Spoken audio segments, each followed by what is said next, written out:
Morning, y'all.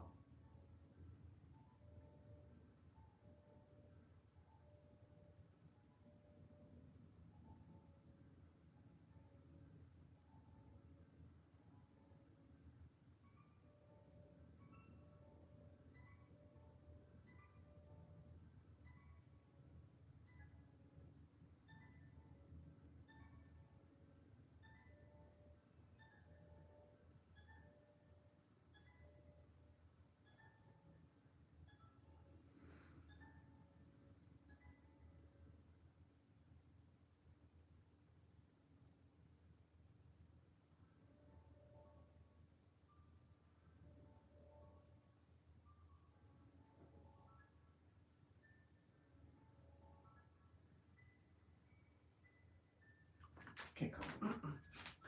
Make sure it's working. Stop the music for a sec.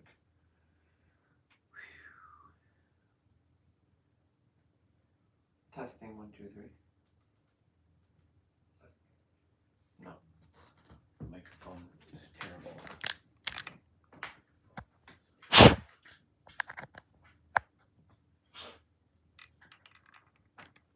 Testing 1, 2, 3. Testing 1, 2, 3. Testing 1, 2, 3. Yeah, now it's better. Now it's better. Now it's better. It sounds good. It sounds good. Yep. Sometimes I have to just go through that.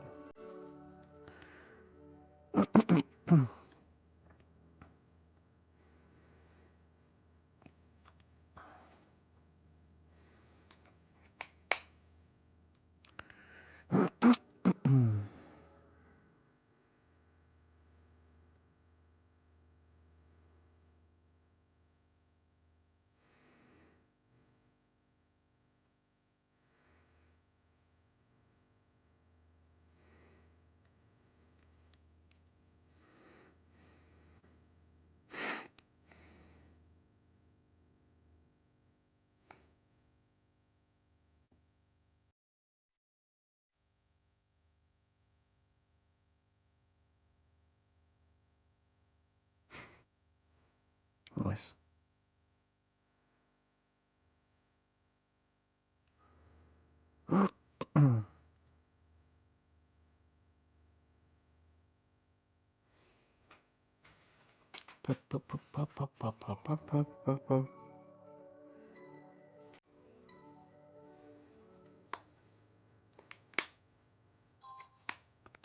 Very good.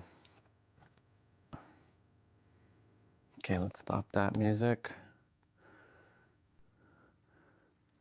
Let's put on Let the Darkness Try. This one will be on repeat. Okay, so a couple things. I'm gonna go get my hands nice and warmed up. Actually, I'll do that after. Let me do my morning stuff.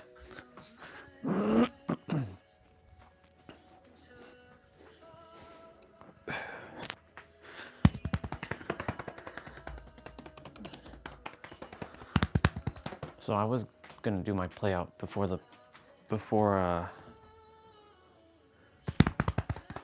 stream, but I decided to do it still on the stream, and use that time in the morning to visualize,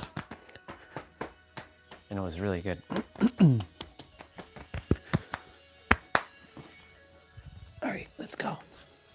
1, 2, 3, 4, 5, 6, 7, 8, 9, 10, 11, 12, 13, 14, 15, 16, 17, 18, 19, 20, 21, 1, 2, 3, 4, 5, 6, 7, 8, 9, 10, 11, 12, 13,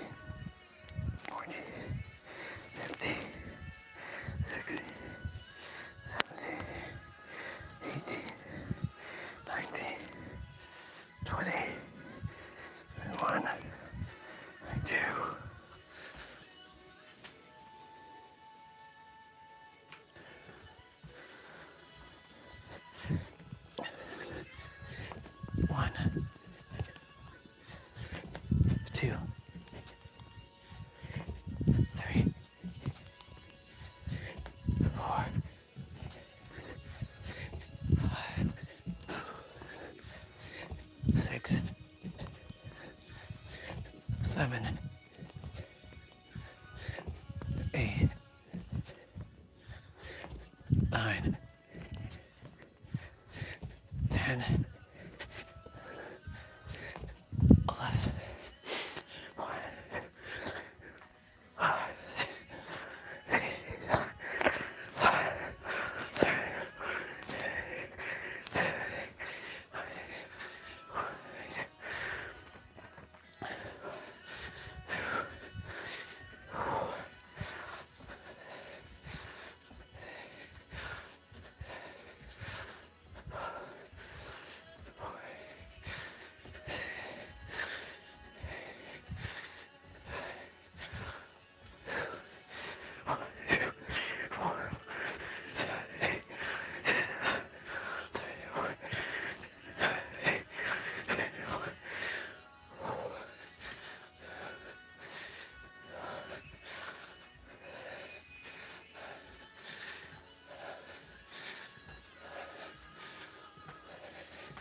11.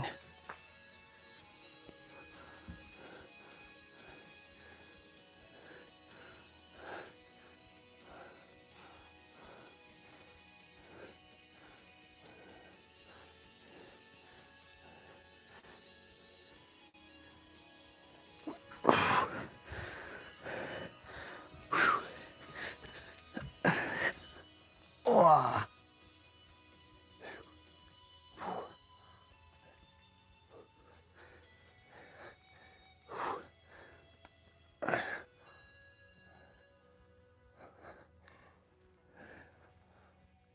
Oh, damn.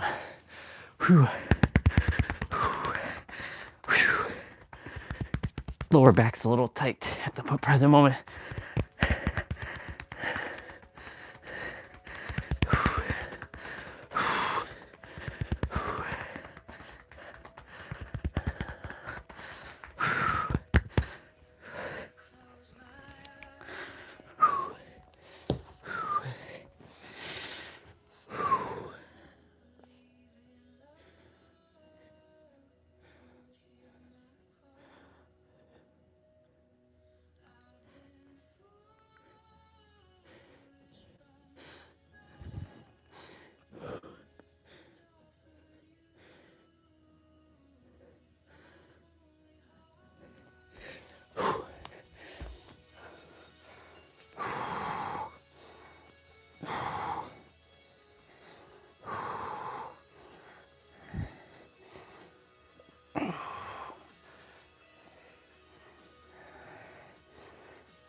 Whew.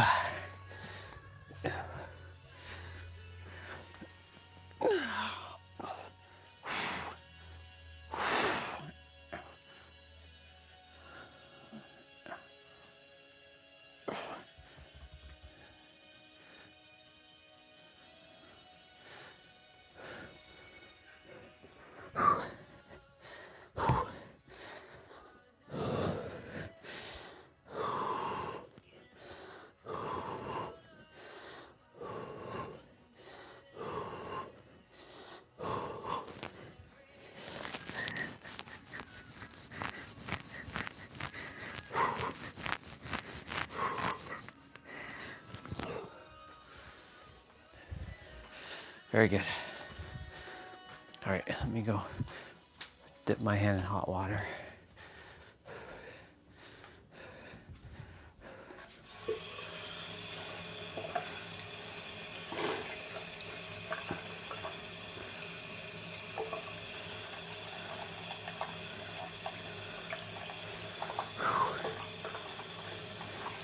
So this word importance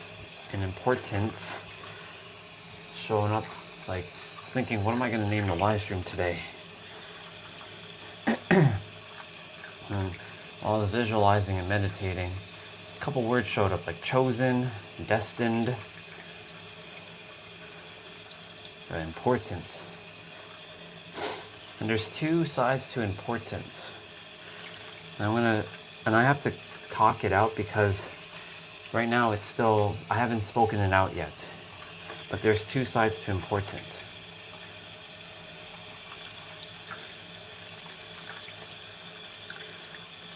Finally, the water is like super hot.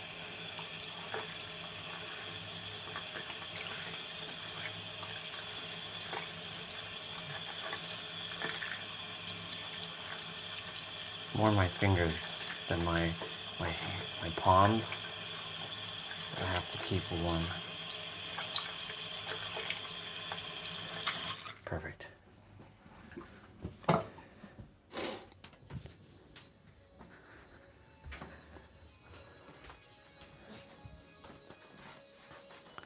So let's,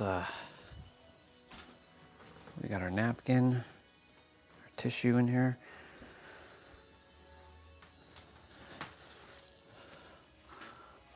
I should actually use the bathroom one more time. Let me go do that quickly.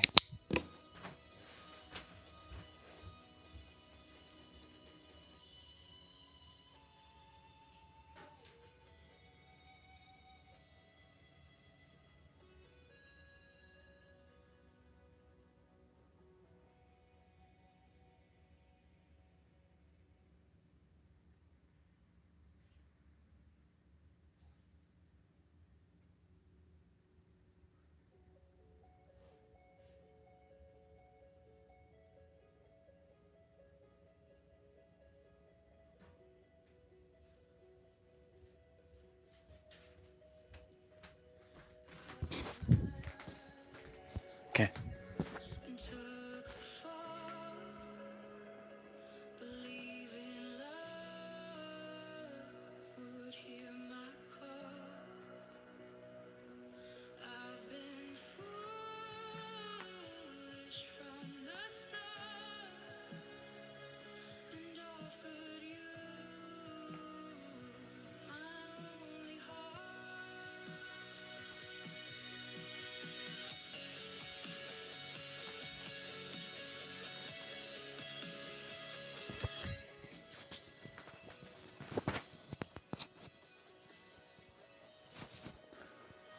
Perfect.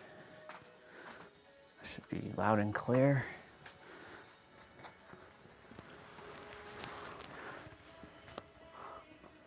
It's gonna be a sunny day, just on the chillier side, but all is good. So I'm gonna keep my extra gloves in my pocket for when I have to do anything with the ground so I don't dirty up my new gloves. See, preparation, y'all.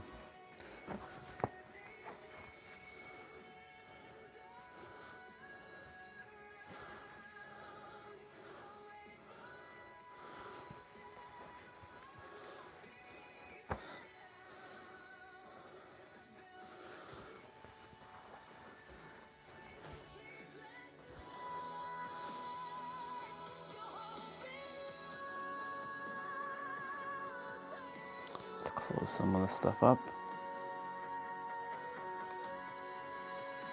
All right, babe. Love you. Appreciate you. Adore you. Proud of you. Admire you. Grateful for you. Thankful for you. You and Luna.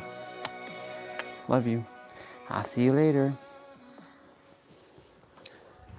Little me. Let's keep going. Love you. Proud of you. Appreciate you. Grateful. Never give up. Remember to be brave. Smile more. And love. We got that wish bottle yesterday.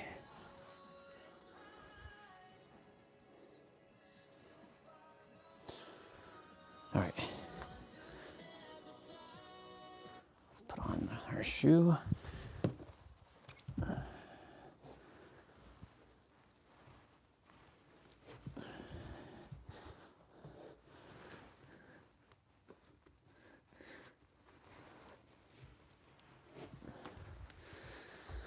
Okay. Let's grab the gimbal. 742. Turn off. So I'm gonna reduce brightness and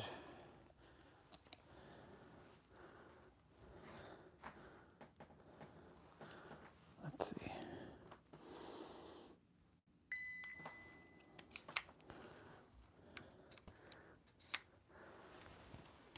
Okay.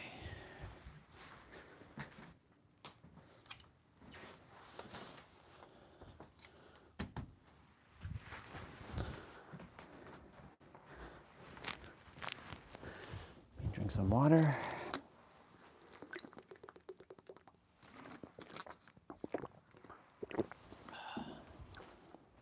Okay, Google, turn off light.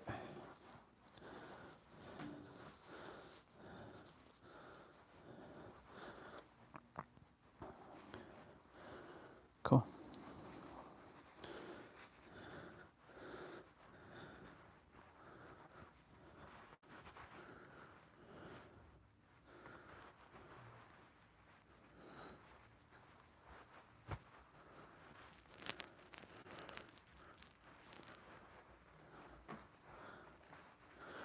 Nice. 4. Oops. There we go. Now we're going to be talking about importance. So there's two things that I wanted to talk about because it seems to me that the universe wanted me to cover it today. The importance about what you came here to do, but the importance of letting go of things that are deemed as important. I know. That's why I said the words have dualistic meanings now.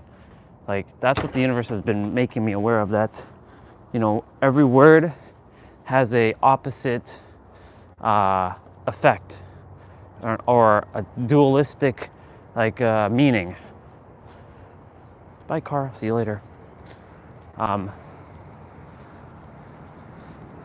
We get to test out our gloves today as well too, while we're out here, and see how warm these gloves really keep my hands. If my hands are sweating, then awesome. I'll take the sweat. All right, so regarding importance. So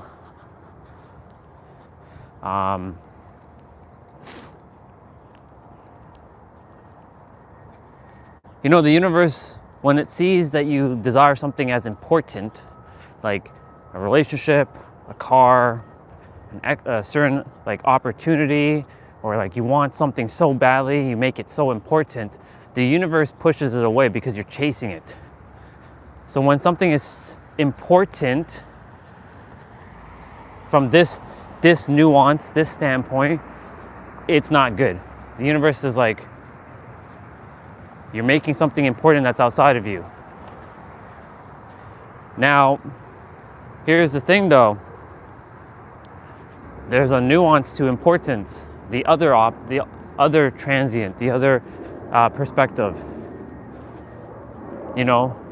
For me, it's important to share the wisdom.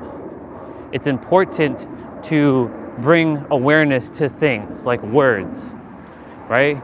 So in that aspect, the universe desires you to make things important, right? So because that's the thing about words. There's multiple different variations of words, right? One person may say something and completely miss the mark, right? They will completely miss the mark on what you're saying. Like this morning, I posted something and it was fascinating that like 21 people, it was on Facebook. It was regarding a post about, breathing is free, closing your eyes and meditating is free, using your imagination is free, right? But a lot of people didn't understand the words that were coming from what I was saying. I'm saying like, you got to be mindful of the posts that you're posting, because a lot of people are like talking about, there was a part about like free water, right? And like free water, like I brought up the importance of like,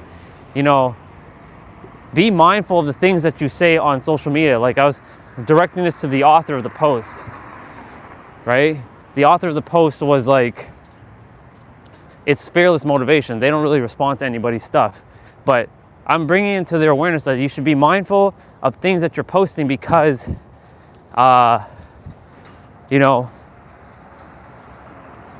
when, the thing is like you're always going to rile someone up regardless at the end of the day. Like no matter what you say, someone will always take offense or take some sort of stance, right? It's our birthright and our given ability to be doing that, right? But here's the thing though, like our sister's coming, so give me a moment. I'm gonna get back into my flow in a sec. But when they missed the importance of what I was talking about. Good morning, sister. Good morning, how are you? Good, yourself? Good. How's your hand staying warm? When you're moving with these guys. Yeah. Have a great day. You too. Thank you.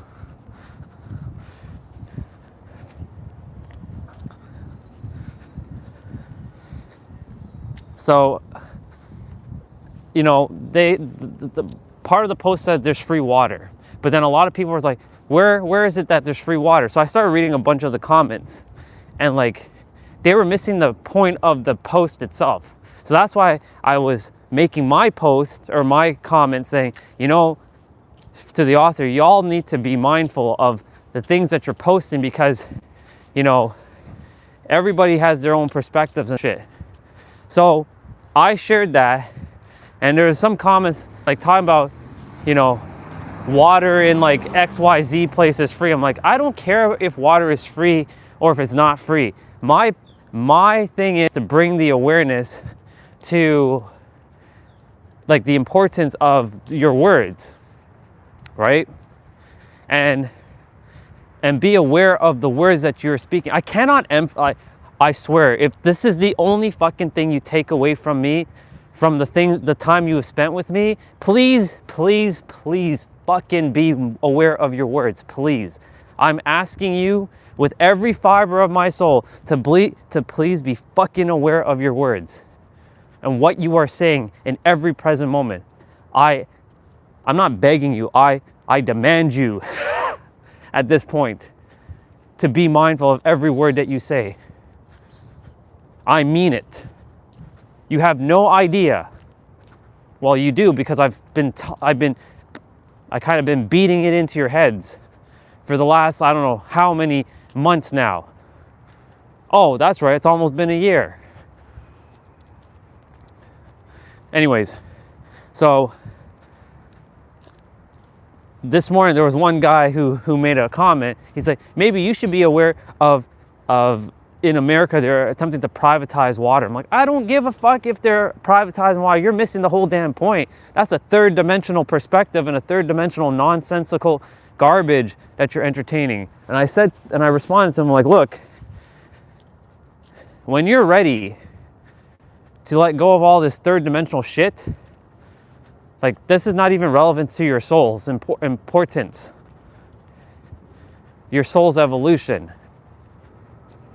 But you see, the thing is, some will say, but it is important, right? Because everyone has their own perspective. For where they are in their journey, to that guy, that thing is important to him, right? To that person, being aware about water being privatized in America is important to him, for him to make that comment, right? For me, it's important that he be aware that his words, right, are important, to be mindful, because the whole point is to bring awareness to words. Like, one of the things I came here to do, and I'm not going to stop. And I don't care how much backlash I have to face. And there actually is no backlash, because I'm not going to call that in. I'm literally going to make every fucking person aware of words. If you ain't already aware of it, I'm going to make you aware. I'm not going to wake you up. I'm going to make you aware. At that point, you'll wake yourself up.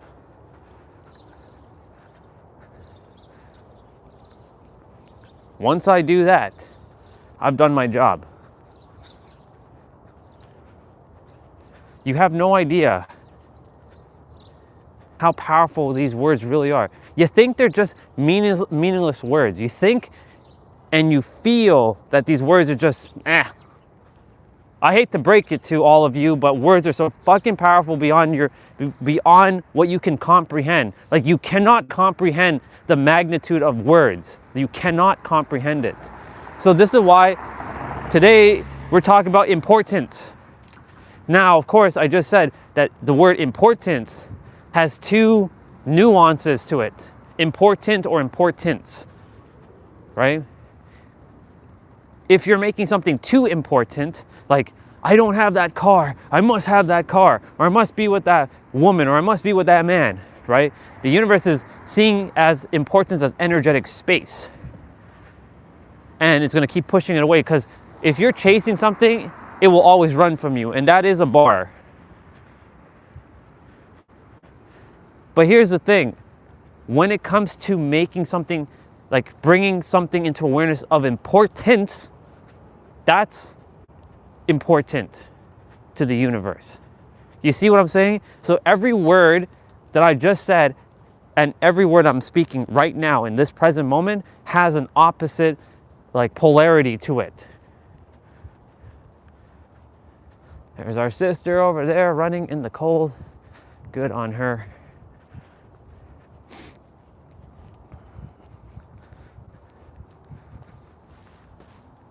Morning, sister. You too.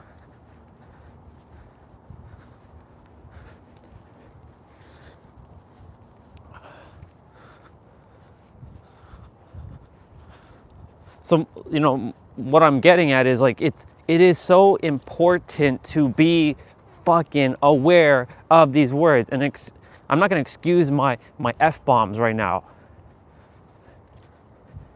I don't care what you have to do, but you best know to get focused on your words. And I mean, like, be present.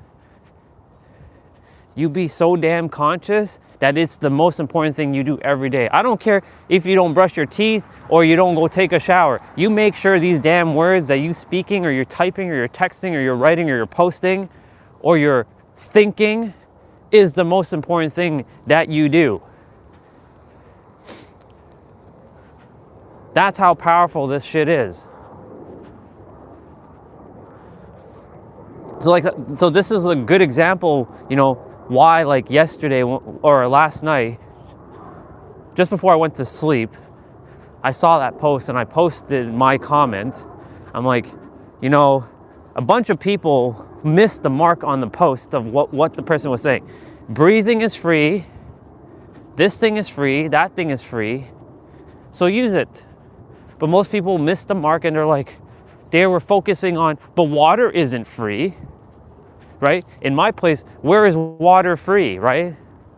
So they were focusing on third dimensional nonsense, not the message of the post. So that's why I made it important to bring it into people's awareness.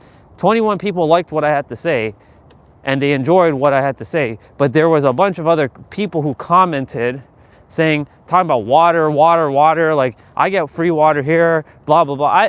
They missed the mark. So I made another post saying, you all missed the mark. You clearly did not pay attention to what I was saying. I literally said, I don't care if water is free or not. I said the importance of the words and the energetic force behind the words. And I know some of you are probably sick and tired of me saying that, but I don't really give a fuck if you're sick and tired. I'm gonna keep throwing that over and over and over until it gets beaten into your head.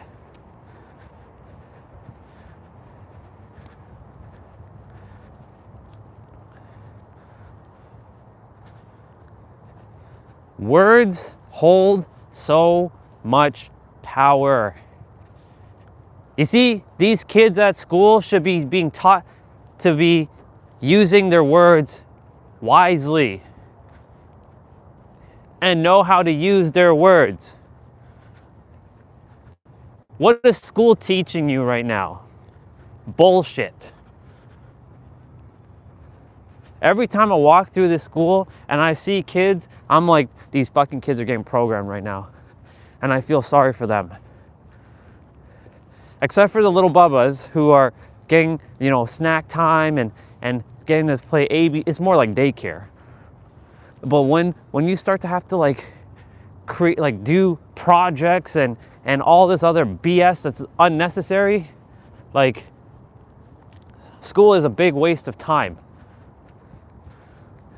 There's a kid in a t-shirt right now, brave soul. He's got that hot blood. Right? Anyway, so the importance of words, it's important. It's not the importance of I must have this thing, That's what I'm saying. Every word has a energetic force, but it comes down to the context and the nuance of words that a lot of people are not aware of.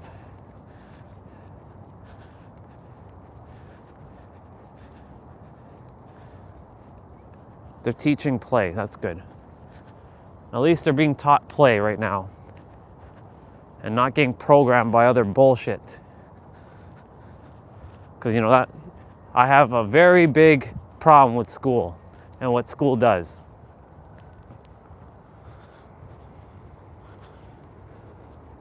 These clouds are nice.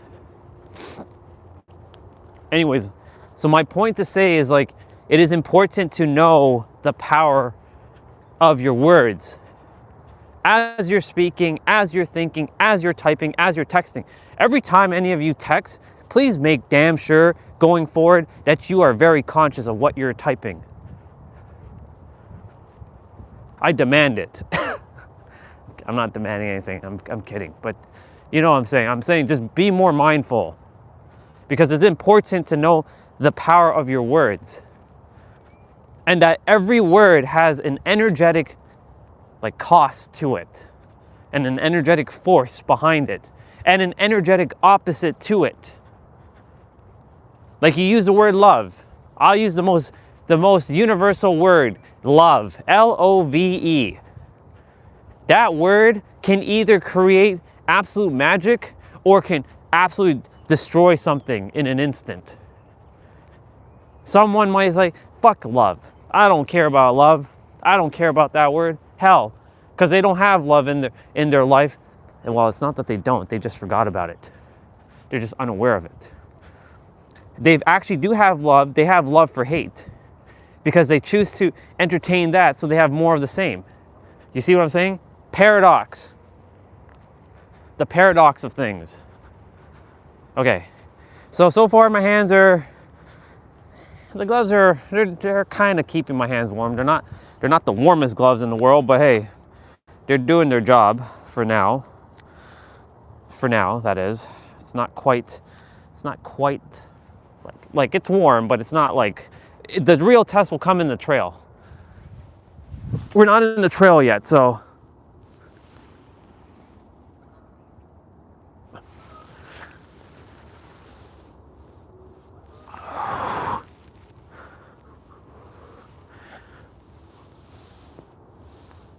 Oh, by the way, y'all, today marks 2 million steps.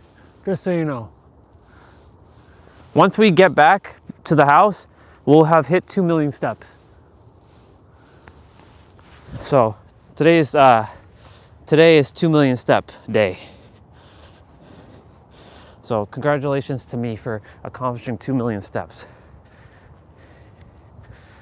Because I'm already congratulating myself before it's done. Technically, I've already hit 2 million steps.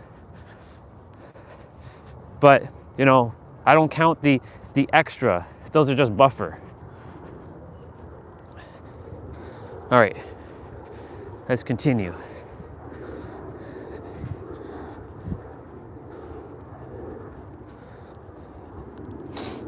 So, every word, and I'll go back to love now. The word love can create magic or destroy instantly.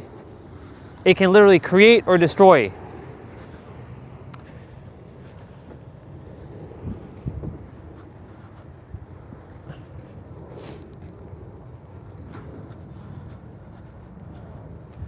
But the question is, are you, and look, it's not just English.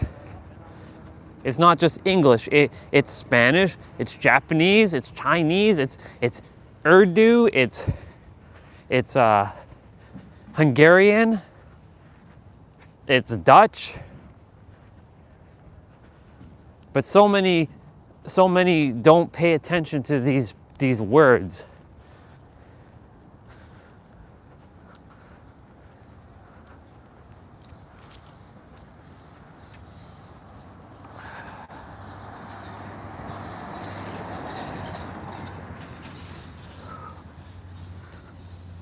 I'm gonna take a moment to let that simmer for a sec.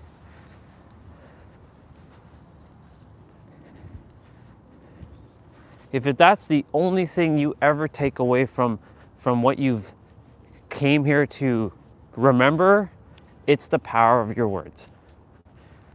Everything else, I mean, like being in the now is of course the most important thing, but like really, I mean, that goes hand in hand with the power of your words.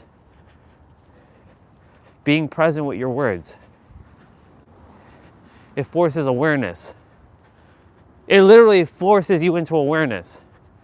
It forces you into the present moment when you're speaking, or when you're typing, or when you're texting. But so many are unconscious.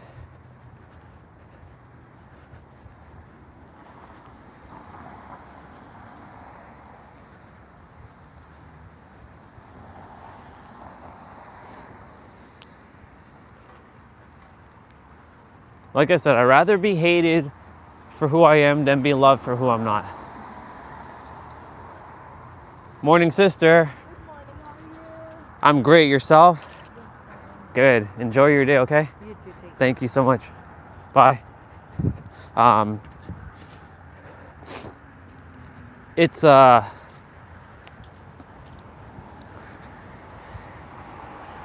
you know, being aware of the words, it forces you into awareness.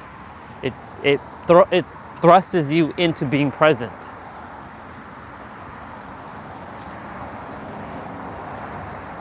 I don't care if you don't consider yourself the creator. I don't care if you're, well, I do care, but you know, I mean, for me, it's not important now if you don't consider yourself the creator. It's not important if you don't desire to stay in joy. That's your choice. Or to have more fun in your life.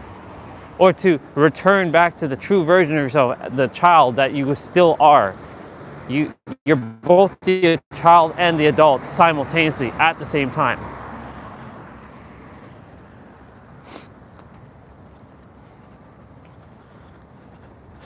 You are, it's not important enough for me anymore to really like, you know, share certain things like, you know, that blah, blah, blah, blah, blah, right? What is important is to bring awareness to your words though. And that the words have so You know, this is the one thing I can talk about all day and not stop. I can cover so many different nuances and angles and perspectives on words. Because that's what it is. It's the power of our words that govern how we show up in our life. It's not just our beliefs. It's not just our thoughts and our feelings. Those are very important. But our word, right? Our word. It generates a feeling. It generates, I'm gonna just pass this sister quickly. It generates a feeling. It generates something inside of us. And that's why the power of the word, I don't care what language it is. It doesn't matter what language at this point. English, yes, is the universal language on the planet that we have adopted, accepted, like here. But not everybody speaks English. So this goes to all languages on the planet. The power of your words. Right? How do you think every person is operating right now? They're communicating with words. Like every person who's using their phone or talking with another person is using words. They're using body language. Like I'm looking at all the people right here, other versions of me. They're using body language. Right? Am I gonna make that light? I'm not gonna make that light. So I'm not gonna bother making that light. The hell is all this? Right? They're using their words, right? They're using body language, but the power of the word is so important to be aware of, because if you're not using your power of your words, then the words are going to be used against you. You can either use it for your power, for your advantage, or you can be used for your disadvantage. The choice in the end is always going to be yours, right? But the power of your words and being aware of your words and every word that you speak that comes out of your mouth, every word that you text, every word that you type, every word that you speak or you think, be mindful of the words that you are saying. I cannot emphasize the importance of words and being in the now with your words. Like so many humans are unconscious with their words. They just don't know. And I'm here to bring awareness to the power of the words once and for all, so that more humans can be aware of what they're thinking, feeling, because every word generates a feeling, or can generate a feeling. Every word can either create or destroy. Every word has an energetic opposite. And I'm here to bring that awareness back into people's minds that they've forgotten. Remember, there was I forget what they said in the beginning of the Bible. It was like, in the beginning was the Word, right? Some people say in the beginning was the Word and the Word was God. In the beginning of in the beginning there was the Word and the Word was sound. In the beginning was the Word and the Word. You see, in the beginning was the Word.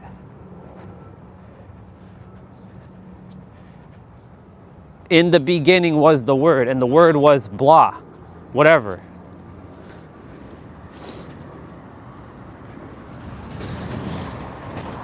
There were a couple people behind me that I shared that, and they heard what I was saying, and I'm glad, because I was speaking extremely loud for people to hear.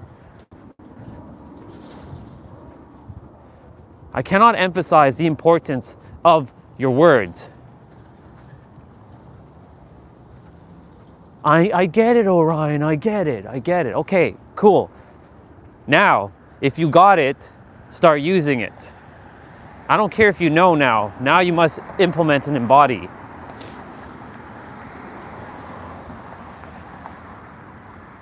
The one thing that I do is I don't just talk, I actually embody everything that I say.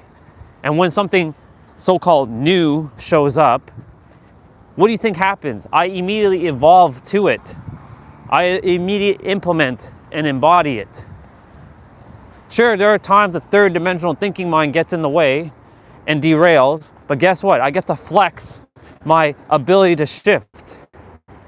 in every present moment. Some present moments I stay getting lingering into that third dimensional nonsense. But then I get to flex again. I get to flex my shifting muscles. How abundant am I when I get to shift like that? There's abundance everywhere, right? Paradox. Every time I get upset, right? Like this morning, I got enough sleep. I had more than enough sleep by the time Dad rolled in. Like I fell asleep, I think at like 9:15. I brought a cushion on the sofa, one of those green ones, and I was watching wrestling, and I downloaded some funny Wild and Out, like what do they call it? Like something and kill it and kill it and kill it. Something, I forget the word that's missing, but it's okay. It'll come to me.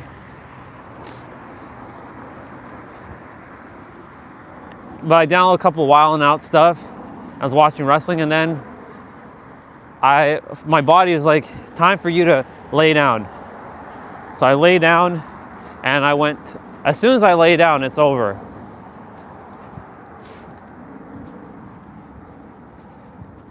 I can lay down outside. You all saw me. I lay outside and I start for a bit. Even if it's fucking cold, like I'll lay down and I'll like sleep. Now, I won't stay asleep for long, but I will fall asleep. But I did get enough sleep last night. And Dad came in at like 4:30. Mom was already awake. Thank God he came in after she already awakened, so she had enough sleep. And he started talking loud and saying he's not here to cause any trouble with people, but yet he's still, the paradox is he's causing trouble by just not coming inside and zipping his lips, right? Anyways, I got to flex this morning, like, okay, I know what he's doing. He's just like causing problems, and because he's causing problems, I'll be like, I'm gonna just visualize, because I have that power. I have the power to keep feeding his like loudness, or I can just like, I can just like be in my car and like drive in San Diego, and Lindsay kissing me on my cheeks and holding my hand as I'm shifting the car, and we're listening to Superstar, the Saliva song, the one where Dom and Brian were driving and they beat the Ferrari dude. Yeah. And she was jamming out with Luna. That's funny. I can still feel her like kiss on my cheek right now. It's awesome. But is she here? She's not physically here, but I can still feel it.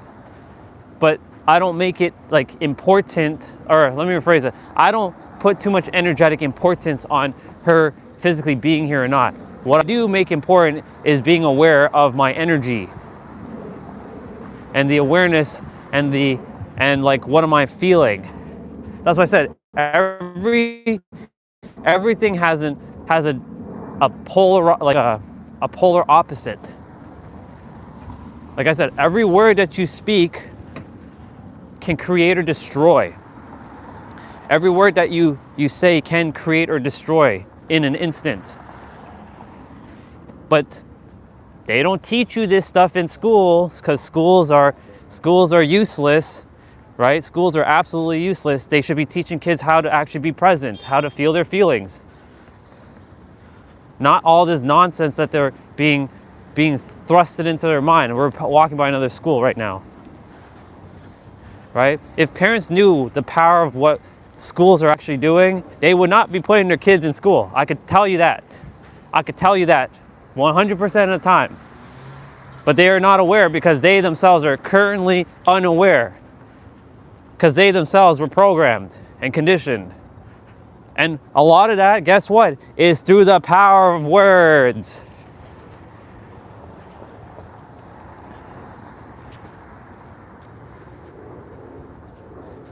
There's a saying, it's not what you said, it's how you made someone feel. And how does somebody feel? It's through making somebody feel like inferior by using words. You see what I'm saying?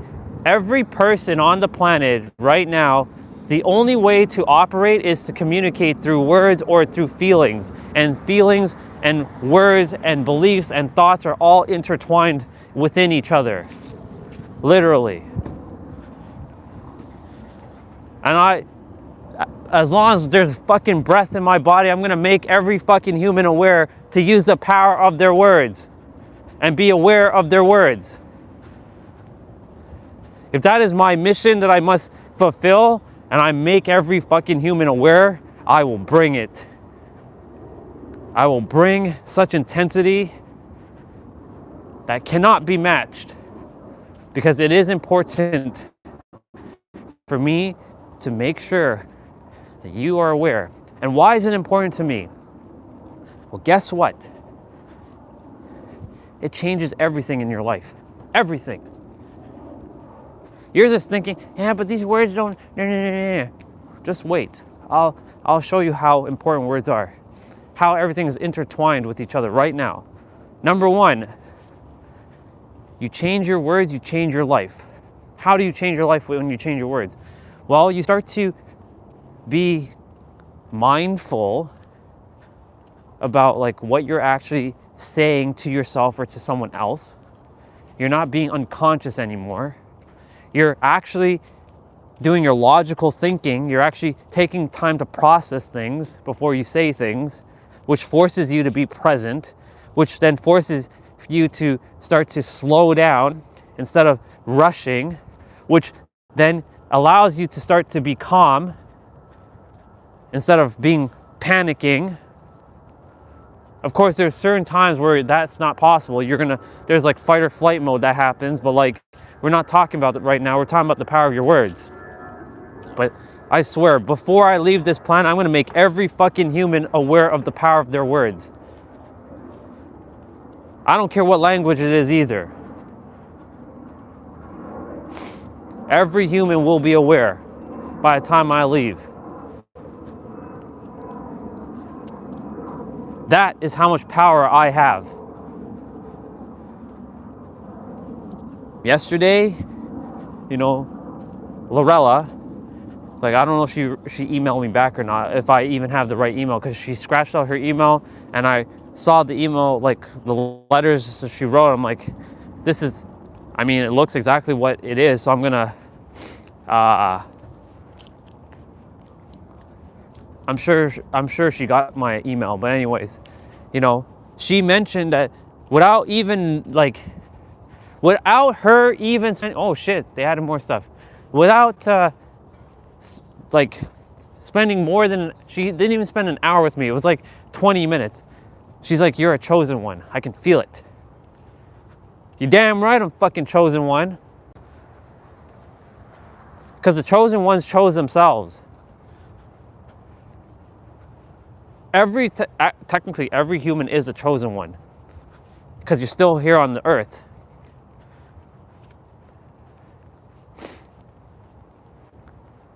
Some souls, though, all souls are equal, but some souls have more experience than others. That's what vastly differs between us, is our experiences. Hence why there's the people who say, I'm an old soul. Here we go again with that one. Saw that nonsense again. I'm an old soul. I don't desire to correct people, but I'm here to bring into your awareness and give you a perspective shift. Old soul is not a thing. Look, the Etch-a-Sketch is back. Cool. The Etch-a-Sketch is back. Wild.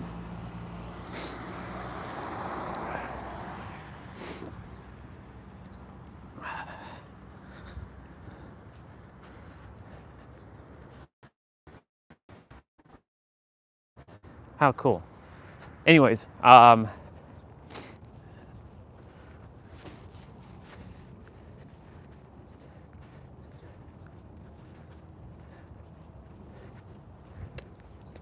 so back to the old soul thing. So when they were saying, I'm an old soul, I'm like, okay, let me shift my my response.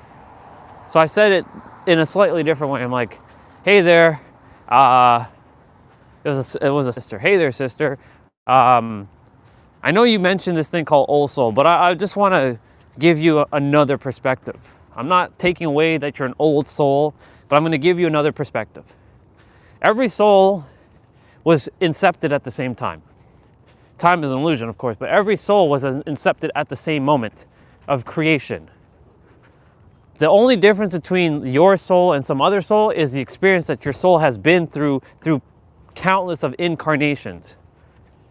That's why you feel like an old soul. That's where the terminology comes from. But you're not an old soul, you're a soul that has more experience. So you see, I took the time to be conscious and present and aware, and I shifted. I got to flex my ability of knowing the power of the words. Oh wow, look at these bubbas. That squirrel was like not having any of it with the other squirrel. I'm gonna go ahead and cross.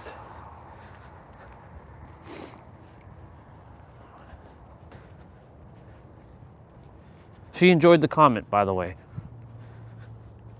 She hearted the comment. I wasn't there to correct, and I'm still not here to correct. I'm just here to give a perspective shift. And knowing the difference between correcting someone and giving a perspective shift is important.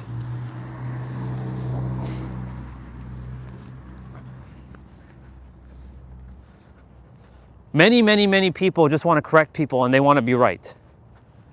Everybody's technically right because there are no truths in reality except for what the subconscious mind entertains as truth.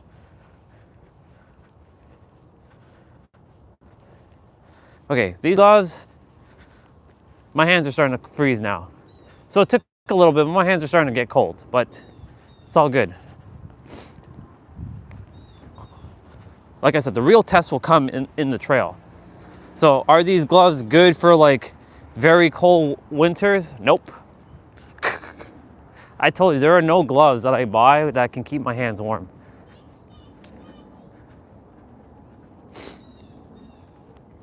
Anyways, so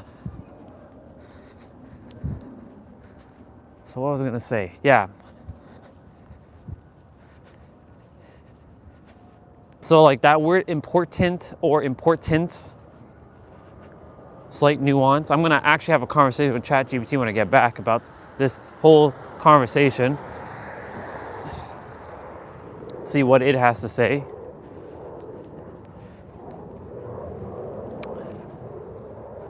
And you see, the thing is, when I'm doing these conversations with ChatGPT, I'm not looking for like approval or validation or that I'm right. I know that I'm right. But guess what? You're right too. I just said, and everything's a paradox. Everything's a contradiction. That's the problem. Everybody is attempting to be, they're forcing this idea. Okay, let me start from scratch. Everybody is right. And everyone who doesn't know that everybody is right is attempting to make someone else wrong. I've caught some of you doing that to me. And of course I've done that to you too, and I've caught that. And I've stopped that shit. It has gone both ways. You're right. But just because you're right doesn't mean that the person is wrong. That's where you end up being technically wrong. Theoretically, the paradox of that. Because you're right. You may not align. You may not agree. We didn't all come here to agree with each other. What we did come here to do is at least attempt to understand each other. That is a bar. And or at least respect each other. We can all love each other, but getting to that, we'll get to that later on down the road. But we came here to understand, and at least there's three things. It's understanding each other, accepting one another as we are, and respecting each other. You get these three things, we're good. Humanity is good. But nope, a bunch of humans who just want to be right and making others feeling like they're wrong. I know because I've done that shit. You can only go as far as you've gone. You can only help someone as far as you've gone. That's a bar, and I've gone pretty fucking far.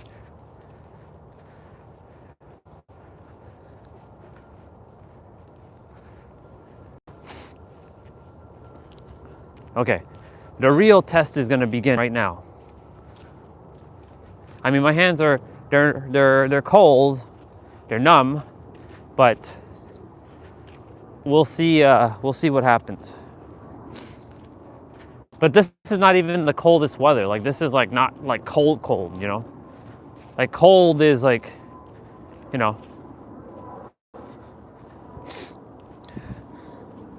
Morning. Like this, we'll see what these gloves do. We'll see what happens while we're down here. How my hands are gonna feel. Gotta still watch out for bubbas, because there's still some bugs that are still alive here. Poor bubbas, oh, they all got smashed. They wish they weren't. Like, they just stay in the damn grass, but even then, like, people will walk through this grass. Wow, look at this tree. 1, 2, I can count, there's like maybe 10 or 11 leaves left on this tree, but this tree, it is bare. It has been completely bare. Hey, there's a walking stick. Look at this stick. This is like some staff, bro. Look at this. Look at this bad boy. Look at that. I'm gonna take this with me. I'm not gonna keep it, but I am gonna take it with me. I'm gonna go hide it though. Technically it doesn't belong to me, but you know. This is actually pretty cool. Now, this is a damn stick, y'all. This is a fucking, now this is like a fucking staff right here. This is badass. This was a gift for me specifically. Actually, I might take it with me. Fuck it, I'm taking it with me. Ladies and gentlemen, I have a even bigger stick.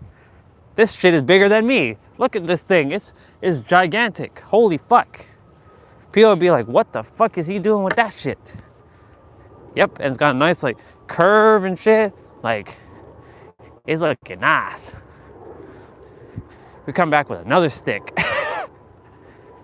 This is like a sage's stick.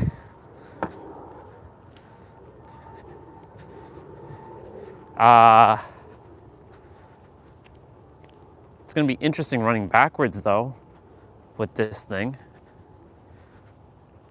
I should be okay.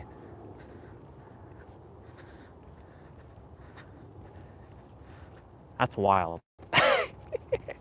Anyways, I got me a stick. Somebody left me a present. This was meant for me.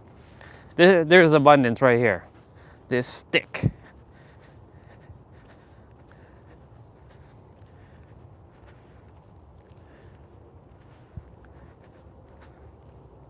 I can use this as my mage staff or my mage scepter, or I can use this as like a Donatello weapon, like a bow.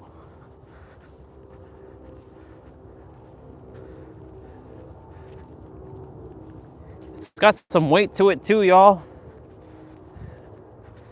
It's pretty damn, this is a next level walking stick right here. Let's go.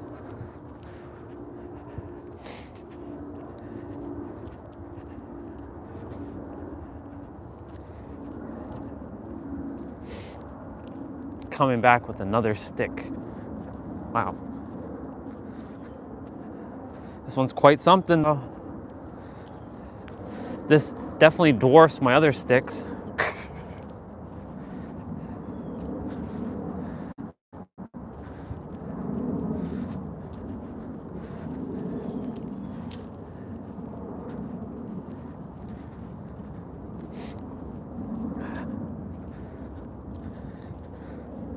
Damn, this shit is actually, this actually has some weight to it. Holy fuck. Like, this shit is like long and crazy.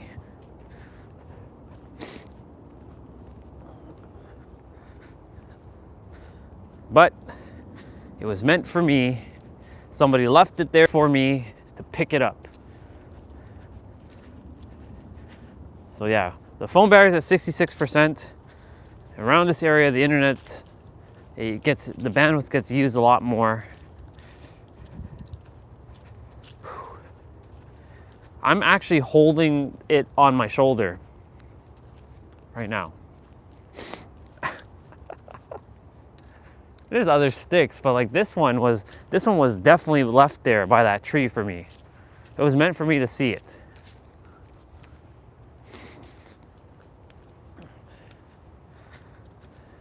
Others will be in the trail, be like, what the fuck is he doing with that stick?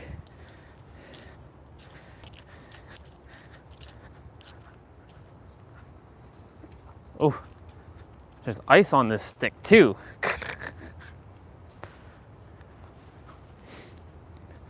The gloves have ice on it now.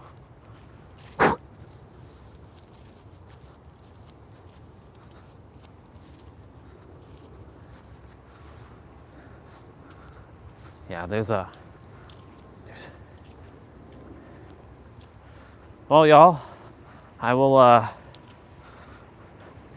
gonna hide my stick here,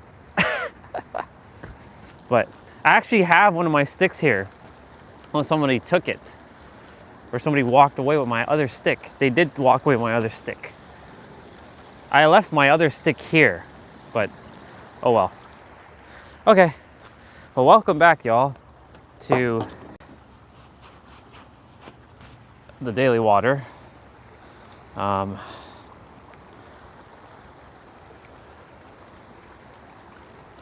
Gives me a moment to do my thing here. This is that crispy, cold, ice Canadian water. The icy, cold Canadian water. All right, let me take off my gloves. So gloves, you're all right. You're not the warmest, but you know, I'll put you in my pocket as I prepare. And I'll pull out my other gloves for this area.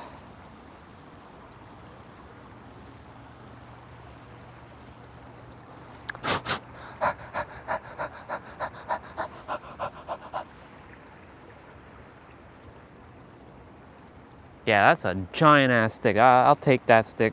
That stick is coming with us. That's monstrous. And watch, I find an even bigger one. There's like that thing where the universe, like, oh, you want something, you desire this, but what if I told you I can give you something even bigger, but you still chose to have that? You know, my penthouse in San Diego, right? It came to me like the day like I went downtown. I'm like, I would love to live in that building. Like there was another building I was gonna live in, and it's like, you want that building? I'm gonna show you one that you'll love even more. Here you go. All right, let me do my back bend.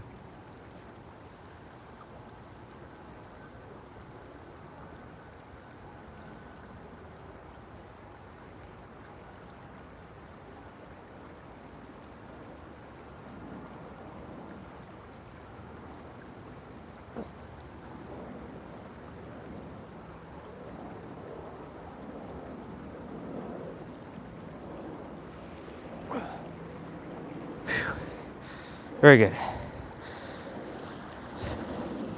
So like,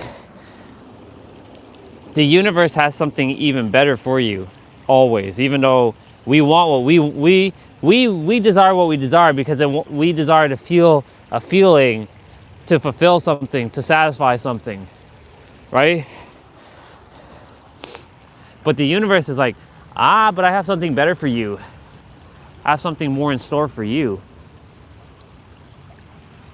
Would you like to see it? Trust. The universe has a plan always.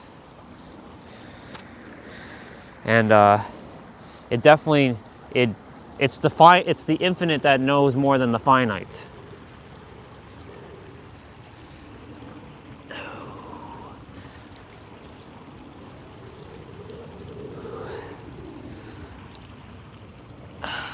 Okay, cool. We've done our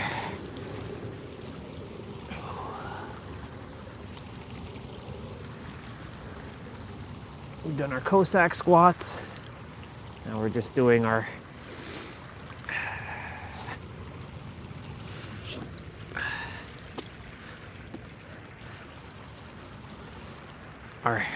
hips right now, which targets this one's targeting our ankles and our knees simultaneously. And then we do our Spider-Man squat. Foam battery's at 61%.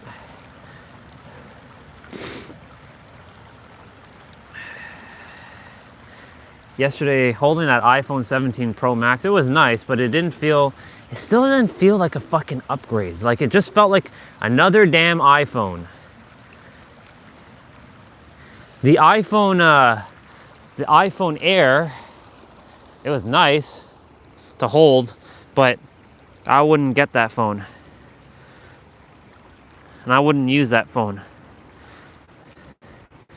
It's too light for me. And I like something that has weight. I don't care about carrying heavy things. All right, we can spend a couple minutes here.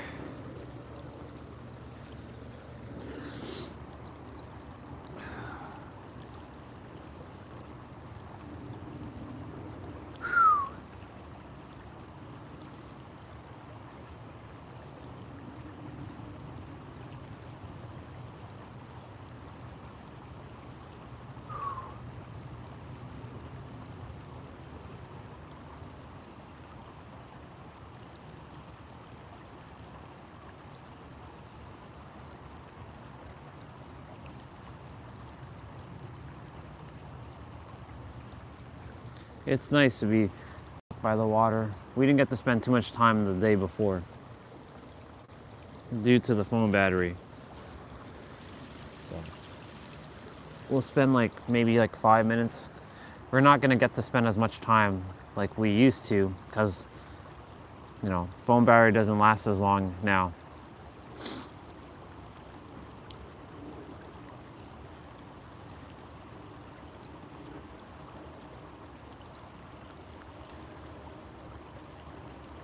I gotta go one more year with this phone. I mean, I can easily thrive with this phone for one more year. It's doing its job. But when the 18 comes out, it's either I get that or I get that Android phone and then deal with green bubble again and leave the Apple ecosystem.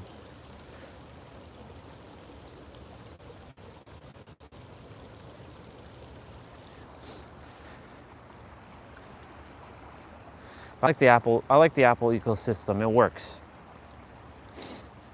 The interconnectedness of it. My watch, my phone, my Mac. I do want to get an iPad at some point. I still desire an iPad, but like an M5 iPad Pro, that shit should not get slow whatsoever. iPad, an M5 M5 iPad Pro, 11-inch, not 12 or 13, 11, because 11 is perfect size for me. tablets that go beyond 11 are just too big. Like 12.9 is just too big. Like I want to read a book. I want to make it feel like I'm reading a book. Like even my tablet is 11 inches, but it's 11 inches like vertically it's longer than an iPad, but horizontally it's skinnier. An iPad is more symmetrical, it's more square.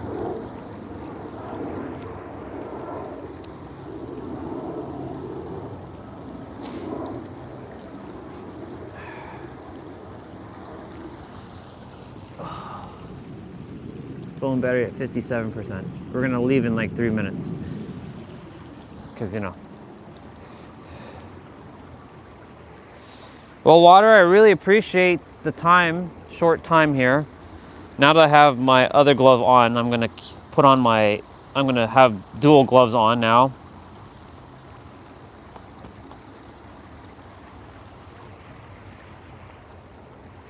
And aim for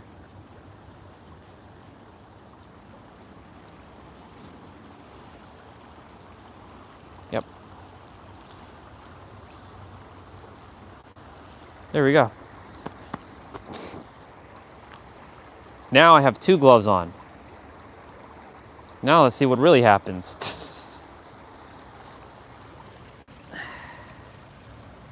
All right, we gotta roll. As much as I would love to stay here, the battery just doesn't last long, so. Thank you, Water. I love you. I'll see you tomorrow. It should be about the same temperature tomorrow. We're not going back up in temperature. We're basically going down. All right, I'm taking my good old, that's how big this stick is. It's pretty long. It's a long ass stick and it's pretty heavy. But we taking this stick with us. It was a gift. Gift from the universe. All right.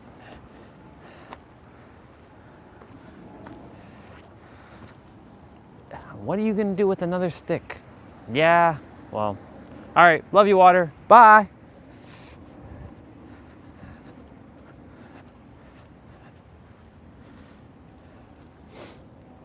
All right, so yeah, we were talking about the importance of the words and how that word important also has nuances, because like if you make something too important, the universe is like seeing something as like you're chasing it, because you're creating energetic space between wanting, which creates importance.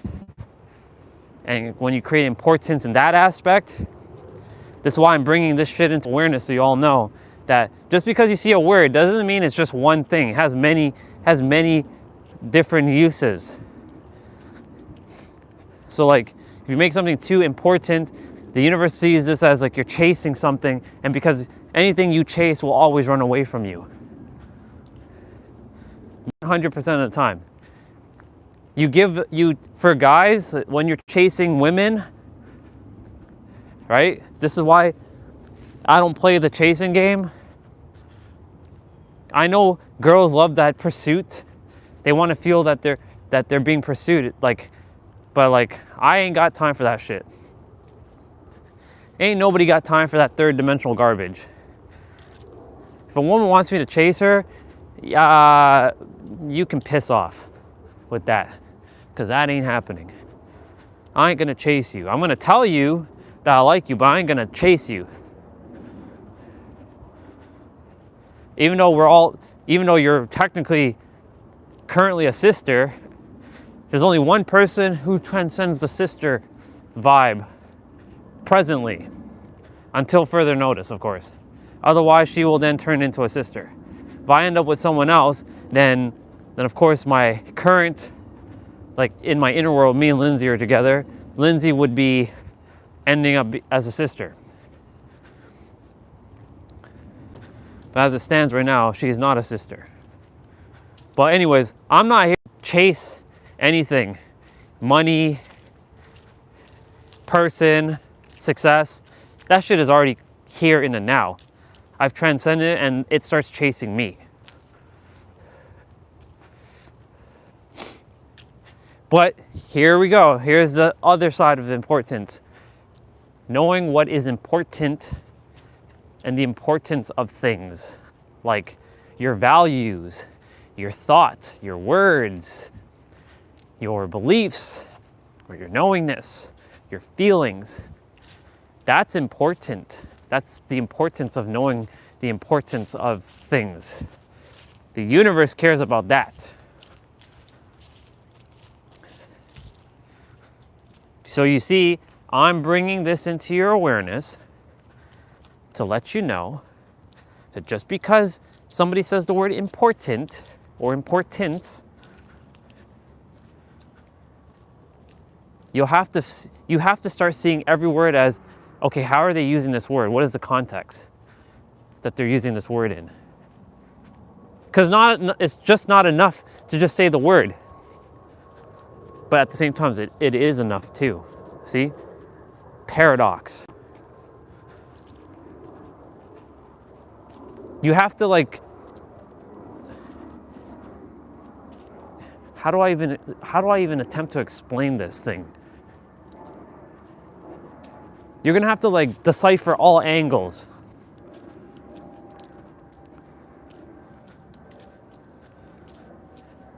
It's like, I see every word similar to like a human soul. A human soul is whole and complete. However, in the third dimensional realm, every word has been refracted through layers of distractions and experiences and memories and distortions. That's the word I was looking for, distortions. There's a bunch of distortions. And every word has their distortion. And I see like it's refracted and not fractured, but refracted, meaning it's split. There's like, I see like the word love right now, and I see like the word love bouncing off of light, and the word love is being refracted in like 8 or 9 different pieces, even though it's just a representation in my mind, but it really goes, it's like infinite.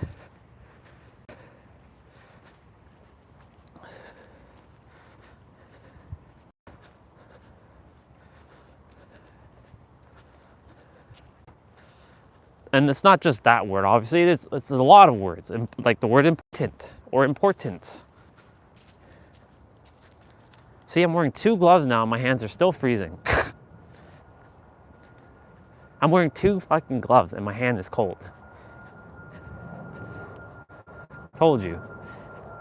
No gloves, no matter what, can keep my hands warm. There's Tom coming this way.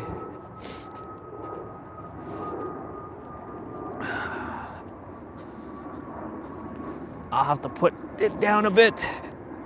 It's a nice walking stick.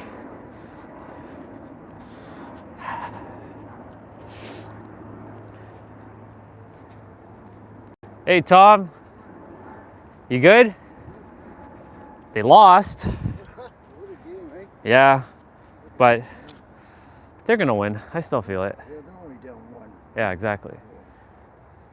Maybe they come back before. I heard a perspective from my dad's friend on Sunday. He's like, you know, sports is sort of like it's like a betting thing. Yeah. But the thing is like, it's actually, I feel like it's gonna go to 7 because it gives every city like money basically because of the restaurants and so like if it goes to game 7, like it's sort of a win to like the restaurants, the bars, and all the other places. So I feel like it's gonna go to 7. Yeah. I think so. Yeah. But, yeah, what a game. Almost like 18 innings to go. Yeah. That's like 2 games in 1. It goes to show you that Toronto isn't an underdog team. Because if they were an underdog team, they would have got their ass beaten like within 9, right? And they would have been steamrolled.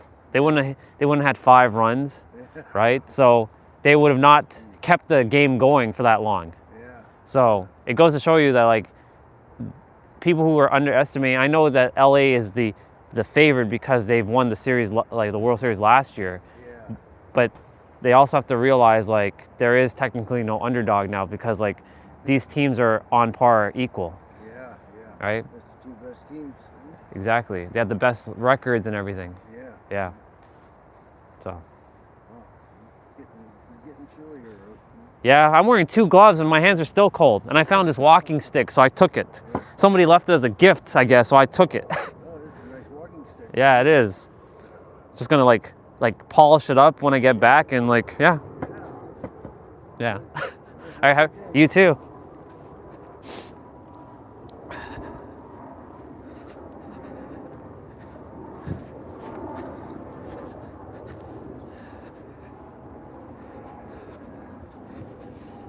Yep, it's definitely getting chillier, that's for damn sure. That's for damn sure. It's getting a lot chillier.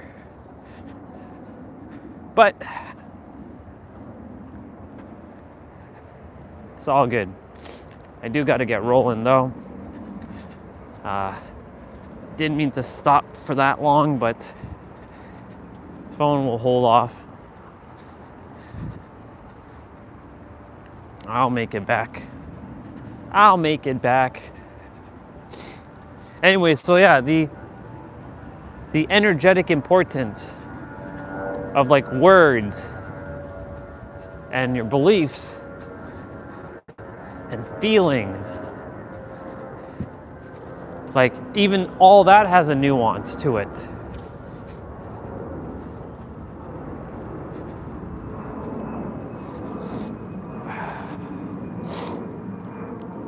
And it's just about bringing into the awareness.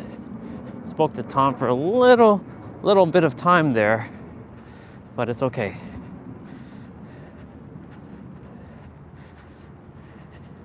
You know, it'd be awesome if I had one of those like Leonardo kind of things where I can put my sword in like the holster and it's carrying on my back, because this stick is fucking huge, dude. Like, look at this shit. It's like right there. It's crazy. So this is what else happens when you wear 2 gloves. It's harder to put your hands in the pocket. I'm holding it so my right hand's getting some extra like workout time right now.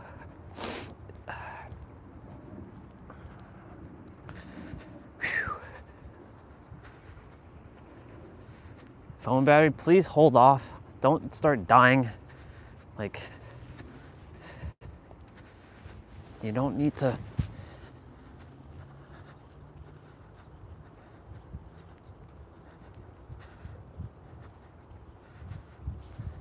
Oops, sorry y'all. I had to lower the phone screen brightness. It was at max brightness. Not that that really helps, technically.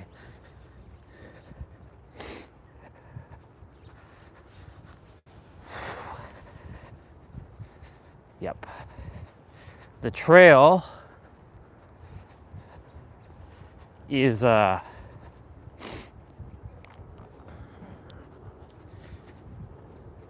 trail walks in the morning it's nice, but it's getting a little too cold to do it. So I might start shifting things around. Like y'all might not see me do my playouts on the stream. I want to do the playouts on the stream until at least the year is up.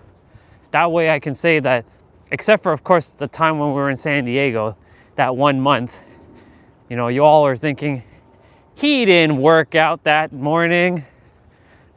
Yeah, I did. I like to show proof. I mean, I know that I did my playouts, right? But I want to at least say that I did my exercises every day on the stream for a year.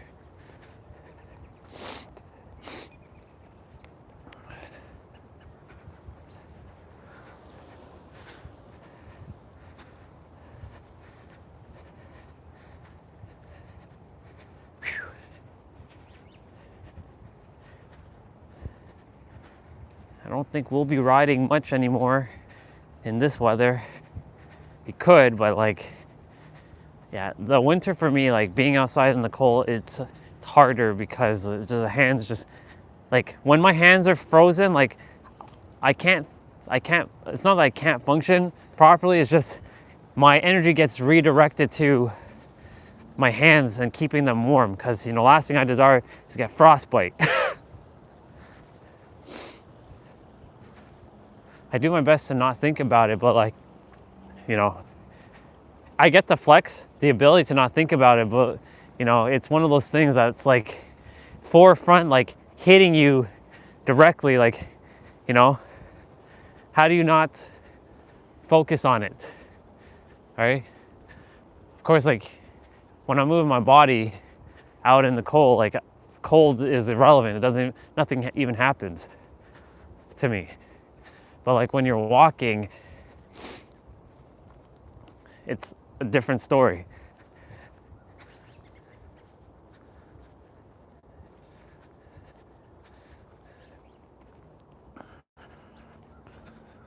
Still carrying the stick in my hand, in my arm. This is similar to the other stick, and it has a V point as on it as well. I can put a nice like crystal or like wedge, like something there.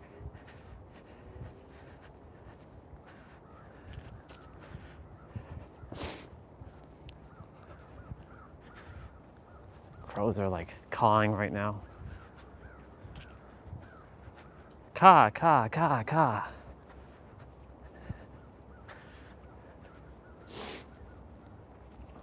Okay.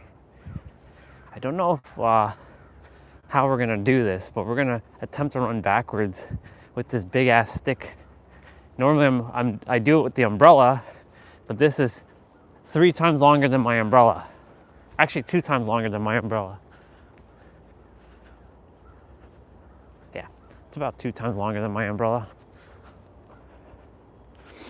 So we'll see what happens. Ka, ka, ka, ka.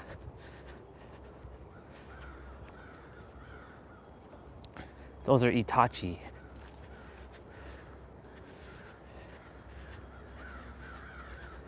See?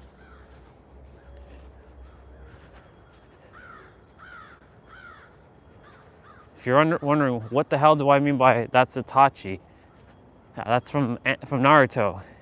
Itachi Uchiha, Sasuke's older brother, the hero of the Hidden Leaf Village, who was considered a traitor.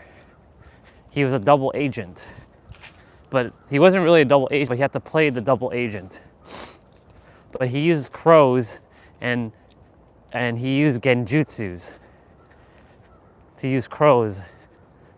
And he threw one into Naruto's mouth and into his like gut in a genjutsu. He didn't think it was real, but it was. And then later when Itachi died and he came back to life being resurrected, he summoned that crow inside of Naruto's body, outside of him, to reactivate his ability to stay alive and break the jutsu. So weird. Yeah. Oh, there's 5 of you. Anyways, yeah, back to what I was saying. The importance, the nuance of every word, that each word is its own, each word is an illusion, each word is a polar opposite of other things. It has an energetic polarity, and knowing the context of when you're using words, and even the word importance, as I was saying earlier, to those who are just jumping on, that it is important to know the importance of when you're using your words, how you're using your words, because that's the way we communicate. But a lot of communication is also nonverbal. But of course, when you're texting someone or you're commenting on something, you're not using nonverbal communication, you're using verbal communication. There's a lot of crows in the sky there.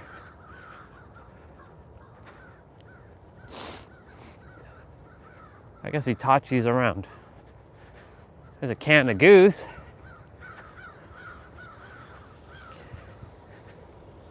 Yesterday we were driving in the mall, to the mall, and as we turned in, there was a lady who got on the road and was waving these Canada Goose off the road because they were blocking the driveway. And there's only a couple ways out of the mall, and that's the main way out. But these Canada Goose were like staying in the middle of the road. So she basically did her service to get these bubbas out of the way. Hi, but look at the lone wolf right here. He's the lone wolf. He's hanging out here. Lone wolf Bubba.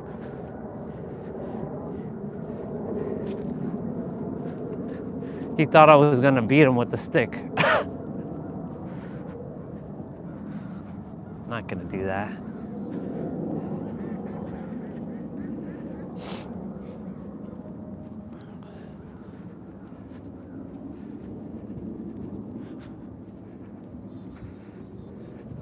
The bathrooms will no longer be usable after October. They're gonna close it all down because they keep it open from May to October. After October, that's it, it's a wrap.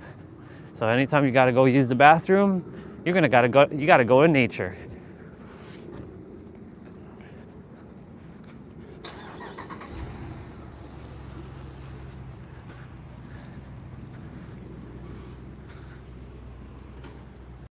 I don't know if this truck is coming behind me or what.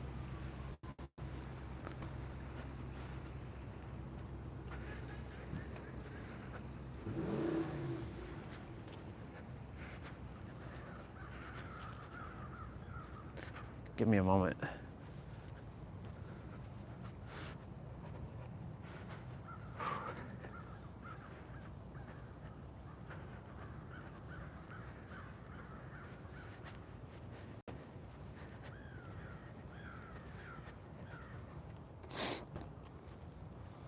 Nope, it's not coming behind me.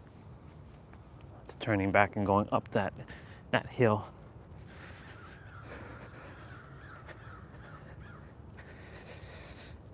Yep.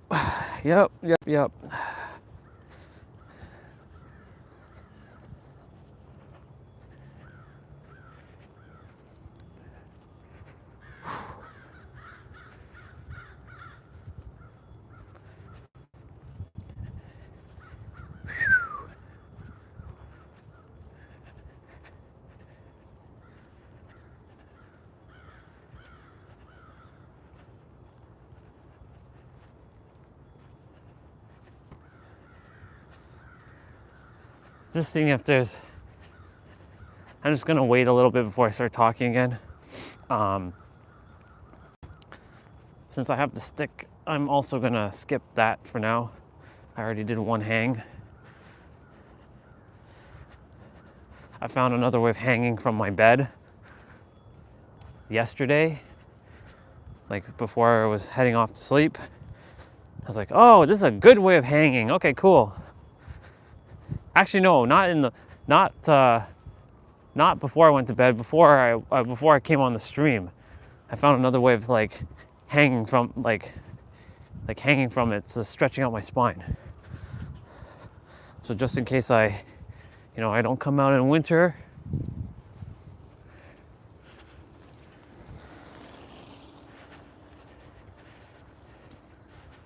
How can they wear baggy ass clothing? It's so weird. It's crazy.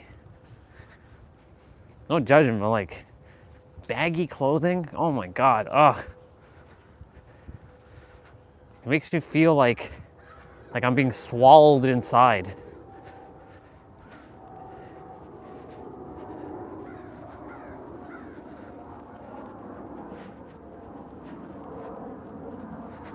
Okay. Can't quite see the battery percentage because I darkened the screen.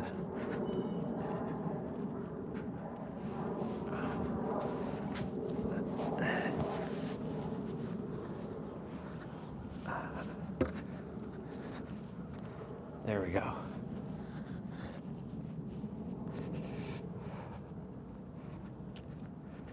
Y'all, my right hand is like frozen solid. It's so numb right now.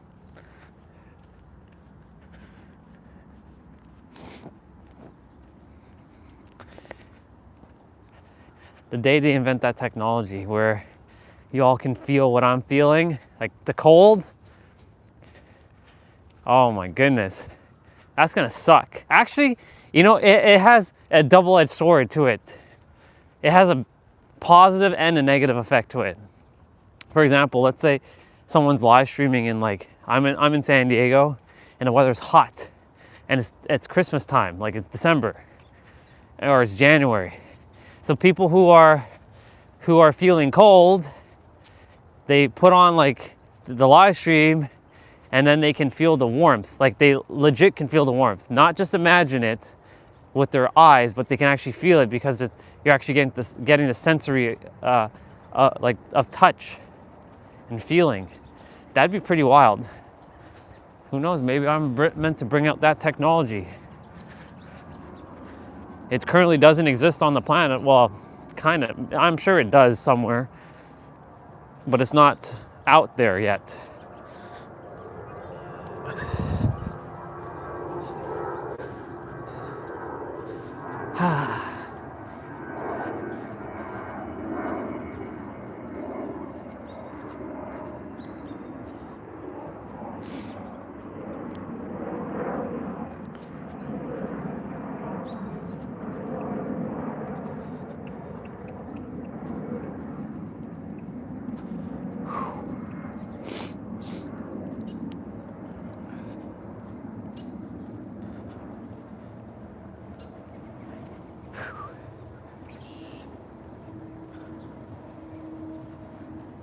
You won't be hearing birds much either.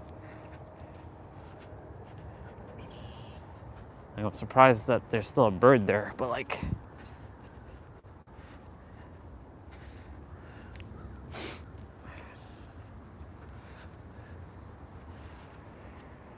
Mexico, that wasn't there before. Maybe it's a sign. I mean, it's all things are signs because I created these signs. E. Nice. Lots of E's there. E words. Triple E. Expand. Elevate. No, elevate, expand, evolve.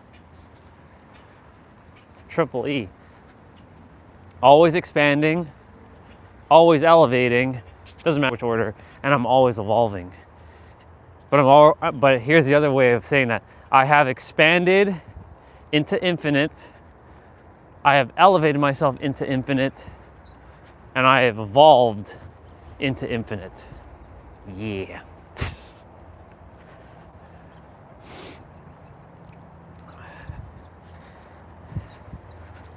All right, this is gonna be quite the journey uphill, backwards, with this big ass stick that I'm holding in my hand.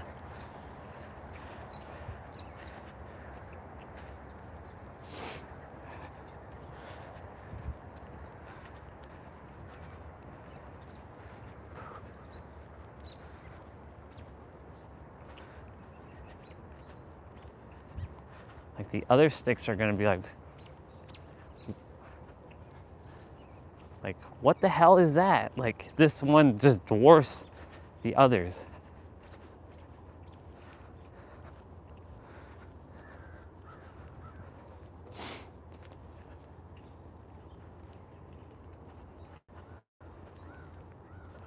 I can't tell if the battery percentage is at 25 or what. I don't know what percentage is at right now. But, well, I mean, in a way, it's a good thing that the battery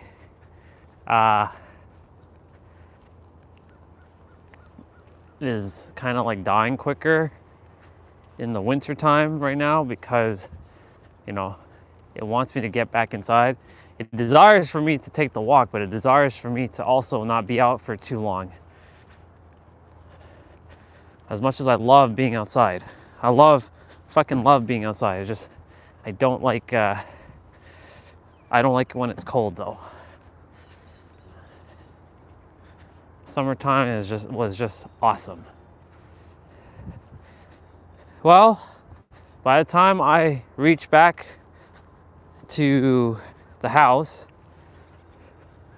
I will have successfully walked 2 million steps.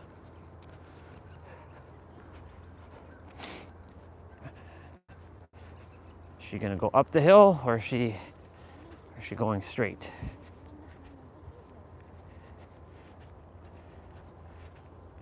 Okay. All right, y'all.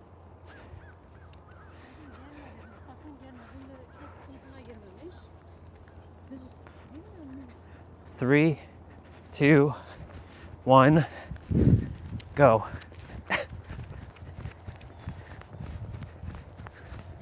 We're doing it.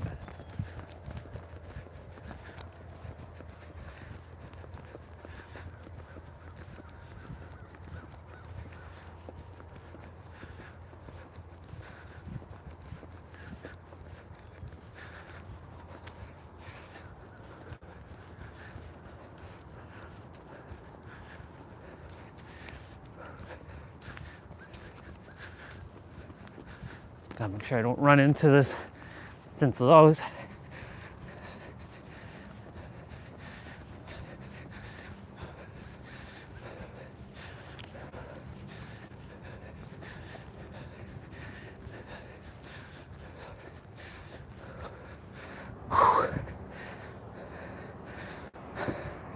Nice. Very nice. That guy was like looking at me, he's like, what the hell is he carrying? What is that? It's a stick. It's my ultimate weapon.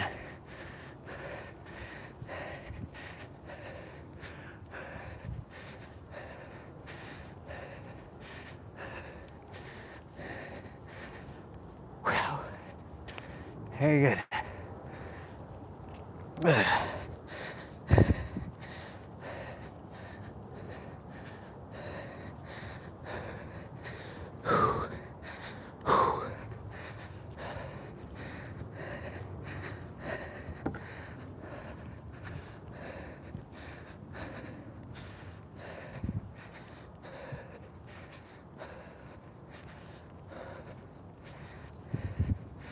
Definitely warmer up here, but still not quite warm. I asked Alexa a different question today. Instead of saying, Alexa, what's the temperature? I'm like, Alexa, what's the windshield at? Because that gives me the real weather, the real temperature. Currently, it feels like -1. I'm like, okay, cool, thank you. I asked Alexa, what's the temperature? Currently, it's +4. So, essentially, I got the accurate temperature. I asked it, what's the temperature today? Today will be 11 degrees. Okay. What's the windshield today? Today it'll feel like 8 degrees. 3 degrees may not seem like a lot, but when it gets colder, it makes a huge difference. Makes a massive difference.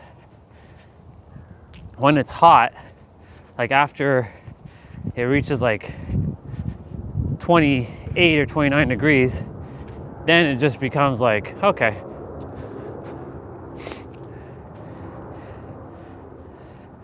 Doesn't feel that much hotter, like, doesn't feel like, unless you go from, 28 to 40, massive difference, but like 28 to like 32, you don't really feel the difference. It's about the same.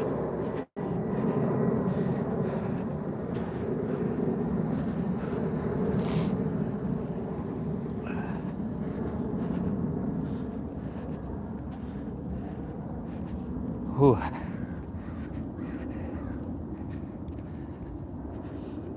Today's lower body day, leg day.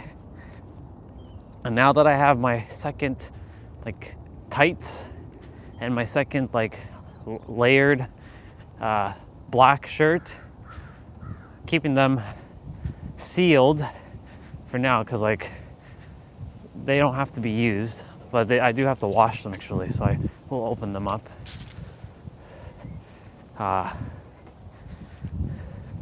These could be used for while I'm outside. So give me that extra layer.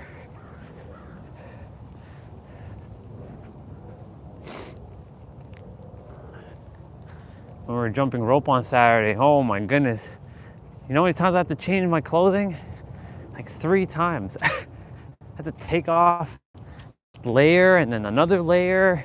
And like, damn, it's fucking hot. I have to go inside and get my t-shirt on. But it wasn't like hot, it's just, I was just boiling. Because I was doing that almost hour-long jump rope with the 1 pound rope.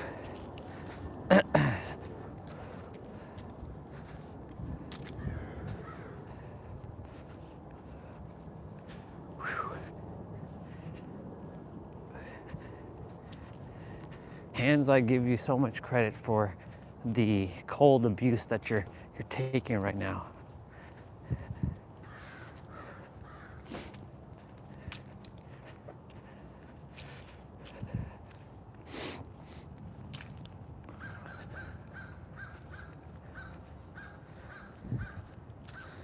As much as I would love to climb Mount Everest, yeah, that's not happening.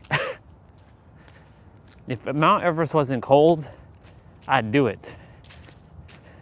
But that place is fucking cold.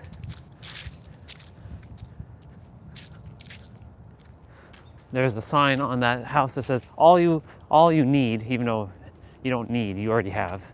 All you need is love and pie. Well, it depends on the pie, because not all pies are created equal, and not all pies taste that good.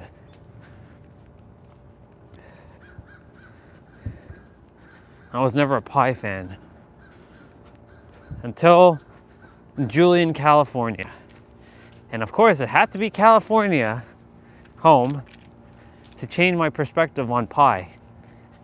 And anything apple, like that's not like a solid apple, but like, you know, apple pie. I'm like, apple pie? Why would you go to Julian? Why would you go here for pie? Like, what's the big fuss about pie? I know what the fuss is. Oh. Sorry. No, you're good. You're good. You're good. Hey, hi, Papa. Have a good day.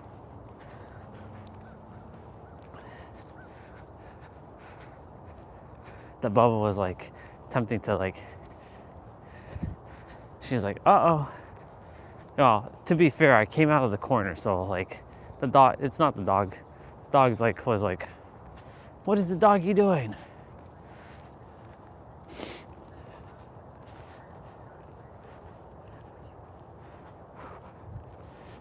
And plus I also have a stick in my hand.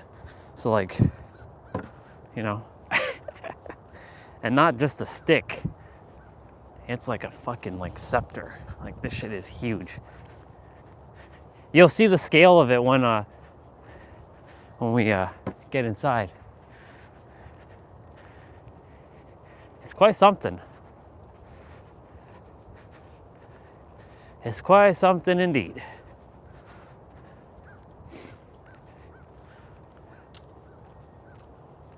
Oh, phone battery hit 20% now.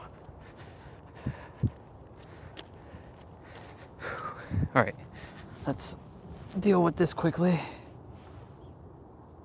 There we go. Ooh, there looks like some like etchings on this stick too. Like it looks like some hieroglyphs. Ooh, look at that. It's got like some hieroglyphs on it. I know that's natural marking, but you know, that's pretty badass. It's got like ancient Egypt kind of like vibe to it. Yeah, I like this stick even more now.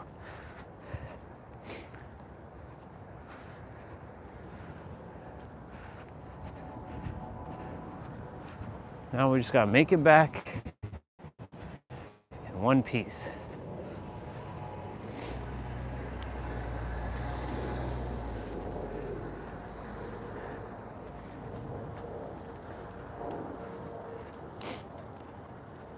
Look at all these squirrel bubbas.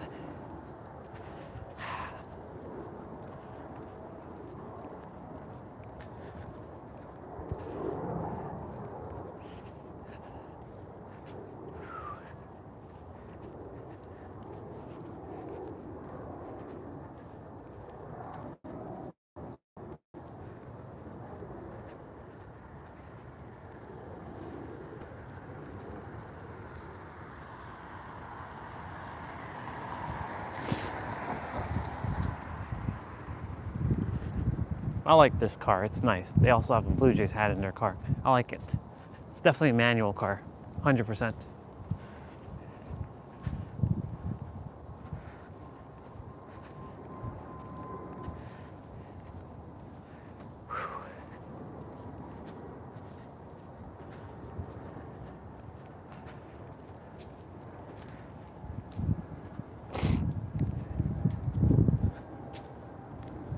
I am going to cross over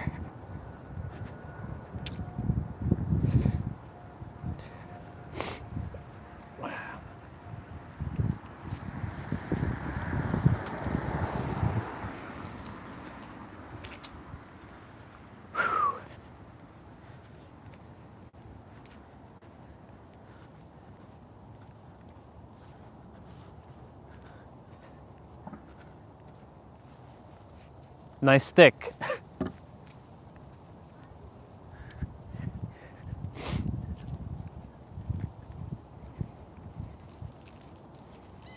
He's like wondering. He's like, why do you have a stick in your hand? Well, it's a staff. It's my mage staff.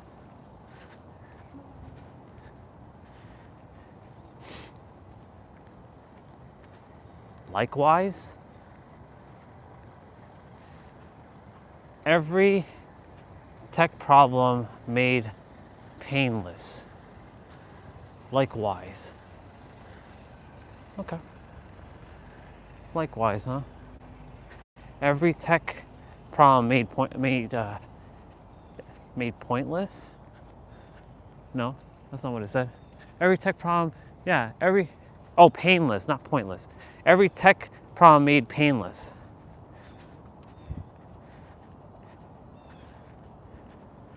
That's an interesting slogan.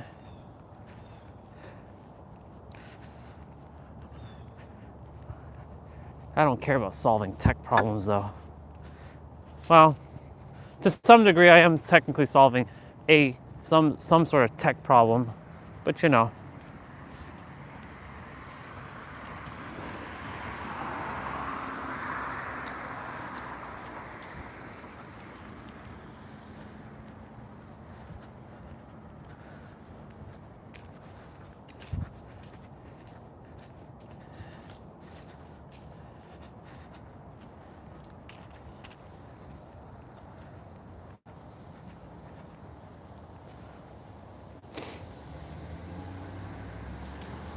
Do do do.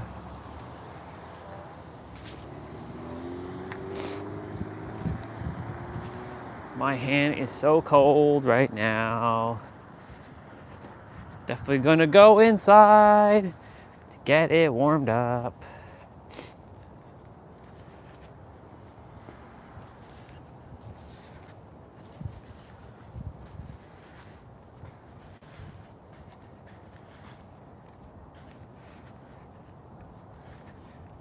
There's an old lady, well, not old lady, a version of me that is up in age with wearing just a sweater and she's folded up her sleeves and she's just like bare hands. She not feeling She's not feeling cold whatsoever.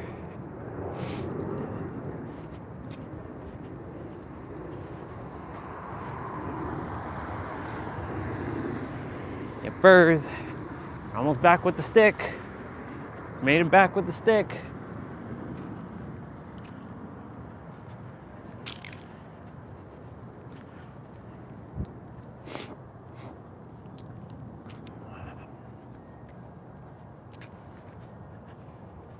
I wonder if there's anything gonna be new in Dead by Daylight. Ah, I gotta also do all that killer stuff. Damn it.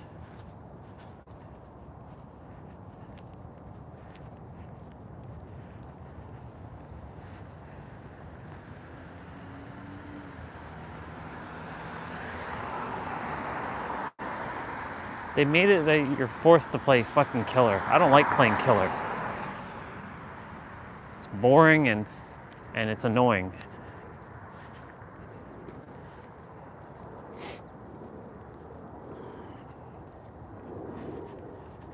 I'll have to take the car again one more time to get the tires changed. She's got a Shiba Inu. Actually, those are two Shiba Inus. Actually, no, one is a Shiba Inu, one is something else.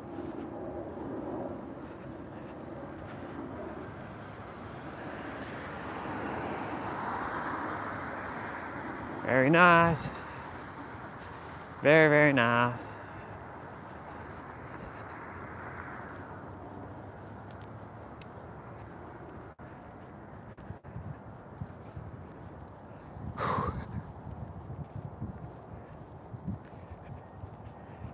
We did it. We made it back with the stick.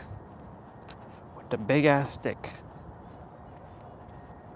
You'll see the scale in a moment of how giant this thing is. Well, how big it is.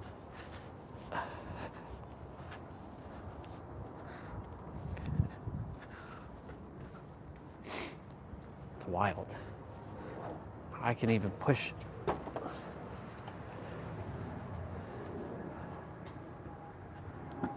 Holy shit, yeah, it is. It could literally touch, like, it's huge. Like, look at the scale of that thing. Look how tall that thing is. That dwarfs my other sticks. And then one other human was like, what are you doing with that? I'm gonna beat someone's ass with it. No, I'm kidding. I'm not gonna do that. I'm gonna be a necromancer and summon the dead back to life with it. I gotta get the charger.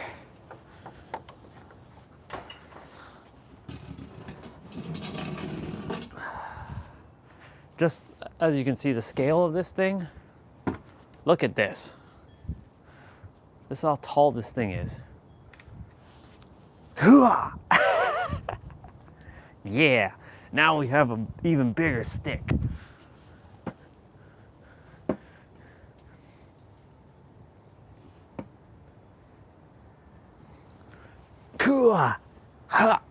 Well, it's not practical right now, but you know. Dark magic attack. Okay. I'll put this guy right here for now. Big old walking stick. That was a gift from the divine. Now, I do have to go inside and get the charger.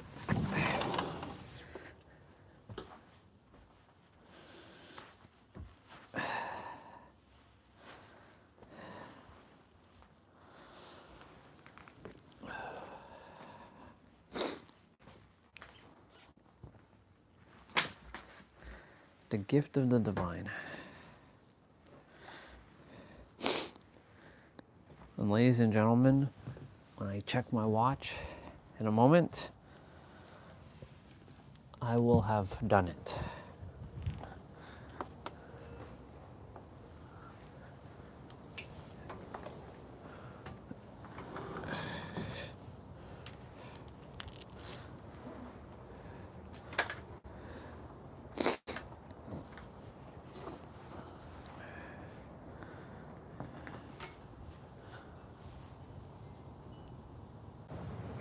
Ta-da! And I have to get the selfie stick.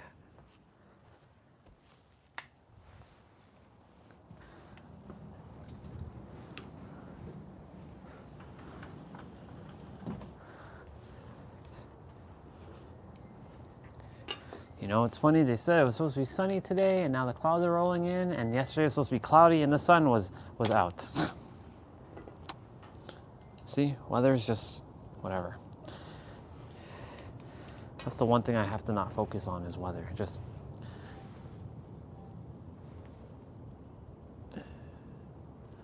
ta-da! It's not charging. Why aren't you charging?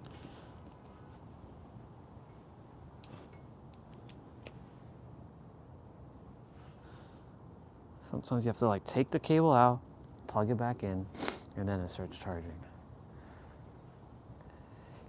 That's the whole, did you turn your computer off and on again? Why isn't my charger working? I plugged my thing in, it's not working. Did you unplug it and plug it back in? Why would you do that? Well, sometimes technology just acts stupid like that. I heard it yesterday, like some days, oh yeah, I was at the dealership.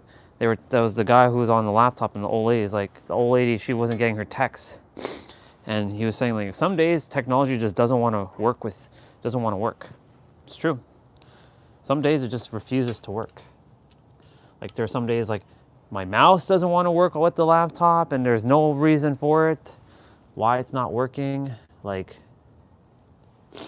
I took off my other glove to leave it inside. But yeah, this stick has some like, it's got like some scribing on it. I mean, I know it's, nobody actually carved anything in it, I don't think anyways, but yeah. Like it's got a really cool, like, there's like lots of scribings here. What's really cool is all this intricacy right here. So, yeah. In comparison, I'm gonna go get my other stick, my other long stick. Like this is wild. Like it might be just as long as that 2x4. Let's see. I don't think it is as long as a 2x4, but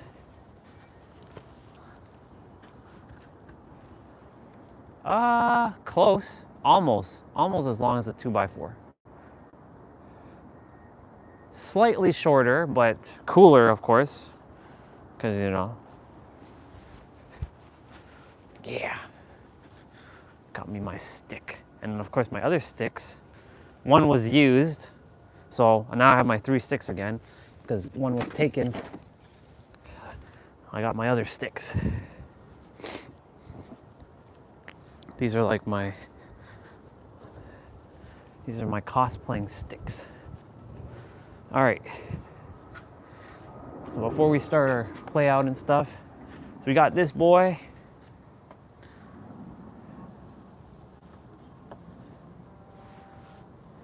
We got this boy. And this one is technically similar to this one because it has the little V at the end of it. See, they both have like a V. But this one is shorter. So I have 3. So it should go like this. Look at that. Wow. And this one is like chunkier too. That's quite the stick collection. So this actually, no, it's supposed to go this way. My bad. This stick should be, well, there's 2 ways I actually use this middle stick.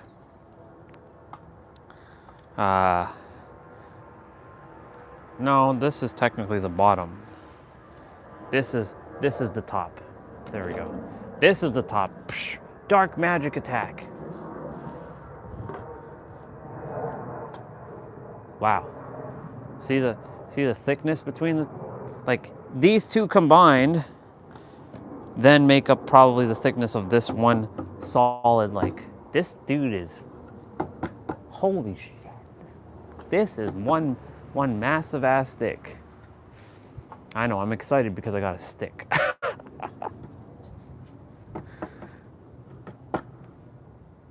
It's nice. I like it. And I can carry it like this. I look like a true badass.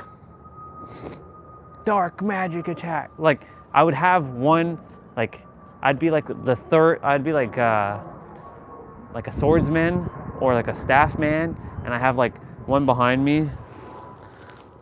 Like, I'd have it like, well, obviously, I'd have one like carrying like this. So I'll just pretend that it's hooked onto me, and then I'd be like carrying these two. Yeah, let's go. And then if I really required a big guy, I'd drop these two, and then I'd go and bust out this big one, and I'd be like, "Come and fight me, you damn bastards!" My ultimate weapons right here. It's nice. Ooh-ah! Ooh-ah! Yeah. Like somebody sends like a magic attack at me, I like block it with this. I'm like, this is like my shield, and then I reflect it back. Yeah. And then I can like turn one into like a dagger.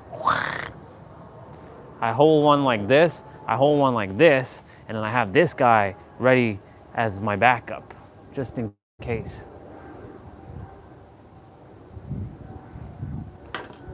Yep. It's nice.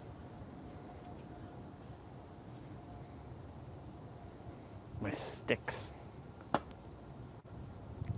definitely have to put a rubber band around the three of them, so to know that these are mine. Just have to get a rubber band that will stretch around the three so it holds them together.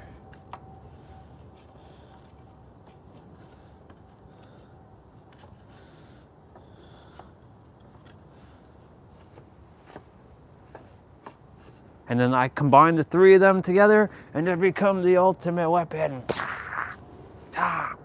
They become a fusion weapon. And then I have to like take it and like, it becomes like a giant ass like, wah. Yeah. Yeah. Yeah. Yeah. It's like some Monster Hunter weapon right here going on. Oh.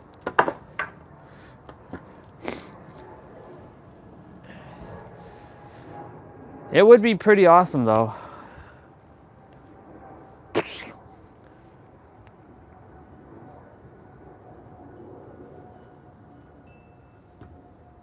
I'd have to carve some of this like bark off of it.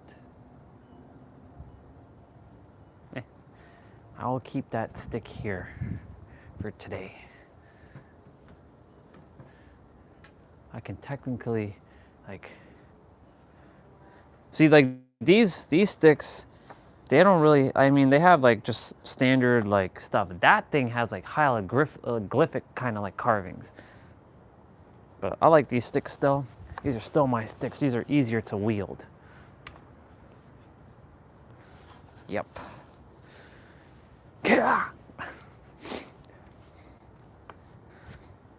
Okay, I'm gonna put my sticks away. Thank you, sticks. Oh, and we got these sticks this year too, during the summertime. We came back with our walking sticks.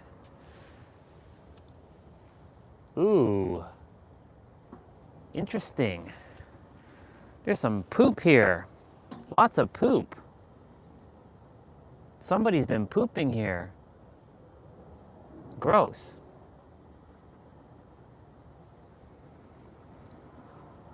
Some animal's been hiding behind here, pooping. Don't know what kind of animal that is, but that definitely That definitely is, you know, well, I don't want to put my sticks here now. Now that I know that they're doing doggy poopy. There's nothing on my sticks, thankfully. Maybe it was just a sign for me to move my sticks out of here. Okay.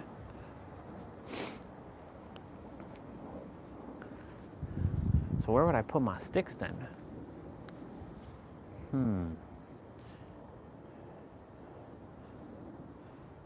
Maybe I can put them over here so I can always see them. But then of course we have to deal with Mr. Shadow and like his nonsense, his bubba-ness. I could put it here.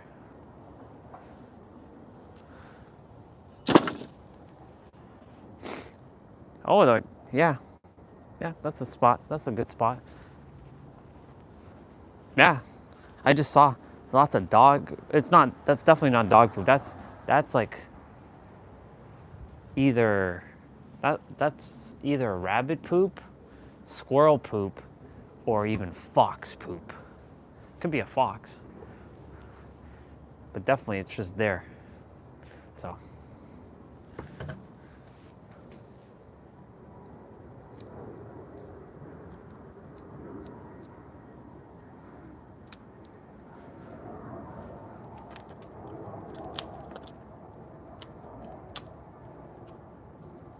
Ooh, baby. It's looking much better now that we've...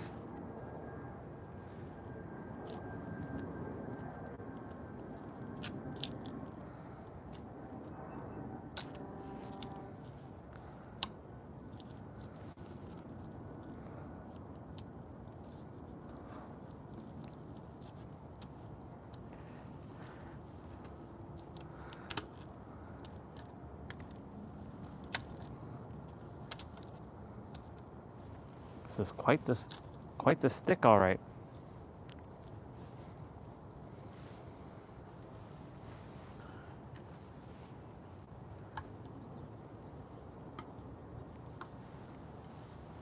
Not bad, not bad. This was definitely left for me.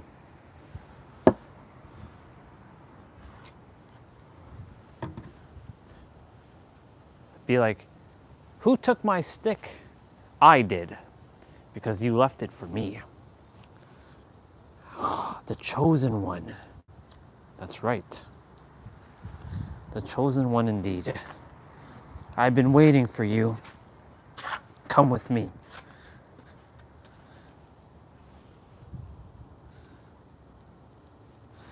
There's a little bit more that has to be peeled off, but I think this is as good as it's gonna get for now, without my sticks getting dog pooped. Whew. Yep.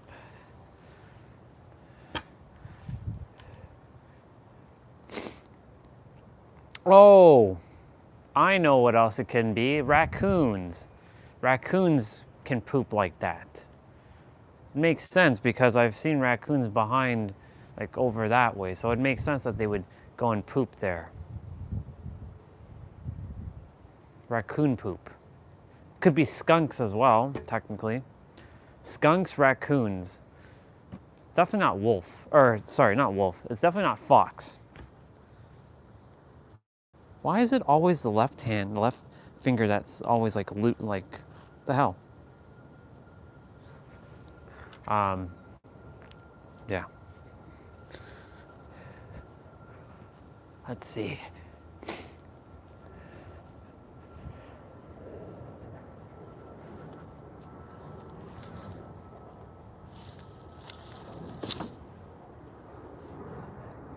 It's easier to get my sticks from here, too.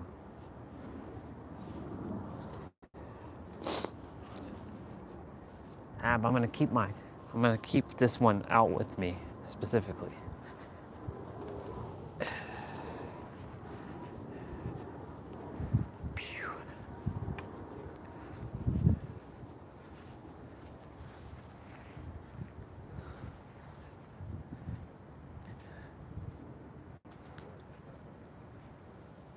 It's long. It's very long. See? Now you can see the length of it. Like you can't even get the entire length on the camera. Actually, now you can.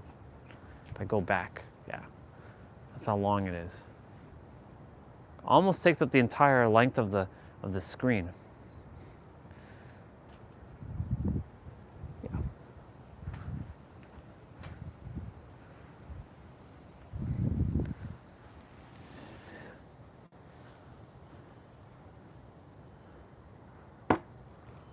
Who goes there? I do.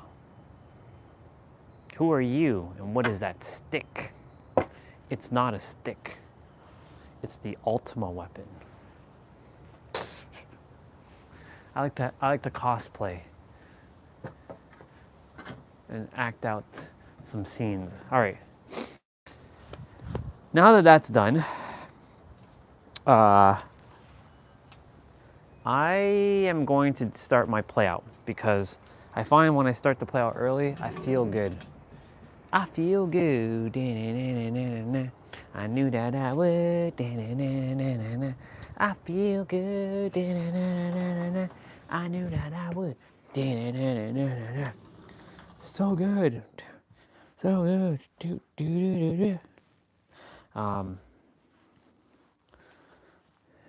I feel nice. Like sugar and spice. I feel nice, like sugar and spice. I have so many movies to watch. I just thought about all the movies I downloaded. Crazy.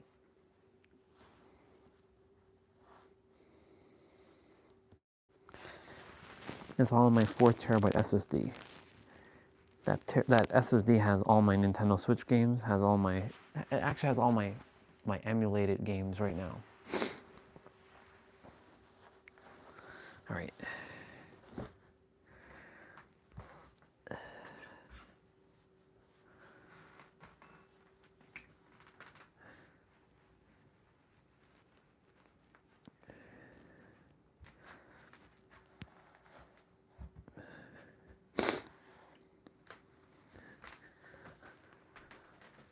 I'm gonna take off these pants.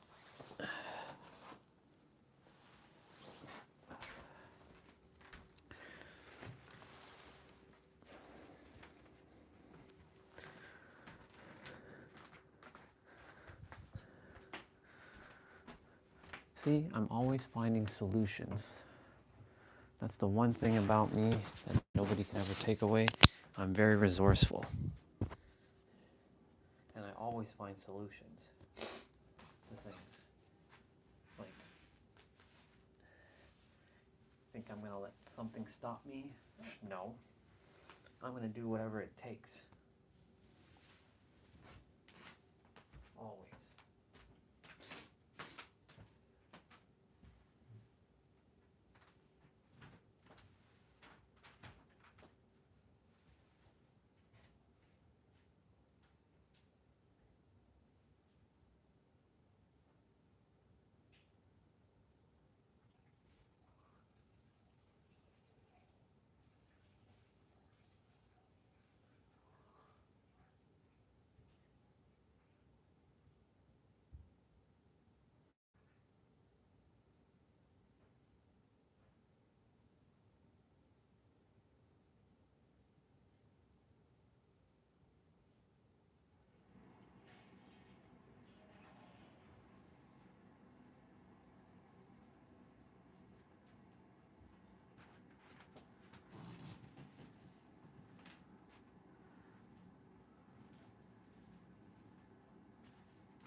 All right, I'm back. I want to check something quickly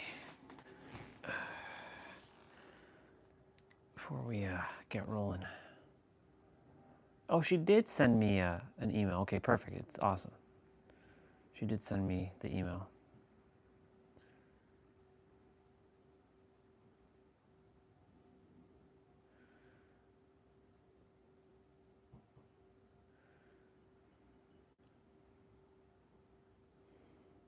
Let's see. Lorella said, "My greetings to you, Orion. It was so nice to meet you. I really appreciate your thoughtful blessings. It was really incredible because as I sat, I would hear words like authenticity, and I thought to myself that that has been my journey to just be who I was born to be." Spot on. Last October, so a year ago, over the course of a week, I was doing some driving, and while passing through a valley, saw a rainbow. I didn't think anything of it. 2 days later, same spot, I saw another rainbow. I stopped the car and took a picture, but didn't connect anything. Once I arrived at my destination, north, I was pulling into the parking lot and saw the most vivid rainbow I had ever seen in my life. After 30 minutes, and it's funny how she's mentioning rainbows because we saw rainbows like 2 days ago. After 30 minutes later, my mother and I were having lunch at the lake, and right in front of my eyes, a rainbow was appearing, a double rainbow. Wow. A day or so later, another double rainbow not far from me. It was 2 weeks later, I connected to this energy during EMDR therapy. That energy was so pure, loving, and graceful. It was really emotional. There has been other times, and it's so incredibly beautiful. Writing this story is a great blessing, and I felt God's writing it with me. We're co-creating. This is a special mission, and I feel really grateful. When you showed me your images, I thought they were really wonderful and full of great insights. Thank you, Lorella. I appreciate that. That was awesome.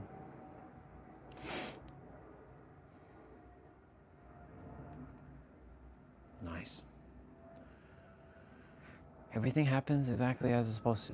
Life will pull you up and down. Applause will feel like peace. Smiles, forgetting he's only one side of the stone. The same voice is not. Sadness replaces applause. He breathes and returns to himself. Neutral. It's all about neutrality. Getting to a neutral state. Getting to a neutral state is important.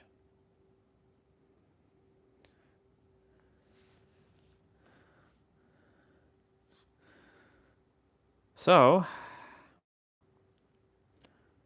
we've officially hit 11,033 steps, and my time or my steps are 11 and 33, and then right now the time is 9:55, so 55, 11, and 33. That's pretty badass.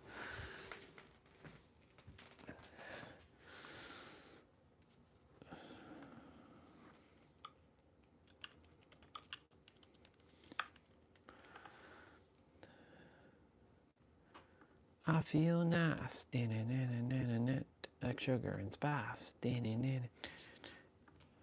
Gonna take care of. It's my cousin's birthday. Wow, 4 years ago. Clarity comes from engagement, not thought. Marie Forleo. That's when my headband was like fucking awesome. I wish I still had that headband perfect as it was, but it's not. But it's all good.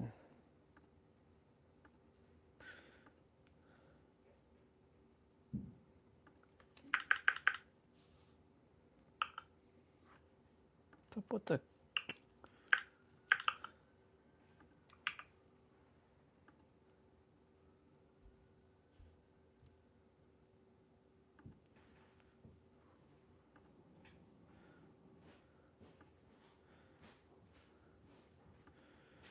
Grammarly?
There's another brother.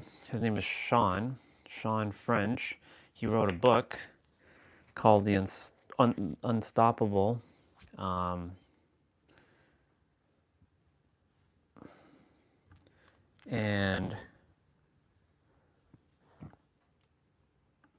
what was I going to say?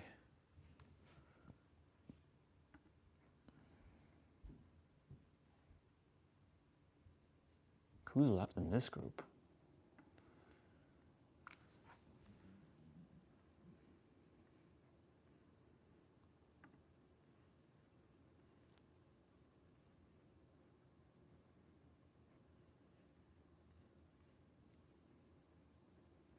Fascinating.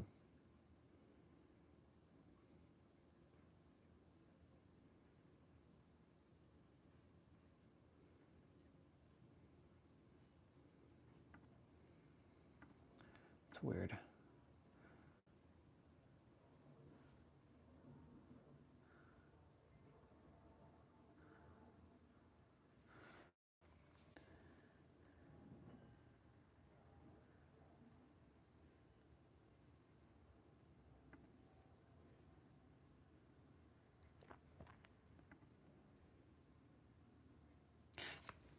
So sister Margaret, I was just like checking because I went on Facebook. I see a bunch of like groups that she left because it just popped up on my notification. And then who's in the Connection Mastermind? Who's in this one?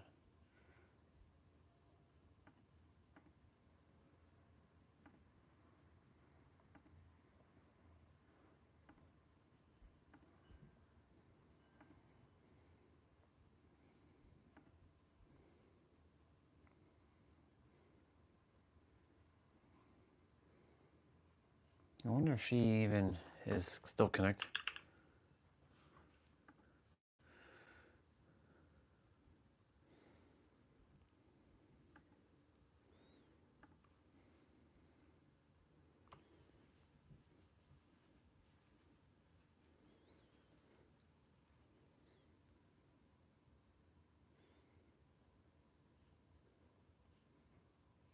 Yeah. Sister has become very interesting.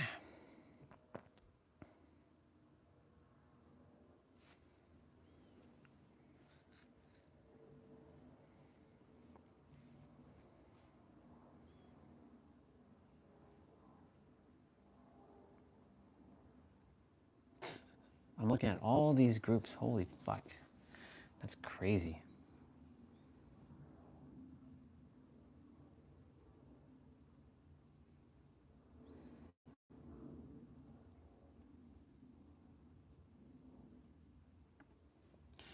Well, I wasn't looking to do any of that today, but looks like we're going to be clearing some bullshit out.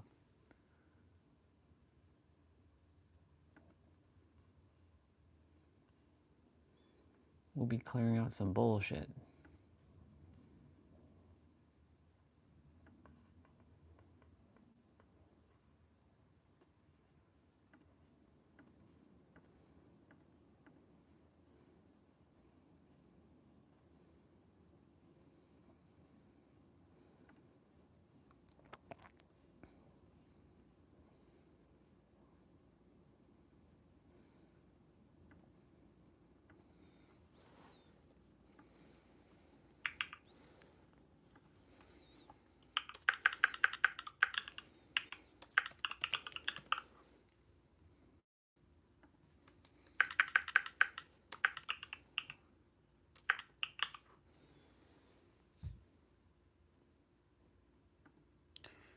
All right.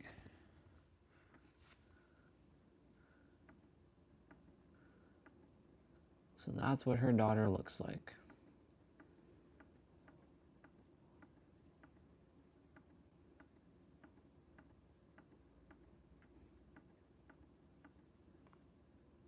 What's her name?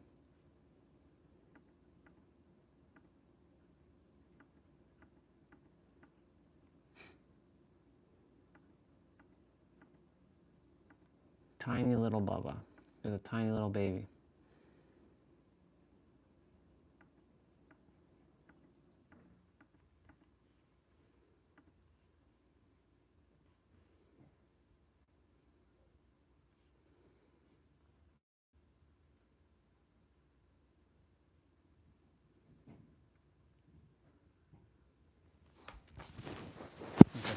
I'll be right back again.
All right. Today's lower body. It's gonna be 30 minutes. It's going to be. There we go. It's gonna be 30 minutes. It's gonna be fun. Especially when I start moving my body, I'll be ready to rock and roll. I'm gonna open up my playout. But yeah, I have a couple of things that I'm gonna be addressing. By the way, so there was another comment this morning. It says, "Why do we say Teen Gohan when he's only 11 years old?" So I gave this guy a perspective, like to simply distinguish him from Kid Gohan. The perceptions of Kid Gohan, and you're right in brackets that this Gohan is technically kid/child. If we called him Kid Gohan in this form, then it would confuse his child form with when fighting Frieza or when he was introduced with Raditz. I trust this will make sense. We all just collectively agreed to call him Teen Gohan because of his looks. And then another guy says, teen is 10 to 19. That's because it's called teen. What? No. Since when does teen start at 10? Teen starts at 13, hence why we call it 13, not 12 teen, not 11 teen, not 10 teen. What kind of world is this person living in?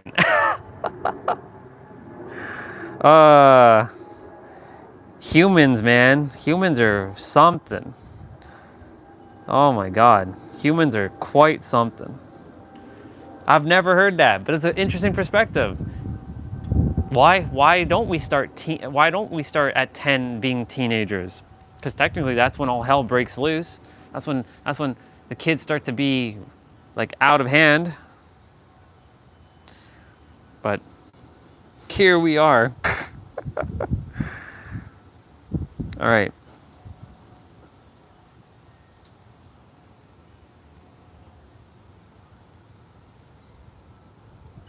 You're invoking without knowing.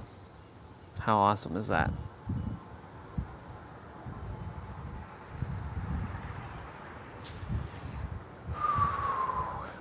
Okay, we got to get that body moving, because if we stand out here without moving the body, we gonna freeze. Come on, Wi-Fi, what you doing? Why are we on the 5 gigahertz? What the hell? Get your ass on the gaming one. Let's go. Chop, chop.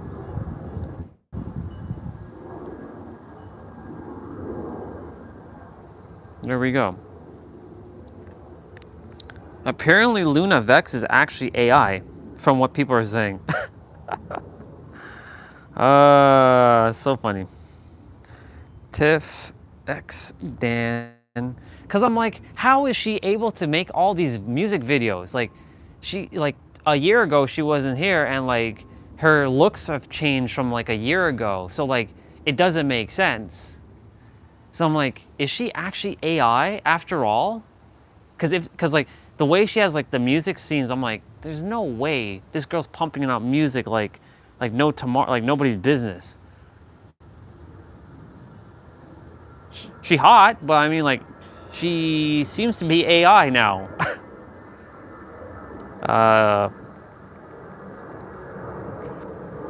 Goes to show you never know what you're really looking at. All right, we're gonna do. We did drop sets last week, so we're gonna shift it to. What are we doing?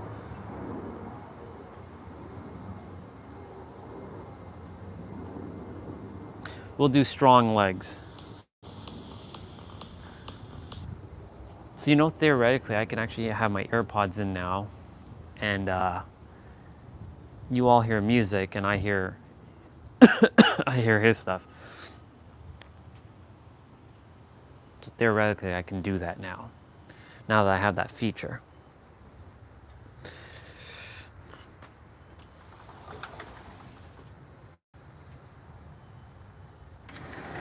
So I'm going to go ahead and do that. I want to hear his stuff while you all get to hear music.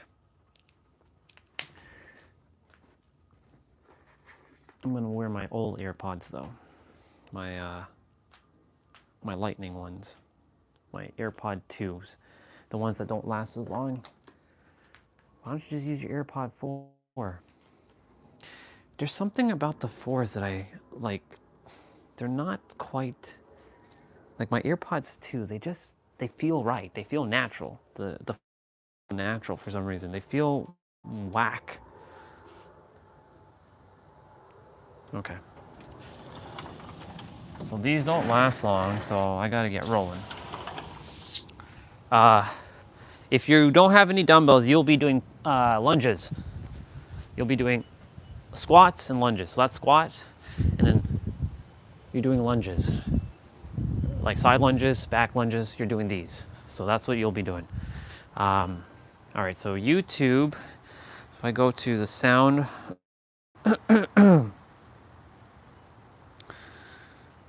settings, sound,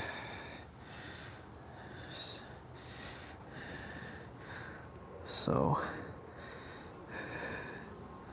VLC,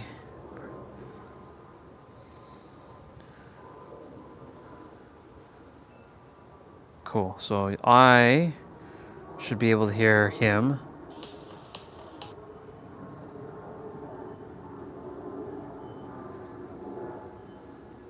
Oh, it's because Bluetooth is not engaged, that's why.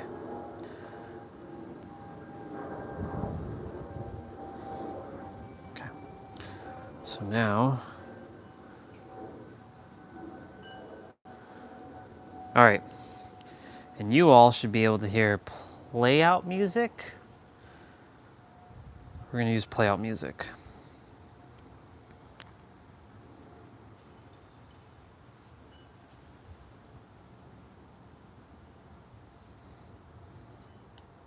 That's not how that's supposed to work. Oh, main device is tablet.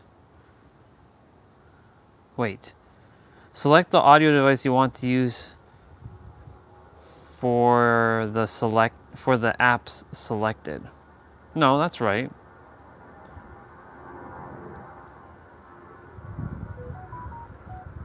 Okay, cool. Now, there we go. I just have to re-engage it.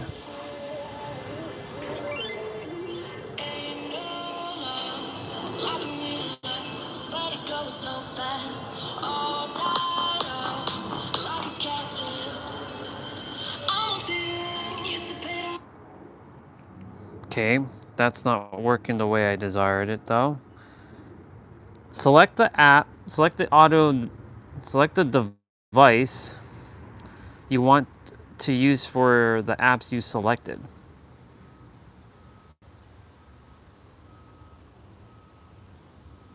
Wait. Select the apps you want to play on a different audio.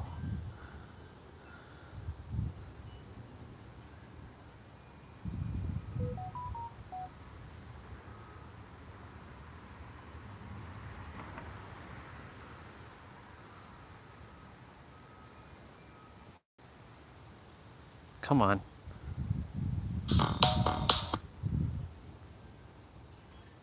That's not how I want it to work.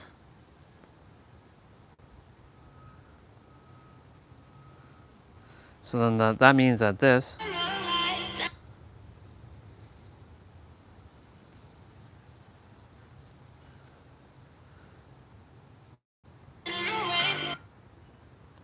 What the hell?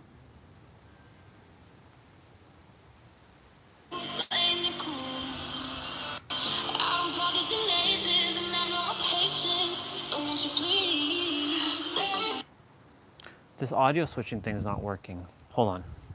Let me go inside for a sec and test it.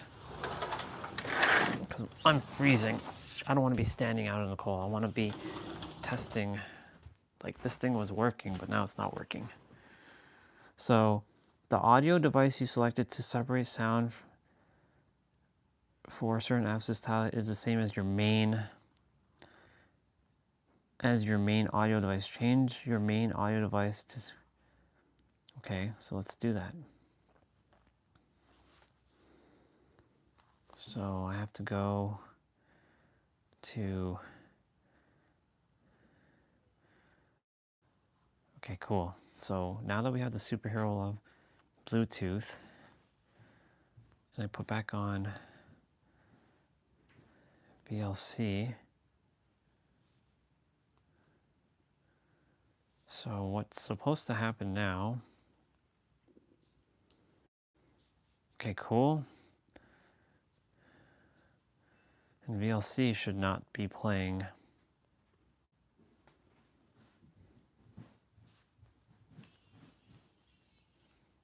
No, it's not supposed to be playing. It's supposed to be playing on the tablet.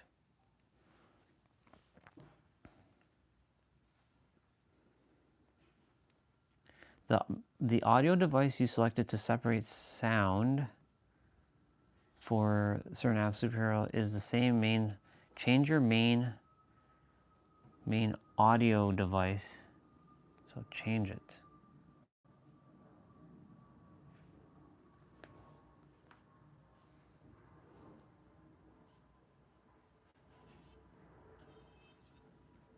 That's not working. It was working that day. What the fuck? What am I doing incorrectly now? Turn off.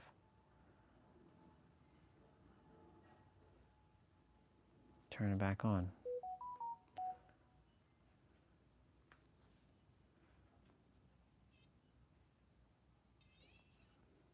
Nope.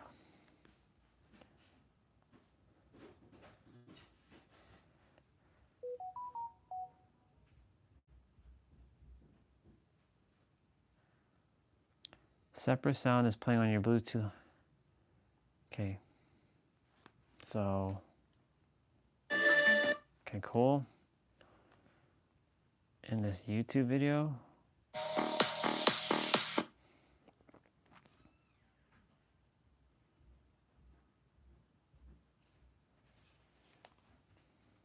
Let's see.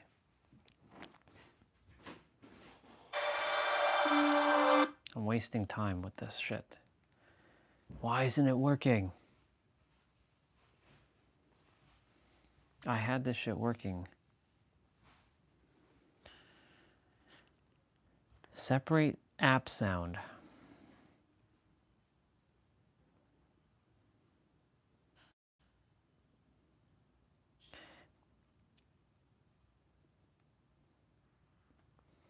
Okay. Play media sounds from apps you selected on a separate audio device. So VLC and Netflix should be playing on the tablet. Everything else should be playing via Bluetooth.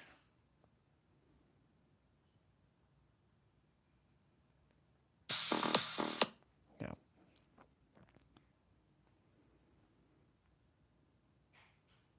Unless I have it backwards and it's supposed to be Google Chrome, but I don't think that's how that's supposed to work.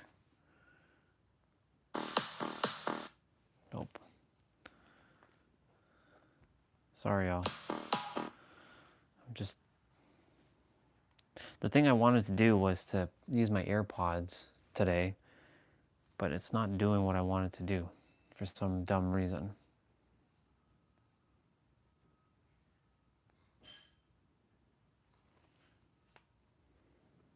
So Google Chrome. Sound is playing through your speaker. Separate sound is playing through tablet speaker. Tap here to turn this off. No, I don't want to turn it off. Now I want to keep.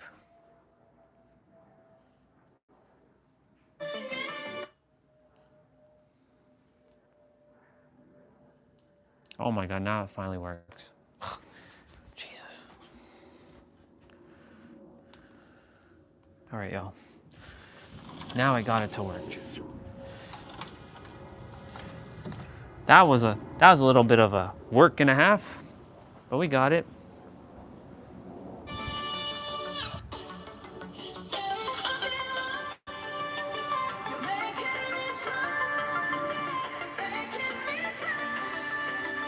All right, cool.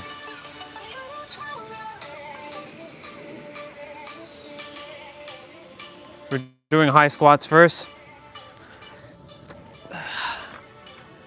Let's go.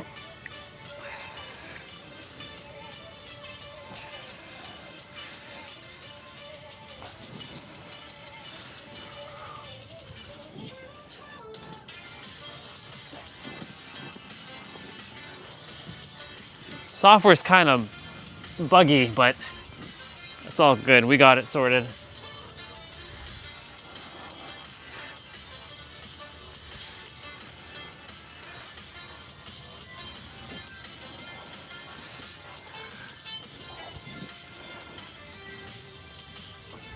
Perfect. So I can hear Dan, and you all can hear the other music. So that's good.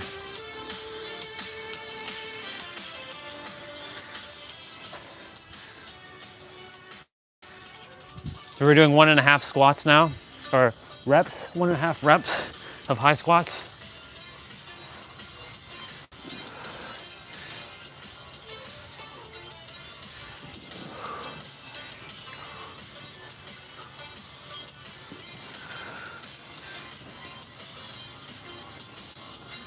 So I think we're gonna be doing 1.5 after one.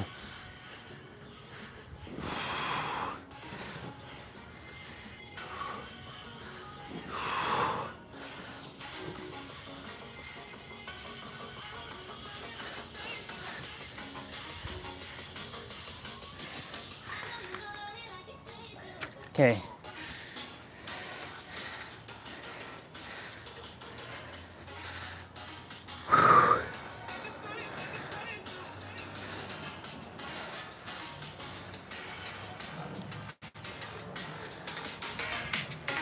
One dumbbell. So you're gonna hold the dumbbell in your right hand and you're bringing your right foot forward.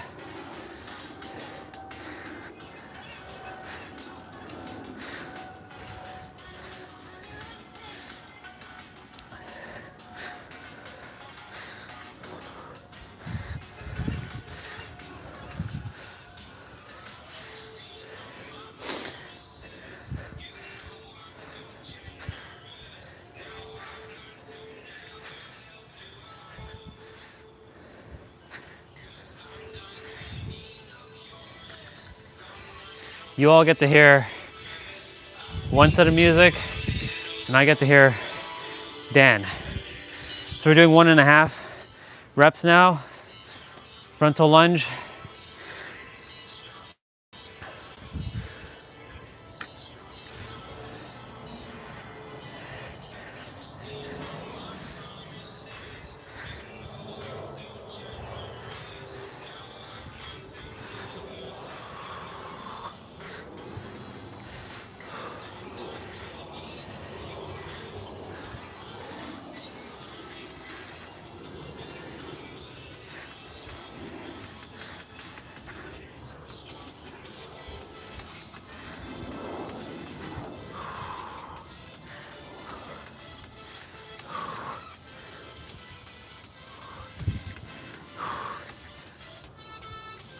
We kind of wasted a little bit of time with the audio thing, but it's okay. So we're doing sumo squats now.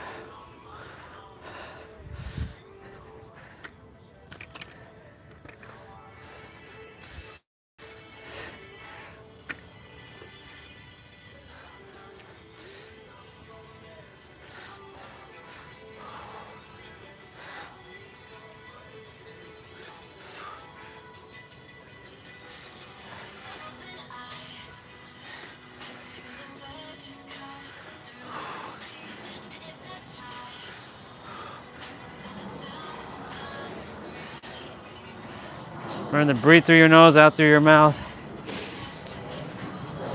I know I kind of just got straight into it.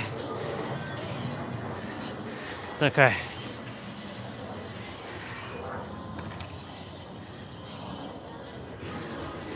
All right, so we're gonna do 1.5 now.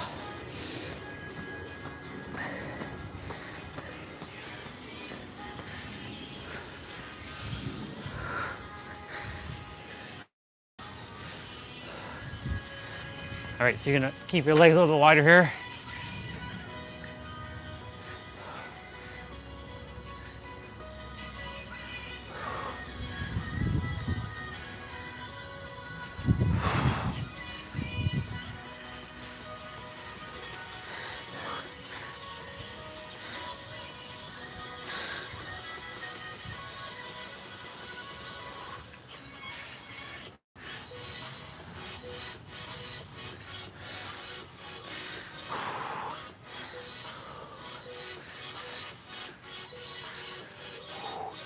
Very good. Oh, all right. So we should be doing the left side now.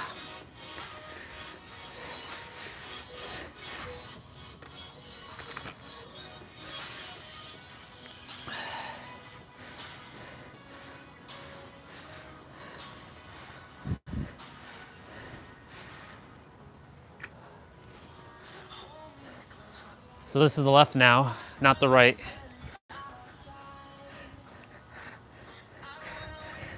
When I was doing the right, I should have faced the other way, but it's okay.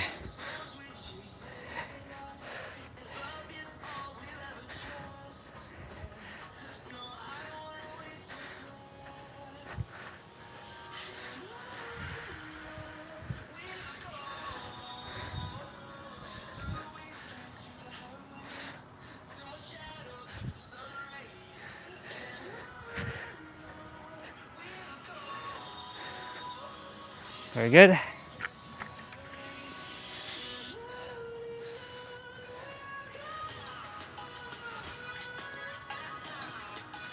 I like the fact that they have their own separate like audio like volumes as well.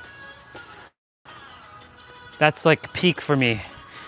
If I can do everything that my Mac can do on my tablet, then when I'm outside, I can have my own music.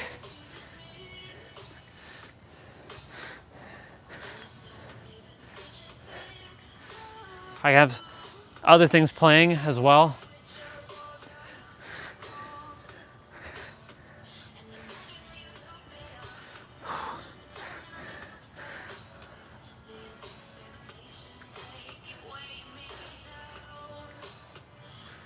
Very good.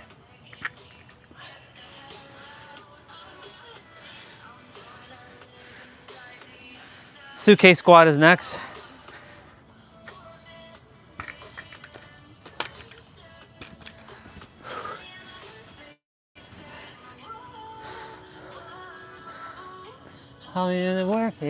You're a perfect 10. But of course I'm listening to Dan's music right now he's using. This is the beauty of having the ability to switch audio like this, because you all get to hear your own version of stuff. And I get to hear Dan, even though I don't have to, but today I felt called to.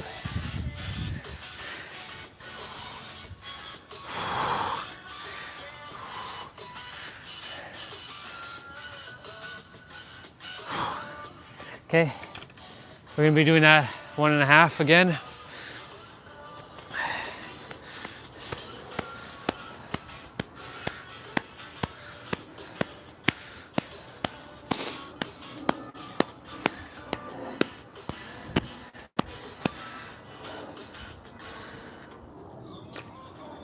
One and a half.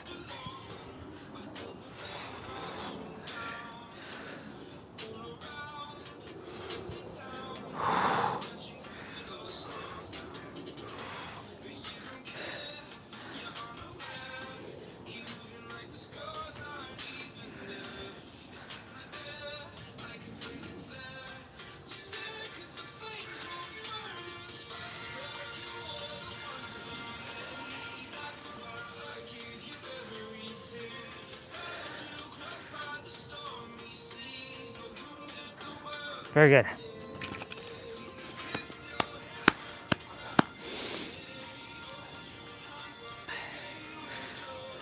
So lateral switch lunges. So for those without dumbbells, you're gonna be going to the side like this. For us, you're gonna go your So your right hand, you're gonna go to your left side, and you can switch in the middle, and then you're gonna take your left hand and go to the right side. So opposite hand, opposite direction.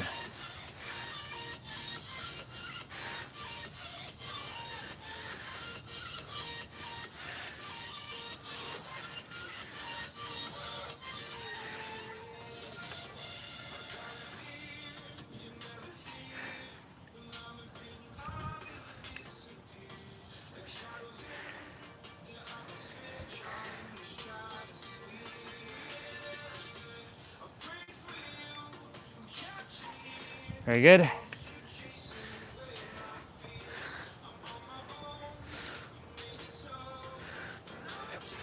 Doing that again, but half, 1.5.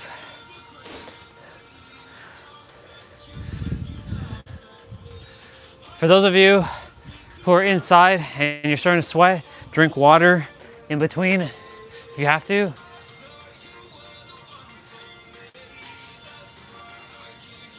Remember to breathe through that nose and out through that mouth.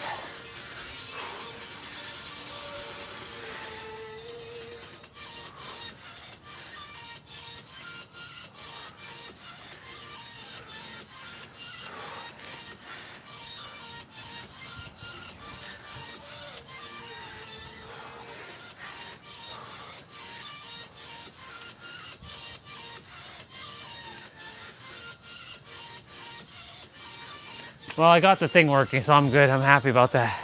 It was weird. I thought I should just start working normally, but I guess I have to keep fixing it here and there. Stagger squats. You're gonna bring your right foot forward and left foot back. So I'll face the way this time. So right foot forward, left foot back. You're gonna bounce on your left toes.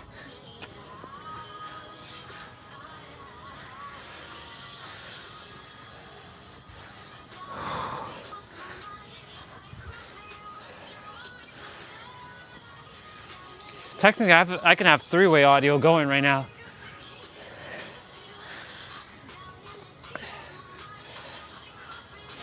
I can have YouTube playing, like narrow stuff in the background while I'm doing my stuff, or like Katie.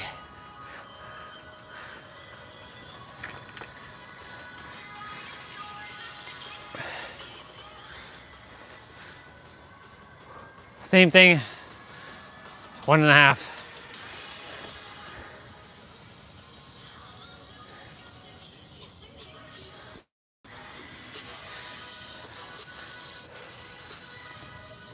So right foot forward again, left foot back, 1/2 and up.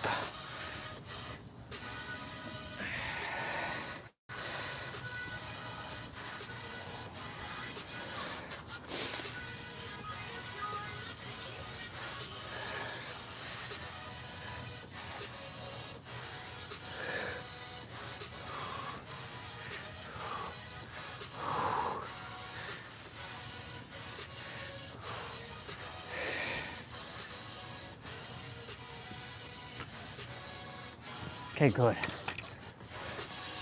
And just so y'all know, we had another milestone today. 2 million steps was accomplished. We're doing curtsy lunges, or curtsy squats.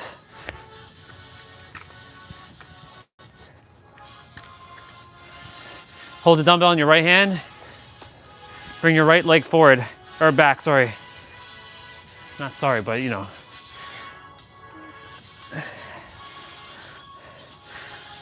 Make sure your toes are over your knees.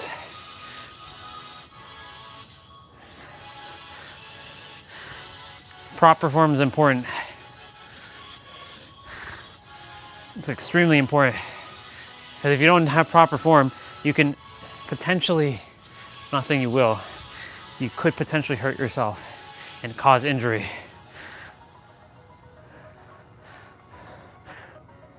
So always do your best to go slower. It's better to go slower with proper form than go faster with not proper form. 1.5 curtsy lunges. Again. Well, not again, but 1.5. So hold the dumbbell in your right hand again. Bring your right leg behind your left. Go down, 1, half, back up.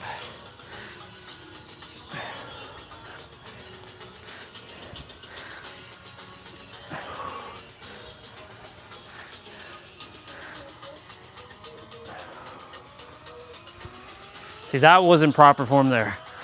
This is proper form.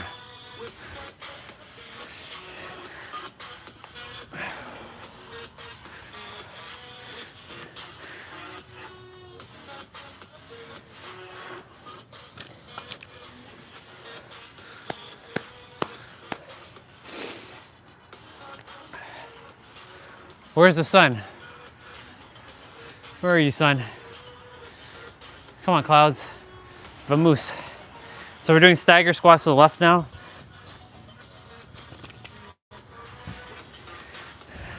So left foot goes forward, right foot back.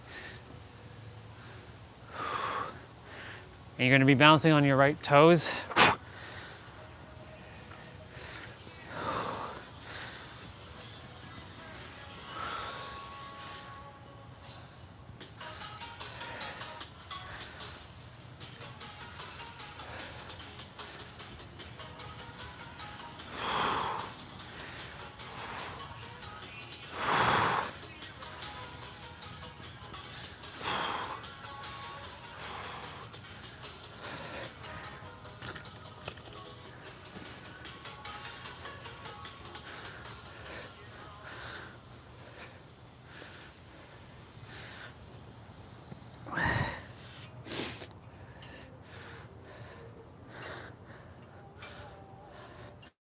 One and a half again. Well, you know, we're doing 1.5 of stagger squats again. So your right foot again is behind. You're bouncing on your right toe and your left foot is flat on the mat.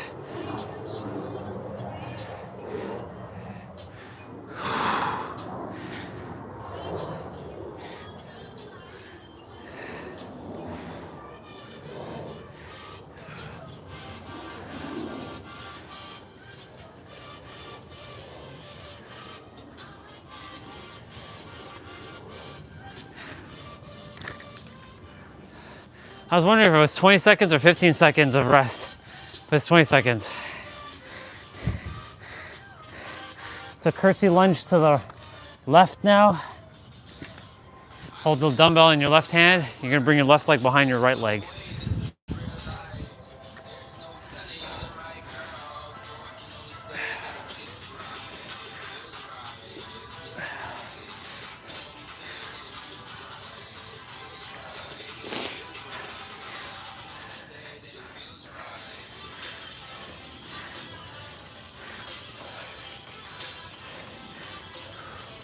Very good.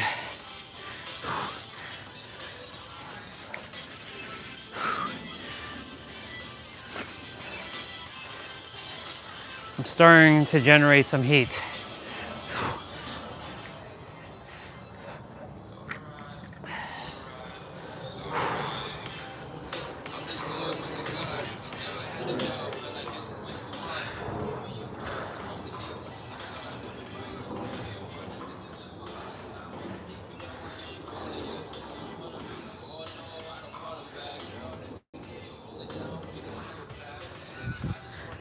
Okay, cool.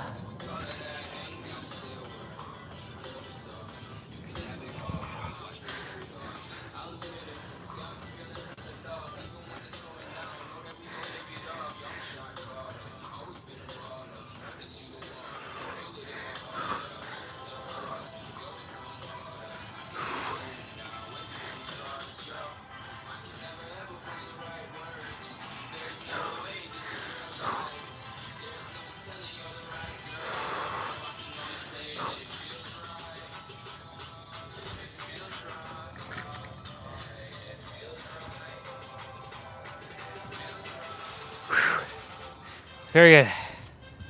Goblet squats are next, so you're gonna hold one dumbbell. So for those of you without dumbbells, air squats. So you're gonna go down like this.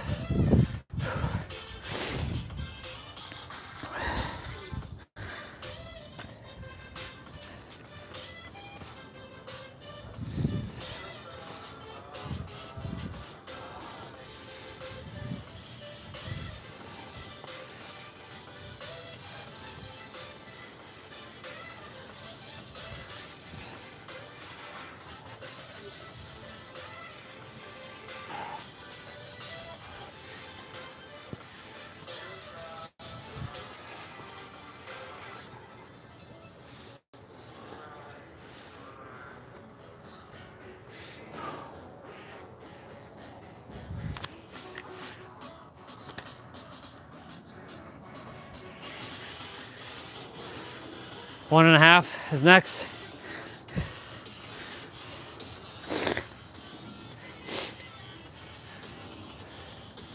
Doing good, y'all.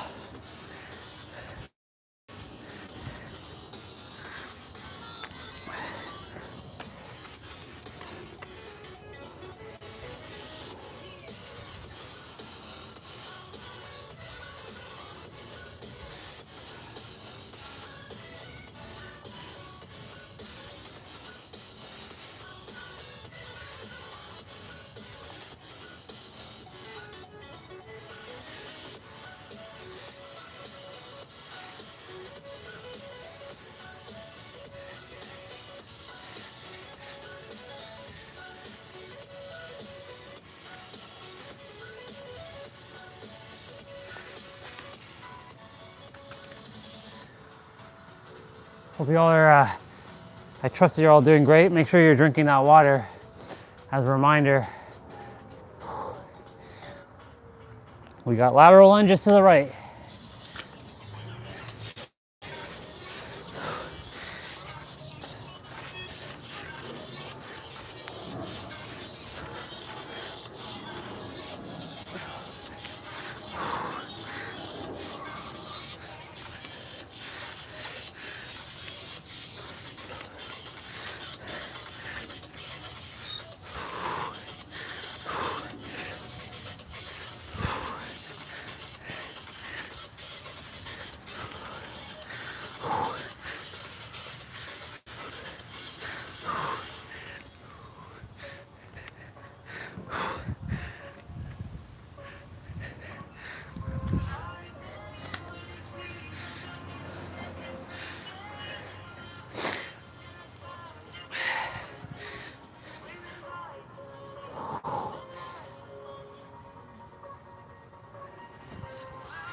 Doing that again, 1.5.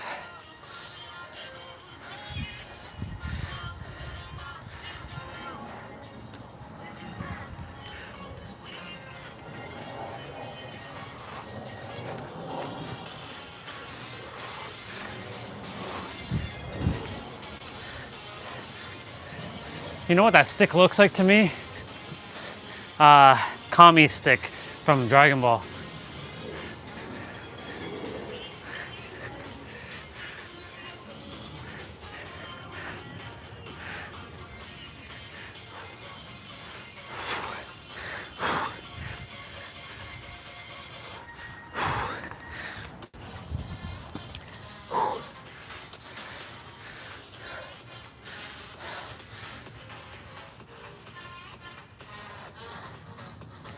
In and out squats are next.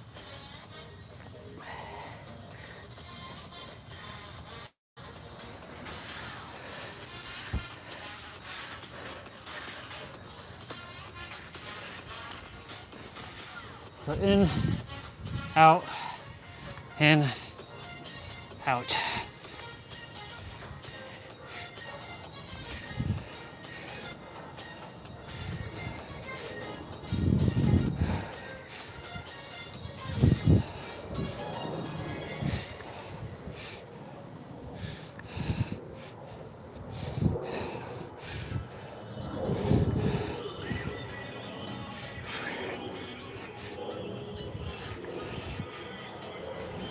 Very good.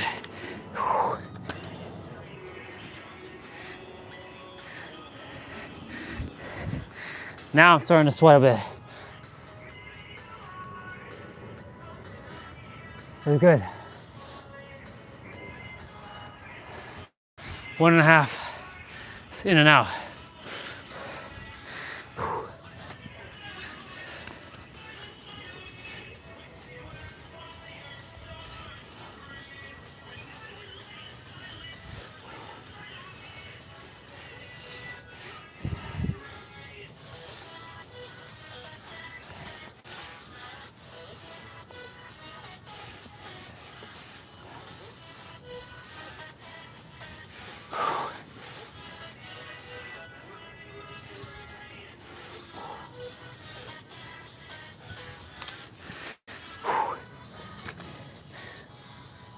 Wow.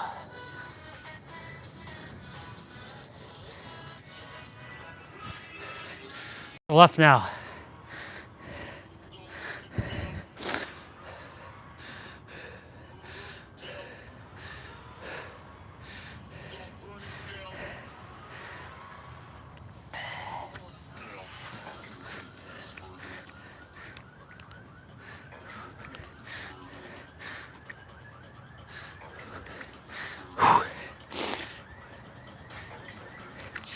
Doing great, y'all.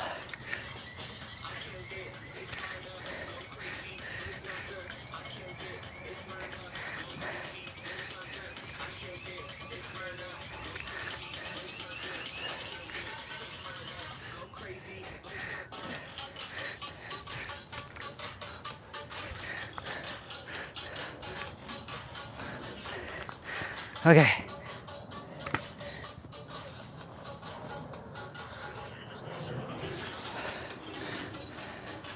Whew.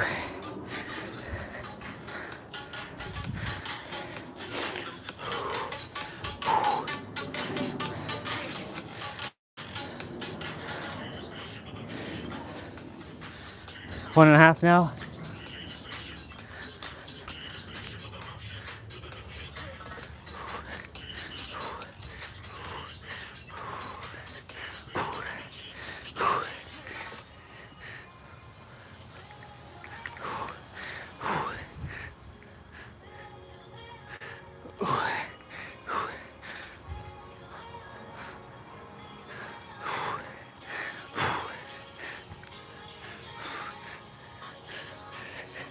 Whew. Oh man, wow.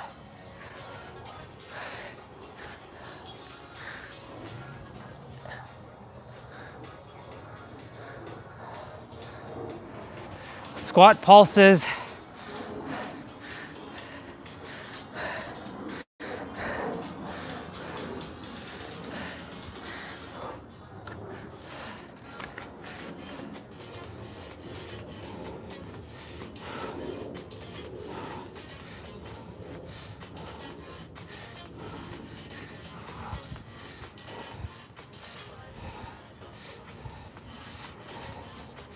Ooh, feeling it, y'all.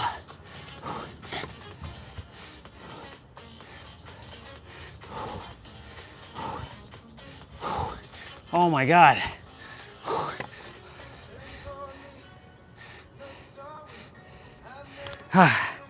Wow.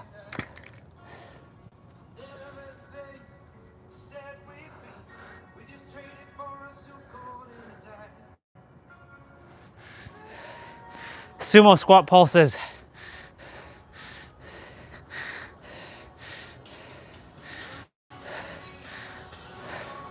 Okay, now we're feeling hot, which is good.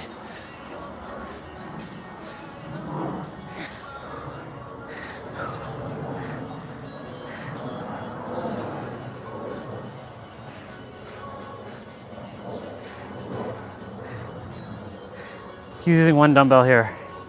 Oh.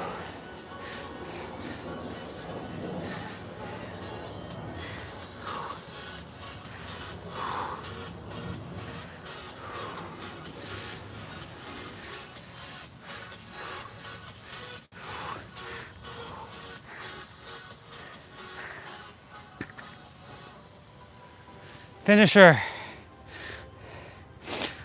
No dumbbells. So you're doing lunge squat, lunge plus squat to the left and a squat hold. So one to the left, one to the right. So first, right leg, squat, back, squat, front, squat, back, squat.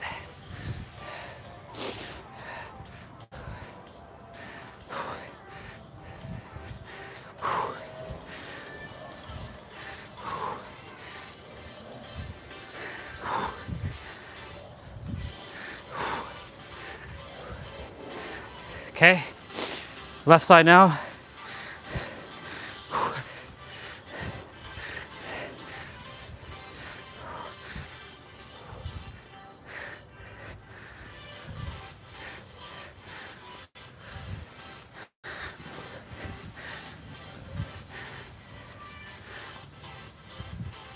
Oh my God.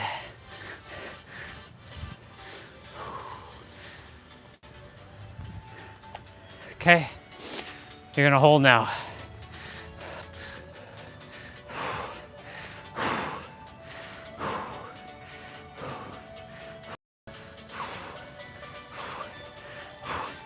Ooh.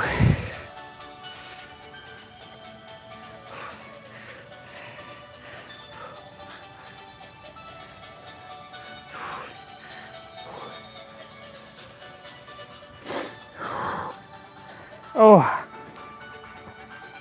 wow. Oh my God. Y'all, I'm sweating buckets right now.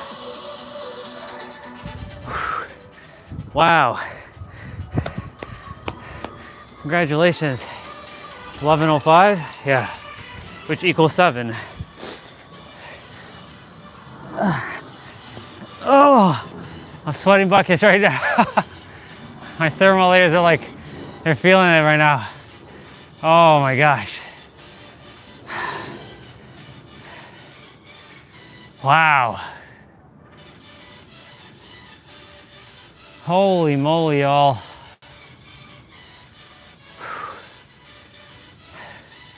That was wild. All right. I'm glad that the thing is working right now, by the way. The different audio. I paused the video though, so I can hear the music you all are hearing. Well, kinda can hear. I'm sure you all can hear that.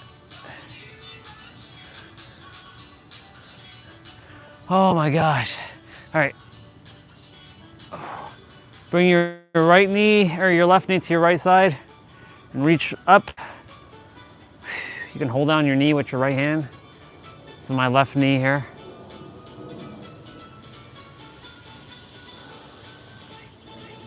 Lorella shared a nice story with us about rainbows, and we got to see a rainbow not that like a couple days ago, y'all.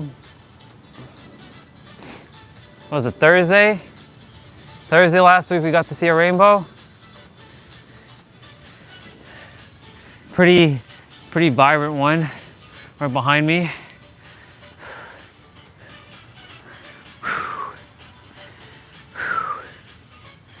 We're cooling off now. We're gonna get to abs in a moment, and then after that, I will be doing my other stuff, and yeah, we'll be done by 12. We should be done by 12 or 12:30, and then we have the rest of the day to ourselves. My back is like wet right now. Oh man, wow. It's good. That's the reason why I got an extra pair of like thermal. I'm gonna definitely buy one more thermal shirt and one more thermal layer, like long johns. 3 of each. One to wear around the house / do my exercises with, and then 2 for like going out. That way I don't wear this one like when I'm going out. That's why I also have like, I have 3 of these pants. This one is my workout pants with the holes, which is fine.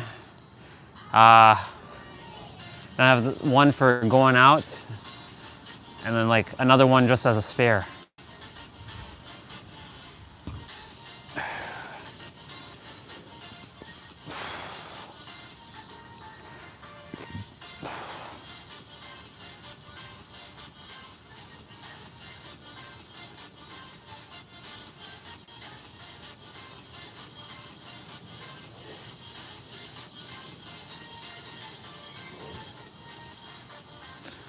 I was just looking at the swirls on the ground, and I was staring into space for a moment, and you can see, I can see some of them moving.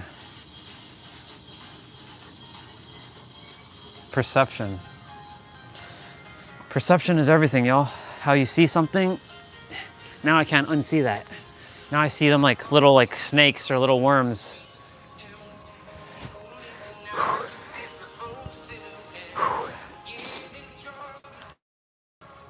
by step.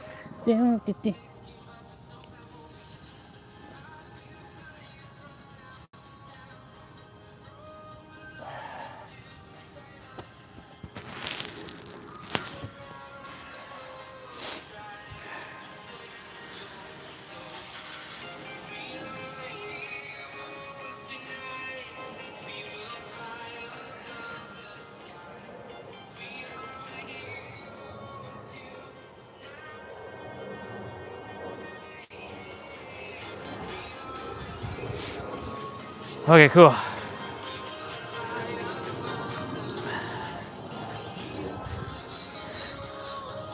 Now we'll do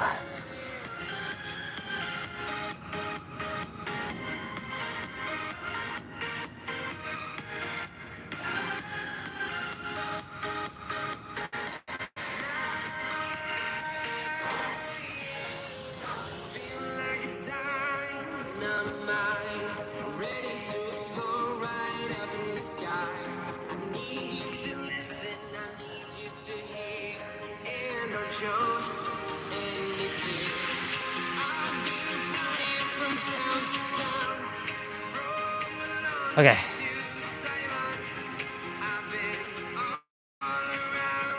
Goes on. Sound is playing through your towel, so you tap here to turn it off. No, don't want to turn that off. Want to keep that on. Be on fire to the sky. Now, yeah.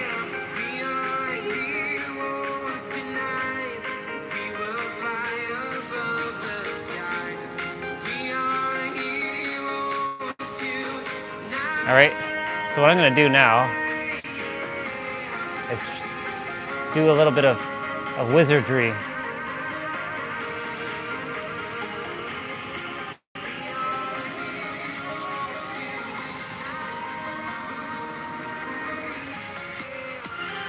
Okay, perfect. So I got YouTube, like YouTube playing on the background. What do we get here? We get a charm. Code 1,000,000 crows. Surprise blood rush.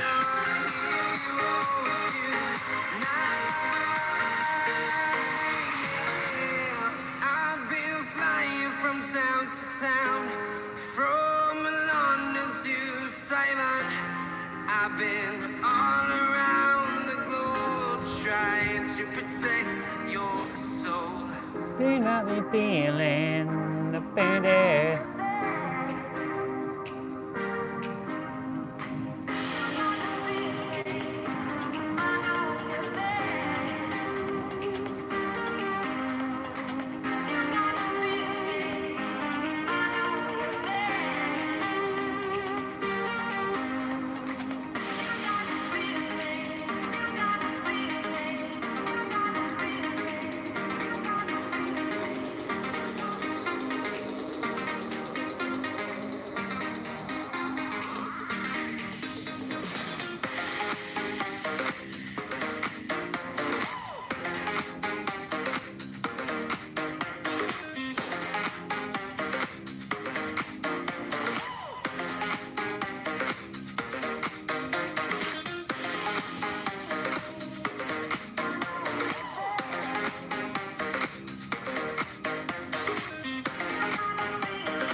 All right. What do I want to look at on YouTube quickly? I want to test something.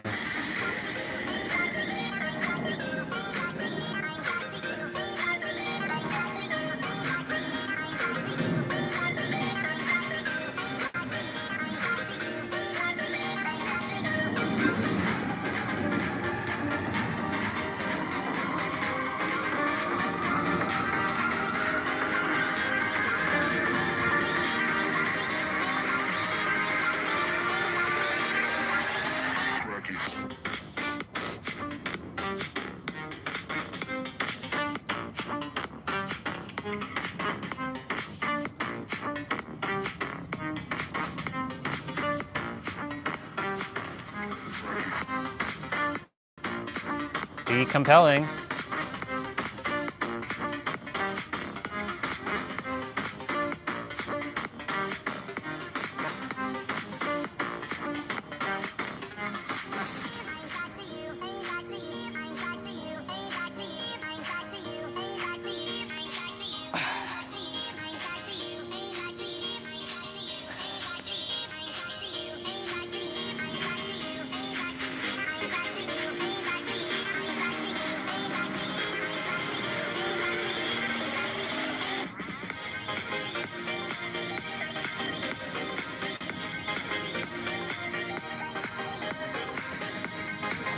Yeah, okay. Sure.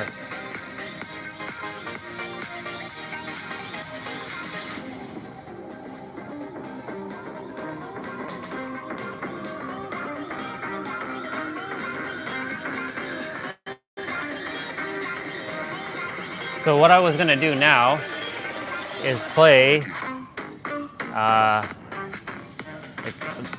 game music. So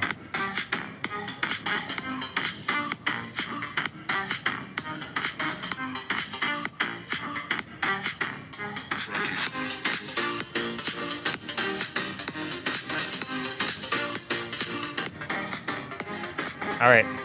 So now I'm gonna open up abs.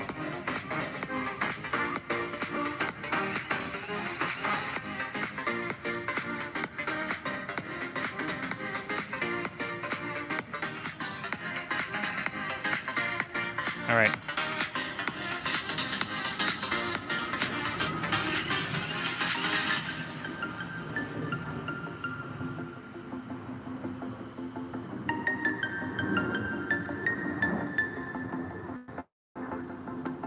Cool. I have 3 things playing in the background right now. Have you all have your own music?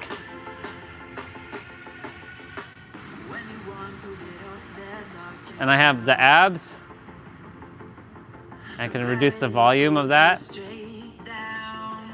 And I have Mega Man playing in the background.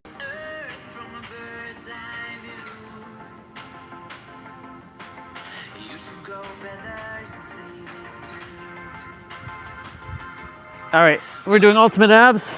Remember, ab exercises don't give you abs. You already have abs, they're hiding under a layer of fat. It comes down to your nutrition, your stress, your hydration, your rest, your training, your mind mastery, your habituations, your environment, and just overall, like, just being.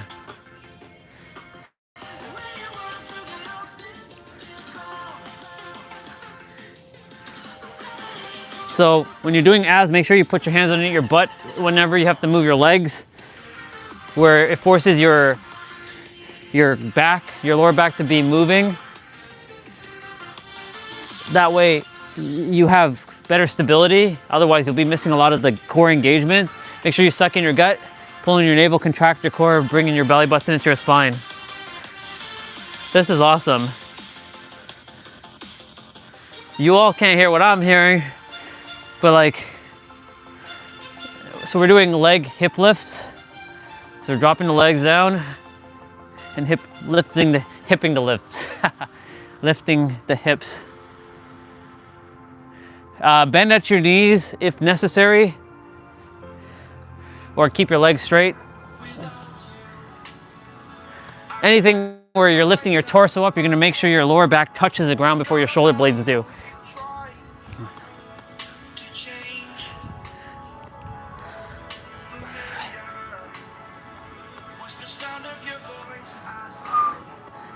I mean, I love the music that you all get to hear, but like, I wanted to test something out today.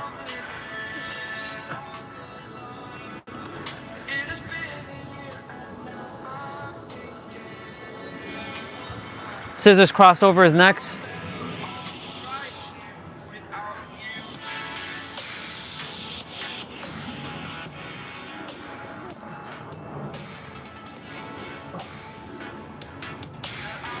So I have YouTube app open and YouTube on the Chrome browser open. Pretty badass. The only thing about the YouTube app is that you can't control the volume on the video. It's weird. They took that feature away on the app. Like years ago, I think. But you can still control it on a browser. That's why I prefer to watch YouTube through a Chrome browser than the YouTube app at times. Because you can control volume.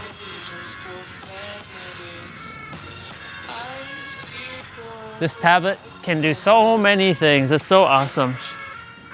Truly my versatile computer.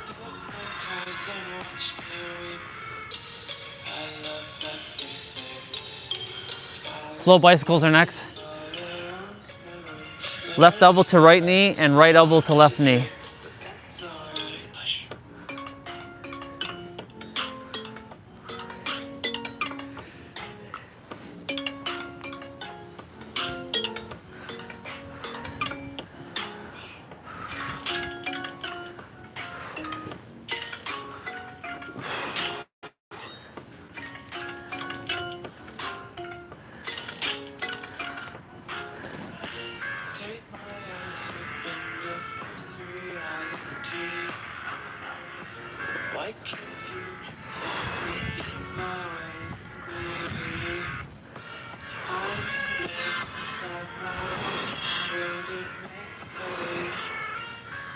Oh my goodness.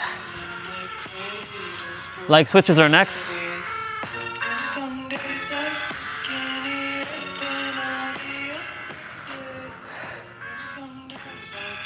So I'll put my hands underneath your butt here, or you can keep it to the side if you want to challenge yourself.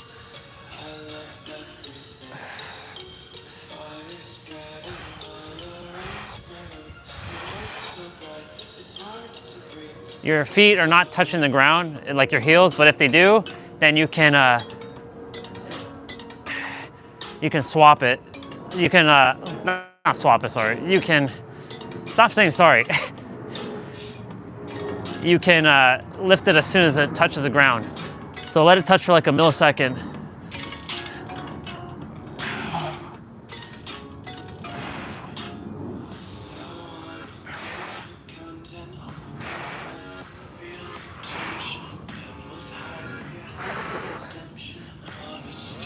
Okay, straight leg twist sit up, or straight leg sit up twist. So you're gonna keep your legs right here. You're gonna come up and bring yourself up. You can start with your left and end with your right. Start with your right or end with your left. Or in my case, because I like to train mind-body coordination, start where I last finished. So I just finished with my right, so I start with my right and end with my left. And I just finished with my left, so I start with my left now and end back with my right. And create a nice little pattern here. Make sure your lower back touches the ground first before your shoulder blades do. If your shoulder blades are touching the ground before your lower back does, then you're gonna miss a lot of the core engagement.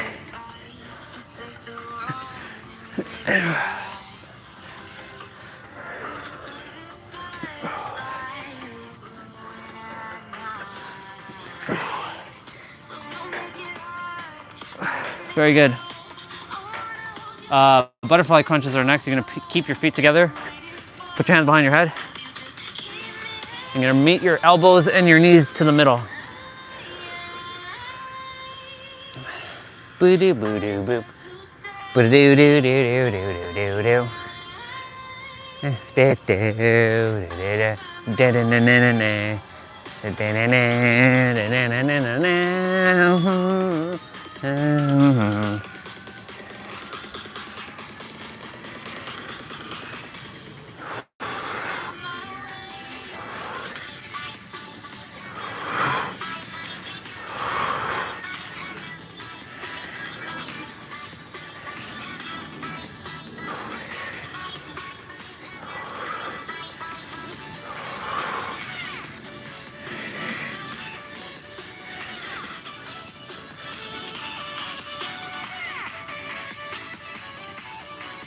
So we're doing cocoon, also known as extended tuck, also known as hollow to tuck. Oop. So you're extending your legs out. You're tucking your hands underneath your knees where your Charlie horse is.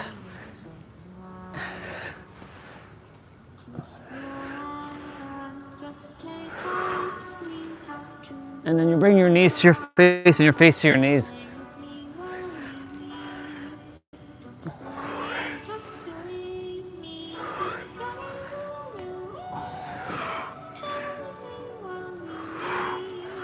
After this is oblique heel taps.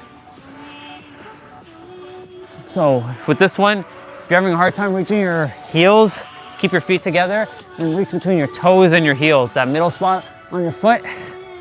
So like right here, and keep your feet together like this and reach like this, and this is your obliques. So you're gonna be going like this.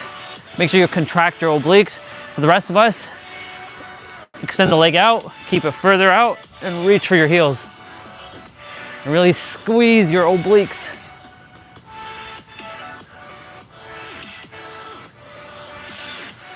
The wider you keep your leg and the further you keep your leg out, the harder it becomes.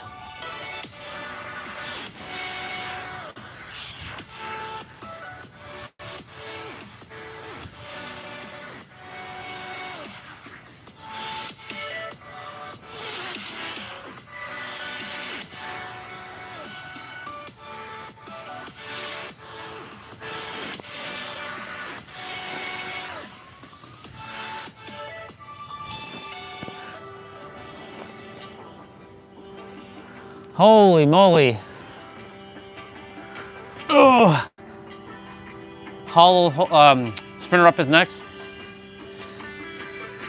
You know, after Friday, so you're gonna come up and touch your feet or your knees or both. I'm doing both. After Friday, there's gonna be a bunch of candy in the store that's gonna be on sale, because like, unless it gets sold out, like it will just be there, and they gotta sell it, so they discount it.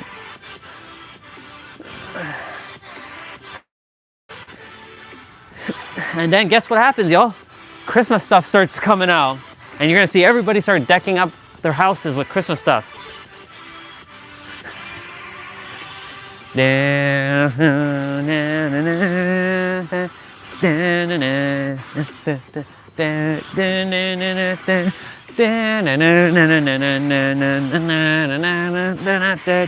Ladies and gentlemen, we are done our abs.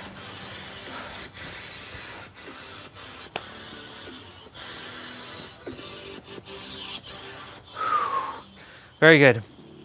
Don't let me drown. Don't let me drown. Don't let me drown.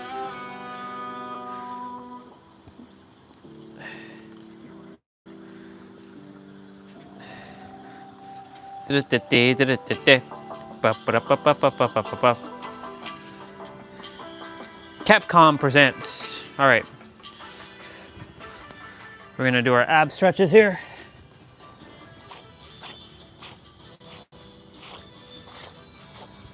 These shoes are just flaking on me now.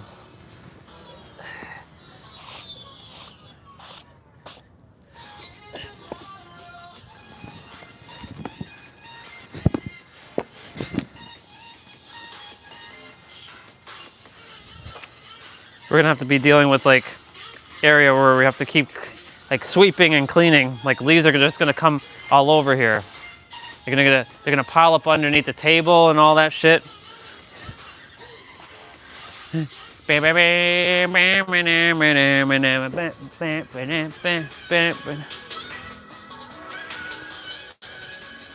He'll give me something to do while I'm out here.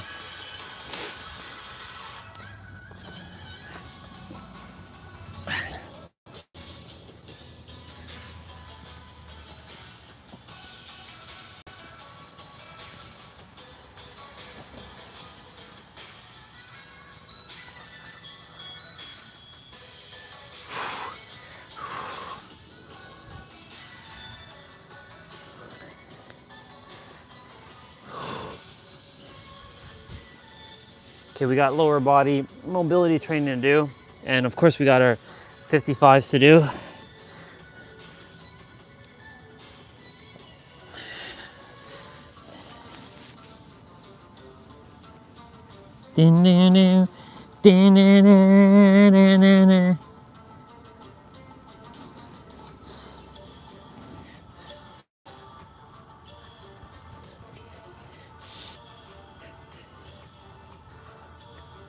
Ban it. Well, listening to Mega Man X2 music right now. You all have heard it before.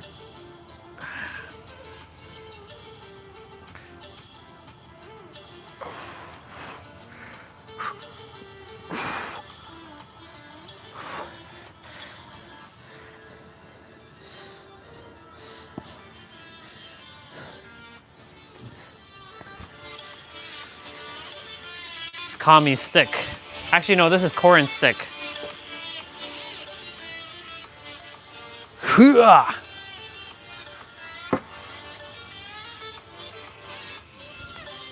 Halt, who goes there? I technically can like wash.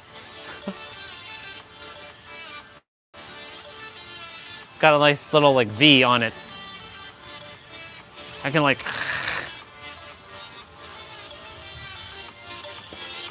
This is a nice little like pin down here. Yeah, I know I'm violent. I know I'm violent.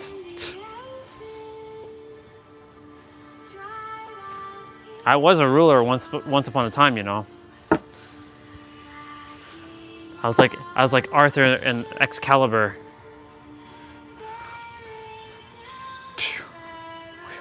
All right. Enough. I love it. I love this stick. It's got a bunch of like hieroglyphs on it as well. Okay. Let me put away my dumbbells.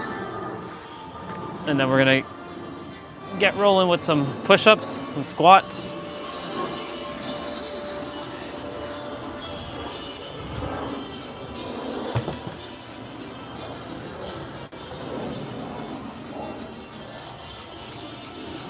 Man, Mega Man X2 track just hit differently. Yep, I sounded like a Gen Alpha person. That hits differently.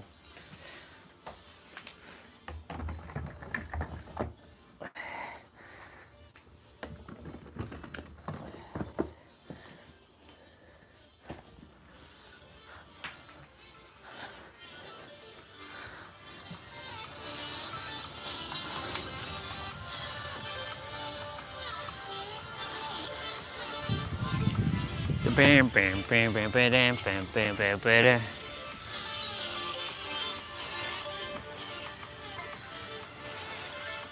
Doop, doop, doop. Look at all the leaves. They're just like flowing or coming here. See? Told you. It'll give me something to do though. Look. I asked her. Look. That tree is falling. Like, you know what's weird? No, these trees do not belong to us technically. I mean, you know, theoretically it's on the neighbor's yard, but yet the neighbor's tree is falling on our side. So it's like we're cleaning up the neighbor's stuff. Like their tree is their leaves are falling on our stuff. Of course, it's falling on their stuff too, but like it should like stay its lane, you know what I'm saying? Like if it belongs in your yard, it should stay in your yard, you know what I'm saying? Like these leaves should technically, like there should be like a barrier that keeps all leaves like there. That way, like no tree, like there's like a glass barrier around. You know what I would do? I'd create a friggin' dome around this house where there would be like no snow, no rain, well, rain, I'd let in the rain over there. I'd put the dome like by the plants and stuff, but like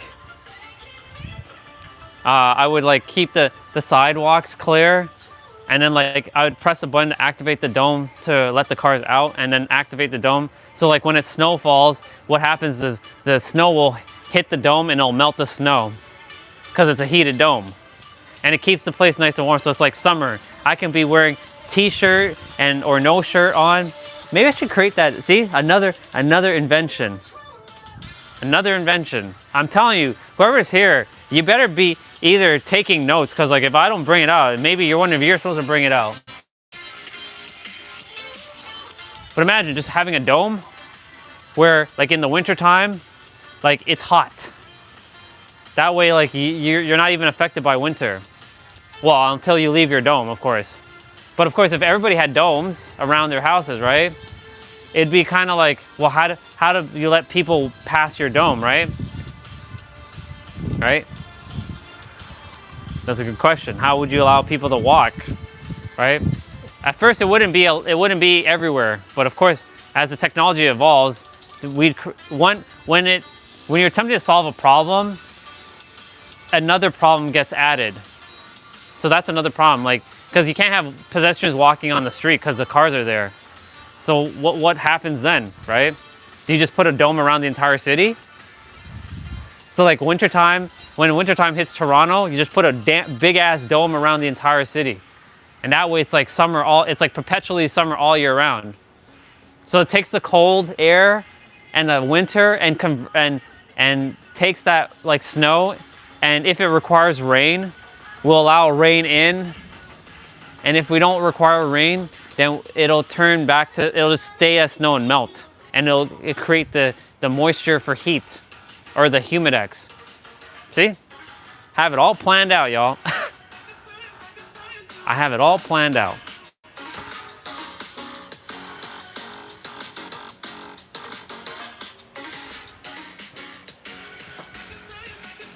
Now I'm listening to Street Fighter. Okay.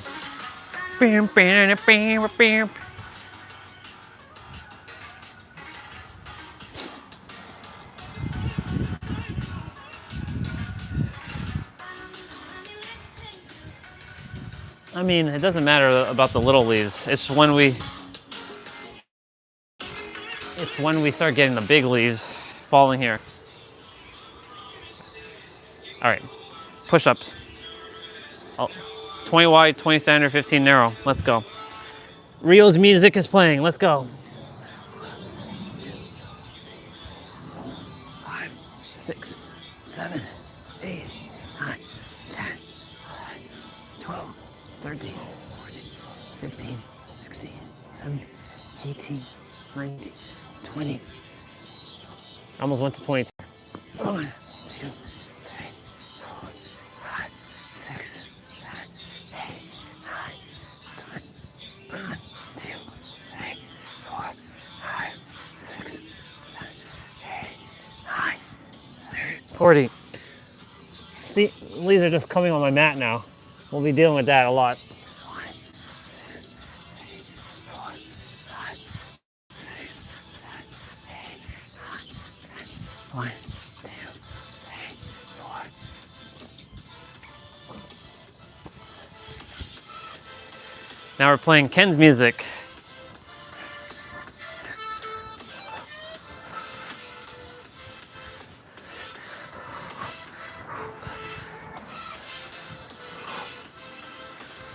Three, 2, 1, go.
55 of those are done.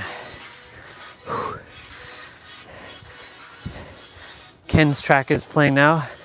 Da-na-na-na-na-na-na. It was Giles' track that was playing after Ryu.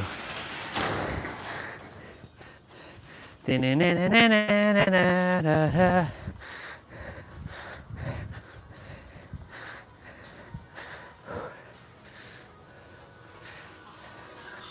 Do-do-do-do-do-do. Do-do. Do-do-do-do.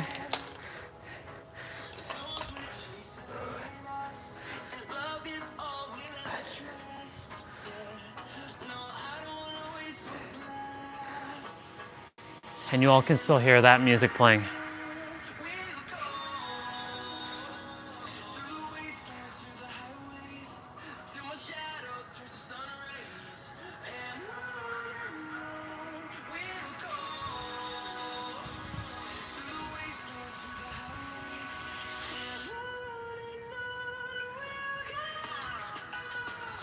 Okay, cool. 3, 2, 1, go.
Honey, I'm a perfect 10.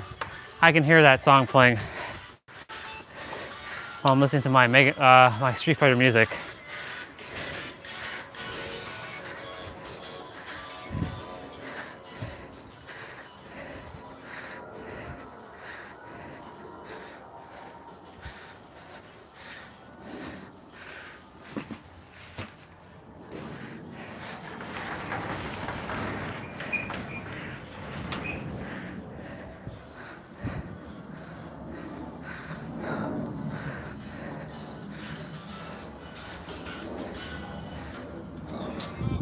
Resistant band.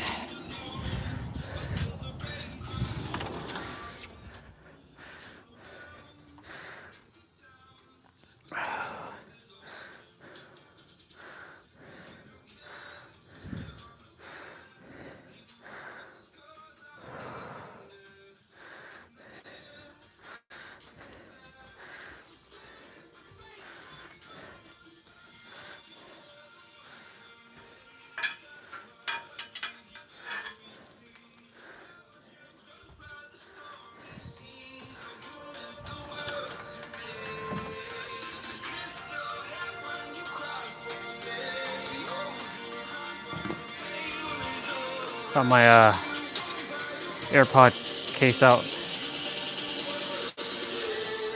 to use the other cable to charge with my adapter. This little adapter takes the USB-C into Lightning. So basically, I clip it on or I do that, and then ta-da! And then it's gonna start to charge.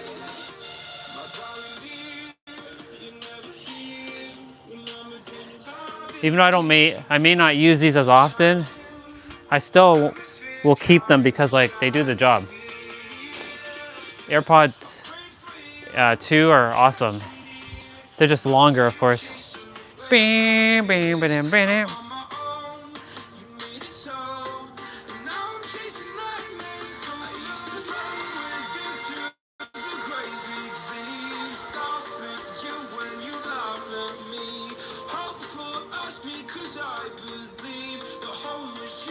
Chrono Trigger.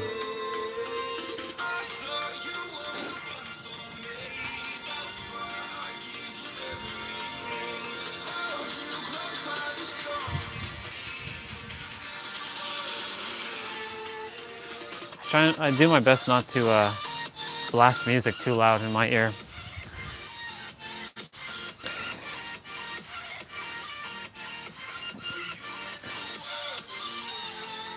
You know what's interesting? Two sounds are playing, and I can switch between either or of listening and paying attention to which one is playing. So like right now I'm listening to the Chrono Trigger one. So the other one, even though it's in the background, I can hear this one as the predominant one. So that is a lesson to your hearing, that you can change your attention at will if you really desire to. Rah, rah, rah. Like him too. Rah, rah, rah. Da-na-na. Da-na-na. All right.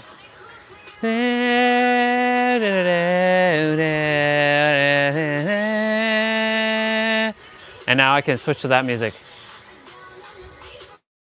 My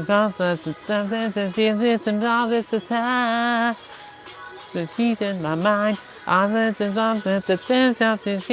See? And now I can go back to Chrono Trigger. And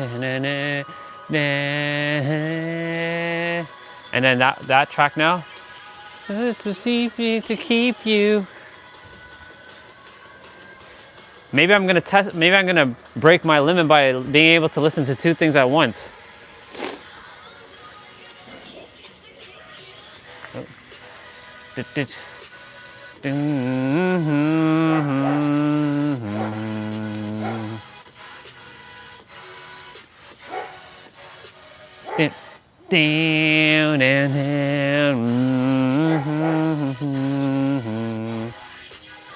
And now I'm listening to Chrono Trigger's battle music.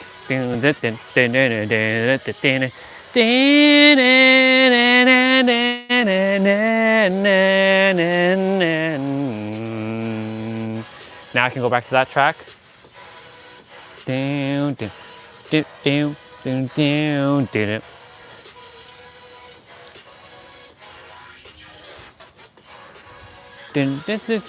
keep me.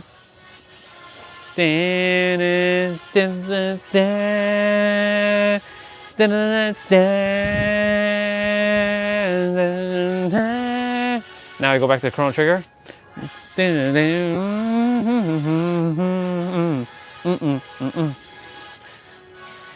So you see, you can switch your direction of hearing. Maybe I should practice this more often.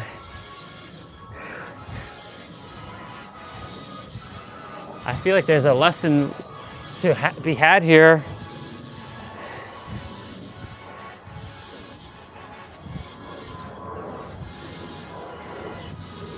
Of course, it's easier to hear one thing at a time, or it's more efficient to hear one thing at a time, but it's actually easy to hear two things at once.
I'm listening to Chrono Triggers now.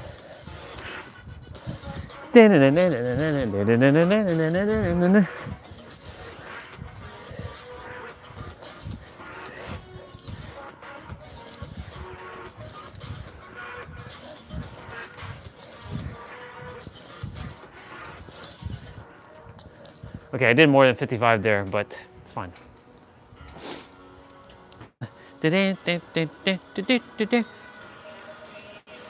Superhero, superhero.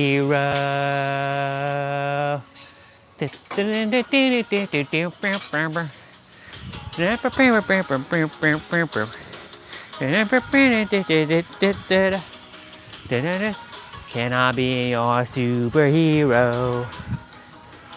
Superhero, superhero. The song that's playing now on Chrono Trigger isn't, I mean, it's great, but I like the superhero song more. So I switched focus. So that one became more important. Ah, see, lesson. Something that is more important to you, you will listen to. It doesn't matter, even if somebody is attempting to help you or is attempting to share with you, like, hey, you have the ability to change your life. You have the ability to do this. If it doesn't resonate with you and it's not important to you, you ain't gonna listen to it. And you'll simply switch your attention. And I'm doing the Jey Uso thing right now. Like, it's just me, Us. Day one is just me, Us. Yeah. So that's the lesson.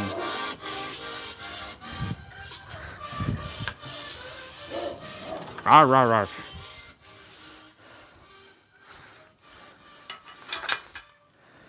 That dang Bubba.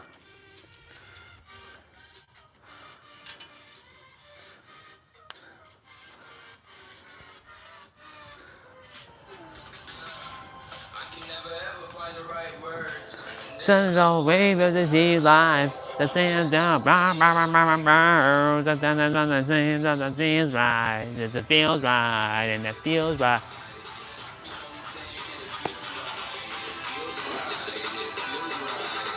It's on the sands and the feels right. So this track is more important than the song that's playing right now. So it's funny how I can use this as an example. There's a reason why the universe had me play two tracks at once. It's like, I love Chrono Trigger. There's certain tracks I don't really resonate with. So if I don't resonate with it, I won't listen to it. And because I won't listen to it, I'll hear the thing that's more predominant. Hence why this thing here, like this track, now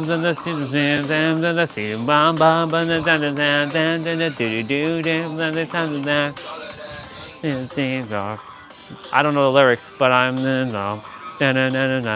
acumen.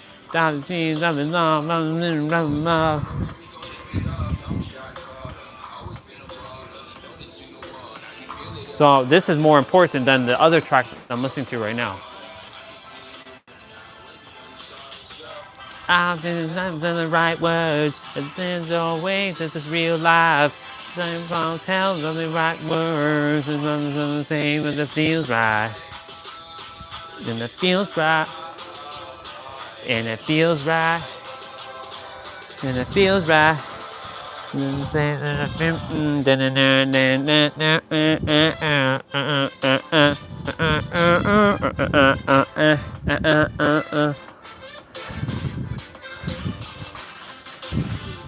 Now, of course, another track came on, a battle music track.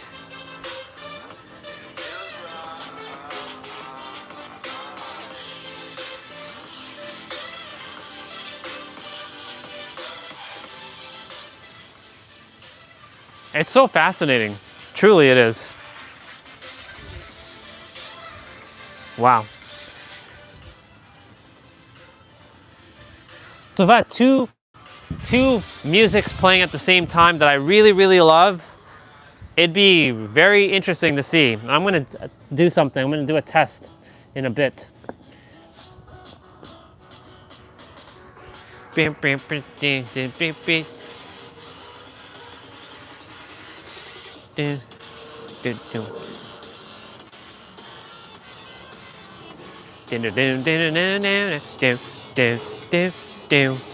But the battle music that's playing right now is pretty awesome.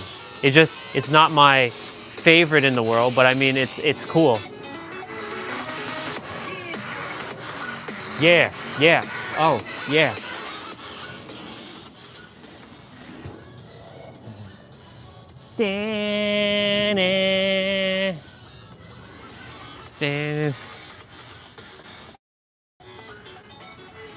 All right, 3, 2, 1, go. 1, we're gonna do our knees now. 1, 2, 3, 4, 5, 6, 7, 8, 9, 10, 11, 12, 13, 14, 15, 16, 17, 18, 19, 20, 1, 2, 3, 4, 5, 6, 7, 8, 9, 30.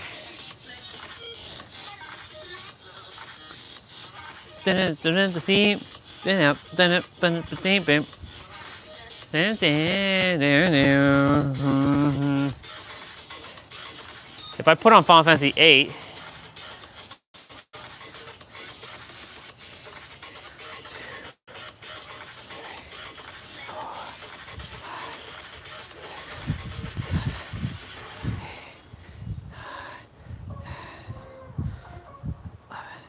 (12, 13, 14, 15, 16, 17, 18, 19, 20, 1, 2, 3, 4, 5, 6, 7, 8, 9, 30. Knees are done.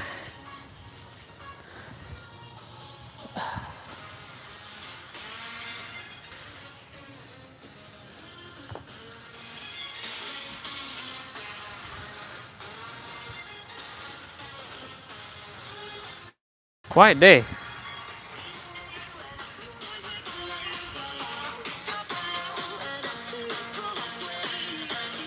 Yeah, yeah, yeah, yeah, yeah, yeah.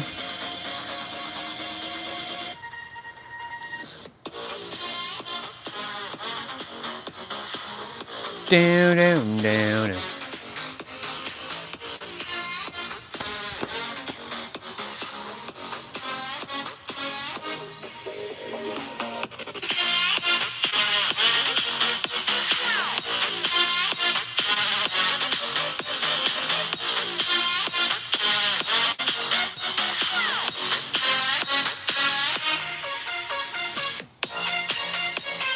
Okay, it's working.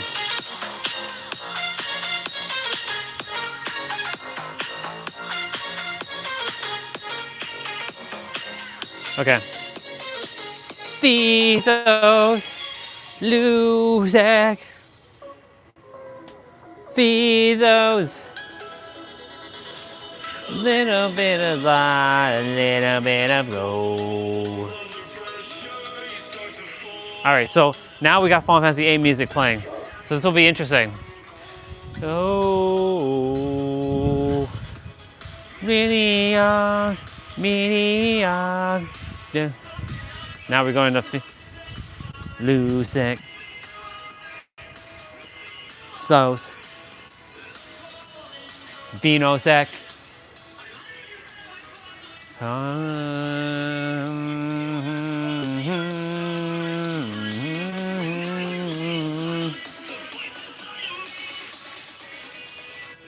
Oh, see the AirPod. So I'm gonna go ahead and put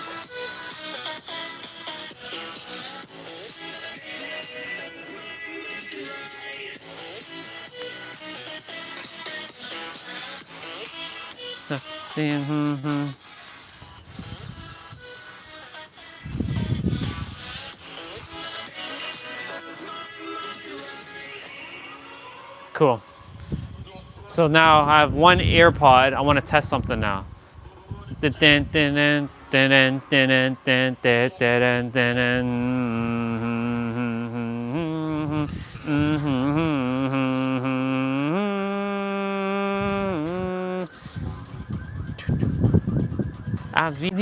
the murder. So whatever is the most like important track, I'm gonna be paying attention to that. So I'm seeing if I can hear both at the same time. It's the murder. They're all crazy.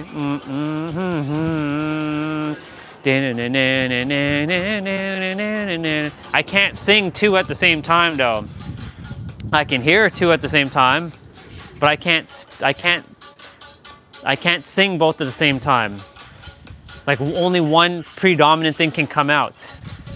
So I know in the fifth dimension, there's a version of us who can speak multiple things all at once.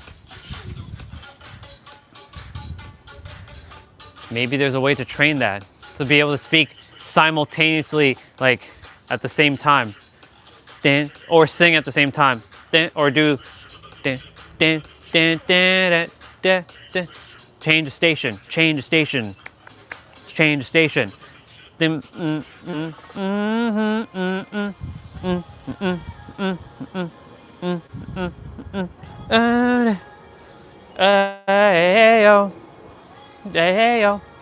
way-yo.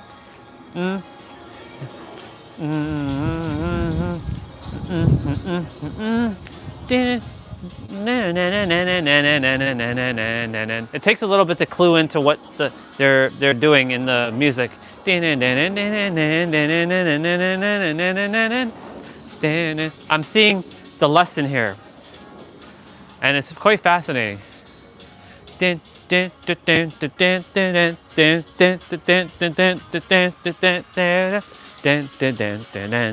looks like I'm having like I'm having schizophrenia or something, or I'm like what the hell's going on here?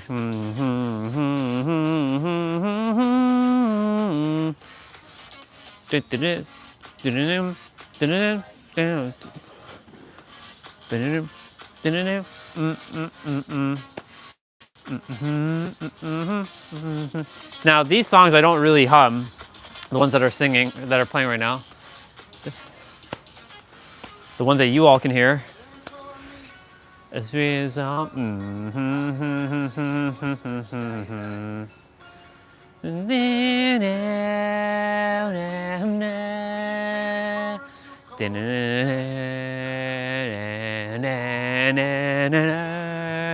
yeah, that's Final Fantasy VIII right now.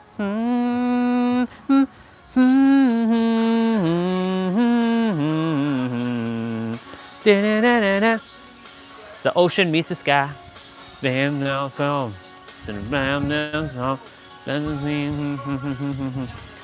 Now this track came, Lagunas, the man with the machine gun.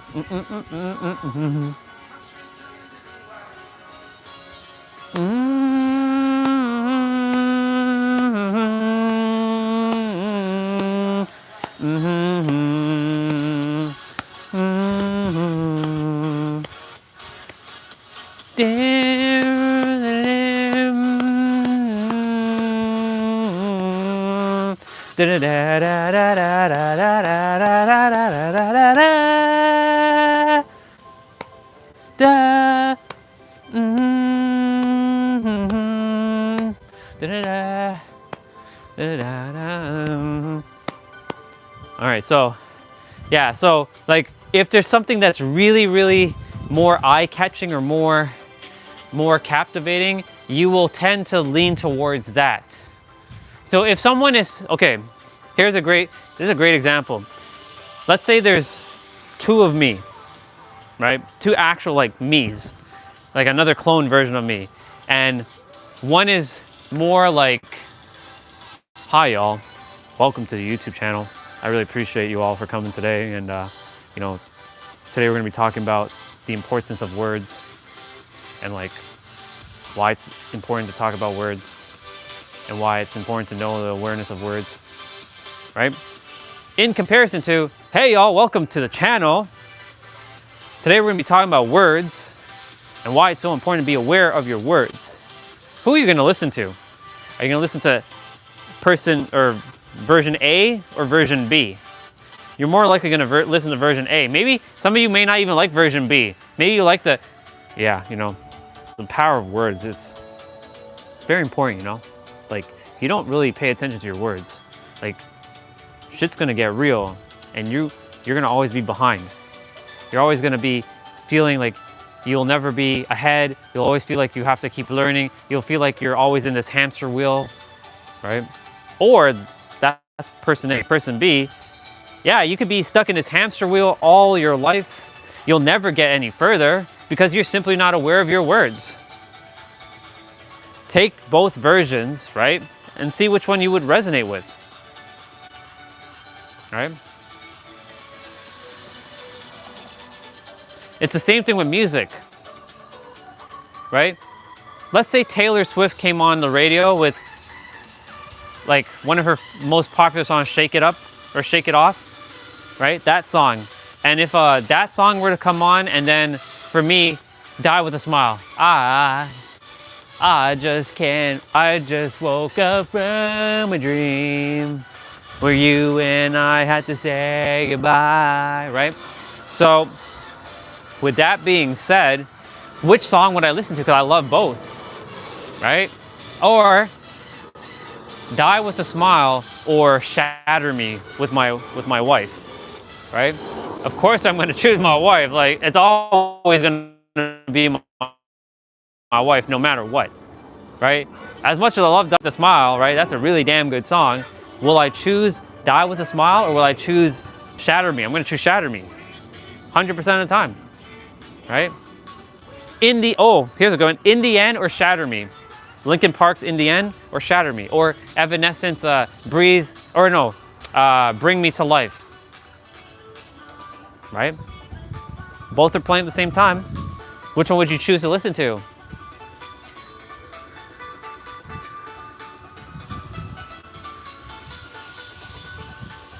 And you have different audio sources playing it. So like, it's not distorted. So like, it's not coming from the same speaker. One is playing from one audio like track, like a speaker, and one's playing from another speaker, and they both have stereo. Like, which one would you choose? Right? So like right now, the AirPods is playing one track, and you know the tablet has its own speaker, so you all can hear the speaker, right? You all can hear the music. So it's interesting. Oh yeah, I haven't been doing this one much as of, so we're gonna get back to doing this one. This one's actually good for the knees and the hips.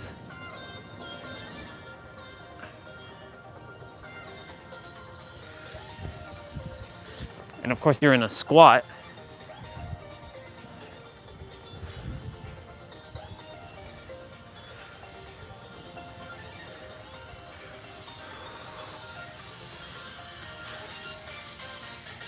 Okay, so now the AirPods died.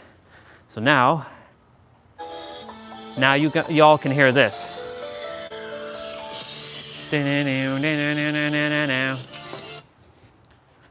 Oop. Right now you all can hear this. But if I play this and this at the same time, well, I have to actually open, right? Like, there's distortion now. Because, like, they both are coming from the same speaker.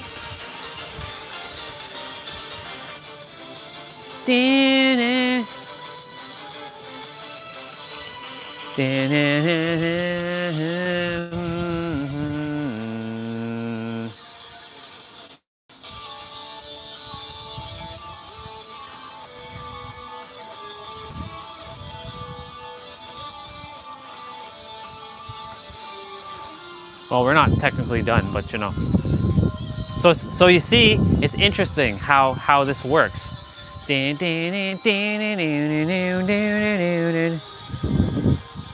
Come on, leaves, get going.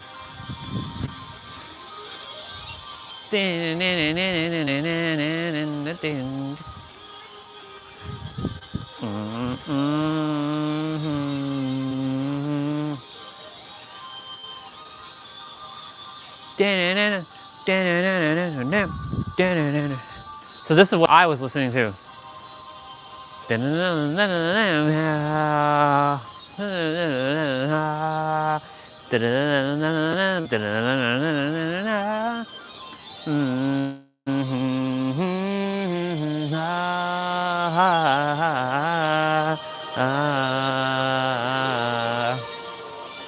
See?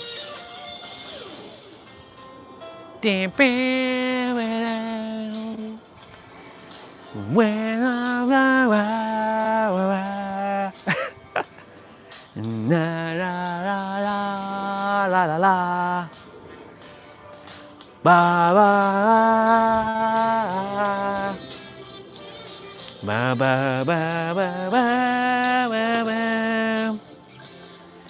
Da da da da da da.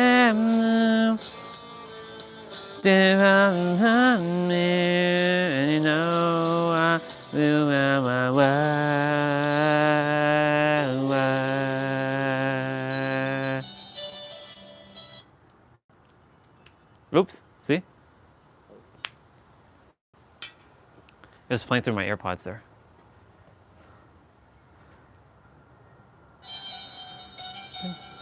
Dun, dun, dun, dun, dun, dun, dun. No, no, no.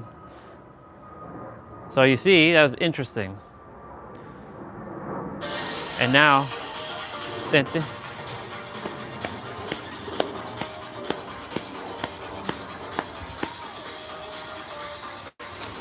It's interesting that the track is only here. Are you ready? This is one of them like Tony Robbins thing. Are you ready? Yeah. All right, let's finish up.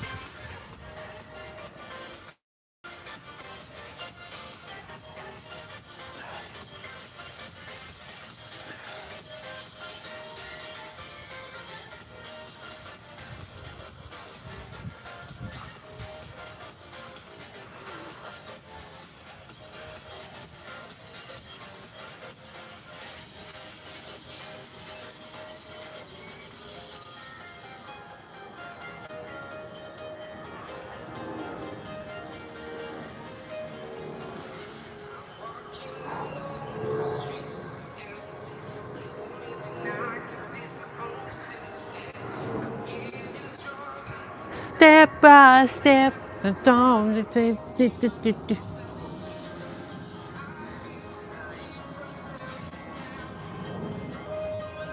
Until summer, I mean,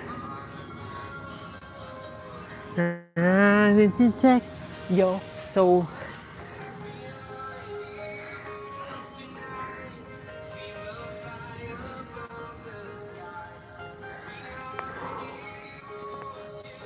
Now, yeah.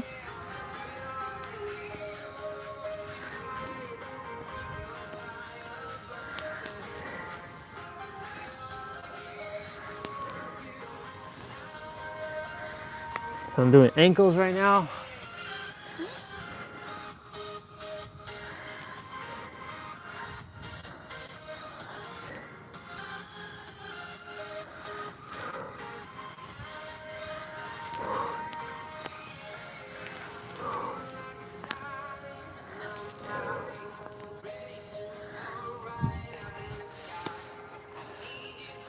Then I need you to hear and the joy and the feel. Town to town, so long to summer. I've been all around the globe trying to protect your soul.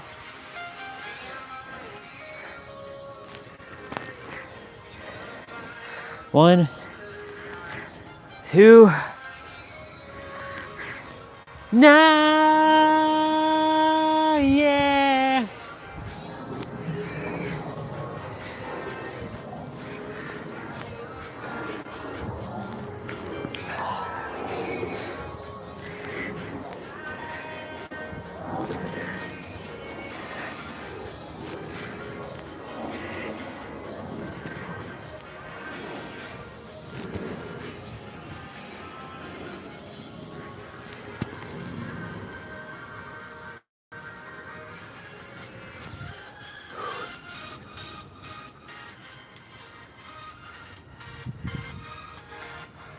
Okay. We gotta do hamstrings.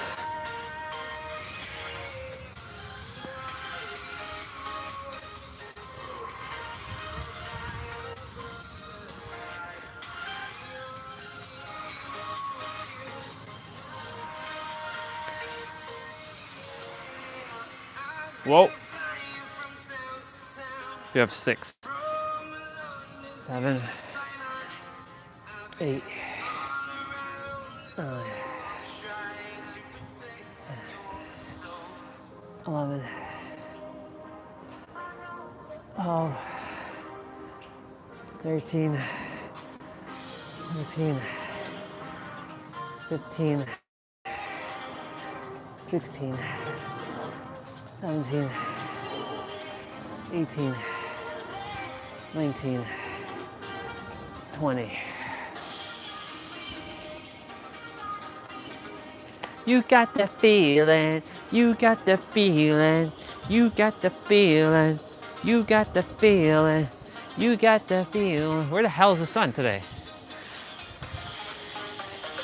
Bam, bam, bam, bam, bam, bam, bam, bam, bam, bam.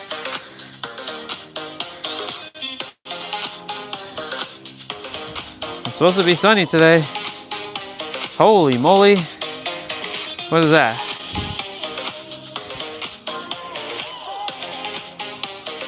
We got rain on Thursday, rain on Friday. That sucks for them kids. It's always raining on Halloween, always.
I'm gonna have a quick little conversation.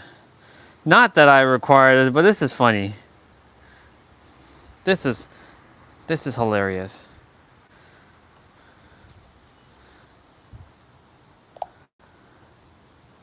All right, just want to have a random conversation. So I saw a perspective that when you're 10 years old, you're a teenager because you take the word 10, which is just T-E-N, and then you put age, like A-G-E, so 10 age.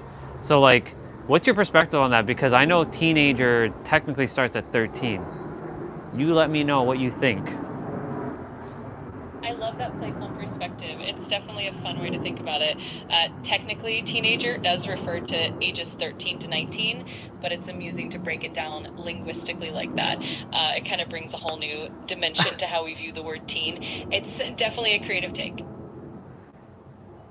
Well, this isn't really a creative twist. It's just someone attempting to say that teenage starts at the age of 10.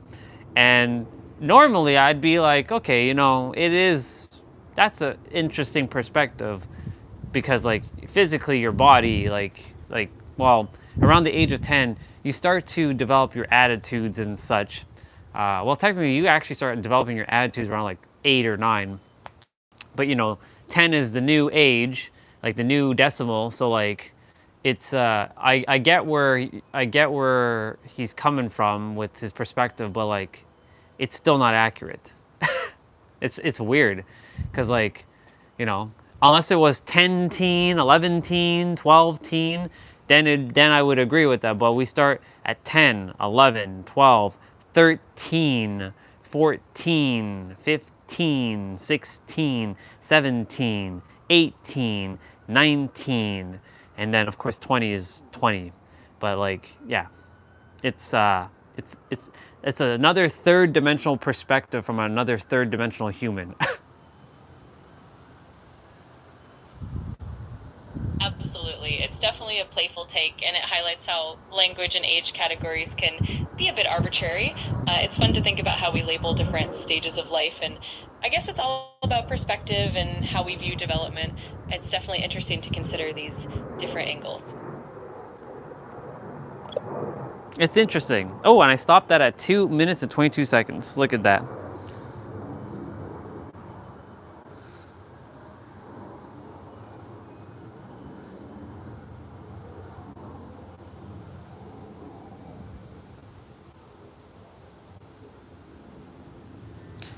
It's my cousin's birthday today. Oops. They moved the thumbs up button thingy over there. It's weird.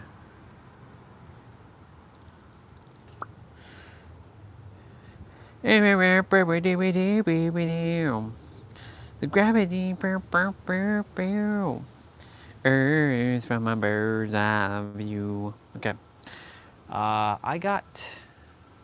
Well, hello there, sister. It's good to see you. So,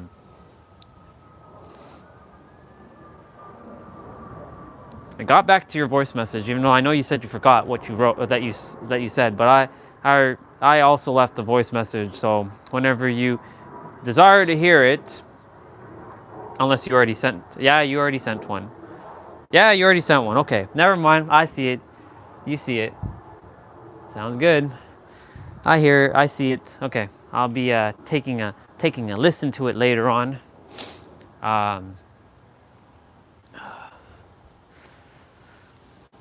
And yeah, I'll wait till you're back. Now I gotta finish my. I'm gonna do my hips. I should do. Let's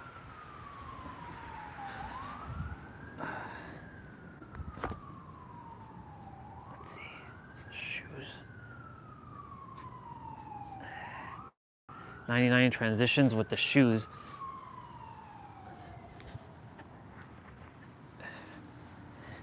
Let's see.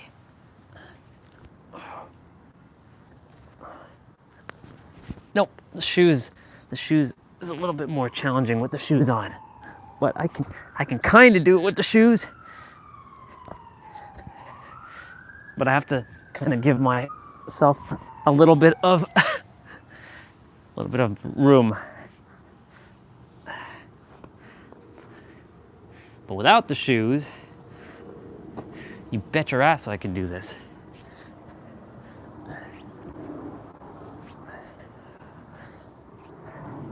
It's just that now my feet are gonna freeze.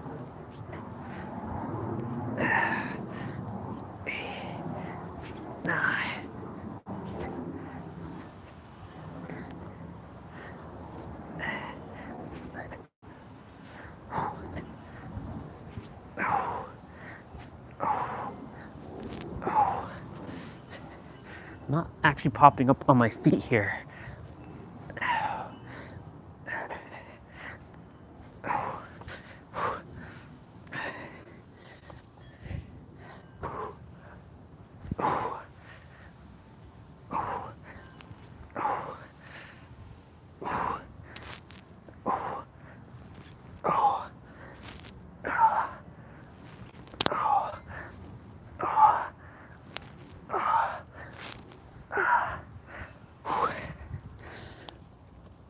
Oh, whew.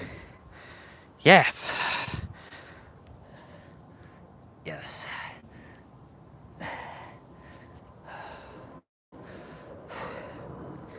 Okay, we did hips. Now we gotta do our kicks, our HIIs. We're gonna do our HIIs.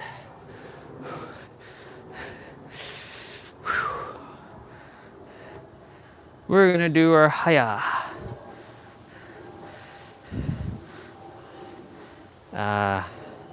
What we got here?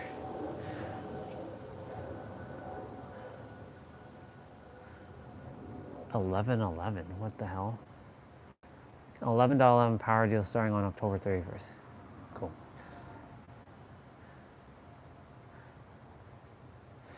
All right. Put back on the music.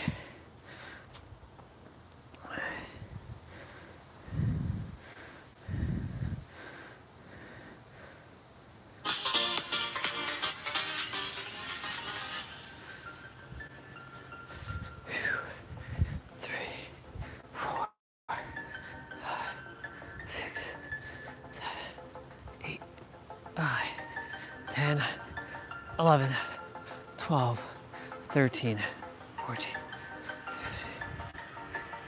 15, 18. When we are popping off this ground. Look at Elise. The gravity pulls you straight down. Earth from a bird's eye view. That's where I live, y'all. Earth from a bird's eye view. Not while I'm here, I'm up there looking down. I'm looking down at all you human, no.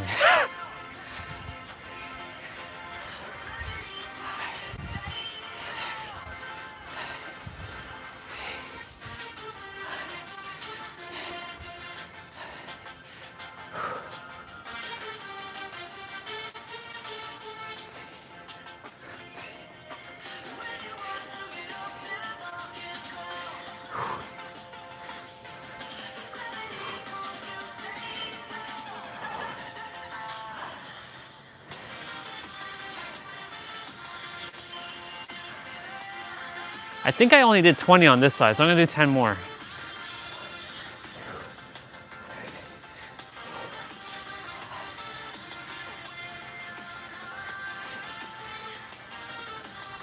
There. We're done. The only thing that's left is to do this stretch. You know the one. You know it's time.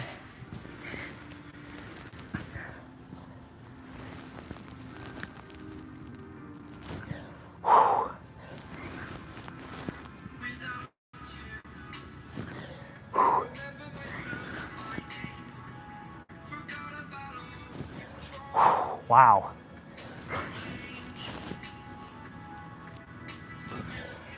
One more.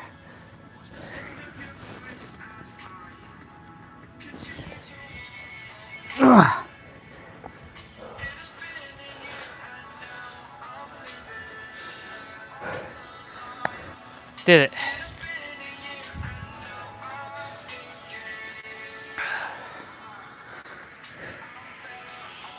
Not here without you. Nice.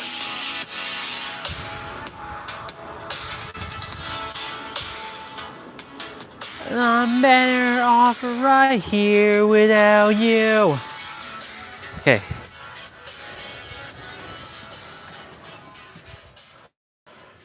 Wow. Okay, y'all. It's 11:30.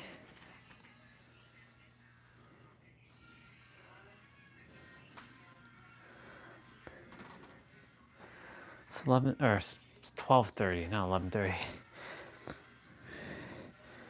You're in an intermittent fast? Yeah.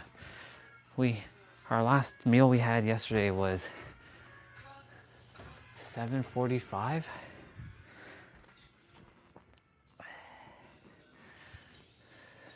Hold on. So 8:45, 9:45, 10:45, 11:45, 12:45, 1:45, 2:45, 4:45, 5:45, 6:45, 7:45, 8:45, 9:45, 45, 10:45, 11:45. That's 16 hours. 17 hours will be 12:45 again. Okay. I wasn't purposely doing intermittent fasting, but here we are. We've already passed the state, but I'll go to 17 hours. I'll go to 17 hours. The water I'll drink.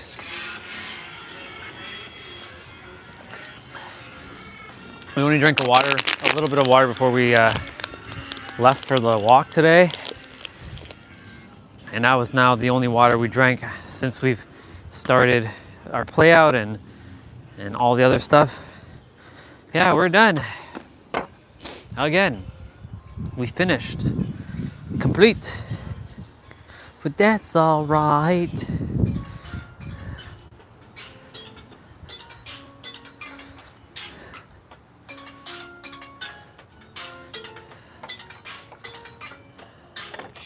I like how it said it was going to be sunny, but there's no sun. It's all clouds.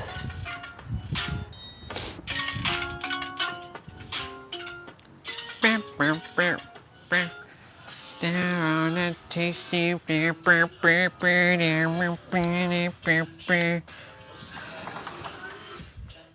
All the sailors on the seat down.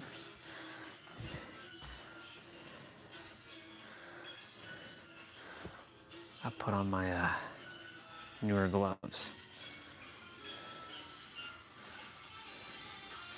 Yeah.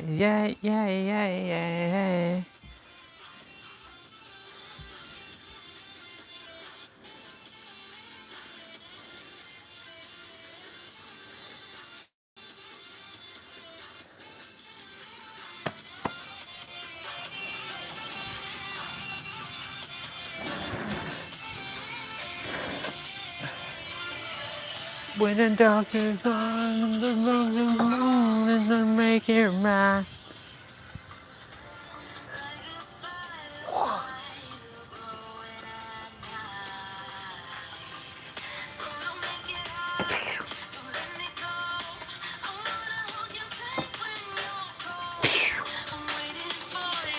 I like this stick so much. It was meant for me. It was meant for me to find. I should paint this stick.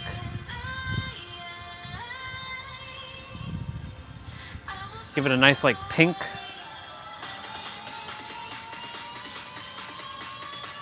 Definitely I must have a stick this long. Or a staff or scepter. I will find my way.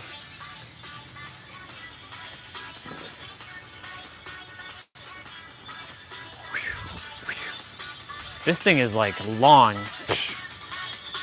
Now I could take somebody out with this thing.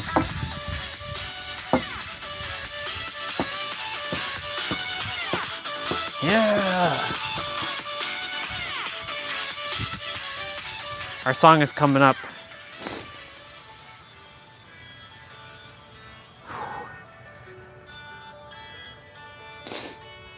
Good.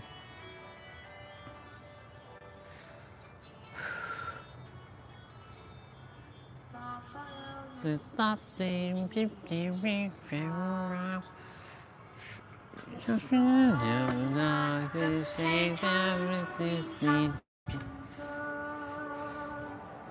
with me.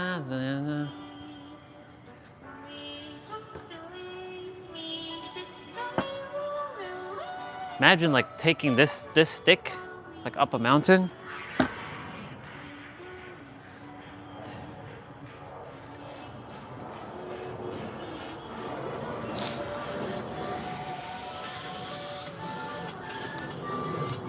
I present to you your ultimate weapon, Orion. Yes, this will do. This will do. This ultimate weapon will do.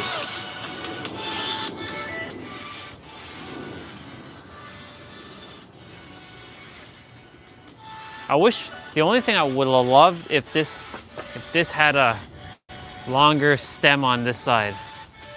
It'd been like equal, but hey, it does the job. It does the job.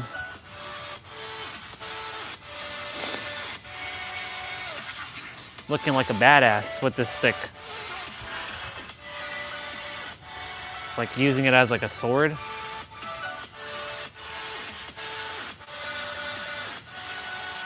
It's not practical as a sword.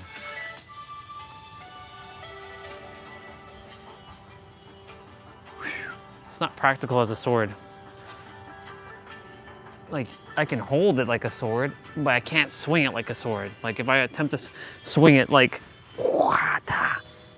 yeah, it's like not practical. Yeah. Bah. Yeah. Yeah, it's not practical as a sword. It can be. It can be a staff though.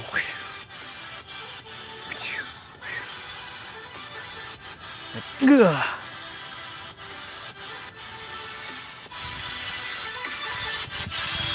Pin them damn doggies head down.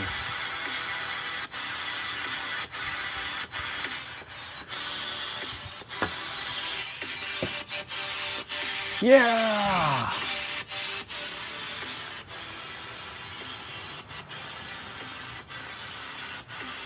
It's nice though. I like it.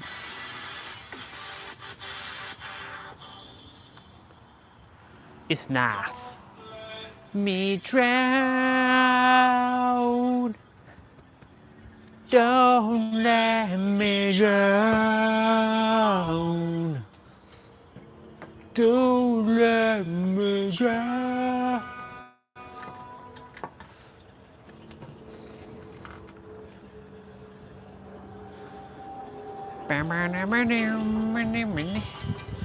All right. Let me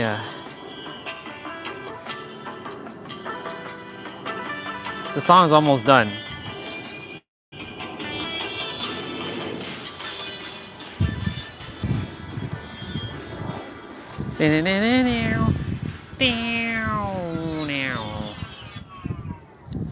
And tomorrow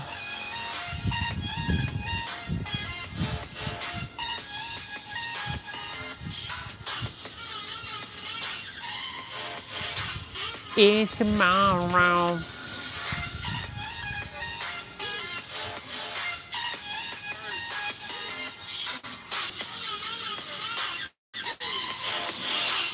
Is tomorrow.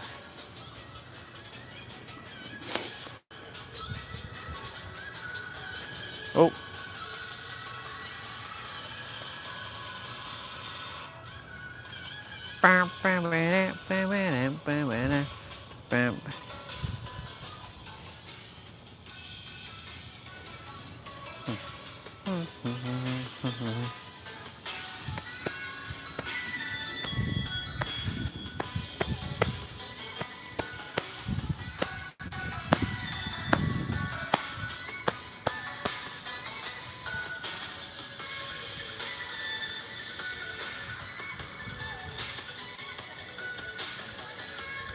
What is that? What is that? Here's my song. Why do they put tags in gloves? It's kind of annoying.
Come on, cloud bubbas.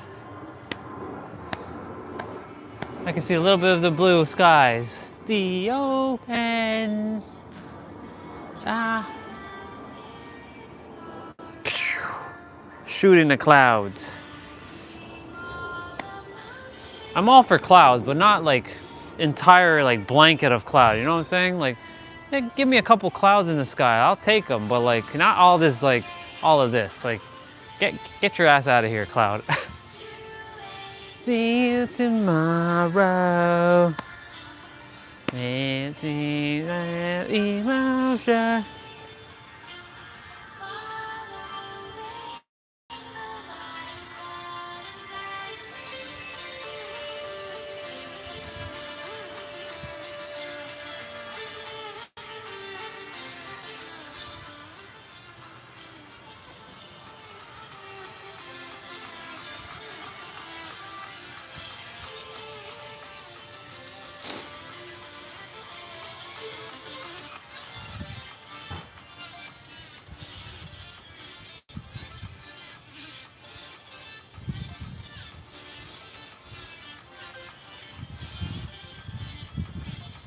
I like that they their shack, their like thing is a house, like a little small little house. Has little windows.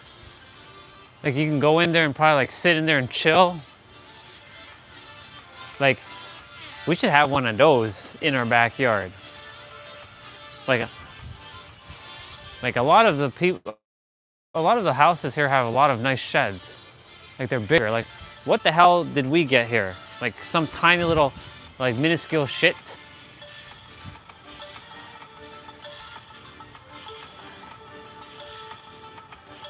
I can like go and like sit in there, have a nice window, like nice place to like sit in there.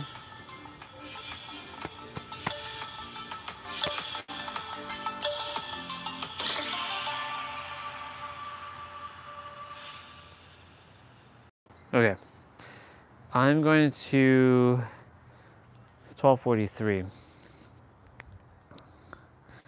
So I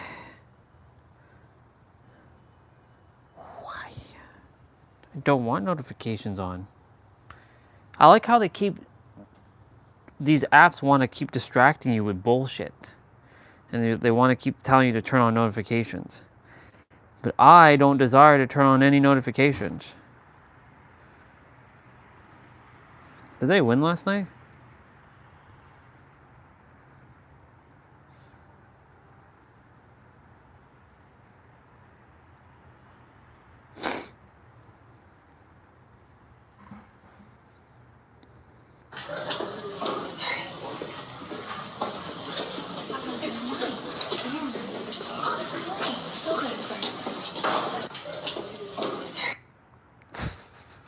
These girls.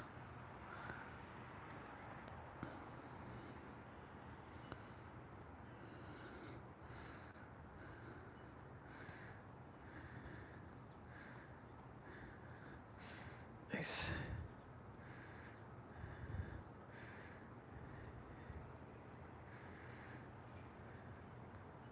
See what's going on there. Nice.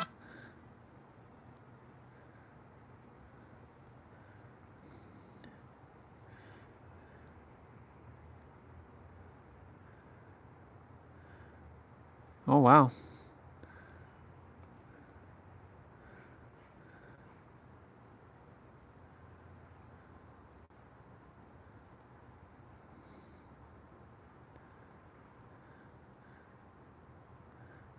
They actually put they put that one, huh? Nice.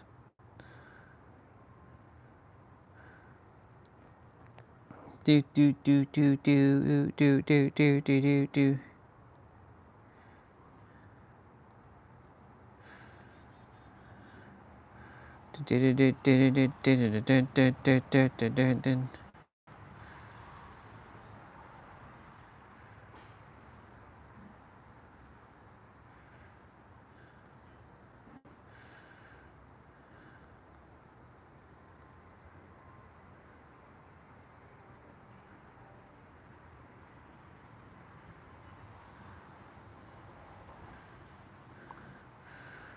Okay. We are gonna open up YouTube. Open up YouTube. Oh my. Open up YouTube. Oh my. Open up YouTube. Oh. Oh my. We're gonna hear that over and over. It'll just repeat.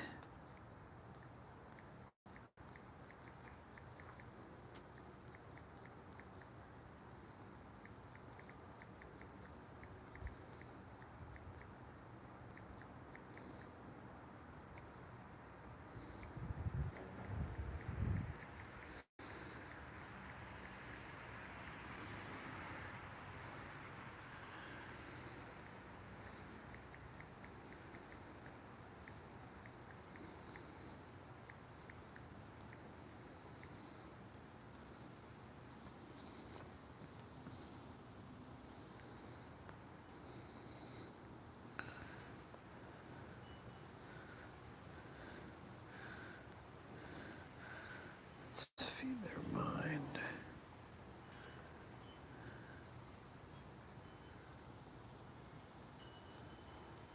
Principle. Your old frequency will forever be the Chapter 1. The old frequency. Principle.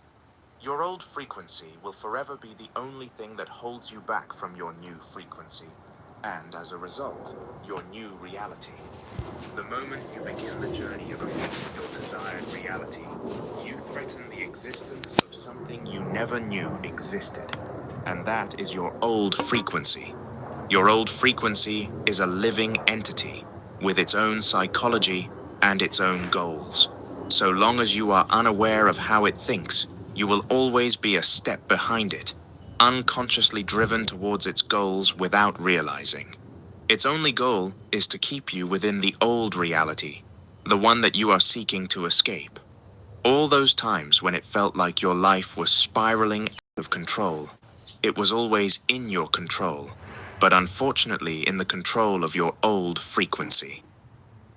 Before we dive into the psychology and the goals of the old frequency, it's important you understand how it came into existence. The easiest way to think about your old frequency is as your doppelganger existing on the spiritual plane.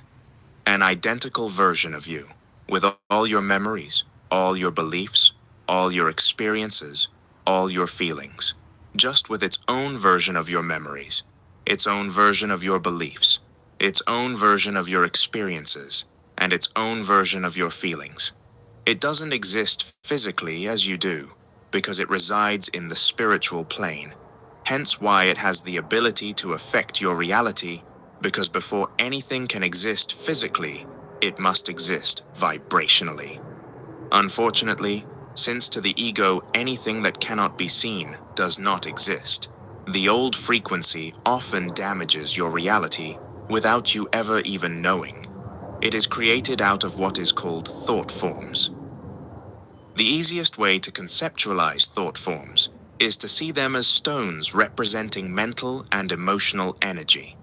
Imagine that every time you repeat a particular line of thinking or feel a particular emotion, a stone is placed on the ground, forming a pile. Studies have shown the average person has anywhere from 6,000 to 60,000 thoughts a day. Over time, those piles turn into mountains. Every repeated thought and emotion are a building block in the creation of an entity that will seek to exist based on what it was made from. A couple of examples should highlight this more clearly. Take the person who repeatedly complains they are unlucky. Life doesn't go their way, and they think to themselves, "Why me? Why always me?" Note that the idea of life not going your way is an illusion. Life is always going your way. You're just unaware of your path. This repeated mental and emotional energy creates an entity. Guess what that entity's goal is? To make them unlucky. It's natural for us to wonder why the mind would do this. Does it hate me? Why is it trying to ruin my life? The entities we create are like giving birth to a blind intelligence. It is made by us and becomes addicted to the thoughts and emotions it is breastfed. In the instance of the unlucky individual, the emotions that made and breastfed the entity were frustration, irritation, anger, apathy, sadness, and depletion. The entity is like a spiritual parasite. It sustains itself by feeding off the emotions that created it, so it will sway the events of your reality to generate those emotions within you, even if this leads to your own destruction. It's important not to become annoyed by the entity. After all, it is of your own making and is blindly operating from the intelligence given to it by you. What the mind has done, it can undo, no matter the reality. Within this third-dimensional realm, we are subject to the law of polarity, the concept that everything exists has its energetic opposite. Here are some of the most common examples: masculine, feminine, negative, positive, rich, poor, lucky, unlucky.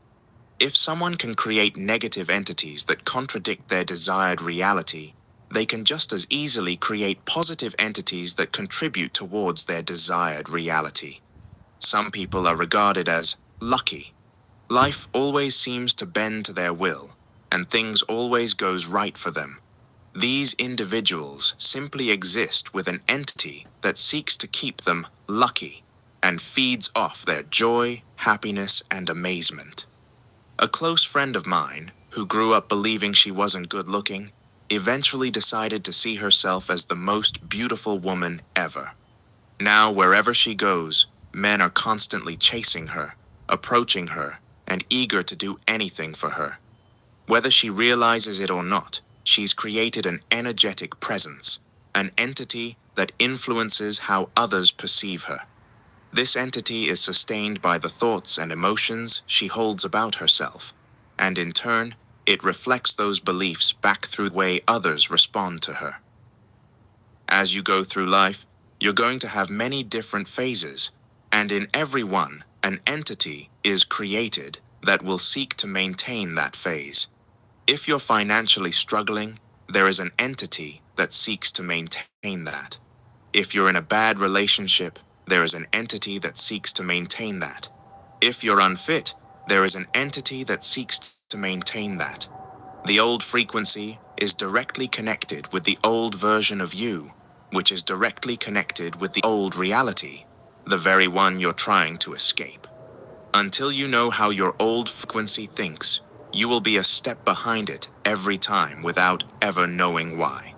Understanding its aim is imperative. The goal of the old frequency is simple, and that is to exist. The old version of you will stop at nothing, even if it means your destruction and total misery, to shift from the spiritual to material. Ultimately, like other spirits or entities, it wants to become one with your reality. I can't emphasize this enough. It will do whatever takes. Now we have defined its aim. let's shift our focus to its psychology, which has four main characteristics. These qualities are nothing more than a humanistic conceptualization meant to provide a more relatable, simple understanding. First, needy. To put it quite simply, the old version of you is an attention seeker. It is desperate for your attention. Where attention goes, energy flows. If the old version of you can capture your attention, even if only temporarily, it has opened the door to get back in.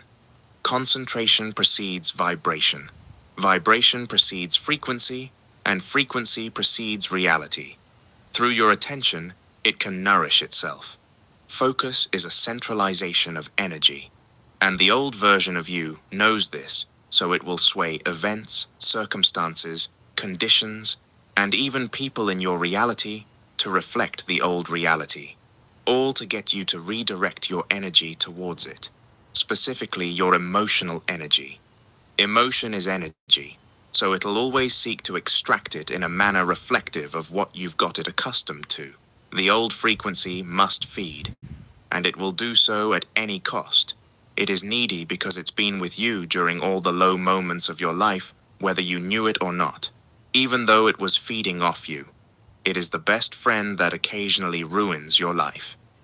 Second, sadistic. The old version of you is a sadist.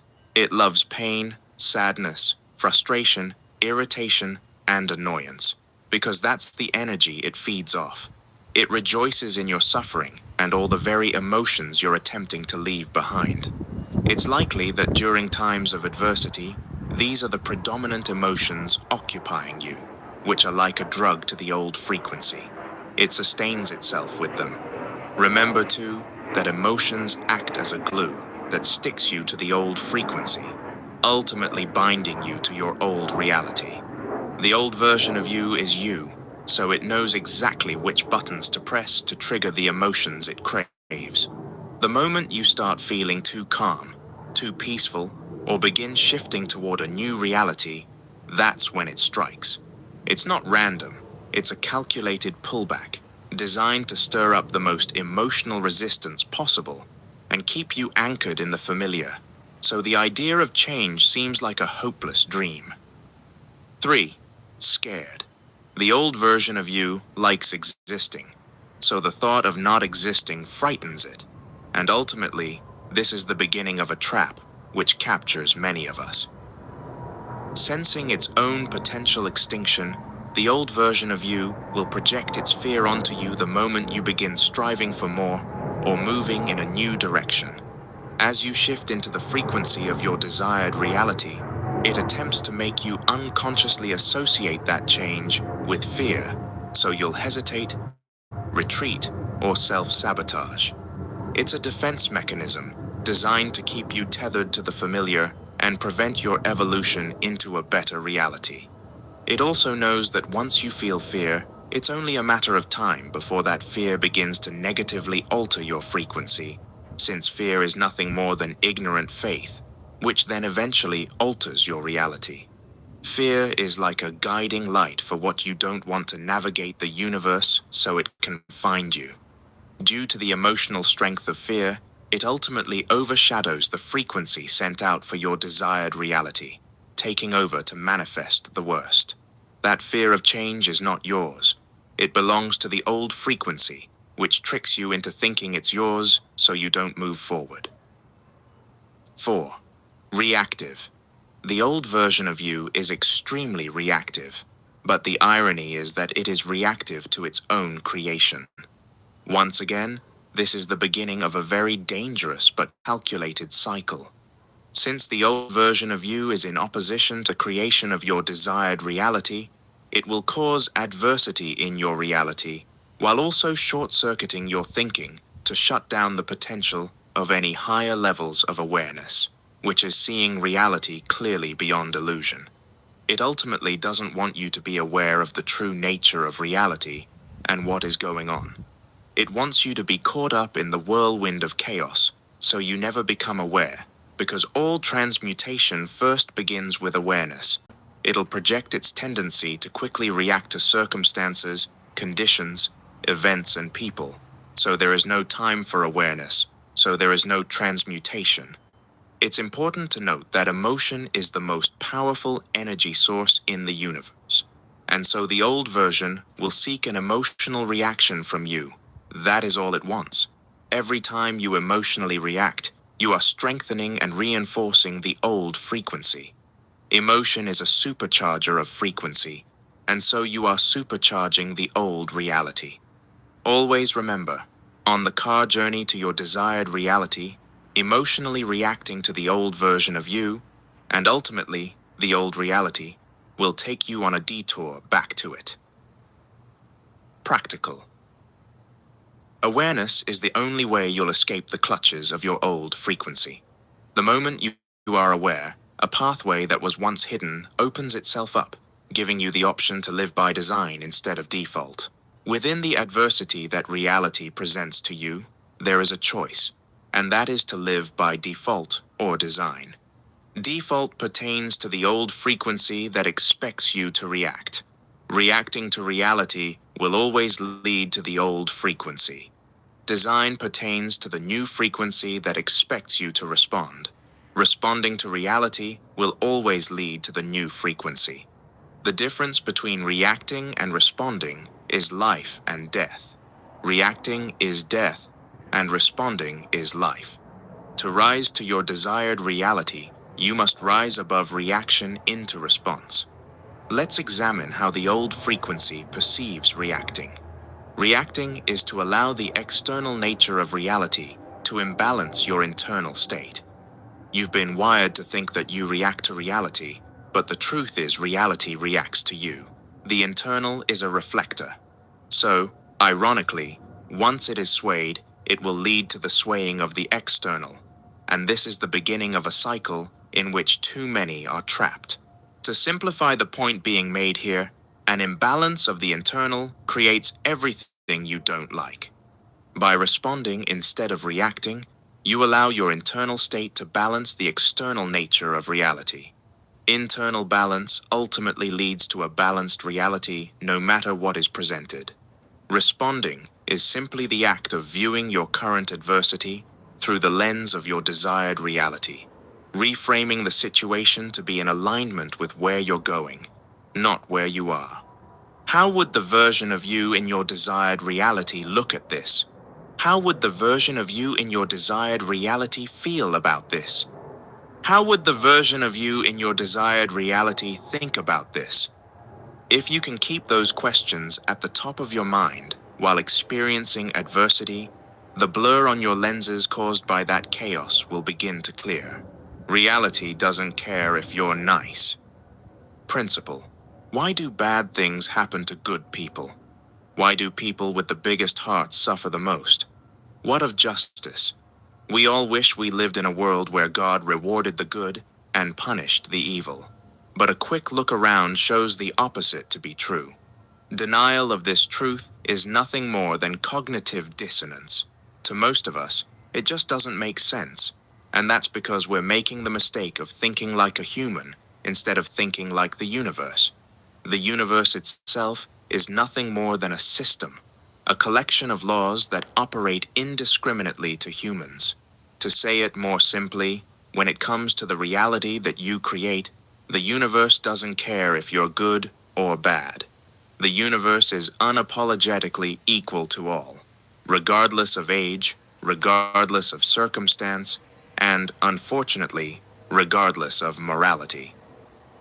When it comes to reality, the only thing the universe registers is frequency, or the state of consciousness that you are occupying. This constructs the world you live in. This unfortunate spiritual truth seems somewhat disheartening, but remember that spiritual itself means beyond the physical.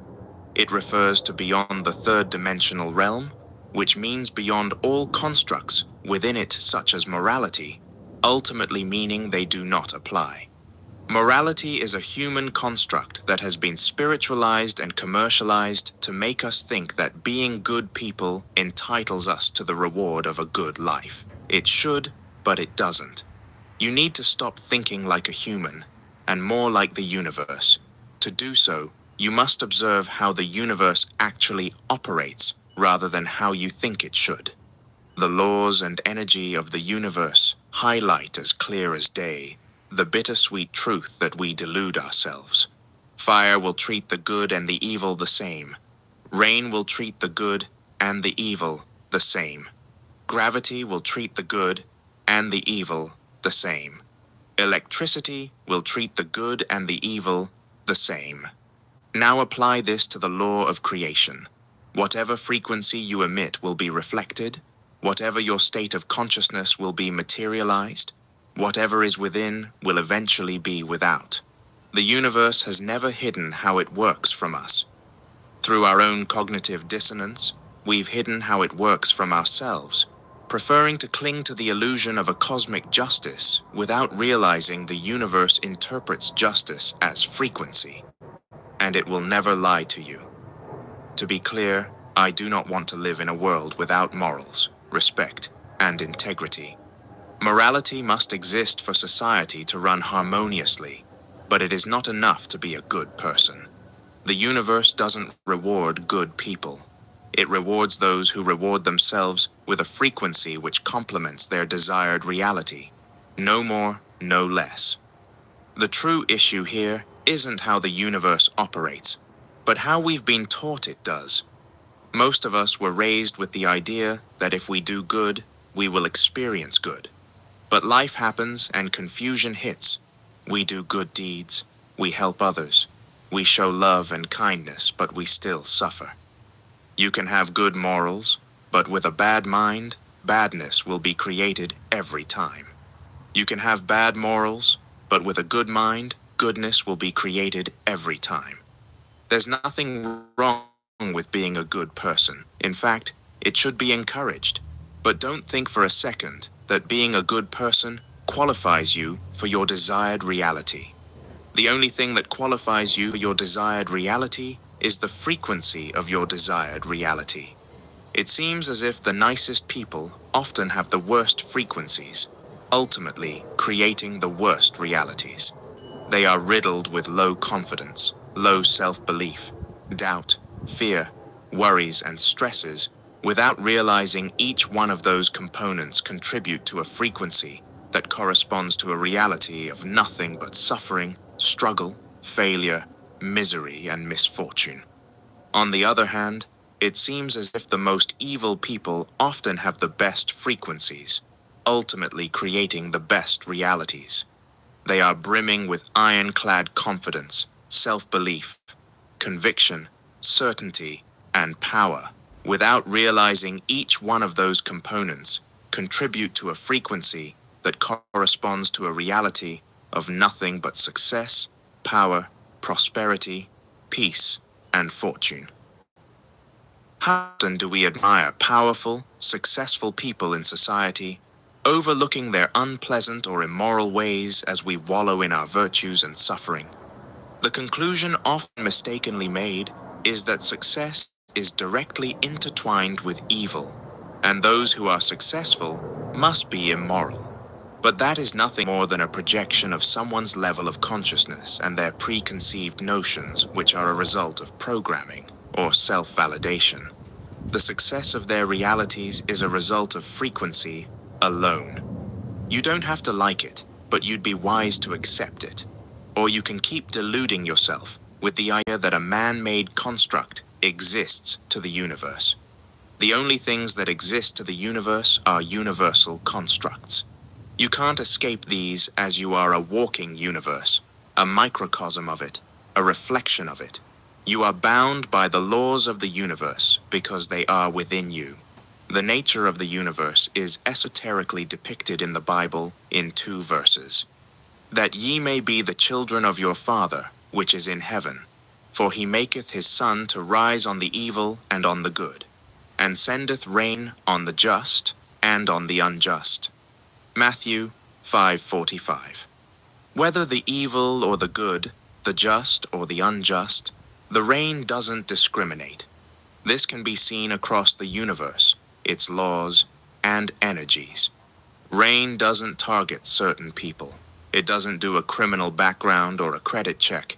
and it definitely doesn't measure your good deeds." Then Peter opened his mouth and said, "In truth, I perceive that God shows no partiality." Acts 10:34. The esoteric nature of this verse is revealed when you conceptualize God as consciousness, which is the substance of reality.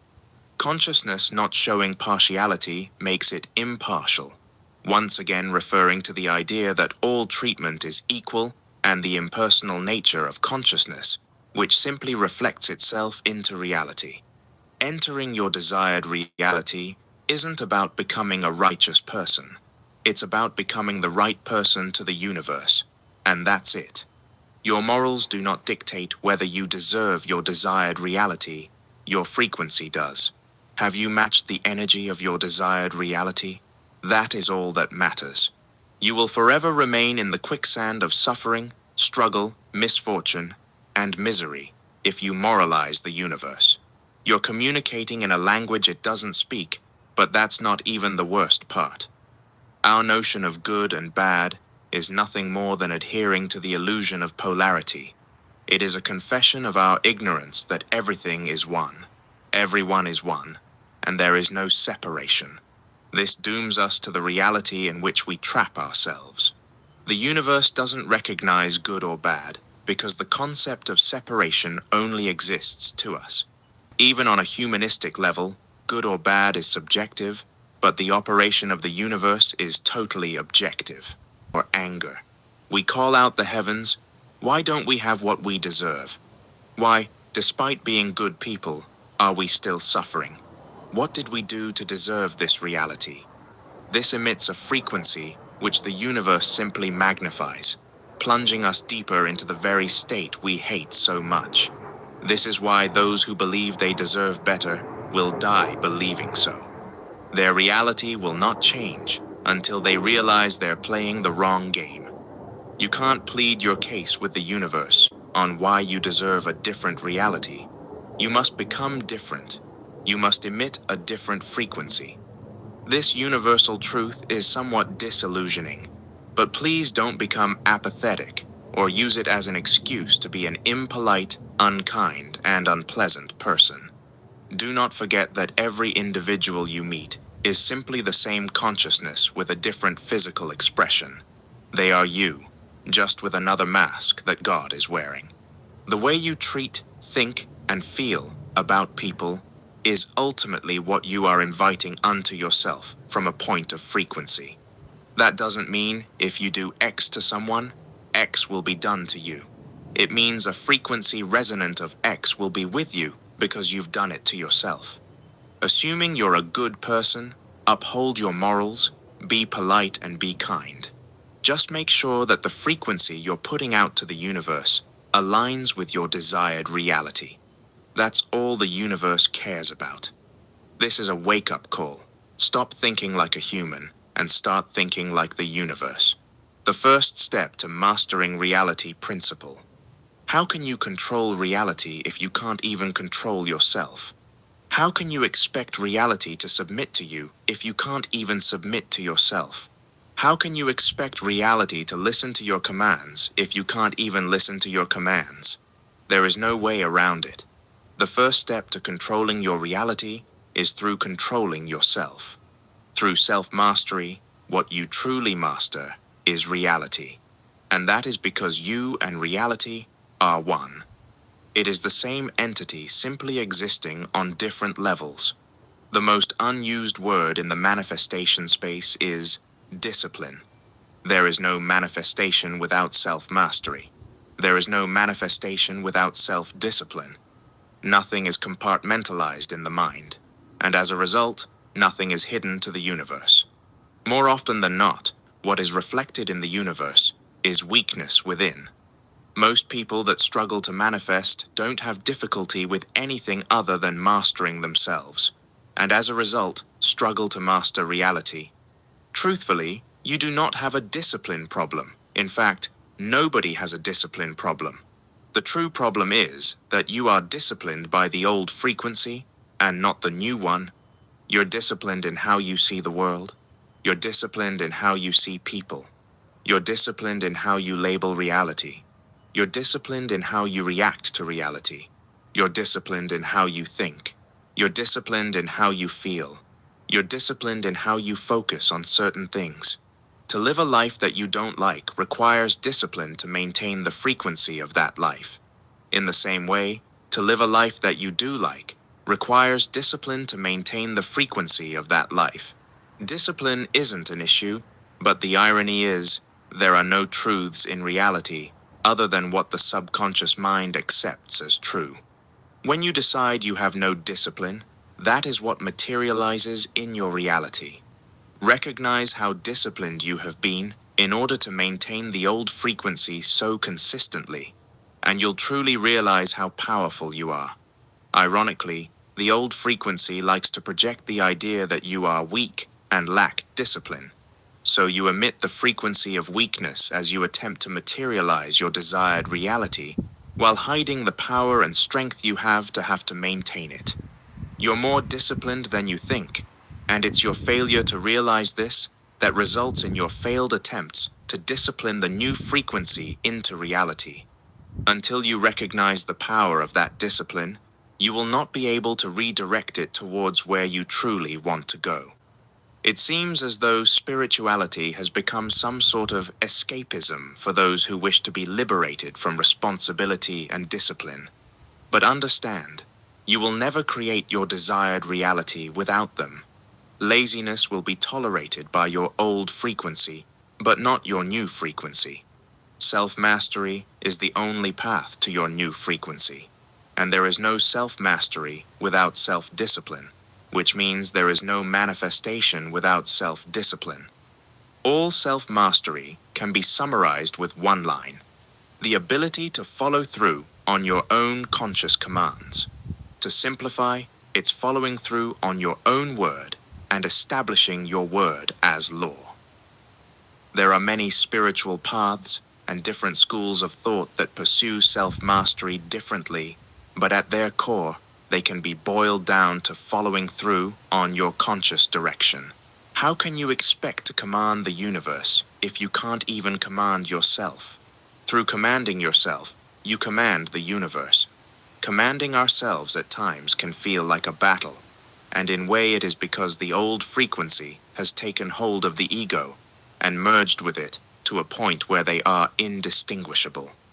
In the esoteric, the ego isn't a negative trait as society might define it. Rather, it's simply the aspect of you that is confined to the physical plane, rooted in the 5 senses: sight, hearing, taste, touch, and smell.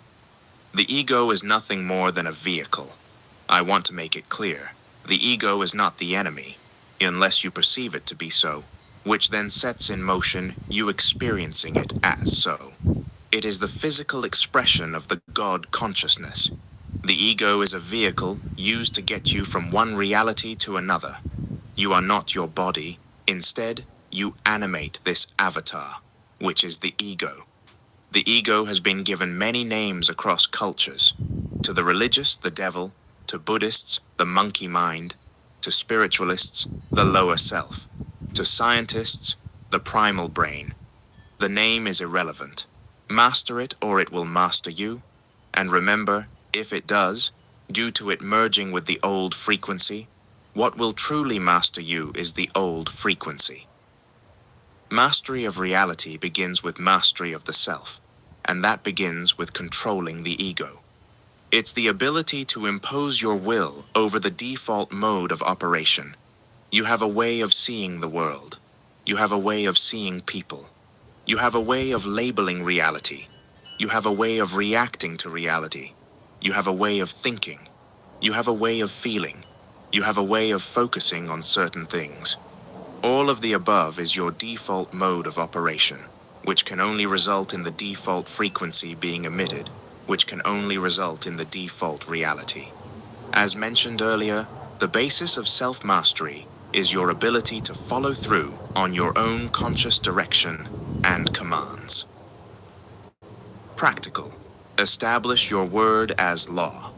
There can be no ifs, buts, or maybes. Your command in your life is your final say. The moment something arises that must be done, you have no choice but to get it done, because whether you realize this or not, like this or not, the mind is forever keeping score. The mind keeps track of all the instances where you say you'll do something, and then you don't do it. Then it notes that down as ITFT for inability to follow through. The more ITFTs you get, the less your mind trusts you, which means the less the universe trusts you, which decreases the materialization of your desired reality. Conversely, the mind also keeps track of all the instances where you say you'll do something and then you do it. Then it notes that down as ATFT for ability to follow through. The more ATFTs you get, the more your mind trusts you, which means the more the universe trusts you, which increases the materialization of your desired reality. If your own mind is against you, then it will feel like the world is against you, because your mind and the world are one, so it's best you get your mind on your side. A harmonious mind is the only blueprint to a harmonious reality. If you say, I will wake up at 7 a.m., you must do so. If you decide to complete a task, you must do so. Whatever the task, establish your word as law. Being your own dictator is the only way you will have the ability to dictate your reality. It's never about the task itself. The truth is, it doesn't matter. All that matters is the significance of you consciously directing yourself. The issue is that we often establish the word of others as law instead of our own word, which positions them to indirectly dictate the laws of our life. Here are some examples of when you prioritize the word of others over your own. At work, you do as you're told. In your family, you do as you're told. When someone needs something, you do it. When someone needs you to show up for something, you show up. At what point will you do as you're told, but by you? At what point will you do something when you need it to be done? At what point will you show up for yourself when you need to? When you keep putting off things in your life, without realizing it, you're actually putting off self-mastery, which indirectly results in putting off your new frequency. List all the things you've been putting off and begin to change now. There's no more to it than that. It is quite literally that simple. Understand that the complications or complexity that is stopping you from seeing that is coming from the old frequency which wants to stay. Self-mastery is a mandatory, unavoidable, non-negotiable prerequisite to mastery over reality. How could you ever expect to master your reality when you have not mastered yourself? You cannot, and to think so is to be ignorant of the nature of the universe. Many are undisciplined, yet attempt to discipline the universe. They struggle, never realizing their lack of discipline is reflected into the universe. There is no separation between your mind and the universe. The way you govern yourself is how the universe will govern you. And so long as you are a slave to yourself, you will be a slave to reality. You need to transcend the lower parts of yourself to live in the heights of your dreams. You may have God within you, but that doesn't qualify you. You must cultivate the God within you by cultivating self-mastery. You will never control your reality until you can control yourself. Below, I have outlined my personal journey towards self-mastery. Meditation. Meditation is the cornerstone of spiritual self-mastery. It involves withdrawing attention from the outer world and turning it inward. The ego is addicted to constant stimulation, notifications, noises, or movement. The ego will rebel during meditation. You might feel the urge to twitch, scratch, or open your eyes. This resistance is the ego craving stimulation. By practicing stillness with your eyes closed for just 20 minutes daily, you begin to assert dominance over the ego. It is through stillness that you enter the inner dimension, also known as the Temple of God, and begin to connect to the infinite, which allows you to extract from the infinite. Be still and know that I am God. Psalm 46:10. When the ego whispers excuses like, Something's wrong, just open your eyes, resist. This practice builds the very discipline that you will use to alter your reality. Intermittent fasting. Intermittent fasting is another effective tool. Fasting denies the ego a fundamental desire, food. By fasting, you teach the ego patience and exercise basic control. When your ego demands satisfaction, respond with, "Not yet." It has no choice but to comply. Each act of control primes the ego to take commands from you, making future challenges easier to conquer. Over time, you'll find it hard to return to old habits because the benefits of mastery become undeniable. Be safe and seek medical advice if necessary. Silence. The practice of silence is transformative. Silence suppresses the ego's desire to be heard, a primal need embedded in us from infancy. Babies cry for attention, and as adults, we still crave that validation and expression. Practicing silence halts this craving. Monks often incorporate silence into their discipline because it strips the ego of its need for attention. It's a powerful form of ego deprivation. Start small. Set aside short periods during your day to remain silent, even if you live with others. Just tell them, "I'm mastering reality." Not everybody's pathway to self-mastery will be the same, so it must be your own. Yours could be going to the gym. Yours could be replying to messages on time. Yours could be not being late anymore. Yours could be sticking to your diet. Yours could be not drinking or only having one drink. Yours could be not shouting. At a base level, it consists of simply doing what you know you should do, and not doing what you know you shouldn't be doing. Self-mastery isn't only compartmentalized into spiritual practices. The deeper esoteric truth is that everything in reality is spiritual, meaning practice in any aspect is self-mastery. It is your inability to see that which limits the self-mastery you're able to extract. Your pathway to self-mastery can only be found in your life by following through on the things you wish to do or change and executing them swiftly. There's one question lurking in the depths of your mind that is stagnating the energy of your new frequency, blocking it from fully arriving, and it will silently eat away at you until you begin.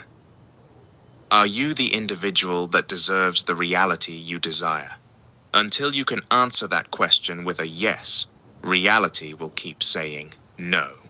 Chapter 4. Sacrifice or pay the universe interest. Principle. The compound interest of the universe will either be your greatest ally or your worst enemy's worst enemy. The most dangerous thing in the universe is to not know how it works. Unfortunately, most people live their lives never understanding that their frequency is being multiplied. Now, one of the most critical fundamentals is what I call the universal compound. Take the concept of compound interest. Compound interest just means you get money on your money, and then you get money on that money too, and it just keeps going. Albert Einstein, who called it the eighth wonder of the world, said, "He who understands it, earns it. He who doesn't, pays it." Like a snowball rolling downhill, it gets bigger and bigger. Universal compound is the same thing, just with frequency. The more a frequency multiplies, the more solid it becomes, which solidifies it into reality. With an understanding of that phenomenon on a universal level, you have the opportunity to earn your desired reality or pay the price.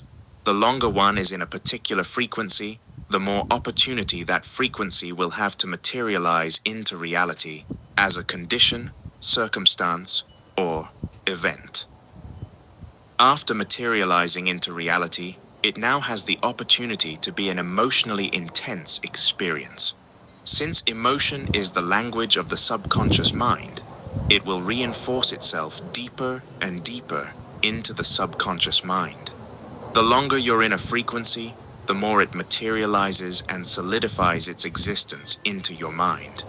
This can be extrapolated to any experience in reality whether financial, romantic, health, or career-related. A simple snowball that gains momentum eventually becomes an avalanche, and it's the same with your frequency.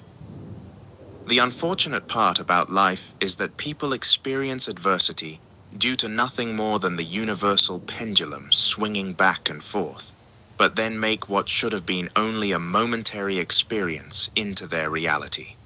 Emotion is the breeding ground for the universal compound effect to take place. When the energy of emotion gains momentum, it multiples and strengthens, eventually becoming reality. Momentum is just consistency, and consistency is a form of alchemy. Consistency is what takes a single vibration and gives it enough momentum to become a rhythm, which becomes a frequency that then becomes a reality. You can either build positive energetic momentum or negative energetic momentum. Regardless of who you are or whether it is negative or positive, the universe will multiply that frequency. It will just do what it does. This is what Christ meant in Matthew 13:12. Whoever has will be given more, and they will have an abundance. Whoever does not have, even what they have will be taken from them. The esoteric nature of this verse is all about your energetic momentum. The frequency that you have will be multiplied, whether that works for or against you. The universe is impersonal in its operation. This could offer metaphysical insight into why the rich get richer, while the poor get poorer. The universal compound reveals an unfortunate truth, which is that those who tend to suffer spend the rest of their lives trapped in that suffering, because of the universe compounding their frequency. A snowball that gains momentum has the potential to cause an avalanche. A wind that gains momentum has the potential to become a tornado. The old frequency that you wish to detach from has compounded, and as a result has been expressed through the conditions, circumstances, events, and people in your life. The old frequency has been able to extract plenty of emotion out of you, and so long as it continues to do so, it will multiply itself. Until you sacrifice the old frequency, there will not be enough space for the new one. Throughout all civilizations from the beginning of time, it has been understood that to receive something from God or the universe, a sacrifice must be made. In ancient Egypt, Kemet, and Mesopotamia, people made offerings of food, animals, or valuables to deities to gain favor, protection, or abundance. Temples built as grand acts of devotion to secure blessings. In many religious traditions, fasting is a form of sacrifice to purify oneself and receive divine insight or blessings. For example, in Christianity, Lent involves giving up pleasures as an act of devotion. In Islam, Ramadan is a month of fasting that strengthens spiritual connection. Even in the 21st century, in a non-religious context, the principle still applies. To achieve success, people often sacrifice comfort, time, and immediate gratification. The point is clear. Sacrifice is an inescapable demand of the universe. Sacrifice typically has negative connotations and is associated with evil and harm, but it is a fundamental law of the universe that is unavoidable, especially in the context of entering your desired reality. Sacrifice is simply another way of saying exchange. The prerequisite to you materializing your desired reality is you sacrificing. You must play by the rules of the universe to win the game. And a foundational truth is that the universe does not operate by creating something from nothing. You will never gain something from nothing. Nothing will never produce something. For something to be gained, I'm back. something must be exchanged. This is fractal throughout nature. From photosynthesis to the food chain to the nitrogen cycle, at every point there is an exchange. This Yes, there is. fractal within the very fabric of your being. Got rice, You sacrifice one to receive another. The universe is tuna, forever in a chicken, and rhythmic beef. exchange. And since you are a microcosm of the universe, that means you are in a constant rhythmic exchange. What you exchange is frequency. You are in a constant cycle of exchanging frequencies for realities, and realities for frequencies. This is the nature of the universe. To receive a new reality simply requires you to sacrifice your current reality. The issue is that, unconsciously, more than likely, you don't want to sacrifice your current reality, but not for the reasons you think. Whether you realize this or not, the most addictive substance in the universe isn't any man-made drug. It's frequency. This is why people stay in the same cycles for a long time, despite wanting to break free. This is why people stay in bad situations for a long time, despite knowing better.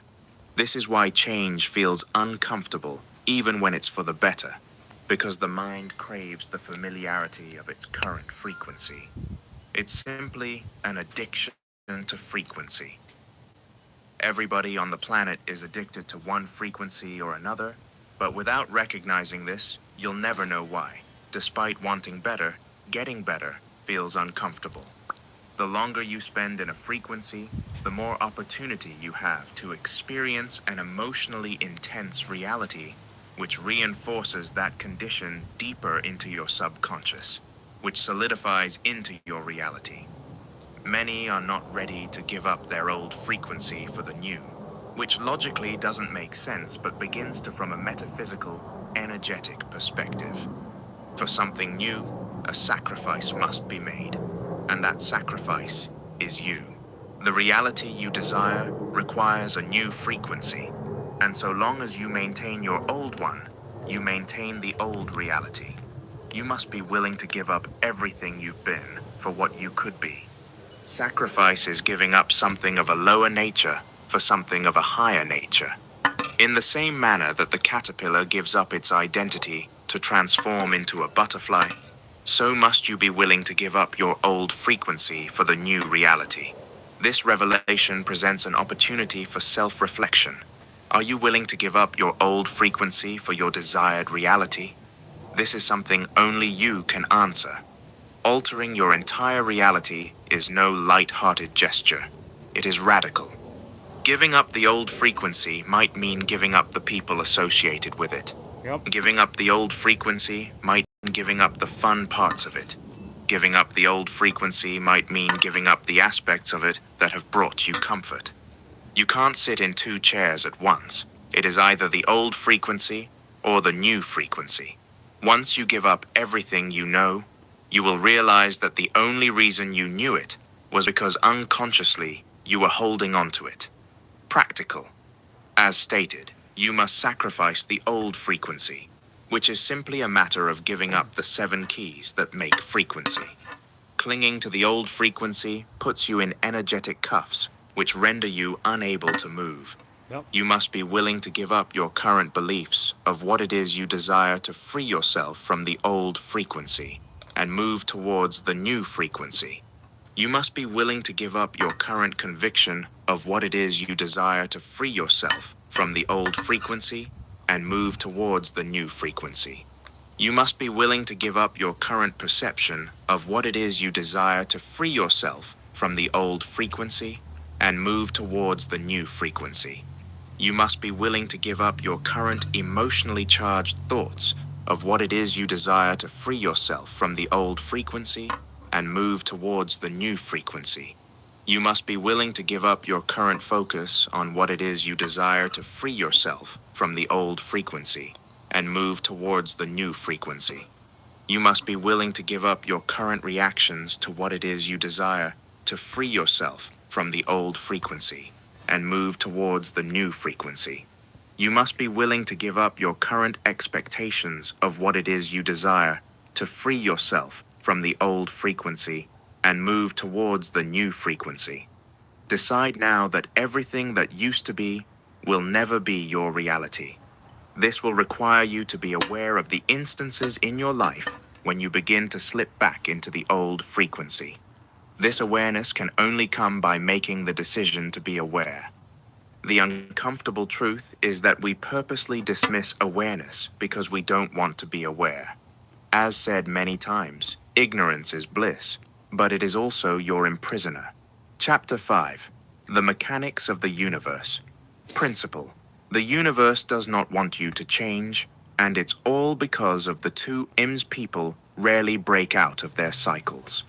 Those who grow up in a certain set of circumstances typically spend their lives in similar or literally the same circumstances, whether that's financial, romantic, or professional. At times, it can feel like there is a greater force at play. No matter how much we try to change, it just feels like something wants us to stay the same. That something is the universe. As stated at the beginning of this chapter, the universe does not want you to change, and there's a couple reasons for this.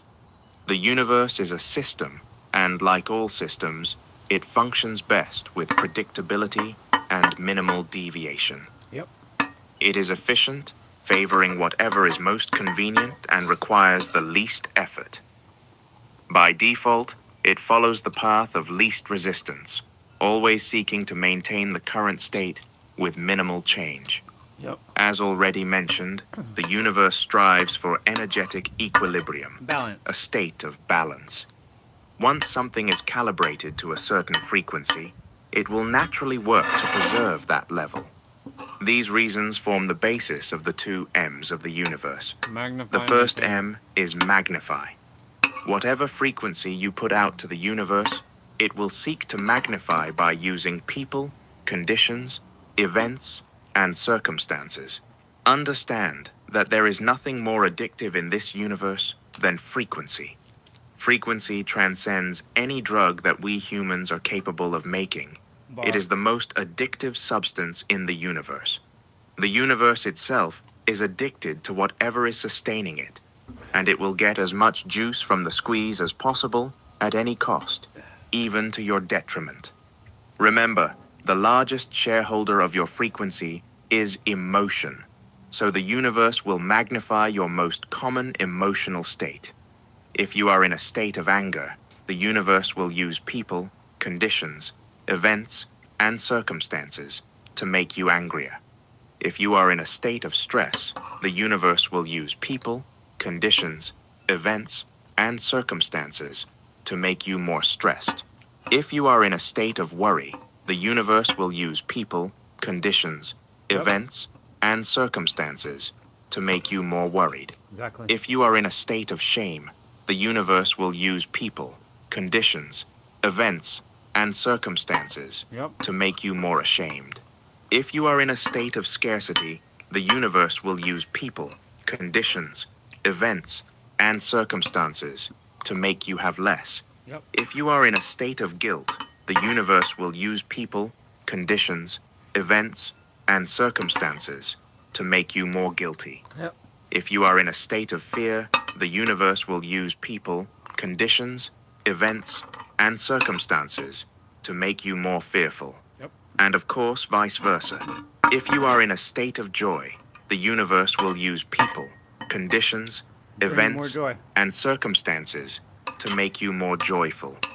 If you are in a state of calm, the universe will use people, conditions, events, and circumstances to make you calmer.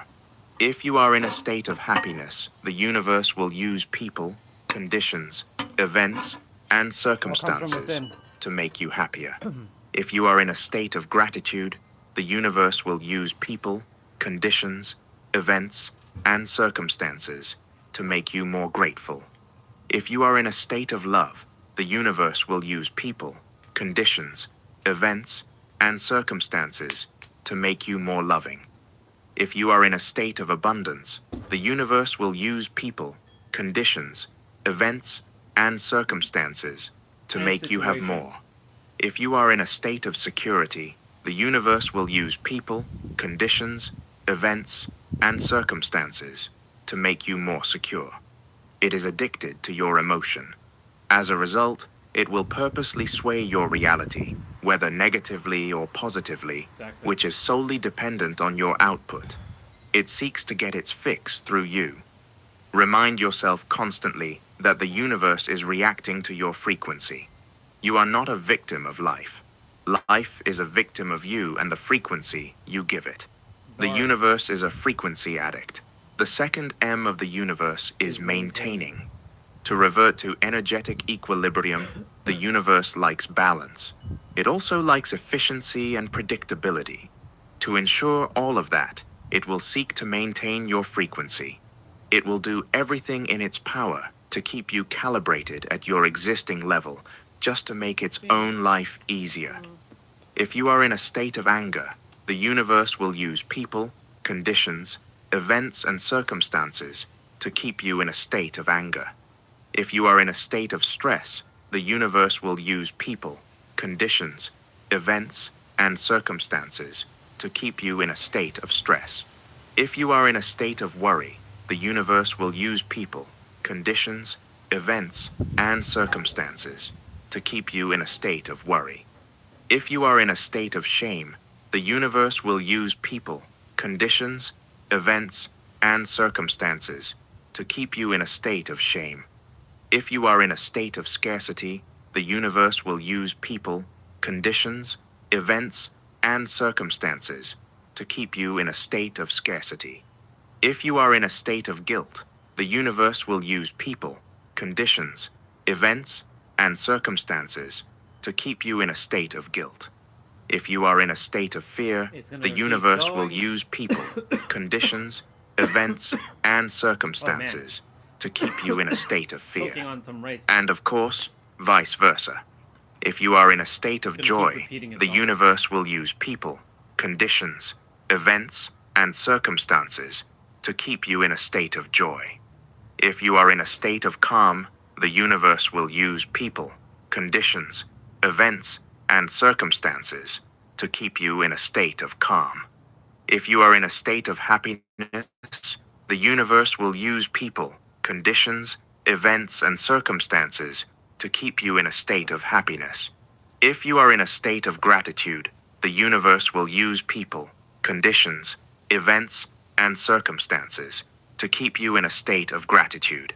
If you are in a state of love, the universe will use people, conditions, events, and circumstances to keep you in a state of love. If you are in a state of abundance, the universe will use people, conditions, events, and circumstances to keep you in a state of abundance. If you are in a state of security, the universe will use people, conditions, events, and circumstances to keep you in a state of security. The nature of the universe seeking to maintain our frequency is esoterically explained in Matthew 13:12. For whoever has, to him more will be given, and he will have abundance. But whoever does not have, even what he has, will be taken away from him. This would metaphysically explain why the rich get richer and the poor get poorer. Everything that takes place externally is in the realm of effect, which would include the things normally attributed to the wealthy, such as financial literacy and monopolization of assets and opportunities. For those who are rich, the universe will seek to magnify and then maintain their riches. Simultaneously, for those who are poor, the universe will seek to magnify and maintain their poverty. These two mechanisms of the universe can be indeed frustrating. Why does it seem so difficult to switch frequencies and switch realities? Don't make the mistake of thinking switching realities is difficult, because believing it will make it so. It will require some initial effort. Paradox. Momentum is built. The longer you spend in your new frequency, the more it compounds, the stronger it gets, and so the more addicted the universe becomes. The eighth wonder of the world, Then compound. It'll seek to magnify and maintain Compounding. for you. Consistency is a form of alchemy. So, decide that switching realities will be easy and require minimal effort, and you will experience it as so. Most people live their lives feeling as if they're trapped in the same cycles, unaware of the two M's. The universe likes cycles. They're predictable and efficient. The truth is, you will never be able to break the cycle. You will always find yourself in a cycle. That is inescapable, and to desire otherwise will only result in frustration and failure. The alchemist never attempts to go against the nature of the universe, but will use the nature of the universe against itself. And so, you must not attempt to break any cycle. You must switch cycles. The law of energy conservation states that energy can neither be created nor destroyed. Rather, it can only be transformed or transferred from one form to another. Transmuted. Extrapolate this to the cycles in which we are stuck. Cycles can neither be created nor destroyed. Rather, they can only be transformed or transferred from one form to another. It's not about creating new cycles or destroying old ones, but simply switching the cycle you're in for another. Practical. The first step to freeing yourself from the cycle in which you're trapped is becoming more aware. Awareness will always be the prerequisite to any form of transformation. In relation to the two M's, you must become aware of what is first being magnified and eventually maintained. Before desiring for reality to change, see that you have first changed. It is vain to be dissatisfied with reality, but satisfied with yourself. What is your day-to-day mood? What is your daily attitude? What is your base emotional state? Until you become aware of these things and clearly define them, you do not possess the necessary faculties to switch from your current cycle or condition of reality to another. Honesty is a must. You can lie to others, but you can never lie to the universe. It will show you the truest indication of who you are in the depths of your mind. Do you feel defeated? Do you feel irritated? Do you feel frustrated? Do you feel hopeless? Do you feel stressed? Do you feel worried? Do you feel inadequate? Do you feel angry? Do you feel sad? Do you feel ashamed? Do you feel guilty? Assuming you feel stuck in a cycle of reality you don't like, chances are you are feeling one or more of these. If you want to manifest something specific, what is your day-to-day mood in reference to it? Let's say you want to attract a romantic partner. Do you feel unlovable? Do you feel ugly? Do you feel unseen? Do you feel unappreciated? Do you feel lonely? Or let's say you want a better job. Do you feel unqualified for that position? Do you feel undeserving of that position? Do you feel unseen by your colleagues? Or let's say you want more money. Do you worry about your financial security? Do you feel like money hates you? Determine how you feel.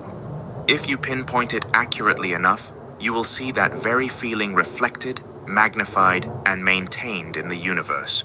After awareness, the next step is transformation. This is a simple process of changing the way you're feeling on a day-to-day basis to its energetic opposite polarity. Polarity, also known as duality, is simply about separation and the truth that everything within our third-dimensional realm has energetic opposites. For example, hot-cold, masculine-feminine, negative-positive. Everything has its complementary energetic opposite.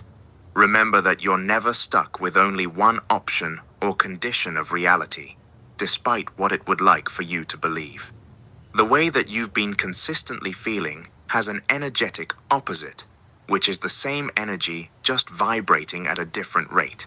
As long as you can alter your rate of vibration, you can alter your frequency, ultimately altering your reality. After you've accurately pinpointed your base mood, the next step is altering your vibration. Altering your vibration is simply a matter of altering your concentration. Whether you realize this or not, you've been concentrating on aspects of your unwanted reality that reflect the very same feelings you feel trapped by. This is how the cycle continues. Think of polarities like living entities. Both polarities fight for as much energy as possible. When one has received some energy, it'll convince you that the other polarity doesn't exist to siphon as much as it can. Yep. Those who feel like a burden for some reason can't conceptualize that it's possible to feel cherished. No. Those who feel stressed for some reason can't conceptualize that it's possible to feel peaceful. Those who feel rejected for some reason can't conceptualize that it's possible to feel accepted. Those who feel unwanted for some reason can't conceptualize that it's possible to feel wanted. The polarity that is focused upon will eventually present itself as the only thing on the menu, hiding the truth that there is another option that can be chosen just as easily. Awareness of this misdirection of energy is the prerequisite to transmuting and experiencing the energy you wish to see reflected in reality. Assuming you've come to the conclusion of wanting to get rid of the feeling you've been maintaining, you must now identify its complementary energetic polarity. If on a daily basis you feel unseen, the complementary energetic polarity would be feeling seen. If on a daily basis you feel unappreciated, the complementary energetic polarity would be feeling appreciated. If on a daily basis you feel like a burden, the complementary energetic polarity would be feeling cherished. If on a daily basis you feel defeated, the complementary energetic polarity would be feeling victorious. If on a daily basis you feel irritated, the complementary energetic polarity would be feeling patient. If on a daily basis you feel stressed, the complementary energetic polarity would be feeling relieved. You get the idea. If your feeling isn't on the list, I'm sure you'll figure it out. After defining the polarity of the energy you'd wish to experience, the next step is simply focusing on its existence in your life already. The unwanted polarity that you've been magnifying doesn't just hide the concept of a complementary energetic polarity. It also filters out the moments in your life when you experience the positive polarity. By doing so, it keeps you unaware of the wanted energy, and so it keeps the wanted energy unaware of you. The universe defines concentration as a centralization of energy, either directly, implicitly, resonantly, or reflectively. Unconsciously, you've been focusing on the experiences and aspects of your life that imply the feeling that is being magnified, leading to the unwanted reality. Unconsciously, you've been focusing on the experiences and aspects of your life that resonate with the feeling that is being magnified, leading to the unwanted reality. Unconsciously, you've been focusing on the experiences and aspects of your life that reflect the feeling that is being magnified, leading to the unwanted reality.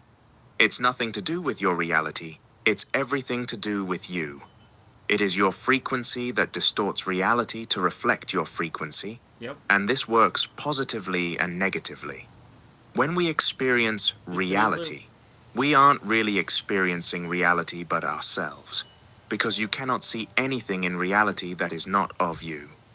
Reality just is. It's neutral, but through the emotional state you hold day to day, you only focus on the parts that resonate, reflect, and imply how you feel. To shift from one pole to another simply requires you to concentrate on the pole you'd like to experience, excluding the pole you no longer wish to experience. That means focusing on the experiences and aspects of your life that reflect the energetic polarity you wish to experience. That means focusing on the experiences and aspects of your life that imply the energetic polarity you wish to experience. That means focusing on the experiences and aspects of your life that resonate with the energetic polarity you wish to experience. Instead of allowing the world to affirm how you feel, allow how you feel to affirm the world. To reiterate, pick the polarity that you'd like to see magnified in your reality and focus on the experiences and aspects of your life that confirm its existence. Whether these are significant events or not, it doesn't really matter, as there is no big or small to the infinite. There is only frequency to be compounded. I'll give a couple of examples to help you better conceptualize the process. In the case of wanting to attract a romantic partner, do you feel unlovable? The complementary energetic polarity is being lovable. Focus on the experiences and aspects of your life when people have shown you love, big or small. Immerse yourself in the feeling of that love and realize that you're lovable. Do you feel unappreciated? The complementary energetic polarity is being appreciated. Focus on the experiences and aspects of your life When people have shown you appreciation, big or small, immerse yourself in the feeling of that appreciation and realize that you're appreciated. In the case of wanting a better job, do you feel unqualified? The complementary energetic polarity is being qualified. Focus on the experiences and aspects of your life when you have been qualified, big or small. Immerse yourself in the feeling of being qualified and realize that you're qualified. Do you feel undeserving? The complementary energetic polarity is being deserving. Focus on the experiences and aspects of your life when people have shown that you are deserving, big or small. Immerse yourself in the feeling of being deserving and realize that you deserve it. In the case of attracting more money, do you feel that money doesn't come easily to you? The complementary energetic polarity is money does come easily to you. Focus on the experiences and aspects of your life. When money did come easily to you, big or small, immerse yourself in the feeling of money coming easily to you and realize it does. This is a skill. The more you do it, the easier it'll become, but just decide at the start it'll be easy and let your mind do the rest. Chapter 6. The Annoying Law of the Universe. Principle. You can only have what you already have, and if you don't already have it, you can never have it. At first glance, the statement above seems paradoxical, but it is only paradoxical so long as you don't understand the annoying law of the universe. Until you understand the annoying law of the universe, reality will continue to be annoying. Especially in the context of creating your desired reality, this law cannot be avoided. It bears repeating, you can only have what you already have. If you don't have your desired reality, then you'll never have it. Yes, you read that right. You need to have your desired reality in order to have it. There's 2 chairs in the universe, and you can't sit in both of them simultaneously. You're either in one or the other, and only one will sit you in your desired reality. The first chair of the universe is wanting. You will never manifest anything you want. You can't have anything you want. Before we go deeper into this, I want to make You can only have what you already have. Manifesting your desired reality isn't about what you understand or think. It's about what the universe understands and thinks, so we must adhere to its psyche. Within the psyche of the universe, wanting is an indication that you do not have your desired reality because you only want something that you don't have. Think about it. Do you want your current reality? No, because you already have it. But it gets a bit more intricate once we discover the unobvious connotations that the universe associates with wanting, and that is importance. The universe interprets wanting as importance. It also interprets importance as energetic space. The bigger the importance, the bigger the space in between you and your desired reality. Think about it like this. The people that need money the most have the least. The people that need money the least have the most. An unfortunate reality that should be otherwise. But don't attempt to moralize the universe. It doesn't adhere to what should be, it only adheres to what is. To simplify and reiterate, you can't have any reality that you want, because to want is to confess that you do not have. And if you don't already have it, you can't have it. The second chair of the universe is having. This is the only way you'll enter your desired reality.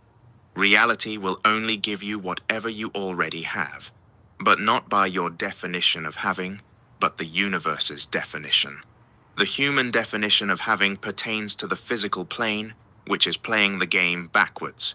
Your definition of having is probably being able to see or touch your desired reality. So long as you're adhering to this definition that the universe doesn't recognize, you're speaking a language that the universe doesn't. The universe doesn't take reality to be real, because reality is an illusion. So, having anything in the third dimensional doesn't mean anything to the universe. You need to have, not by the human definition which is tied to an illusion, but by the universe's definition which is tied to frequency.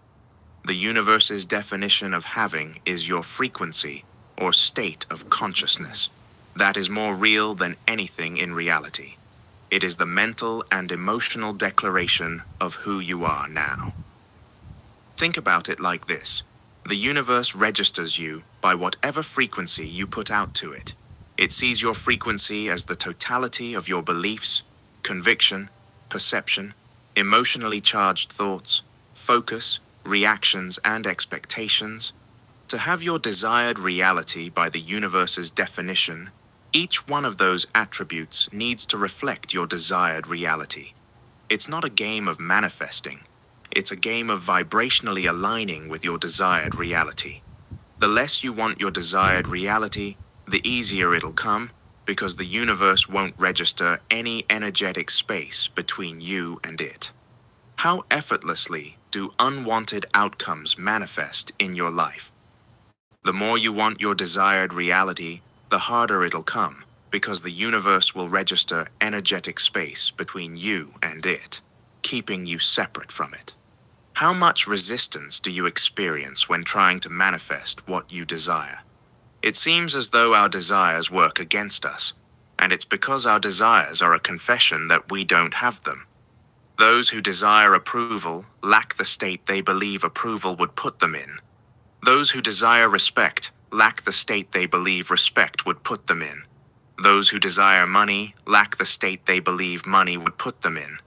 Those who desire love lack the state they believe love would put them in.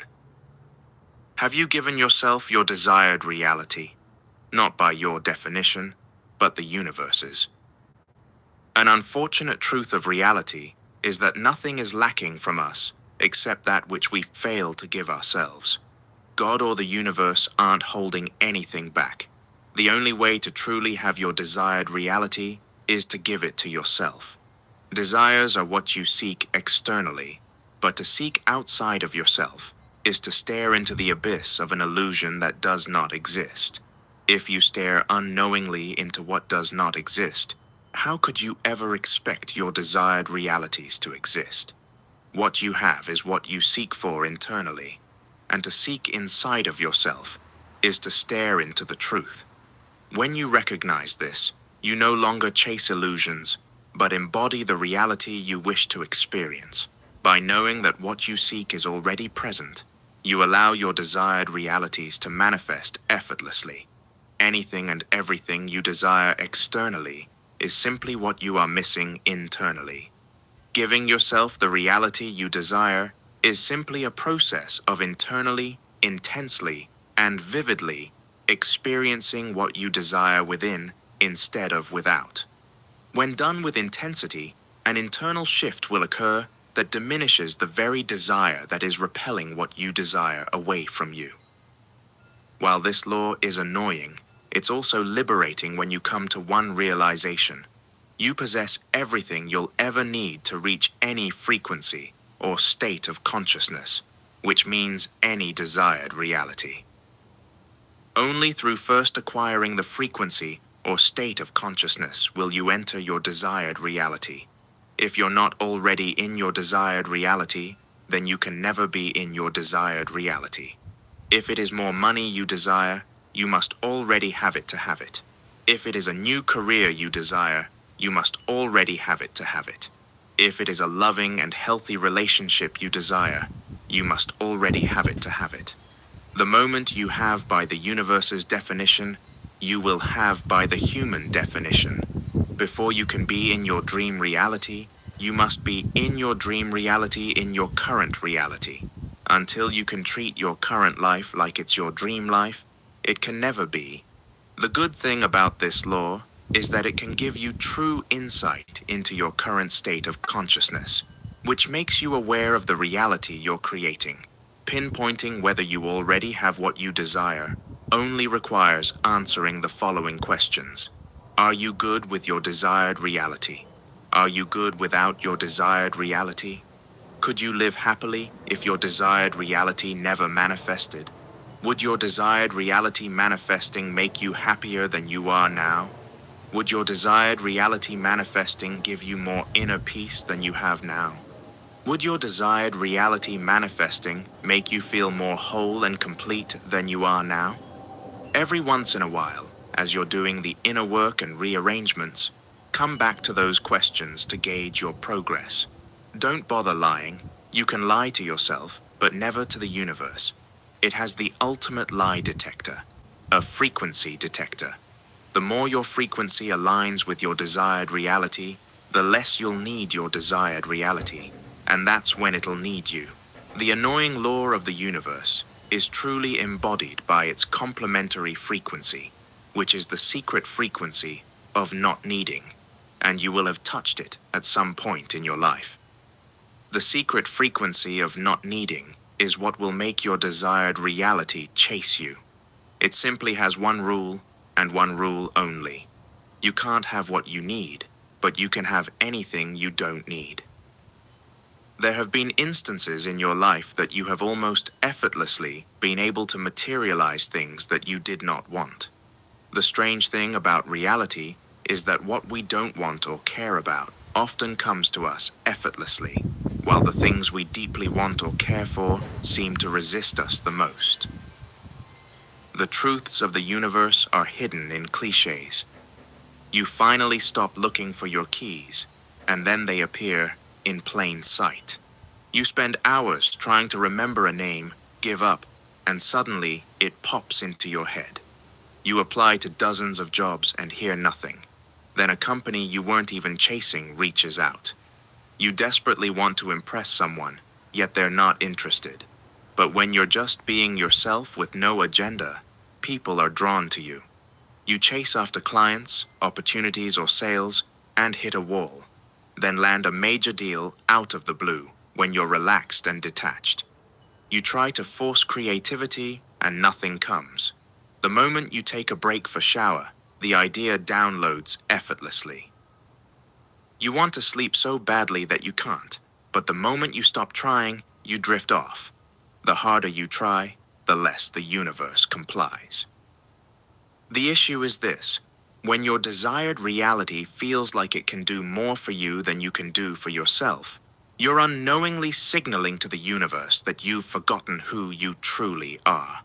Reality only bows to the one who knows themselves. When you're anchored in your true identity, which is a materialization of God, you realize the world has nothing to offer you that you don't already possess within. From that place, you become the source, not the seeker. Too many are seekers, and too few are sources.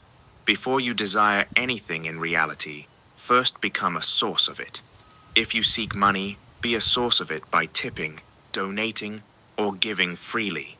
If you seek love, be a source of it by showing affection to those already in your life. If you seek appreciation, be a source of it by letting those around you know that you are grateful they are in your life. There are things in your life that you can materialize easily and even unwillingly. This is simply you unconsciously using the secret frequency of not needing. Often, the things that come to you easily are precisely those things you never actively sought or even wanted. The individual who seems to attract multiple partners more than likely isn't seeking them or wanting them. The individual who seems to attract a multitude of opportunities more than likely isn't seeking them or wanting them. The individual who always impresses those around them more than likely isn't seeking to impress them. This power might seem mystical or even magical, but it's not. It's something you've been using your entire life. Like most things, the shift isn't about discovering something new, but about moving from unconscious use to conscious mastery. There are things that come naturally to you, skills, talents, or manifestations that flow with ease for you, but with which others struggle. You may not even recognize them as special because they feel effortless to you, but that effortlessness is the power. Don't let your desire for what you don't have blind you to the areas where you're already powerful. Whether it's communication, creativity, dancing, making money, attracting opportunities, solving problems, or making people laugh, there's something you do with ease that others admire or wish they could replicate. Only you know what that is, and don't be so foolish to think there's nothing. If you think there's nothing, that's just your old frequency keeping your power hidden from you. The irony is, you probably see your magic as nothing special. Chances are you dismiss as insignificant or overlook entirely those things you already manifest effortlessly through the secret frequency of not needing.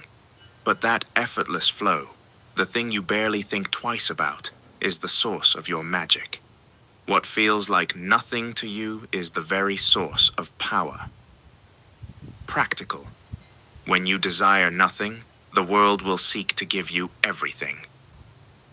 Biblically, Yeshua was approached by the devil in the desert, who offered him all the kingdoms of the world, everything he could see, if he would simply bow down in submission.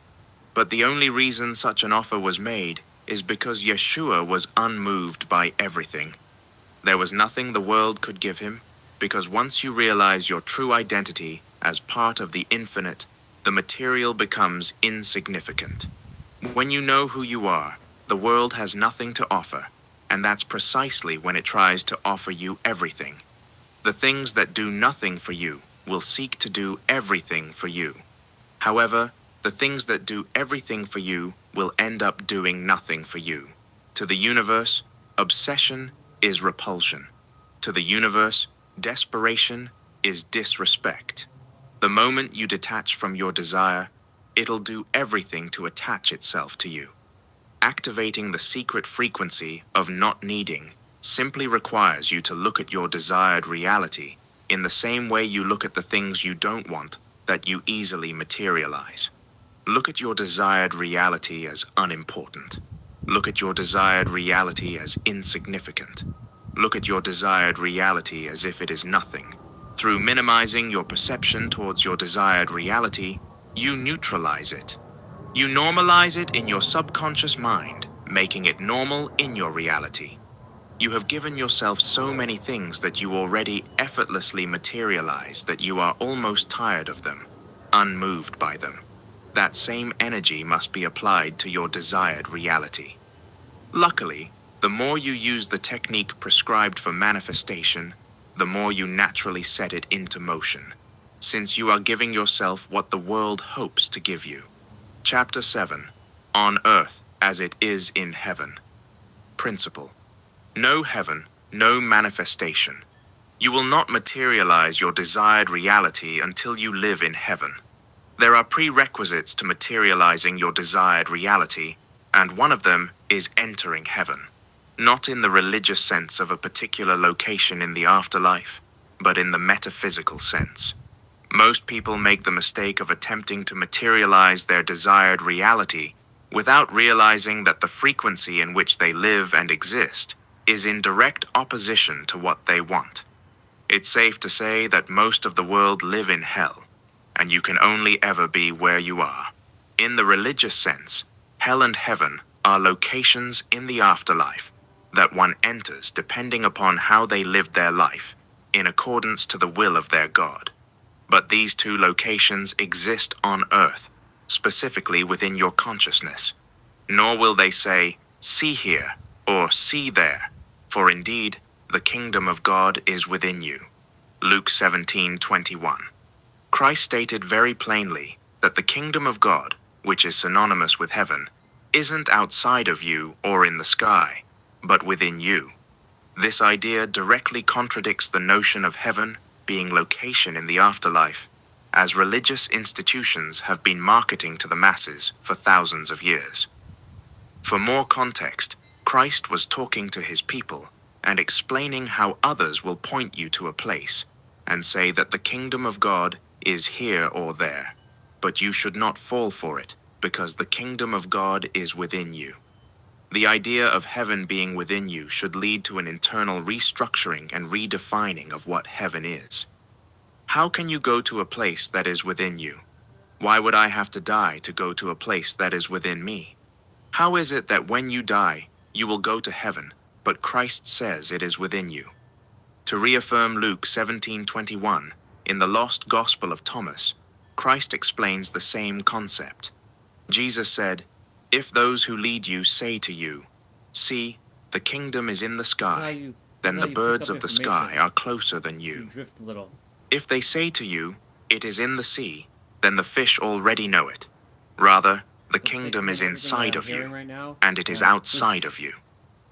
inputting The it. truth is, until heaven is metaphysically defined, your desired reality will be confined. Heaven isn't a location in the afterlife.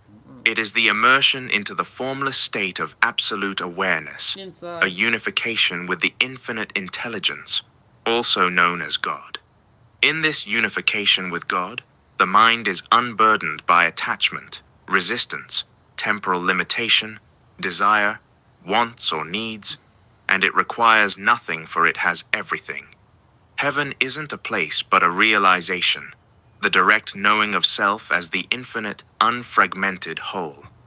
In this state, separation from God dissolves, suffering ceases, and experience aligns with effortless inner calm, peace, and bliss. Yep. The irony is, whether you realize this or not, you have touched heaven at some point in your life. That inner stillness, peace, calm, where you were in complete fulfillment and felt whole, desiring nothing because you felt connected to everything. Heaven is not a place you get to, but a place you realize is already here within you. It is the silent backdrop behind all illusion, accessible the moment one surrenders the need to seek the world for what only it can give you. Hell, being the energetic polarity of heaven, is also not a particular location in the afterlife. Like heaven, it is a state of consciousness, a frequency in which many do not realize they are already living. Hell is immersion into the physical plane, a lack of awareness for the other planes of existence, leading one to be consumed by the ego, which takes the world around to be the only truth, also known as the devil. This unification with the devil, the ego, a consciousness burdened by attachment, resistance, temporal limitation, desire, wants, and needs, requires everything due to a distortion in perception, where one fails. The time is 2:22, and whoever's been here with me, whoever's here with me, you've been seeing me kind of like do that, so you know. See? Alignment. But since God is omnipresent, that doesn't make sense. Hell is misalignment from God. This misalignment leads to suffering, inner chaos, conflict, and restlessness, despite the illusion that material possessions can resolve those things.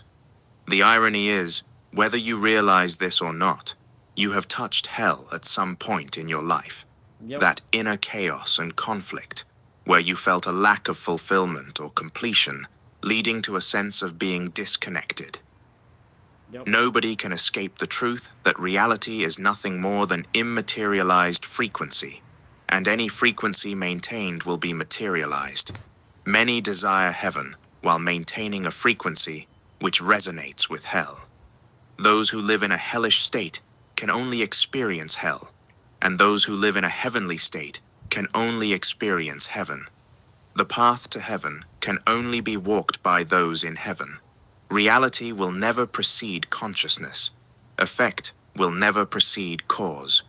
You can only have what you already have, and if the frequency you're emanating to the universe is hellish, it cannot possibly not bring you to heaven. Apple seeds will never produce mangoes, and mango seeds will never produce apples. This is a simple truth in the world of nature, and it reflects how the universe works. In the modern day, hell is equivalent to living in survival mode. From a neuroscientific point of view, when one is living in survival mode, it is typically due to a lack of safety, which triggers the primal brain into operation. The primal brain has no other purpose than survival, flight or fight, and nothing else. While survival mode is often associated with poverty, paradoxically, wealthy people also live in survival mode. Since the primal brain is responsible for flight or fight, its only concern is surviving by hyper-focusing on what is immediately in front of it. This zeroing in on reality restricts our level of awareness, which means a limited perspective. This reduction in awareness and perspective shuts down higher levels of thinking, since survival is the priority. A lower level of awareness will always lead to reality being distorted to reflect the lower aspects of one's nature, which will always correlate with negativity. Hell is directly opposed to the materialization of your desired reality metaphysically. In neuroscientific terms, it is specifically opposed to your brain waves. The alteration of reality requires an alteration of one's frequency or one's state of consciousness, which requires an alteration of one's subconscious mind. The subconscious mind becomes more accessible in certain brainwave states, allowing for deeper influence and transformation. By leveraging the optimal brainwave frequencies, you can achieve more with less effort as your mind becomes more receptive to change. To revert to the point initially made at the start of this chapter, until you can enter heaven, you will not be able to enter your desired reality. This is due to the fact that what we metaphysically consider to be heaven when it comes to brainwaves is the door to the subconscious mind. There are various brain waves that the brain cycles throughout the day. Beta waves, 12 to 30 hertz. Alpha waves, 8 to 12 hertz. Theta waves, 4 to 8 hertz. Delta waves, 0.5 to 4 hertz. Beta waves are associated with being awake, alert, and active. It is the standard mode of operation in your day-to-day life. Alpha waves are associated with a meditative, relaxed state. It is the state before drowsiness. Theta waves are associated with deep meditation, a trance-like state which is typically used in hypnosis and is equivalent to a drowsy state. Delta waves are associated with deep sleep. The slower the brain waves, the closer they are to the subconscious mind. Beta waves are produced during conscious operation, and so long as the conscious mind is present, the subconscious mind won't be. Think about these brainwave states like trains. The slower the brainwave state, the easier it is to catch a ride to the subconscious mind. The slow trains are your only entry into the subconscious mind. Most people make the mistake of attempting to give the subconscious mind their desired reality to materialize while operating in a brainwave state that prioritizes the conscious mind. To put it another way, they are trying to catch the fast trains, which only lead to the conscious mind and not the subconscious mind. The brain waves we produce are interconnected with either heaven or hell. Those who live in a survival state of consciousness rarely relax. Their alertness means they mainly produce beta waves, which are the fastest waves that call upon the operation of the conscious mind, and not the subconscious mind. Therefore, all attempts to alter their frequency, or state of consciousness or subconscious mind, are made in vain. They're trying to catch a train that doesn't lead to the subconscious mind. Those who live in a survival state of consciousness live in hell, and those who live in hell produce beta waves, which means they never access their subconscious mind. Could this be the reason so many of those who live in survival mode struggle to alter their minds? Alternatively, those who live in a heavenly state of consciousness are always relaxed, mainly producing alpha and theta waves, which are slower and lead to the subconscious rather than conscious mind. Therefore, all attempts to alter their frequency, or state of consciousness or subconscious mind, are effortless and successful because they're trying to catching a train that leads to the subconscious mind. It is much easier for a car to drive on smooth, calm roads than roads filled with bumps and potholes. In the same manner, it is much easier for a boat to sail on calm waters. The more relaxed you are day to day, the more likely your brain will be producing waves that are conducive to what you're trying to put into your subconscious mind. The less relaxed you are, the less likely your brain will be producing waves that are conducive to what you're trying to put in your brain. The truth of brain waves and their interconnection to the two states of consciousness is highlighted esoterically in John 3:27. John answered and said, "A man can receive nothing except it be given him from heaven." Nothing you desire on this physical plane will ever be attained unless you are already in the frequency of being in heaven. Metaphysically, to live in a heavenly state is to exist with inner calm, peace, bliss, fulfillment, and to desire nothing, which would indicate to the universe that you have everything. It's likely that the attainment of your desired reality would produce the state above. So the state above would produce the attainment of your desired reality. Attaining your desired reality would bring you peace, inner calm, and bliss. So peace, inner calm, and bliss can also bring your desired reality. Relaxation is the prerequisite for brainwaves that allow for easy access to the subconscious mind, which is the womb of reality. To receive, the prerequisite is to be in a heavenly state. Conversely, those in hell never receive. Another Bible verse encapsulates what I call the heavenly order of manifestation. But seek first the kingdom of God and his righteousness, and all these things will be added to you. Matthew 6:33. Here, the heavenly order of manifestation is established. Before seeking the materiality of your desired reality, instead of seeing the money, the wealth, the partner, the career, or whatever it is you desire, you must first seek a heavenly state of consciousness. Calm the waters before you set sail. Here's the issue. Part of you believes that once you get your desired reality, you'll feel complete, fulfilled, satisfied, calm, and relaxed, without realizing that if you aren't already those things, you cannot have them. The bigger problem is that if you don't have them currently, then you indicate to the universe that you have their opposites, which are emptiness, unfulfillment, dissatisfaction, and chaos, which are what will be reflected. Any time that you go against the heavenly order of manifestation, you unconsciously descend into the hellish order of manifestation, which will only lead to hell. If you put your desires above heaven, then your desires will always be out of reach. Until you recognize that where you think you'll be after getting your desired reality is where you need to start from, you'll never arrive. Seek first to be internally fulfilled, satisfied, calm, and relaxed without your desired reality, and all the things you want will be given to you, because to be in that state indicates to the universe that you already have them. The universe will never bow before the one who bows before illusion. The only way to get those things you desire is to enter heaven by first giving them to yourself, not in the humanistic way, but the universal way. At this point, it should be clear that relaxation is the prerequisite to revealing your desired reality. That's non-negotiable, practical.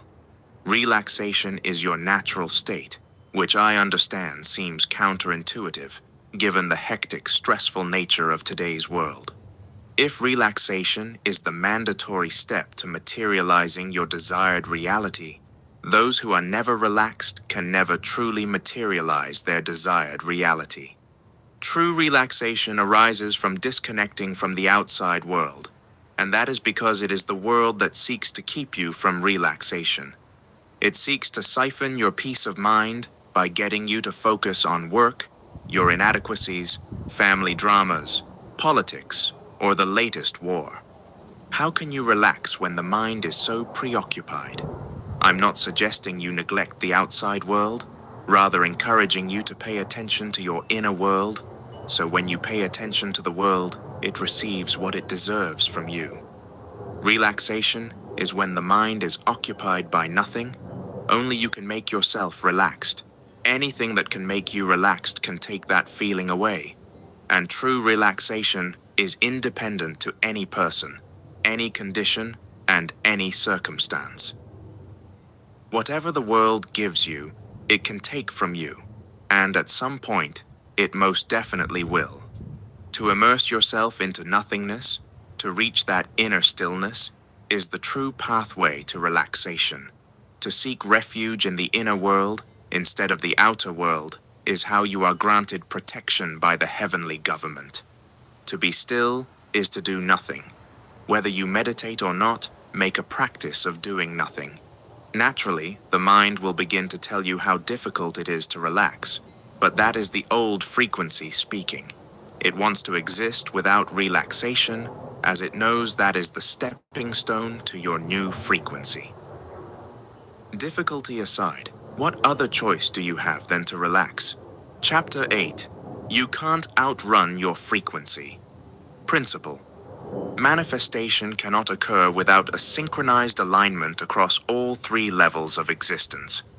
Various cultures and traditions across the world adhere to the notion of three levels of existence. The three planes of existence have many different names: mind, body, and spirit. God the Father, God the Son, and God the Holy Spirit. Mental plane, physical plane, and spiritual plane. These are simply different expressions of the same universal truth. The inability to change one's reality often stems from ignorance of the three levels of existence. Most people go through life operating from only one plane, while completely neglecting the other two. But relying on just one aspect of your being is guaranteed to lead to stagnation and a death sentence for your desired reality. True transformation requires full spectrum alignment, mental, physical, and spiritual planes working as one. Manifestation is impossible without a synchronized alignment across all three levels of existence. This is the multi-dimensional structure of reality. The plane of existence that most solely use is the physical. This is what you call reality. It's everything you've ever known, everything you can see, touch, taste, smell, and hear. It is the realm of your physical vessel, which is the materialization or the image of God. Despite the physical plane appearing to be real, it is an illusion. This doesn't mean it's fake. It just means there's more to it than meets the eye. Scientifically speaking, humans can only perceive a tiny fraction of the electromagnetic spectrum, the range known as visible light. This visible light makes up approximately 0.0035% of the full electromagnetic spectrum, meaning 99.995% of the spectrum is invisible to the human eye. 6'5". There is a vast and active part of the universe that we simply can't perceive with our senses. Reality is like putting on a VR headset and forgetting that you are wearing one. When you put on a VR headset, you become fully immersed in a simulated world. You can look around, interact, and even feel emotions based on what you see, even though none of it is physically real. The headset filters your experience, creating a reality that feels true, even though it's just a projection. Consciousness works the same way.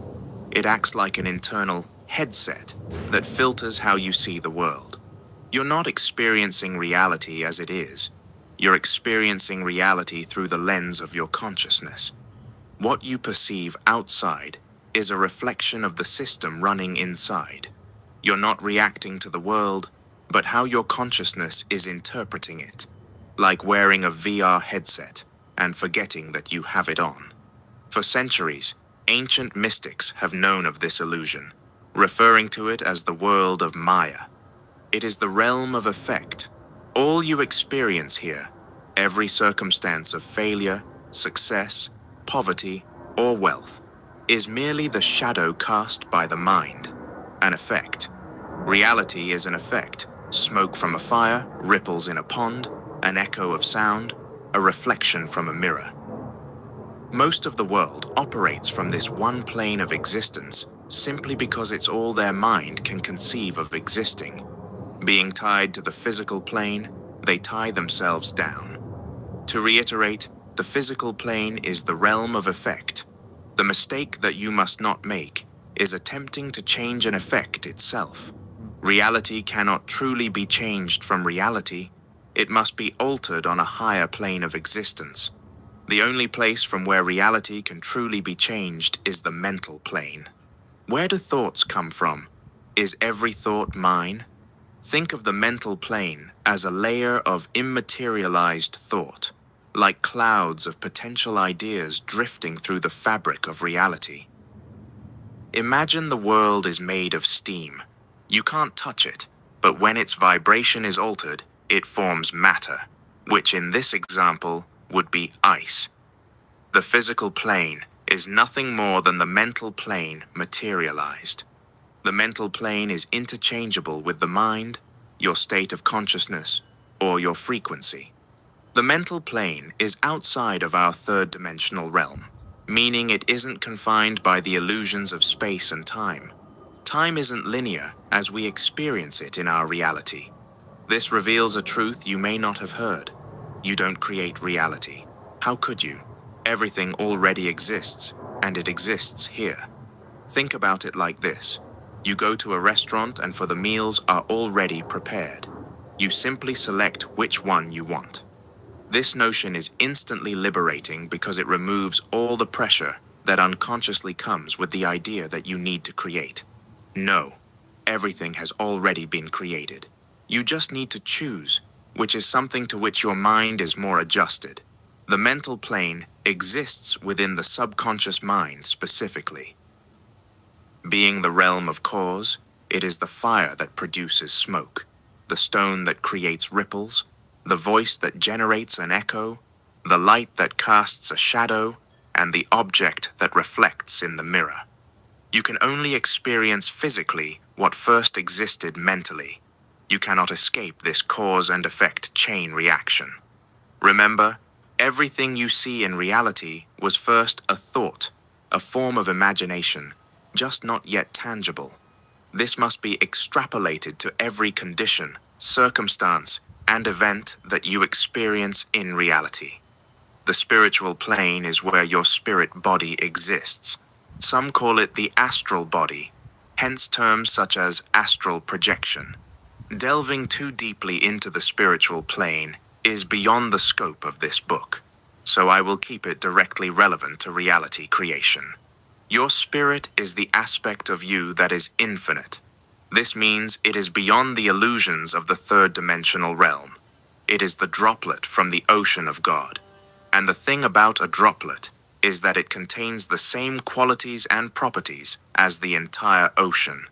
It is on this plane that your connection to God is determined, not in a religious please your parents sense, but in your ability to unify with the infinite intelligence and harmonize with the energy of God. The spiritual plane is like the oven that bakes your mental creation into the physical plane. The stronger your connection to God, the quicker you'll be able to materialize conditions into reality, and the greater you'll be able to materialize into reality. To reiterate, this isn't in a religious sense. It's about what your state of being is indicating to the universe. All three planes of existence must be harmonized in order for your desired reality to be materialized, which would mean the mental plane is harmonized with your desired reality. The physical plane is harmonized with your desired reality. The spiritual plane is harmonized with your desired reality. Since there are three levels of existence, there seems to be three modes of operation when it comes to progression in reality. The physical planers. These are the people that work as long and hard as possible, grinding away day and night. The mental planers. These are the people that just think about what they want all day, without taking any form of action, hoping everything they want will just magically come to them. The spiritual planers. These are the people that just pray to God about what they want all day without taking any form of action, hoping God will simply give it to them. The hard worker, the hard thinker, and the hard prayer are all dwelling in the same ignorance, but their vanity has them think otherwise. They are all making the same mistake of simply relying on one plane of existence instead of using all three in unison. Let's examine the multi-dimensional mistakes they are all making. The physical planners. They are unaware that reality is an effect, which they are attempting to also change with an effect. They rely solely on physical action, neglecting the higher planes of existence, and never realizing that action is the lowest level of consciousness, so their results are low level. This is where most of the world reside, without ever realizing that you cannot change an effect itself. You must change the cause. You cannot outrun your frequency. You cannot out-hustle your frequency. You cannot work your way out of your frequency. The mental planers, they are unaware that action is the external manifestation of the internal energy reflecting your mental creation, which solidifies it and turns it into matter. They are unaware that action is needed to bring a frequency or consciousness into reality. By seeking to escape hard work, which isn't a necessity unless you deem it so, they escape work altogether. By avoiding the physical, you attempt to go against the structure of reality, which is to go against the structure of yourself, which can only lead to disharmony. The spiritual planers. They are unaware that even though they may be connected to God, what they're baking in the oven of God is everything except their desired reality. Until they become conscious of what they're putting into the oven, they'll keep baking the same reality that they're praying to be rid of. They are all variations of the same mistake. Practical. You must adhere to a specific order to create your desired reality in alignment with the structure of the universe. The order of alignment goes as follows. First, mental plane. Second, spiritual plane. Third, physical plane. The mental and spiritual plane are interchangeable, but the physical is non-negotiable. It must always come last. It is the lowest level of existence. Lowest not meaning lesser value, just that it is not a causal realm. 1. The mental plane. Whatever your desired reality, hold it in mind as if it already exists. Since the mental plane is the realm of cause, if your desire is to be materialized in reality, then you must be operating as if it is already so. Shift from desiring to already having. The only way to arrive at the end is to begin at the end. The mirror will never smile before you do. 2. The spiritual plane. Until you recognize the power within, you will have no power without. By recognizing and internalizing that you are a materialization of God, and that God dwells within you, you activate the power of the infinite within you. There is no greater power in the universe than God, but if you fail to recognize God within you, then you will be powerless before any condition, circumstance, event, or person that poses as adversity. Yep. Once you grasp the infinite nature of your true identity, you realize how arrogant it is to think that God could ever fail. To doubt yourself is to doubt God, which is true blasphemy. The only way to strengthen yourself on the spiritual plane and to connect to God is to spend more time within than you do without. The vehicle of choice doesn't matter because the destination is the same. The more time you spend within, the more power you grow within.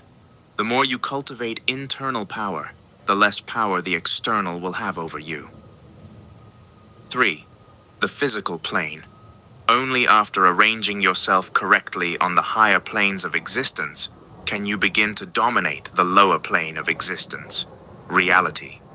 Action is unavoidable, but to avoid wasted action, the physical plane must come last.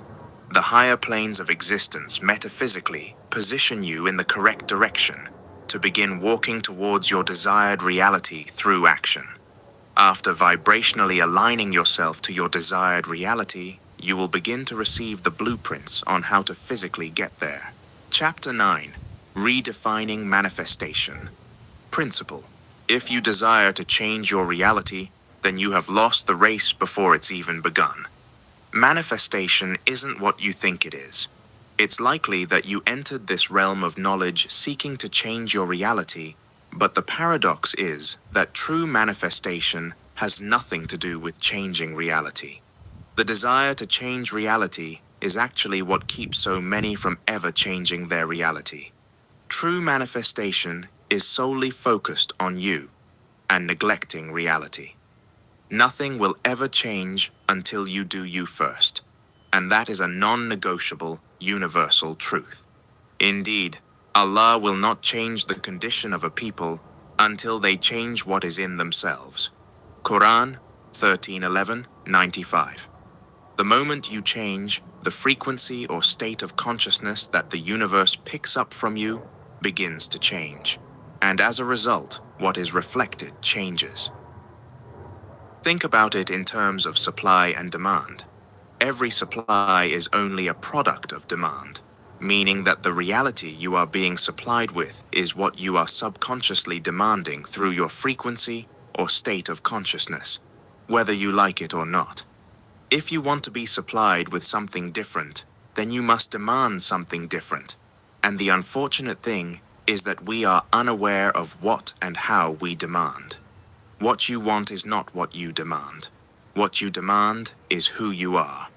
The only thing that the universe will ever recognize as demand is your current frequency or state of consciousness. You will never change the supply until you change the demand. To reiterate initial idea presented at the start of this chapter, nothing in your reality will ever change until you change your frequency or state of consciousness. Your frequency or state of consciousness totals 7 keys. A typical mistake that many make when attempting to alter their reality is to simply alter 1 or 2 keys while neglecting the others. Eventually, the neglected keys unconsciously contradict their change, ultimately contradicting their reality to change. In the same way that all successful manifestation requires alignment across all 3 planes of existence, a successful change in frequency requires alignment across all 7 keys. The 7 keys to frequency are beliefs, conviction, perception, emotionally charged thoughts, focus, reactions, expectations.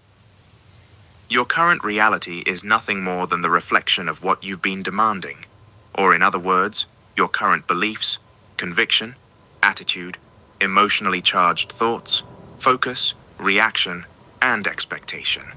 You have the beliefs equivalent of your current reality, and until you change them, you will remain there. You have the conviction equivalent of your current reality, and until you change it, you will remain there. You have the perception equivalent of your current reality, and until you change it, you will remain there. You have the emotionally charged thoughts equivalent of your current reality, and until you change them, you will remain there. You have the focus equivalent of your current reality, and until you change it, you will remain there. You have the reactions equivalent of your current reality, and until you change them, you will remain there. You have the expectations equivalent of your current reality, and until you change them, you will remain there. When the 7 keys are altered, your frequency is altered. Only then will reality be altered. This can work for you or against you. When the 7 keys are aligned, reality is aligned. When the 7 keys are misaligned, reality is misaligned. Whether in alignment or not, the universe will always seek to materialize the frequency emitted into reality. The materialization of frequency or consciousness into reality is what we call manifestation. Consciousness and matter are the same energy, only different in rate of vibration. Much like steam and ice are the same energy, only different in rate of vibration. Every frequency maintained must and will become a reality, and every reality maintained is nothing more than maintained frequency. Before we can get to the true essence of manifestation, let's debunk some common myths surrounding it. 1. You don't need to work to manifest. A lot of spiritual people don't realize that they're not seeking anything other than a form of escapism that directly goes against the structure of the universe. You can't escape physical work any more than you can escape the physical plane.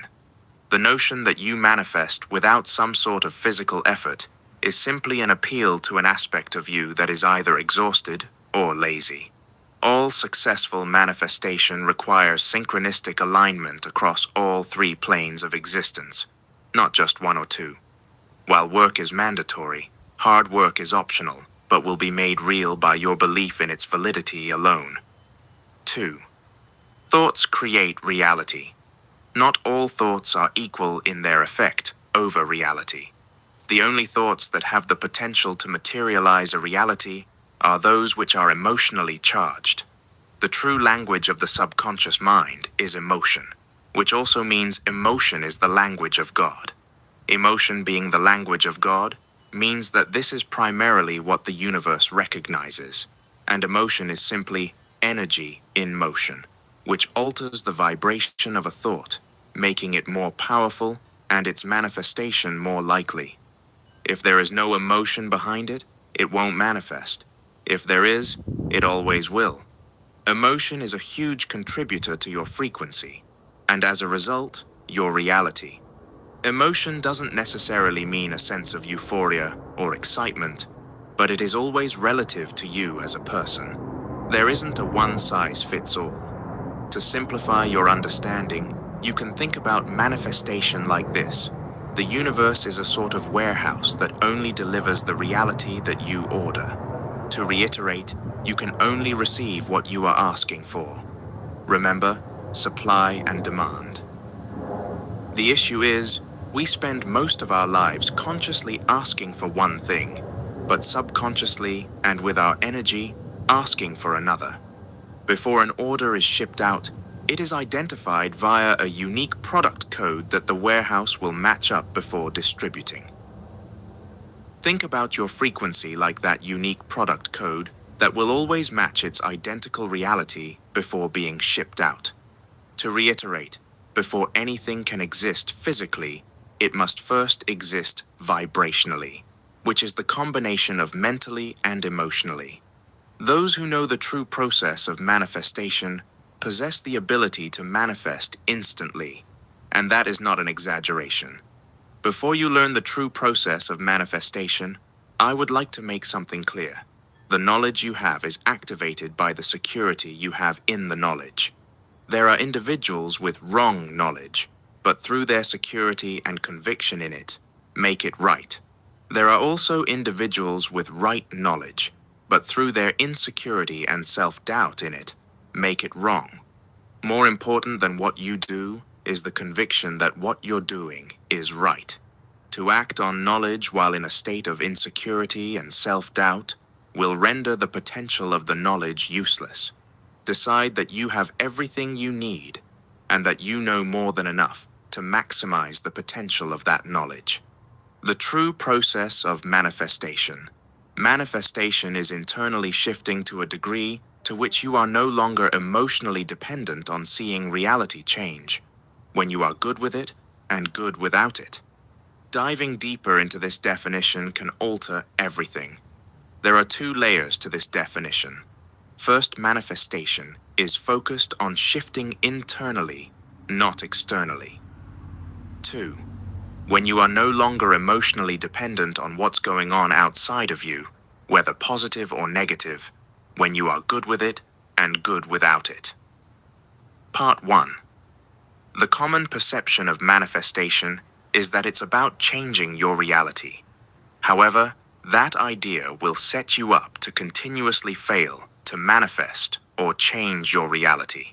So long as you desire to change your reality, you will be stuck playing the game of reality backwards.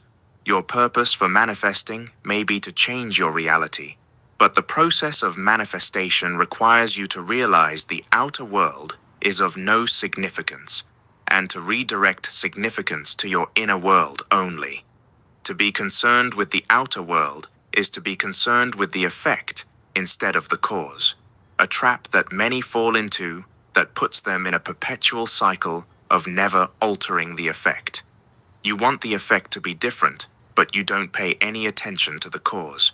How can you expect to alter the effect if you fail to alter the cause? This does not make sense. Manifestation isn't about changing reality, it's only about changing you. But so long as you're caught up in changing reality, you're caught up in trying to change an effect by changing an effect, which does not make sense. With all your focus on the external, you indirectly neglect the internal. As a result, you'll fail to realize that you haven't changed, so how could reality possibly change?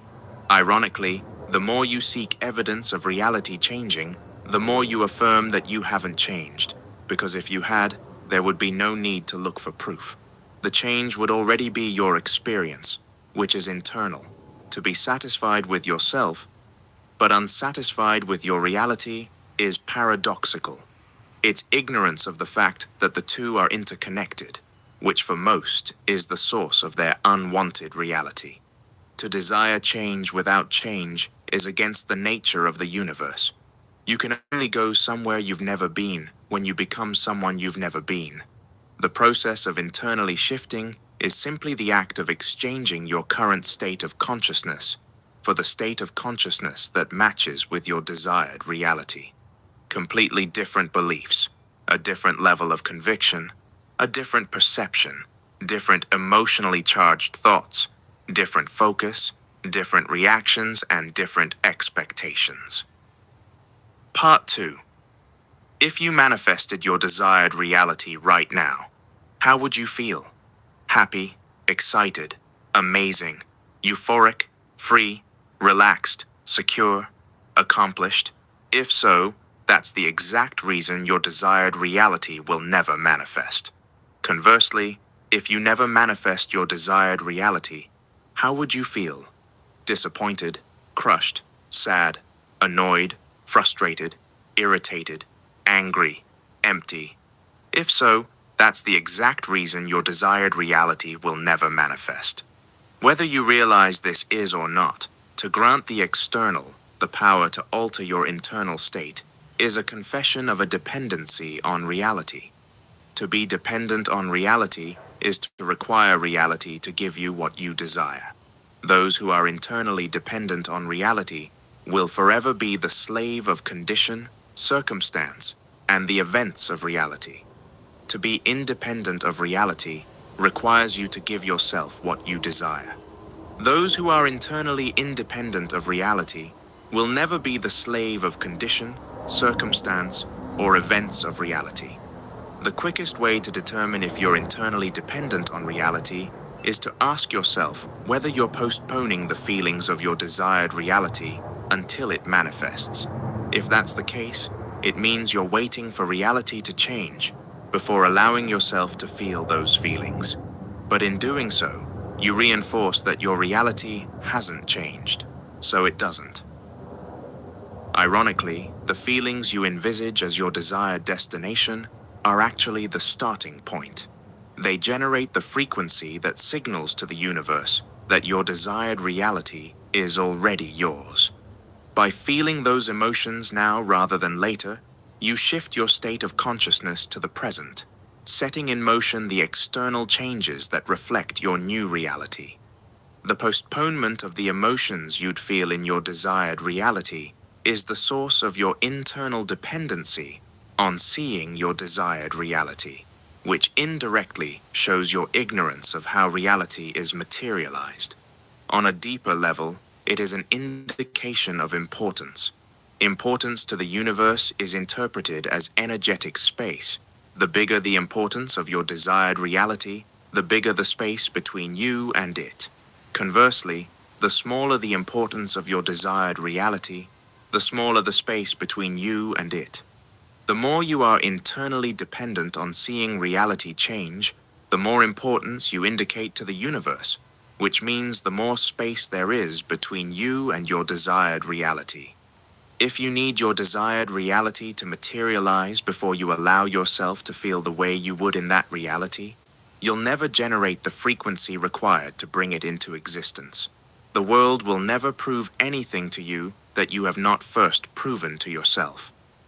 Internal independence of reality is the essence of what it means to be good with or without it, which is the prerequisite to altering your reality.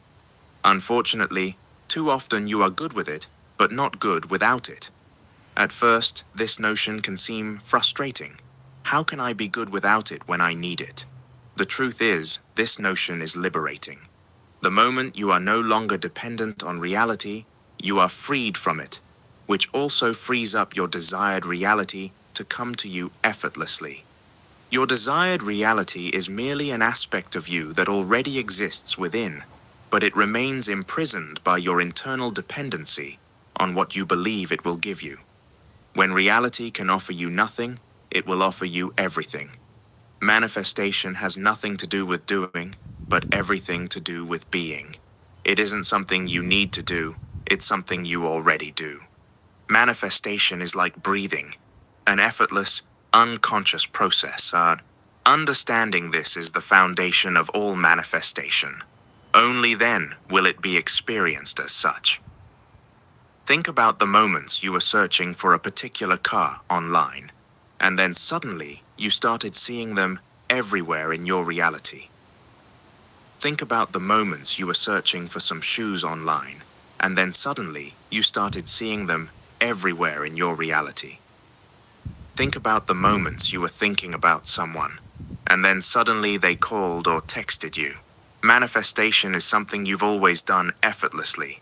You've never had a problem with it. Truthfully, learning about it is simply discovering what you've been doing forever. Mistakenly, many desire to manifest while negating that they already manifest. Then when they fail to manifest, they conclude they have a problem. Ironically, through their belief in a problem, they manifest one.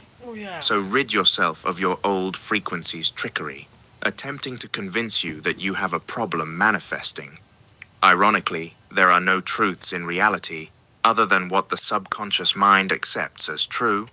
So if you believe you will have difficulty manifesting, then you shall. Practical. Many argue about the best technique for manifesting. Is it subliminals? Is it affirmations? Is it visualization? Is it vision boards? Is it writing your goals down as if they are accomplished? It's all of them and it's nothing. It's all of them. materialize your desired reality. The best manifestation technique is you. Transcend the infancy of technique or law superiority. The only truth is you. I'll be right back. I'm gonna go wash my plate. There is no secret method or technique. One method works for some, others work for others. Techniques themselves are useless. It is the conviction that you pour into the technique that activates it to work, and nothing else. The technique itself does not create reality. It merely positions you to create your reality by being in the internal state equivalent to your desired reality, so it can effortlessly unfold. The only purpose of these techniques is to internally shift you into the state of consciousness of your desired reality. To such a degree, you are no longer emotionally dependent on seeing reality change. Your unwavering conviction that it will work is the only thing that makes it work. That is what activates the technique. So, to reiterate a point made earlier, more important than what you do is the conviction you have in what you're doing. Scientists discovered the placebo effect during the 18th century, which proves that conviction alone creates change. If you take a sugar pill, truly believing it's medicine, your body responds as if it is because it's not the pill that holds the power, but your conviction in it. As humans, we are microcosms of the universe. The ancients stated, as above, so below. As below, so above, conveying that we are miniature, walking reflections of the universe. This means that the universe itself, being so below, as above, has its own placebo effect. So it's not about affirmations, visualization, vision boards, or writing your goals down as if they're already done. It's about you. That's what it's always been about. Techniques are like vehicles. It doesn't matter what car you ride in. All that matters is the fuel that's in the vehicle, because that will be what drives you to your destination. In order for a technique to work, using it must generate an intense degree of emotion. To do that, the technique must be vivid.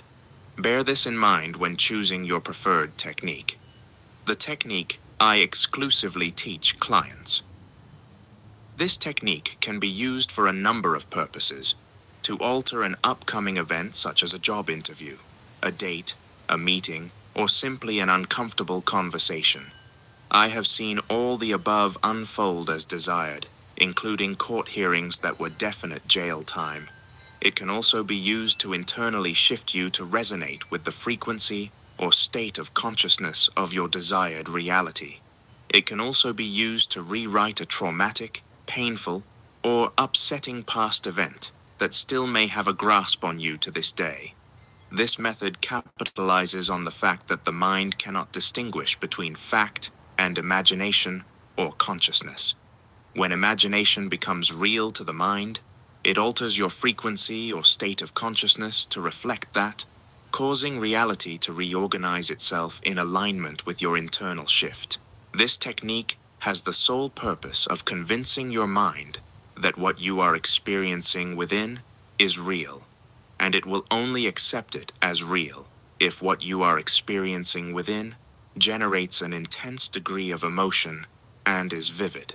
An intense degree of emotion may mean euphoria. It may mean tears of joy. It may mean extreme gratitude. It may mean uncontainable excitement. It may mean deep peace. It may mean complete serenity. It is entirely dependent on how you would be upon attaining your desired reality. It is not one size fits all. I am rarely excited but often extremely calm, so that is the emotion that resonates my truth. Vivid implies clarity, which means knowing exactly what you want with pinpoint precision, so there is no room for confusion. These two components combined will be sufficient to convince the mind that the internal experience is something that has actually been experienced. It will then begin resonating with the frequency aligned to what you desire, setting in motion the materialization of that frequency into reality. As mentioned earlier, importance is the enemy of the materialization of your desired reality. The beauty of internally, intensely, and vividly experiencing your desired reality within through this technique is that the more you do it, the more your mind accepts that this has already happened, which decreases the external desire and importance placed upon it. The only way to reduce the importance placed upon your desired reality is experiencing it internally, because then, and only then, shall it no longer be desired externally, which aligns you with it. Your desired reality is only important because you don't have it, and if you did, it wouldn't be important. Too many see their desired reality as a pair of shoes in the shop window, instead of the pair they already own and have been wearing for months. The importance you give to a desired reality is an indication of internally lacking the frequency equivalent of that desired reality. You only want it because you don't have it. Using this technique correctly positions you to take your desired reality for granted. At first, this notion may seem confusing, but that is only until we look to human nature for understanding. As humans, unfortunately, it is within our nature to take for granted that which we have. By taking your desired reality for granted, you indirectly indicate to the universe that you already have it. Think about how everything you currently take for granted comes to you effortlessly. This does not contradict the notion that any technique you use must generate an intense degree of emotion. The purpose of this is to generate a frequency aligned to your desired reality. Fortunately, the natural side effect of intensely and internally feeling the emotions you'd feel in your desired reality is a reduced desire for it externally.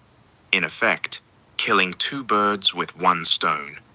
The technique I exclusively teach to clients is simple and made up of two parts: the isolated practice of visualization and carrying that internal shift into your daily life. Part 1. 1. Clearly define the circumstance, event, or reality that you desire. There must be no confusion about what you want to manifest. 2. Sit or lie down until you reach a state of deep relaxation and stillness. Whether this takes 5, 10, 20, or even 40 minutes doesn't matter. Being relaxed is mandatory. Clarification. You'll know you're relaxed enough when your body feels loose, heavy, or weightless. and your mind becomes quieter. If you still feel restless, take more time. 3.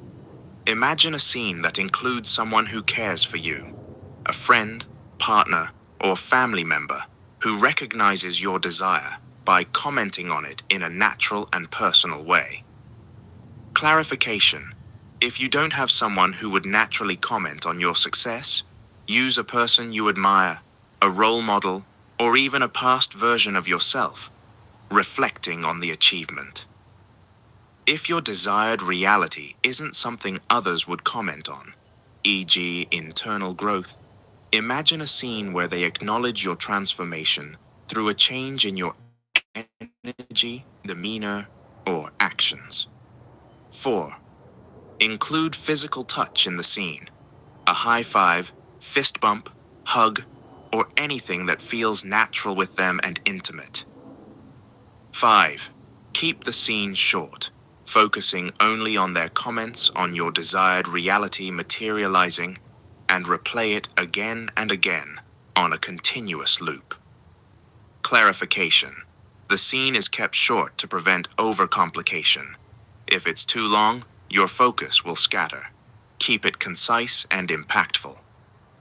To make the loop feel natural, imagine it like a movie clip replaying, fading out then seamlessly restarting. 6. If imagined vividly, you will naturally begin to feel the emotions you'd experience upon your desired reality materializing. Feel these deeply. Clarification. If emotions don't come easily, focus on amplifying the details. Tone of voice, expressions, warmth of touch. Emotion is triggered by immersion into vividness, so sink deeper into the scene. 7. There is no set time for this practice. The moment you begin to feel strain, effort, or fatigue, stop immediately. Clarification. If you notice yourself forcing it, don't push through. Ease out of it naturally and return to it another time. Part 2. 1. Pick a single, simple sentence that you would naturally say to yourself upon your desire manifesting. Now he's talking about how to do the scene. Think or say. Clarification. If you struggle to come up with a natural sentence, imagine seeing your desired reality unfold right now in front of you. What's the first thought that runs through your mind? That's your sentence. 2. What is the feeling you'd experience naturally and exclusively upon your desired reality materializing? Clearly define it. 3. Repeat the sentence in your head continuously throughout the day, feeling what you would feel if it were already your reality. Clarification. You don't need to say it out loud, just think it, like an internal affirmation. If you struggle to feel the right emotion, slow down and focus. Instead of repeating the sentence mechanically, imagine the depth behind it. There's no need to force constant repetition. If you forget to do it at times, that doesn't ruin the process. Just return to it whenever you remember. This isn't about repeating the sentence mindlessly all day, but about anchoring yourself in the feeling whenever possible. If your mood fluctuates throughout the day, don't panic. Shifting states is natural. Simply return to the sentence and feeling without resistance. In both aspects of the technique, simplicity is mandatory. Techniques can be used every day, but not for the sake of creation, as they do not create. They must only be used to internally experience the state of consciousness you desire. Do not make a chore out of it, as this perception will eventually lead to feeling obliged, bordering on resentment, which will emit a frequency that will negatively alter the frequency of your desired reality. If it's beginning to feel like a chore, take a break and enjoy your reality. Here are some examples of how the technique can be applied to different desired realities. The desire for love. Part 1. Visualized scene. A close friend or family member hugging you while saying, "This is the love you've always deserved. You're so happy." Or however your friend or family member would say it. Part 2. Mental affirmation. I'm finally in the relationship I've always wanted to be in. The desire for a specific job. Part 1. Visualized scene. A close friend or family member hugging you while saying, "Congratulations, I knew you were going to get the job," or however your friend or family member would say it. Part 2. Mental affirmation. I'm so grateful I got this job. The desire for a specific income. Part 1. Visualized scene. A close friend or family member hugging you while saying, "I can't believe you're making that much. That's insane," or however your friend or family member would say it. Part 2. Mental affirmation. Now I have more money than I can spend. The desire for a specific physique. Part 1. Visualized scene. A close friend or family member hugging you while saying, "You look like you live in the gym these days. You gotta train me," or however your friend or family member would say it. Part 2. Mental affirmation. I'm in the best shape of my life. The desire for business success. Part 1. Visualized scene. A close friend or family member hugging you while saying, "Congratulations. How does it feel to be making X amount of money?" or however your friend or family member would say it. Part 2. Mental affirmation. Sales are coming in like crazy these days. These are just some examples. Adapt them to your specific desire. All manifestation is instant. When aiming to materialize your desired reality, it's natural to ask, how long will it take to manifest what I want? This question is a confession of ignorance to the true essence of manifestation. Remember, manifestation isn't a matter of altering reality, it's about altering oneself. Altering oneself can happen in an instant, which would mean that all manifestations are instant. The act of altering reality requires a transcendence of third-dimensional constraint, one of those constraints being time. You need to transcend time by immersing yourself within the state of consciousness of your desired reality. By doing so, you experience the truest essence of your desired reality. Those who think manifestation is about altering reality will always wait for reality to be altered, which indirectly indicates to the universe they are lacking what they desire. Imagine your desired reality as a jacket.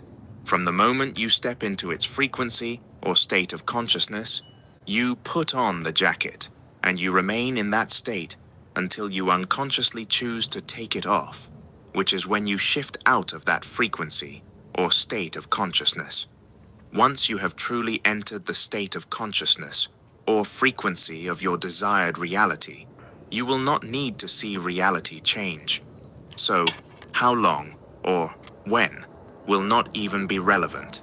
If it is, that is an indication that you must internally, intensely, and vividly experience your desired reality more. There are no big or Be right back again. stations. Nothing in the universe is bigger than God. But paradoxically, whatever God deems bigger will be.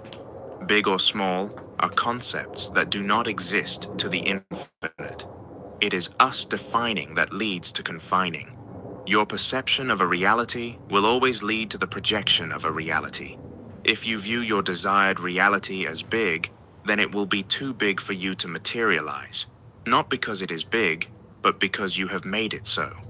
Often, the difficulty of materializing our desired reality does not lay in the reality, but in our unawareness of how we make it difficult. To the infinite, the reality that you so greatly desire is no greater than the one you currently experience, and vice versa. It is all the same since it is above duality. It seems as though whatever we deem to be big becomes too big for our minds to conceive us materializing. So the wise thing to do would be to deem your desired reality as small. By deeming it small, it isn't too big for your mind to conceive materializing, which allows for a smooth materialization of your desired reality. Dad's inside and he has like a heater thing, and I'm like, damn, I wish I have one of those things. I'll get one. operates in a similar way to a skill. There are individuals who seem to have the ability to materialize whatever it is they want, and the source of their power lies in their manifestation muscle. Some people have weak manifestation muscle, and others have strong manifestation muscle, which makes all the difference. Manifestation works like building muscle in the gym. The more you materialize, the stronger your manifestation muscle becomes. If you're trying to manifest something too big, too soon, without proper training, or building up smaller wins, you risk feeling stuck in a cycle of failure. Just like you wouldn't try to lift extremely heavy weights without training, you shouldn't expect to manifest huge desires without gradually working your way up. Manifestation muscle is nothing more than a measurement of conviction you have in your ability to materialize your desires. The more you see evidence of your ability to manifest, the more that strengthens your conviction. And the more conviction you have, the more and the easier you're able to manifest. It's likely that you don't have sufficient conviction in your ability to alter reality. That's not because you can't manifest. It is because you neglect the instances you do manifest. Remember, you have been manifesting on autopilot your whole life. By becoming aware that you are already manifesting, you recognize the invisible string that connects reality and your mind. The more evidence you see, the more conviction you have, and the more muscle you gain. Often, we do not realize that we have the conviction necessary to materialize our desired reality. A recommended way to build conviction is by materializing what you deem to be small things. The mind will naturally note these instances as evidence, which quickly stacks up. Manifest seeing a specific pair of shoes. Manifest seeing a specific car in a specific color. Manifest seeing a specific colored backpack. Manifest an available parking space. Each small success builds confidence, strengthens your conviction, and makes it easier to manifest bigger goals over time. Building manifestation muscle requires patience, consistency, and incremental progress. After a while, your mind will naturally have a shortcut, and the idea of your desired reality will seem easy. That is everything you need to know when it comes to manifestation. There is no other secret key or hidden ancient wisdom you are missing. You have it all, as you always have. I'd like to end this chapter by saying that manifestation is not you creating reality. There is nothing for you to create, since all realities and frequencies already exist within the infinite within. Manifestation isn't creation, it is revelation. You are revealing what already exists within. Chapter 10. The desire of your desires. Principle. Just let go. Just detach. These are not new concepts, yet they seem so difficult to do. How can I detach from wanting more money when I need to pay my bills? How can I detach from wanting a romantic partner when I need love? How can I detach from my career when I need to progress? Detachment and letting go are necessary if you are to alter your reality, but they cannot be unlocked unless you understand exactly what this means. You will never be able to let go or detach unless you know what you truly want. You don't want what you think you want. Until you realize what you truly want, you will not be in a reality where you experience what you want. It's likely that you are reading this book because you want to materialize a reality of success, prosperity, health, love, abundance, and good fortune. This is your first mistake. So long as your motive is to change your reality, I put on my scarf. you're backwards. It's not about reality, and it never has been. Paradoxically, again, none of this is truly about changing reality. It's about changing you. When your focus is locked on fixing or controlling reality, you end up neglecting yourself. And in neglecting yourself, you unknowingly continue to create the very reality you're trying to escape.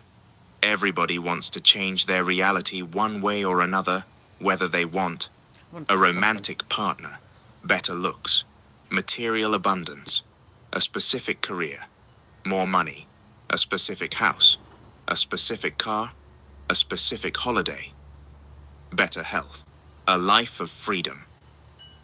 We want things, and that's the issue. Most people spend their lives wanting things, without things wanting them. The people who have the things you desire, whether consciously or unconsciously, know how to make those things want them. Until you know how, you'll want forever, but never be wanted. If you hear the whispers of reality, you don't need to hear the screams. The workings of the universe have never been hidden from you. It's easier to make a cheetah come to you than it is to chase a cheetah. It's easier to make a butterfly come to you than it is to chase a butterfly. It's easier to make a fish come to you than it is to chase a fish. You're focusing on the wrong thing. You don't want what you think you want. You don't want that person. You don't want that amount of money. You don't want that house. You don't want that trip. You don't want that career.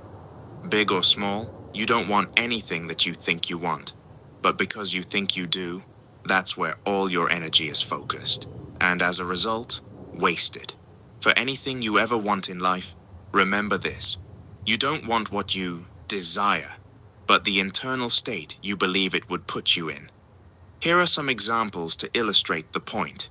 You don't want a toothpick for the sake of wanting a toothpick. You want to be in comfort. You don't want a drink for the sake of wanting a drink. You want to quench your thirst and feel satisfied. You don't want a person for the sake of wanting a person. You want to be appreciated, seen, loved, and cherished, or sexually satisfied. You don't want a house for the sake of wanting a house. You want to feel accomplished, proud, and secure. You don't want more money for the sake of wanting more money. You want to feel secure, free, and relieved. You don't want the things themselves. You want how the things would make you feel. If they didn't change how you felt, you wouldn't want them. Whether the feeling is mild or strong, we still want it. If you dig deep enough, at the root of everything you'll ever want, you will find a frequency that you believe is missing. All we want in life is frequency. We were once interconnected and part of the infinite, but through materializing ourselves on this physical plane, we separated to a degree. And so every desire we have is nothing more than a feeble attempt to become whole again. You don't want anything in this world, even though you've become convinced that you do. What you want is a different state of consciousness than the one you have now.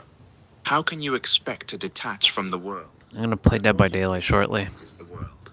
It's a trap. Just gonna walk around in the backyard for a moment. Makes sense intellectually, but not practically.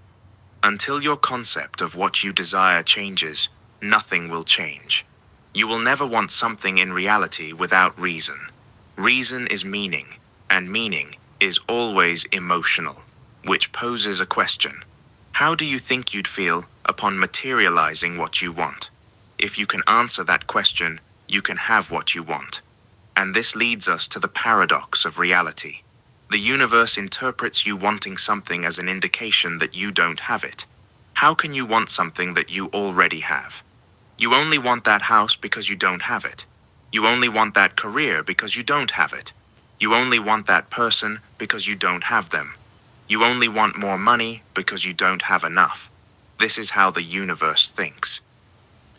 In this universe, there are two chairs, wanting and having. You can't sit in two chairs at once. You're either in one or the other. Any time that you want something, the universe registers that you don't have it, and that is what's reflected, leading to a continual cycle of you wanting but never receiving. To want is to decline what you could have. Wanting something will repel you from ever having it. Having must be understood through the lens of the universe rather than the human definition. Having to humans and to the universe are two completely different things.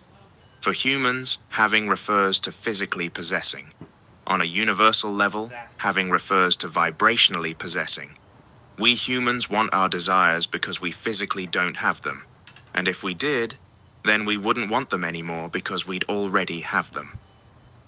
To the universe, the physical plane is an illusion. It's insignificant as it isn't grounded in universal truth. The universe, knowing that reality is merely an illusion, doesn't revere it as we do. What it truly honors and responds to is vibration, because vibration is the cause, the source, and the truth behind the illusion. Only what is vibrationally possessed is real to the universe, because that vibration will eventually compound into frequency, which must become reality. Vibrational possession refers to your current mental and emotional state, which aligns with a frequency that aligns with a reality. If you want all your desires to be met on a human level, you must have them on a universal level.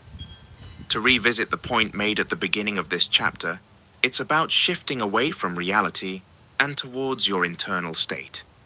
It's never been about reality. To vibrationally possess what you want, you must have it. And you have it the moment you occupy the mental attitude, frequency, state of consciousness, internal state of it. It's not about changing reality, it's about you giving you what you think you've been missing that you've had within you, and will always have to the end of time. You think getting what you want will make you feel a certain way, without realizing that feeling that certain way will get you what you want, because you have it. Use the technique already given.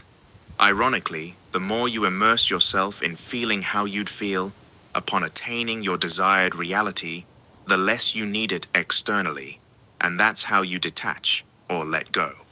That's the light bulb moment that some will never experience. They will chase the career, the looks, the partners, and the money without realizing they're running in the wrong direction. The more they run, the further and further they stray from what's truly real, which is within. Detachment can only take place when you detach from what doesn't truly exist. Letting go can only take place when you let go from what doesn't truly exist. Chapter 11. How to know exactly what action to take. Principle. You may still be asking, what action do I need to take to manifest my desired reality? How do I act? When do I act? The blueprint of your desired reality exists within you. Imagine if you had instructions from the version of you in your desired reality on exactly what to do to get there in the most efficient and effortless way. From the perspective of infinite parallel universes, the version of you living in your desired reality isn't just a wish or goal. It's a reality that already exists. Another way of conceptualizing it is to understand that the essence of everything is within you, which means all frequencies and all realities are also within you. Whether through the lens of quantum physics or spirituality, everything that you'll ever need and ever want is already within you, simply waiting to be accessed. The guidance and instructions are ready and waiting, but first you need to know the multi-dimensional sequence. That's when you'll know exactly what to do. The mistake that most make is acting on a frequency contradictory to their desired reality. The wrong frequency, even with the right action, will always lead to the wrong reality. The wrong state of consciousness, even with the right action, will always lead to the wrong reality. In a battle between actions and frequency, frequency wins every time. You cannot and will not out-hustle your frequency. The masses live in frequencies that are contradictory to their desired reality. They spend their life senselessly taking action to get to their desired realities, without ever realizing that action doesn't create reality, only frequency does. They are like flies trying to get outside through a closed window. They desperately want to escape, so they continuously bash into the window with all their might, burning themselves out and eventually dying on the windowsill. Taking action to become wealthy while being in the frequency of poverty will only lead to a reality of poverty. No action from poverty will ever bring wealth. Taking action to become fit while in the frequency of being unfit will only lead to a reality of unfitness. No action from unfitness will ever bring fitness. Taking action to become free while being in the frequency of survival will only lead to a reality of survival. No action from survival mode will ever bring freedom. Action alone isn't enough, but it is a necessity.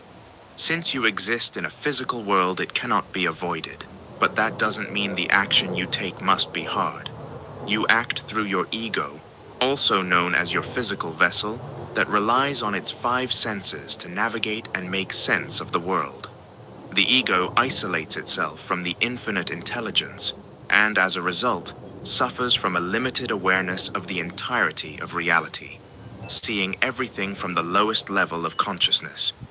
Seeing everything from the lowest level limits results to be of the lowest level, and this is where most of humanity will reside for the rest of their lives.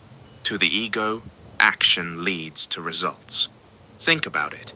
Whenever you want something, you take action to get it. Whenever you want to go somewhere, you take action to get there. Whenever you want to eat something, you take action to eat it. Whenever you want to drink something, you take action to drink it. But remember, the ego operates from a limited awareness of reality, so it doesn't know what is really going on. When the ego experiences something it doesn't like, it fixates on the process of taking action to change the result. The illusion presented here by the ego is a trap, that you can change an effect by changing the effect itself. Actions and the subsequent results or changes exist within the physical plane, which is the realm of effect. All actions, results, or changes are nothing more than effects themselves and not causes, which means they had already been long set in motion before they are experienced. This is why action alone will never alter reality, maybe momentarily, but never completely. The only way to change an effect is to change the cause. The multi-dimensional sequence from which action originates is as follows: consciousness/frequency, intuition, mental nudges, action, reality. Until you understand this, like the masses, you will continue to act senselessly, and it will never be enough. Let's begin with the end product, which is reality. To get there, we take action. Think of action as the midwife of energy, solidifying the immaterial to the material. We take action based upon small mental nudges that compel us to do something. Whether taking a different route, reaching out to someone, sorting out documents, changing this, or buying that, we all experience these mental nudges. They are subtle, but they direct us on what to do. I was like staring at the sun for like a good 7-8 minutes straight. It's awesome. Intuition is an amalgamation of 2 words, inner and tuition. And holding my stick looking like a badass like this. That comes from within. The mental nudges that you receive that compel you to take specific action is directly reflective of your intuition. If intuition is what we download, then every download has a source, and that source is frequency. Your frequency will determine the download you extract. Frequency has a domino effect across the multi-dimensional sequence of events that lead to action. Since it is the highest level, it has the most power. Let's now revisit one of the examples listed earlier with an understanding of the sequence. Taking action to become wealthy while being in the frequency of poverty will only lead to a reality of poverty. No action from poverty will ever bring wealth. Frequency, poverty. Intuition, poverty. Mental nudges, poverty. Action, poverty. Reality, poverty. If someone is tuned into a frequency of poverty, that will determine their intuition, meaning they can only download information from a source of poverty. This leads to mental nudges that reflect poverty, causing action towards poverty, ultimately creating a reality reflective of poverty. Taking the action to reach a reality of being fit while being in the frequency of being unfit will only lead to a reality of unfit. No action from unfitness will ever bring fitness. Frequency, unfitness. Intuition, unfitness. Mental nudges, unfitness. Action, unfitness. Reality, unfitness. Somebody tuned in a frequency of unfitness can only experience an intuition that downloads information from a source of unfitness, leading to mental nudges that will eventually reflect unfitness, leading to action built off these mental nudges of unfitness, ultimately reflecting a reality of unfitness. Taking the action to reach a reality of freedom while being in the frequency of survival will only lead to a reality of survival. No action from survival mode will ever bring freedom. Frequency, survival, intuition, survival. Mental nudges, survival. Action, survival. Reality, survival. Somebody tuned in. A frequency of survival can only experience an intuition that downloads information from a source of survival, leading to mental nudges that will eventually reflect survival, leading to action built off these mental nudges of survival, ultimately reflecting a reality of survival. Most spend their lives attempting to fight against the tide of the universe, which is their own state of consciousness or frequency. The multi-dimensional sequence from which action originates cannot be violated. Every and any attempt to do so will only result in frustration and failure. You must comply with how the universe works in order for things to work for you. When you work so hard and it is still not enough, it's easy to experience frustration, irritation, and apathy. The unfortunate irony is that these are all emotions that lead to the output of a frequency that the universe will then magnify, making you feel more frustrated, irritated, and apathetic while you're working so hard. But to the same degree that the multi-dimensional sequence from which action originates can work against you, it can work for you. Now that you understand the sequence from the top down, instead of spending your time at the bottom, like so many, you can alter it from the top. The knock-on effect is that you know exactly how to change your reality. As mentioned, frequency ultimately determines the intuition you download, the mental nudges that you receive, and the mental nudges that are physically executed. So we must shift from operating on the lowest level of consciousness to the highest level of consciousness. The moment you alter your frequency, it has a ripple effect through the sequence that alters the action you take. So long as your frequency is calibrated to your desired reality, this will lead to you being internally guided by the version of you in your desired reality via the intuition into which you can tune, leading to mental nudges that come from the version of you in your desired reality. I'm casting a magic spell of abundance to you all, so take it and receive it. That finally leads to your desired reality manifesting. This is the same in theory and actuality. By shifting into the frequency or state of consciousness of your desired reality and operating from it, you can be guided on exactly how to get there.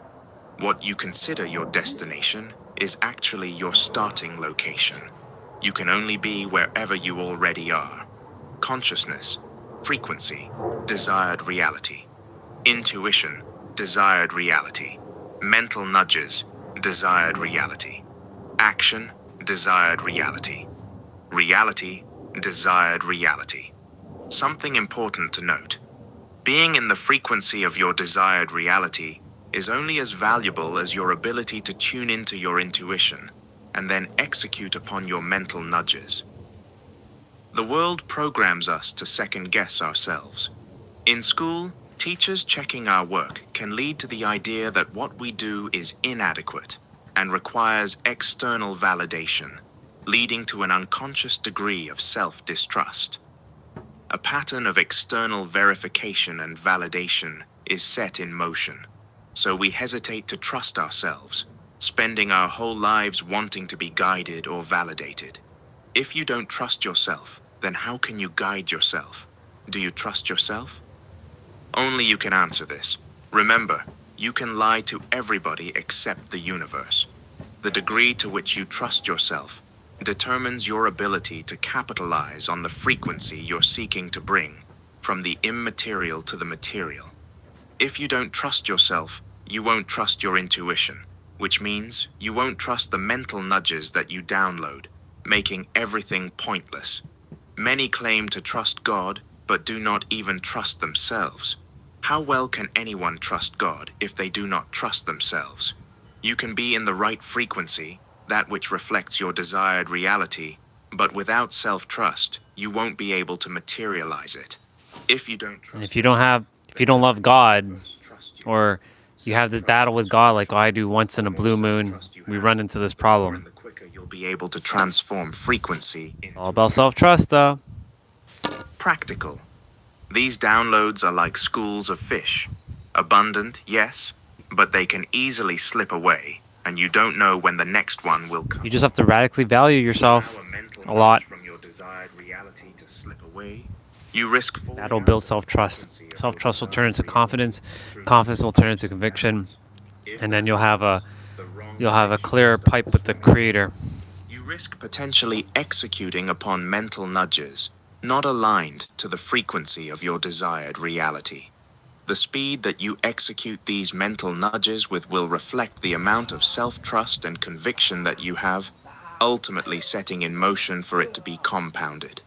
After tuning into the frequency of your desired reality, it's likely that you will be guided to do things you haven't done before, or that you've been meaning to do, but about which you have been procrastinating.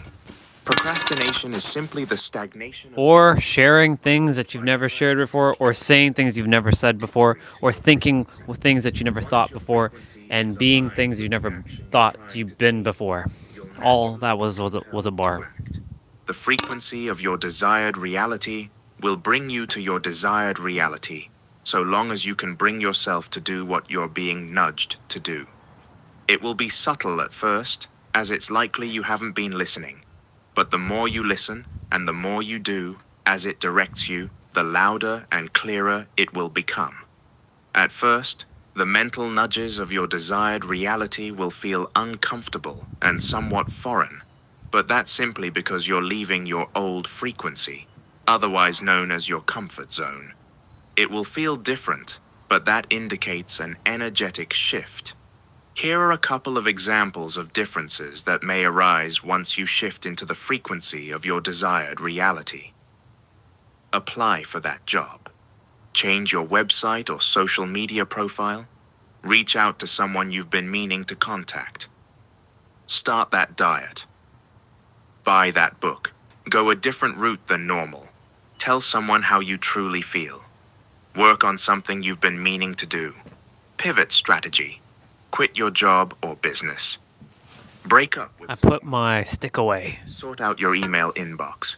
The moment you're tuned into the frequency of your desired reality, rest assured that you will know what to do. You can even convince yourself now that you know what to do and follow the guidance from within. Prepare to be guided to act differently and quickly.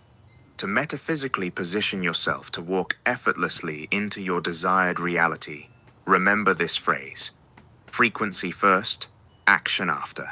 Chapter 12. The Perception. Projection Loop. Principle.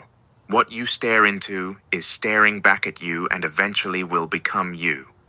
The way you look at reality is the way reality will look back at you, and that's simply because you and reality are one. The masses will look out into their world without realizing they are simply looking in their world. Many see a reality they don't like without ever realizing they are not seeing reality, but their distorted version of reality. As human beings, we are comforted by the notion that when we look out into the world, we are seeing it as it is, without ever realizing a deep metaphysical truth. You don't see the world as it is, but as you are.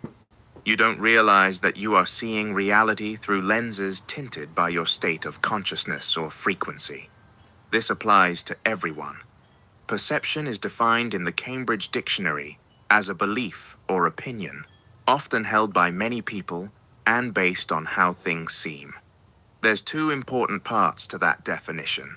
Until you unpack them, you will continue in a cycle of unwanted reality. 1.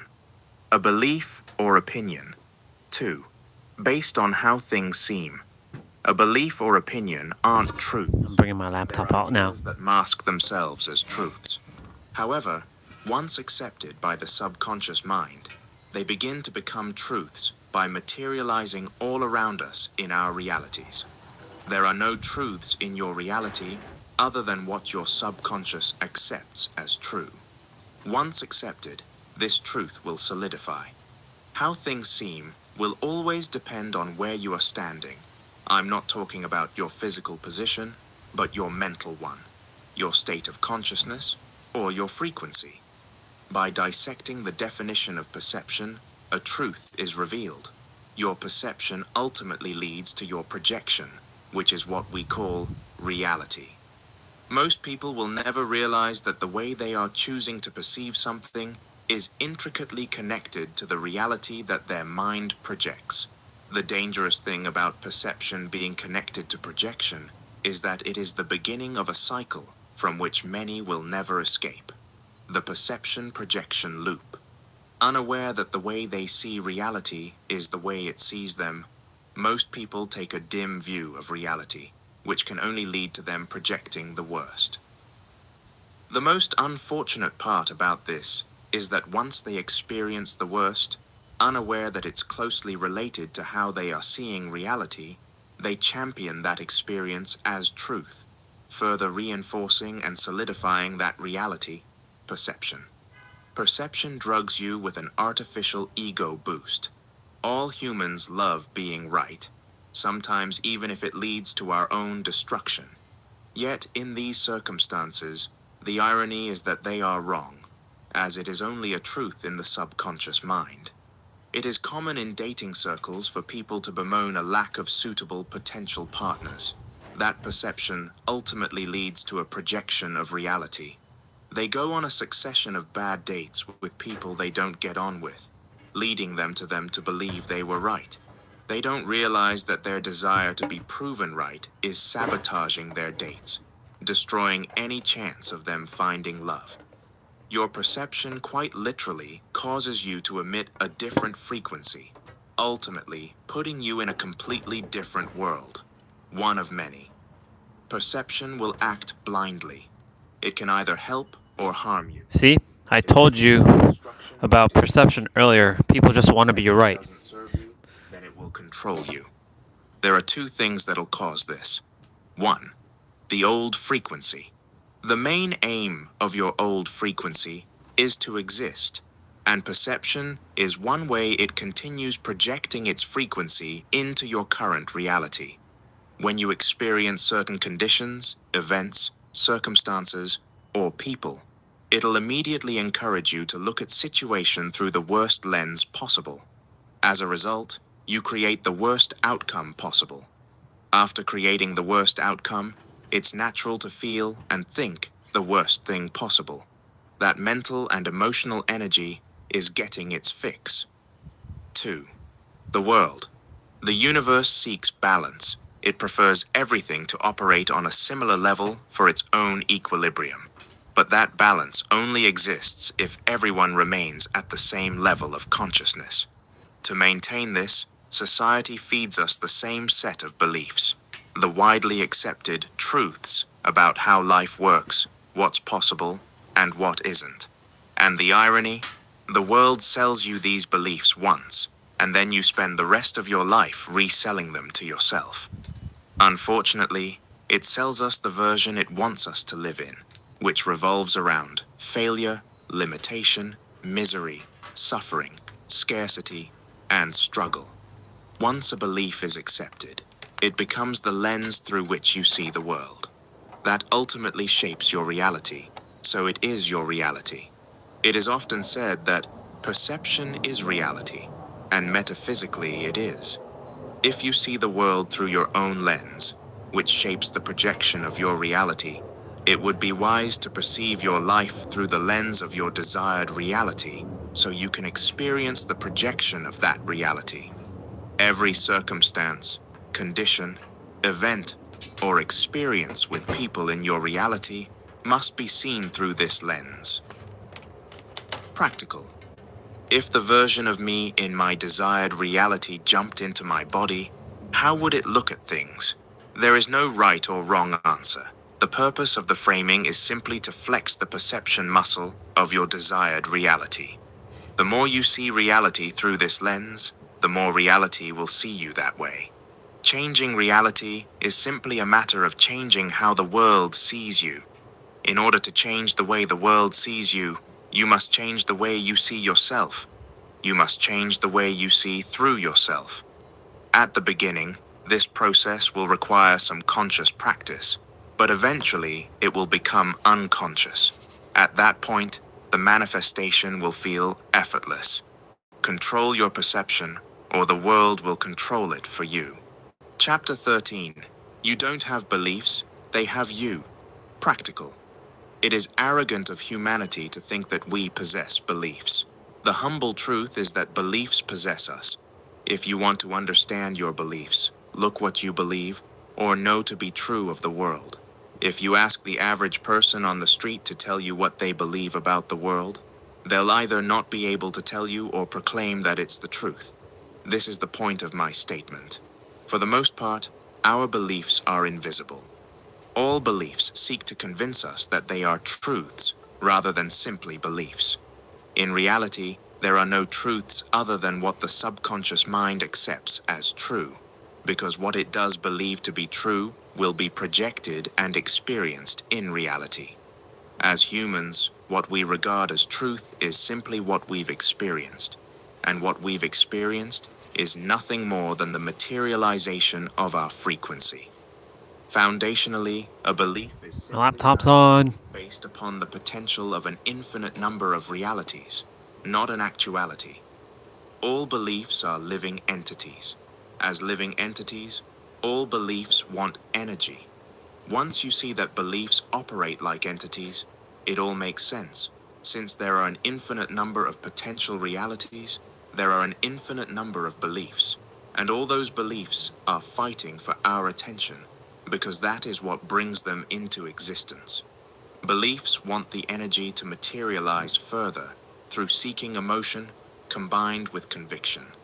Beliefs don't serve you. They serve themselves. They will attempt to convince you that they are truths, but they are simply ideas pretending to be truths. The unfortunate thing is that when a belief has reached truth status, it has accumulated so much energy that attempting to remove it will almost feel like insanity and stupidity, because it's the truth.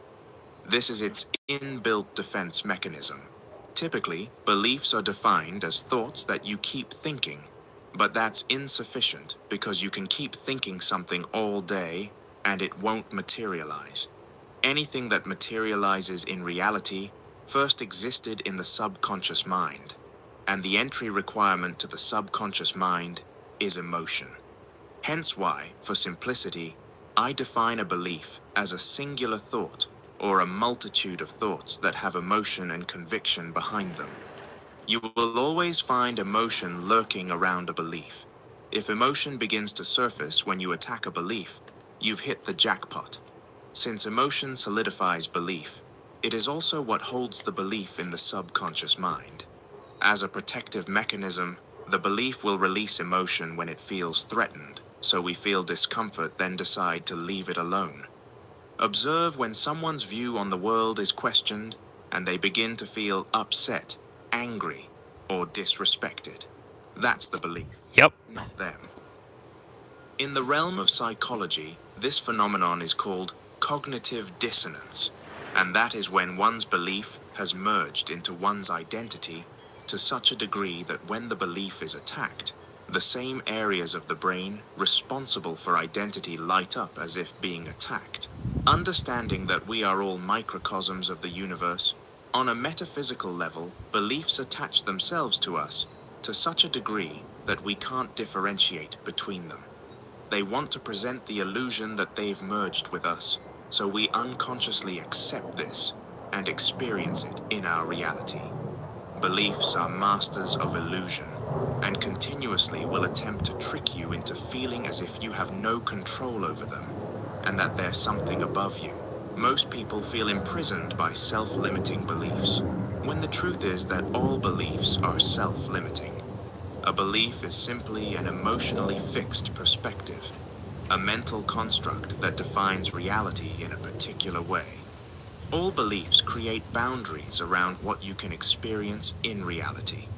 The individual who thinks they must work hard for money has now created a boundary outside of which they are unable to experience. But how often does it feel like we simply can't change our beliefs? They feel like mental boulders, something we have no power over. This is part of the trick. Remember that beliefs want to stay. That's all they want to do. Stay in your mind to get as much energy as possible, so they have the chance of materializing. So beliefs will present the illusion that they are unchangeable. Ironically, because there are no truths other than what the subconscious mind accepts as true, when you believe a certain belief is unchangeable, it becomes unchangeable.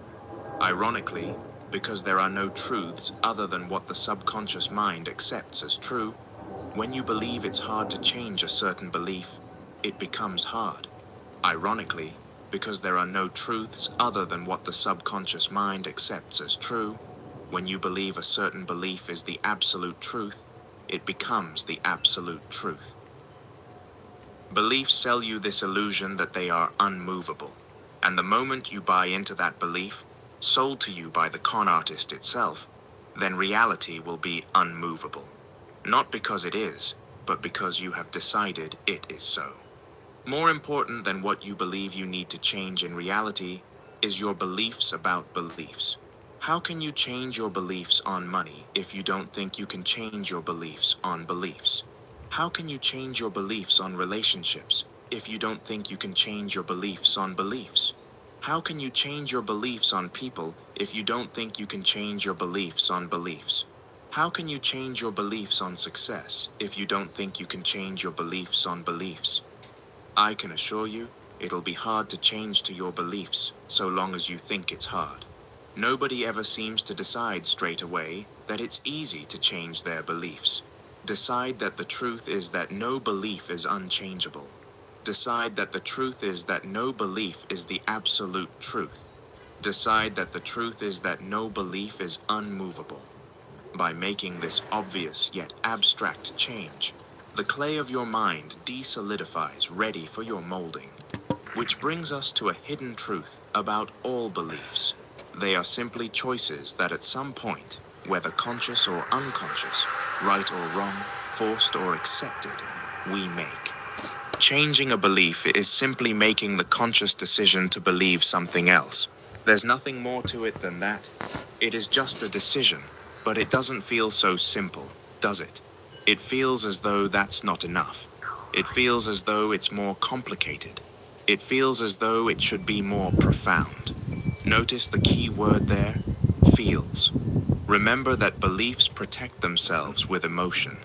Why should changing your beliefs be complex? Why isn't that simple decision to believe something else enough? Why does it have to be more complicated? Why should it feel groundbreaking? Where did you get the idea that has to be complex, complicated, and groundbreaking? Your acceptance of those ideas is the only thing maintaining those ideas. The ego thrives on intellectual superiority, finding validation in complexity.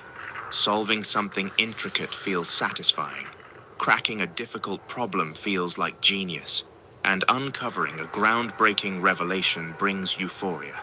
This is why the mind is drawn to complexity. It feeds the ego's desire to feel special and accomplished. What do you want? Do you want intellectual superiority or your desired reality? Assuming you pick the latter, then accept that all it takes to change a belief is simply making the conscious decision to believe something else. The something else you believe in has to reflect your desired reality. 6 days, 19 The beliefs hours. that you currently have are producing your current reality. So to experience to a new reality, you must begin to adopt beliefs you've never had. All beliefs have two origin points: experience and adoption. First, experience. The moment we experience something in reality, our mind internalizes that experience as truth. And it is. But we fail to realize that it is only because it was first a truth in the mind. The physical plane, or what we call reality, is nothing more than a delayed creation of our consciousness, or a reflection of the mental plane, which is our mind. We think we gain our beliefs from reality, but reality is gained from our beliefs. We experience the effect, never taking into consideration the cause of the effect, and the cause is always intertwined with deciding to accept our beliefs. I'll give an example to illustrate how this typically goes. Somebody goes through an unpleasant encounter with someone else, and then decides that the entire gender or race of that someone else is one way, and only one way. That decision is made, a belief is formed, and that belief wants to stay. So it'll isolate that somebody into only experiencing realities where that gender or race is that one way, while keeping everybody else out of their reality. Then that person proudly proclaims to have found the truth, without realizing they missed a couple of things. The unpleasant encounter that took place is nothing more than an effect, meaning they could have had some unconscious fears, worries, beliefs, experiences of others, or preconceived notions of that gender or race that were simply projected into their reality. Or there was simply a reshuffle of reality, in which they experienced one of many infinite realities that could have been an anomaly, but through their acceptance of it, they indicated it to be true, which made it actual, so it is now their reality.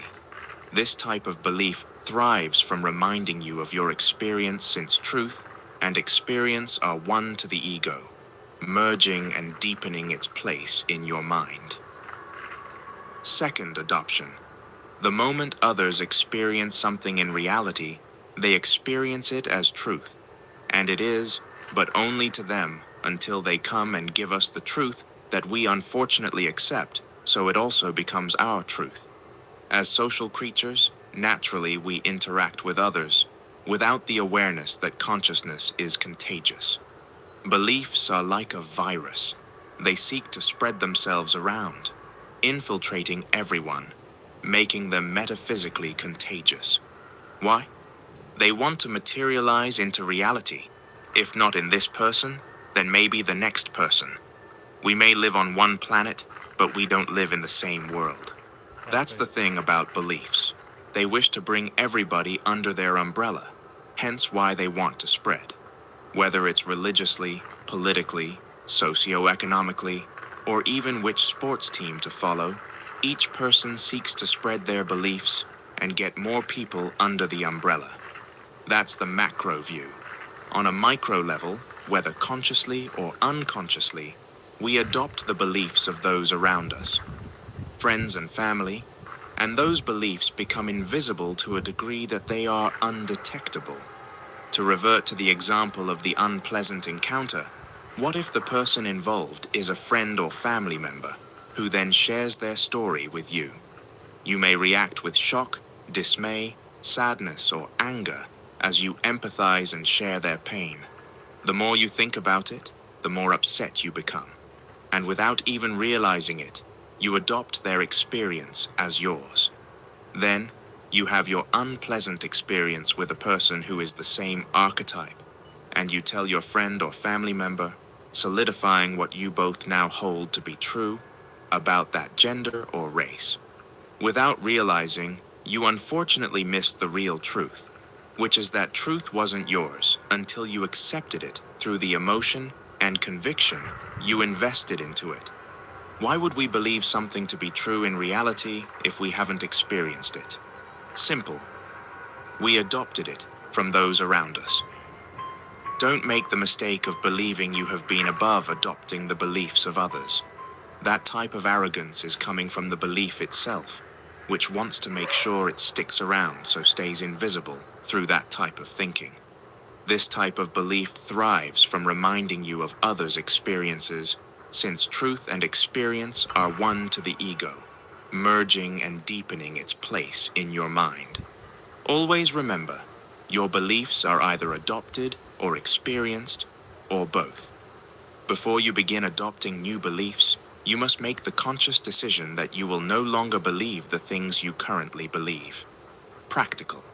To enter a new reality, You must have a set of new beliefs.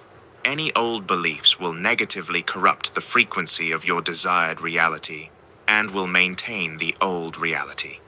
For example, you can't believe all rich people are evil devil worshippers and expect to be rich. You can't believe that you must work hard for money and expect to get money without working hard for it. You can't believe there are no good men anymore and expect to be in a relationship with a good man.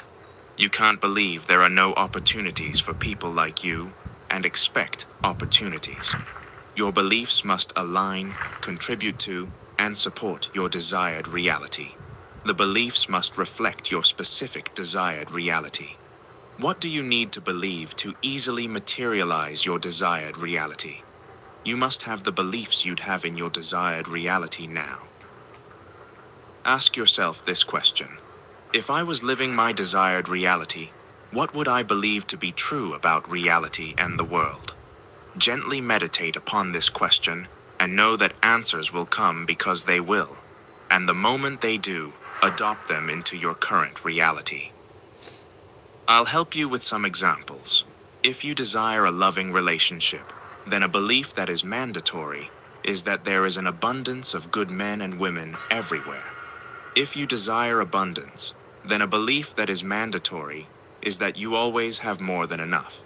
If you desire a successful business, then a belief that is mandatory is that clients always come to you easily.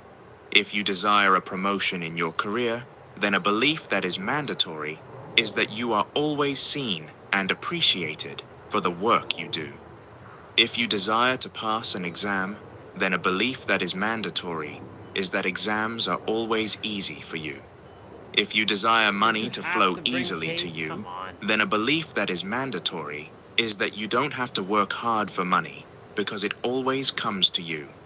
It's simply a game of making sure your beliefs align, reflect, or contribute to your desired reality, as opposed to contradict it, which unfortunately is more than often. Microphone is dying.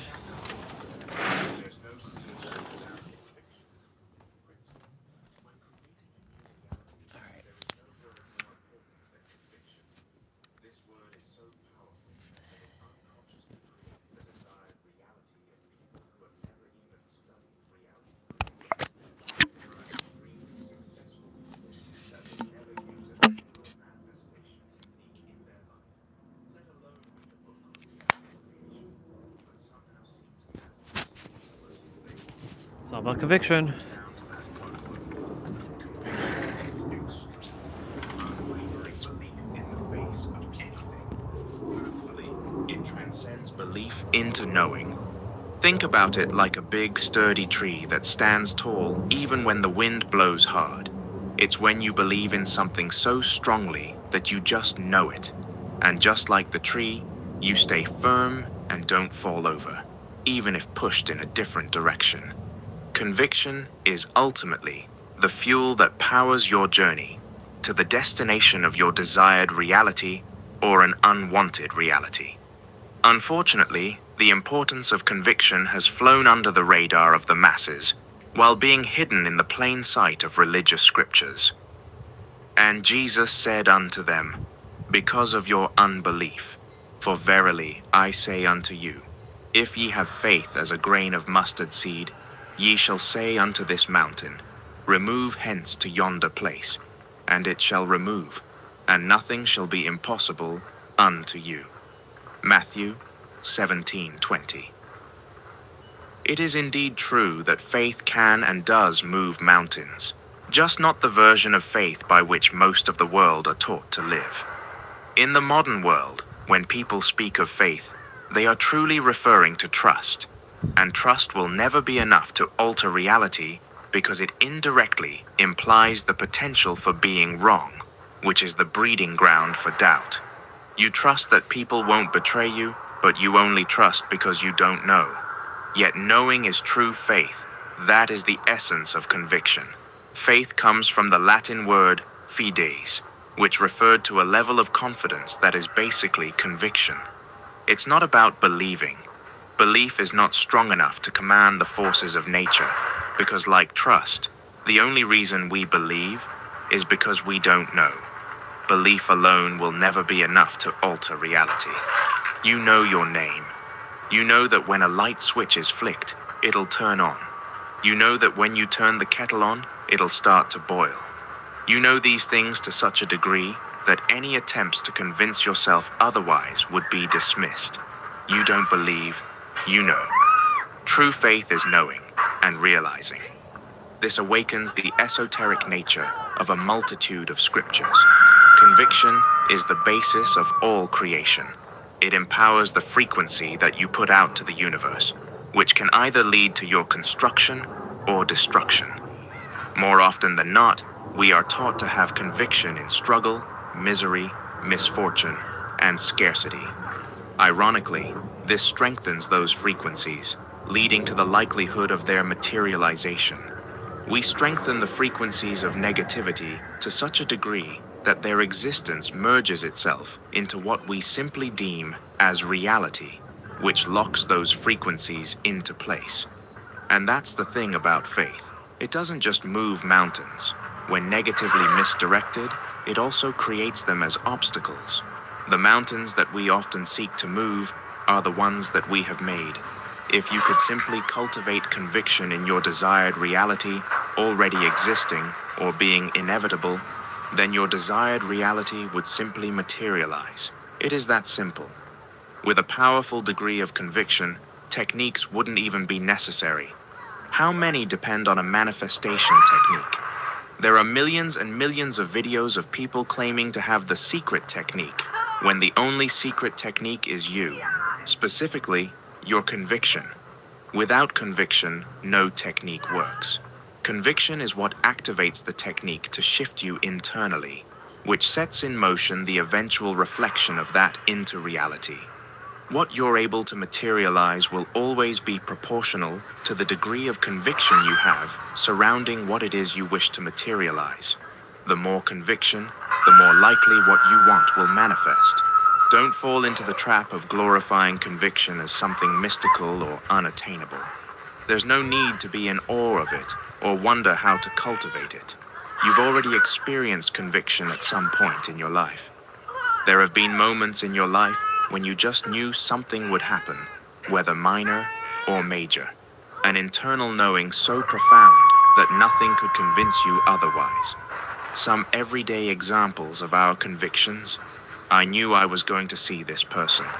I knew this would happen. I knew that they were going to do that. I knew that they were going to say that. I knew that I was going to get this. I knew I was going to get that role. I knew that person was going to be mine.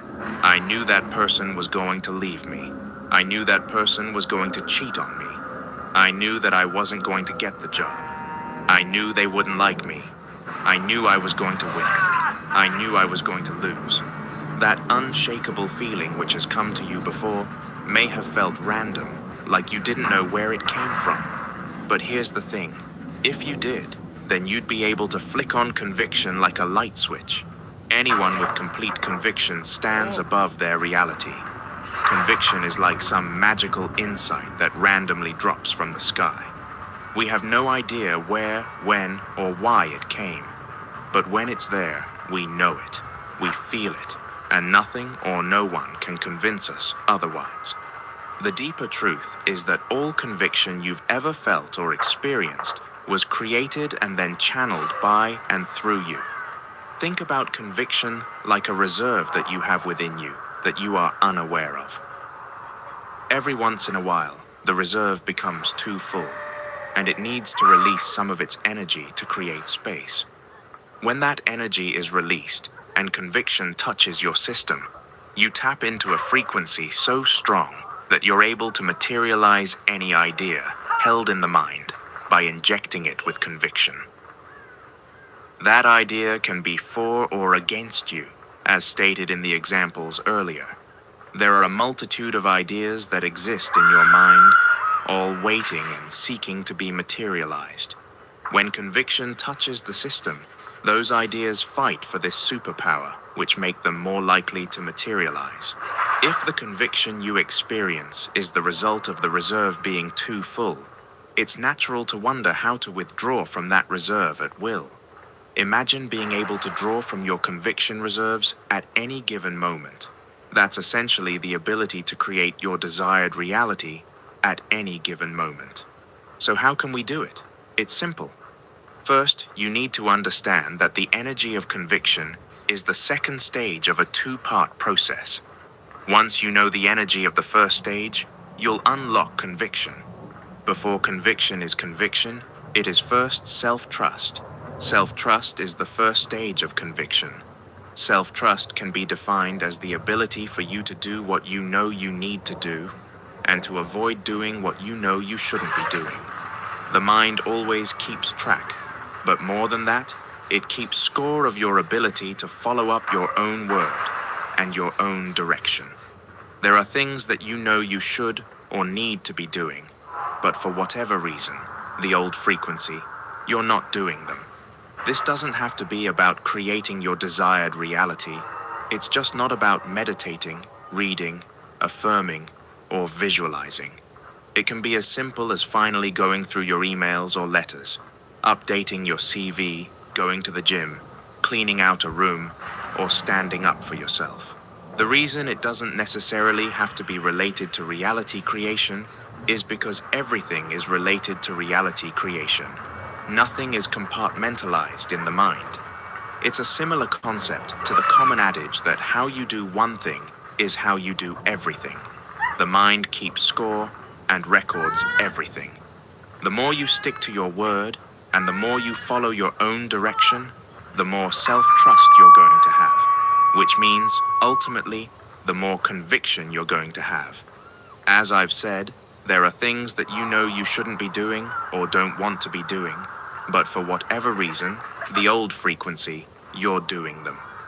Once again, it can be simple things like not waking up on time, wanting to be punctual but still being late, being quick to judge others, smoking when you've been trying to quit, procrastinating on that thing, or drinking when you've been wanting to stop. There are indeed spiritual consequences to smoking and drinking, but they do not affect your ability to create your reality. However, if you desire to stop these activities, yet you continue to do them, you indirectly deplete your self-trust, which depletes your conviction, which depletes your ability to materialize. It is not the acts that are the issue, but your perception of them. The erosion of self-trust happens when you repeatedly engage in actions you want to stop, but continue doing anyway. Simultaneously, the more you fail to keep your word, and the more you fail to follow your direction, the less self-trust you're going to have, which means, ultimately, the less conviction you're going to have. Self-trust is the first reserve that is filled by doing the things you know you should be doing, and it is depleted by doing the things that you know shouldn't be doing. This reserve is then exchanged into the energy of conviction, but it all begins with self-trust. The more evidence that your mind gathers to prove that you are who you say you are, that you can command and direct yourself, then the more likely reality will believe you when you tell it who you are, and the greater your ability to command reality. Practical. Reality creation can sometimes feel like we're on trial, like we're constantly having to defend our desired reality, our thoughts, our feelings, and our vision. But like a trial, the more evidence on your side, the better your case. The trial is between you and your old frequency. Every time that you follow through on your word and the things you know you should or need to be doing, the more evidence for the side of your desired reality. The more you fail to do what you know you should or need to be doing, or even worse, doing things that you know you shouldn't be doing, the more evidence for the side of your old frequency. Who's currently winning the trial? Only you know. The beauty of self-trust is that it highlights something so obvious yet so profound. The only person in the universe that you've ever had to prove anything to is you. What are those things that you want or need to get done? What are those things that you want or need to stop doing? Write them down, no matter how big or small. Remember, there is no big or small to the infinite. It really doesn't matter. Once defined clearly, now it's a game of discipline. Unfortunately, this crucial aspect of reality creation is so often overlooked, but there is no getting around it. How could you ever expect to discipline reality if you can't even discipline yourself? Ironically and metaphysically, you and reality are one, so until you start within, you will not change the without. The first stage is complete, and you've got self-trust locked down. Now it's just a matter of realizing that conviction is a muscle that you need to start consciously exercising. After you've done those things you need to be doing and you start feeling more confident in yourself, that is when it's time to exercise the conviction muscle. Just as with any muscle, the more you use it, the more conditioned it gets. Exercising the conviction muscle is easy. It's just a matter of you deciding that you know something is going to happen instead of waiting for that feeling to randomly come. Sounds weird, but that is all there is to it. Simply you stating that you know something is going to happen. It's only weird because, for the most part, conviction has been unconscious to you. But now we are making it conscious. Almost like taking breathing off autopilot and making it conscious.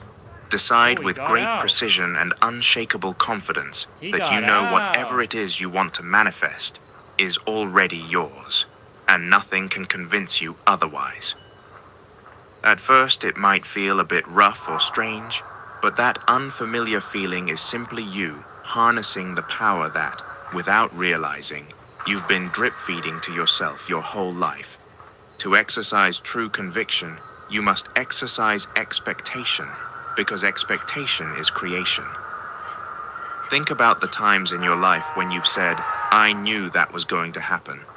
What was that? Did you become a prophet? Did you become a seer? Every time you knew and it happened, you weren't a prophet. You were a creator.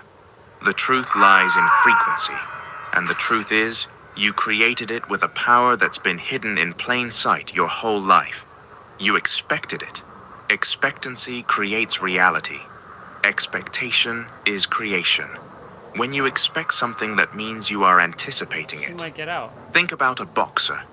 When he's in the ring, he must anticipate his opponent's punches. Anticipation is a form of preparation, and to expect is to prepare for the frequency that you are expecting. When you prepare for something, that means you know it's going to happen, and that's the key that will unlock your desired reality: knowing. Most people think that manifestation is believing, but as previously mentioned, that's why they will never manifest. Believing isn't enough. When you believe something, that means it's not a fact. Do you believe that a switch will turn on the light, or do you know it will? That's exactly what expectancy taps into: knowing, confidence, and conviction. Those are the infinity stones of manifestation. Most live their lives using expectation to create the worst realities for themselves, never realizing that through their expectation, they are indirectly preparing, opening their arms to their old frequency. How many times do you expect the worst in life? Isn't it weird that you expect the worst more than you expect the best? Why? It's almost easier and normal to expect the worst. But why? It all comes down to programming, conditioning, and training. The world has trained you to expect the worst, so you create the worst. Most people expect the worst for two reasons. One, they've been sold the idea of it. Two, they've experienced it. Let's look at the first reason. If you want to create your desired reality, then you can't live in the world. If you live in the world, you will never manifest what you want. You must live in your world. You need to quite literally create your own bubble and live in it. Be consumed by it. Anything that does not align with your desired reality must be filtered out. People are criticized for being tone deaf, but that is nothing more than an isolated mind. I'm not suggesting you act as if the issues of the world do not exist, just to recognize your own issues and prioritize them ahead of those of the world. The world sells limitation, scarcity, misery, misfortune, and suffering, which when bought sets one up to expect them. It is through that expectancy reality is structured. Take the concept of recession, for example. The world will sell you the idea that there will be financial difficulty, unemployment, and layoffs, and it will repeat them until you expect it. Through training you to expect it, they energetically prepare you to create it. Was I playing You Regular get Dead what by you Daylight? expect. Now let's look at the second reason.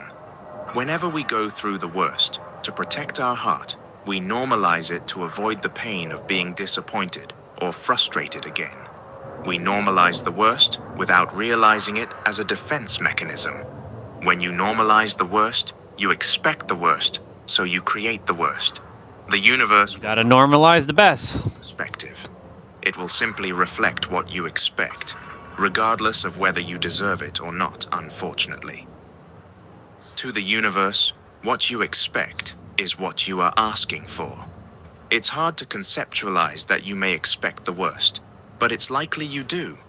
To gauge whether you expect the worst, determine what you find normal. Do you find it normal to suffer financially? Then you are expecting it. Do you find it normal for people to let you down? Then you are expecting it. Do you find it normal to be overlooked at work? Then you are expecting it. Do you find it normal to unemployed? Then you are expecting it. Do you find it normal for your business to stagnate? Then you are expecting it. Whatever you find normal is what you are unconsciously, indirectly expecting. And anything that you find normal will find You know, it'd be funny if now I'm facing the night and I was just a knight. before it can become normal to the world. To normalize your desired reality simply requires neutralization. The moment you become neutral to your desired reality, you collapse the space between you and it. Neutralization is simply a matter of relinquishing the external reliance of your desired reality by giving it to yourself internally to such a degree you are good with or without it. Think about expectation like ordering at a restaurant. If you want steak, but you ask for fish, what are they going to bring out? The direction you look in is eventually where you will find yourself. A powerful example of faith-based expectancy is found in the biblical story of Elisha and the 3 kings. During this time, King Jehoram of Israel, King Jehoshaphat of already? Judah, Damn, and the boy. king of Edom found themselves in a desperate situation. They were preparing for battle against the Moabites, but after marching for 7 days, they ran out of water, leaving their armies and animals on the brink of collapse. In their distress, they sought out the prophet Elisha for guidance. After consulting the Lord, Elisha gave them a surprising instruction. Thus says the Lord, make this valley full of ditches. For thus says the Lord, you shall not see wind, nor shall you see rain, yet that valley shall be filled with water, so that you, your cattle, and your animals may drink. 2 Kings 3:16-17. Think about this. There was no visible sign of water, yet Elisha told them to prepare for it anyway. Their act of digging ditches was an expression of faith, Hatchet. taking action before seeing evidence. And just as God had promised, the next morning, water flowed into the valley from Edom, filling the ditches and providing for their needs. Even more astonishing, the Moabite army, seeing the water in the sunlight, mistook it for blood and assumed their enemies had turned on each other. This led to their defeat, securing victory for Israel. Yep. Prepare even when it is not seen. This story holds a profound lesson. We gotta go beyond our seeing with our eyes. The kings had to act in faith, digging ditches before any sign of water appeared. Likewise, in life, we must often prepare for our blessings before we see physical proof. This is a demonstration of true faith. We have to also be an energetic container. What the hell is going on here? With divine provision. Your current reality may feel like a desert, Holy shit. dry, barren, and hopeless. But just as Elisha instructed the kings to prepare, you too must act in faith, expecting the best, even when appearances suggest otherwise. Dig your ditches. Act as if your breakthrough is already on the way. Release past disappointments. Cross the bridge from fear to faith. Climb the mountain, seek solitude, and elevate your mind above worldly Go, concerns. person. What the hell? Believe it is already done, not by forcing reality to change, but by trusting in the divine Oh my God, timing what are of you doing, provision. person? Just as Elisha spoke God's promise, This is a and the legendary kings person. acted accordingly, we are called to trust in the unseen, act in alignment, and prepare to receive what is already on its way. Remember, you get what you expect. Your life may be currently seem like a desert, but you must elevate yourself if you want to be above the world. You must expect the best, because in doing so, you prepare for your desired reality to rain down on you. You just need to cross the bridge of past resentment, frustration, and disappointment. Every time you try What are to they expect doing? the best, it is past experiences that hold you back and cause fear within you. Fear of disappointment again. You need to be willing to put your heart out there again, while detaching from the necessity of seeing the external world change. But this time with full conviction that your desired reality will materialize no matter what physical appearances say. There will be instances your desire does not unfold as intended. If you have truly manifested, the physical will be irrelevant. True manifestation is about internally shifting to such a degree. You are no longer emotionally dependent on seeing reality change. To be able to stand in an unwanted reality, in a wanted frequency, is the beginning of freedom from the slavery of reality. Chapter 15. The Law of Emotion. Principle. There is a piece of flesh in the body. If it becomes good, reformed, the whole body becomes good. But if it gets spoilt, the whole body gets spoilt. And that is the heart. Sahih al-Bukhari. If someone or something can control your emotion, they or it can control your whole reality. This is not an exaggeration. Ancient wisdom has always stated that he who makes you mad is your master. This is true not just for the physical, but also the metaphysical. When it comes to manifestation, there seems to be this hyperfixation on thoughts alone, as being the sole contributor to your reality, but a simple reverse engineering of reality reveals otherwise. If I can control your emotion, I can control your energy in motion. If I can control your energy in motion, I can control your vibration. If I can control your vibration, I can control your frequency. And if I can control your frequency, I can control your reality. The idea of controlling emotions seems beyond us, and that's because we have been sold the lie that our emotions are out of our control. Ironically, this belief leads to a frequency where it appears they are, which ultimately leads to a reality that appears out of your control. It is a paradox that many desire to control their reality, but claim they have no control over their emotions. So long as emotions are out of your control, all attempts at controlling your reality will always appear out of your control. Emotions only appear to be out of your control because that's how reality also appears. Things happen to you as you go through life, cementing the idea that they are outside your control. You will never get to your desired reality while maintaining the belief that emotions are out of your control. Emotion is the largest shareholder of your frequency. Its domino effect ripples throughout reality. Your old frequency will attempt to convince you of the lie that your emotions are out of your control. As it throws adversity at you, you will feel as though you have no choice other than to submit and simply accept the frequency of this adversity. A side effect of this is emotional turbulence. Unfortunately, this internal turbulence leads to external turbulence. Emotions themselves also act as glue, sticking you to a frequency and indirectly a state of reality. Negative emotions will always glue you to negative conditions, circumstances, events, and even people. Positive emotions will always glue you to the positive conditions, circumstances, events, and even people. If you experience adversity, and as a result, experience negative emotions, if not transmuted, those negative emotions will glue you to that adversity, which does nothing more than solidify and strengthen it in your life. If emotions are the largest shareholder of your frequency, that means your base emotional state, which we call an attitude, is the central unfolding point of your reality. Attitude is defined as a settled way of thinking or feeling about something.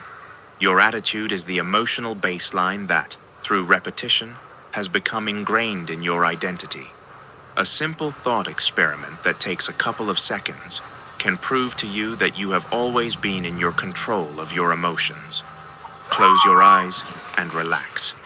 When you feel calm, imagine the person that matters to you the most. See them and allow the love to appear.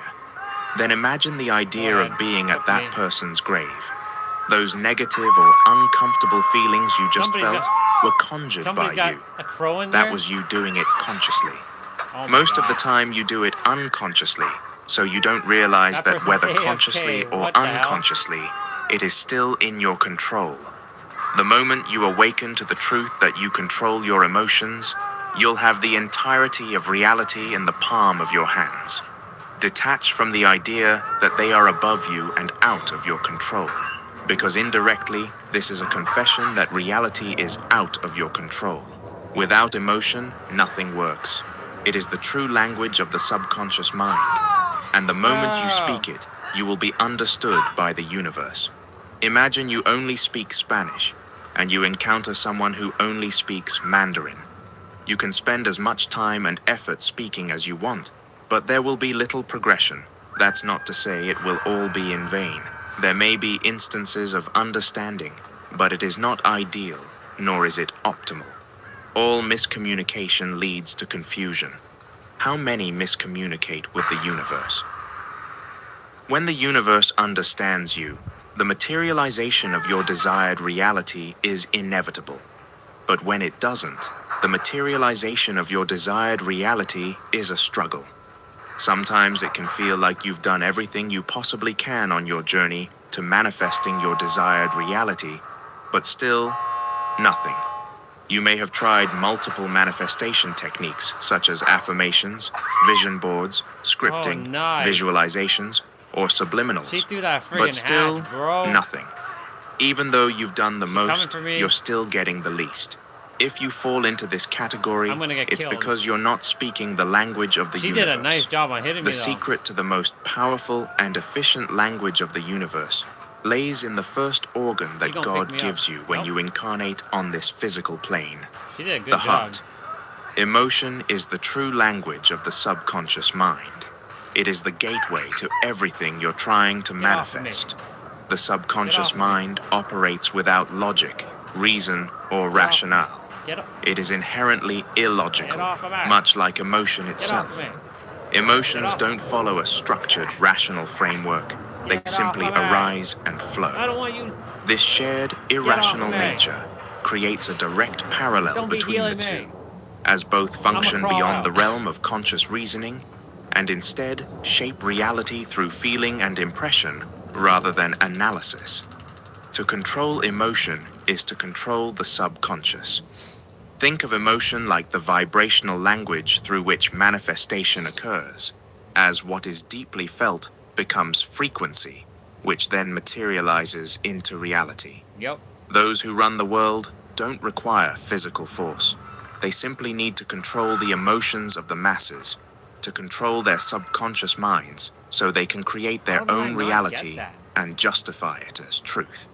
Now remember, the reality that you are currently experiencing 3, is the chase result of the within 10 frequency seconds you of are using tuned voice into. Think about it like a radio station. Each frequency emits a different sound, and reality is no different.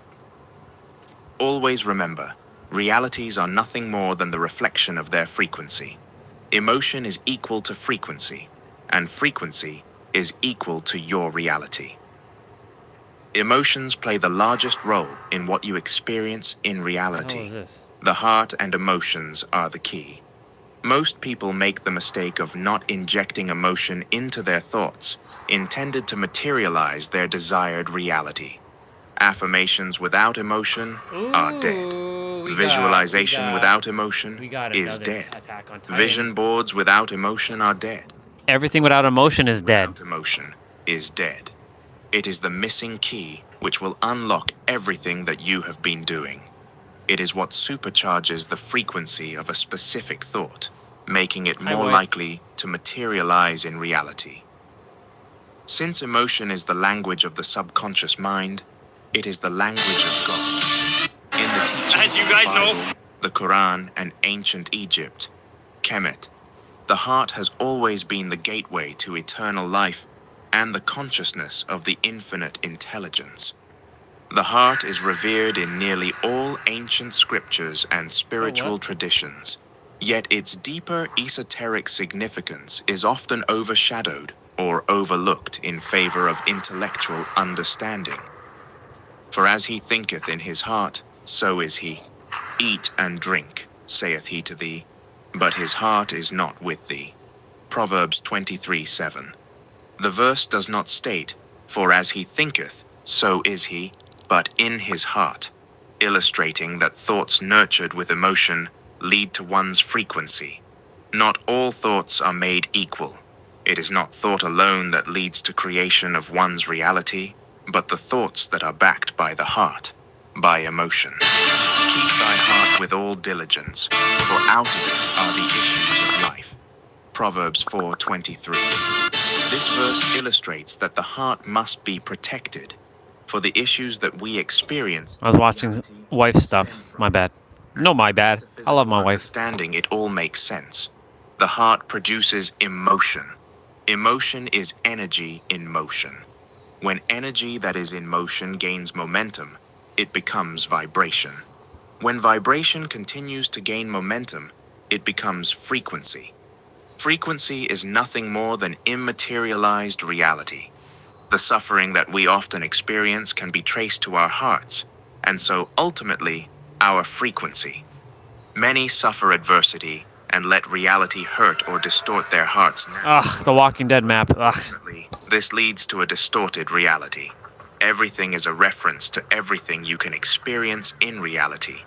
The origin of reality is your frequency, and a large percentage of your frequency is derived from the heart.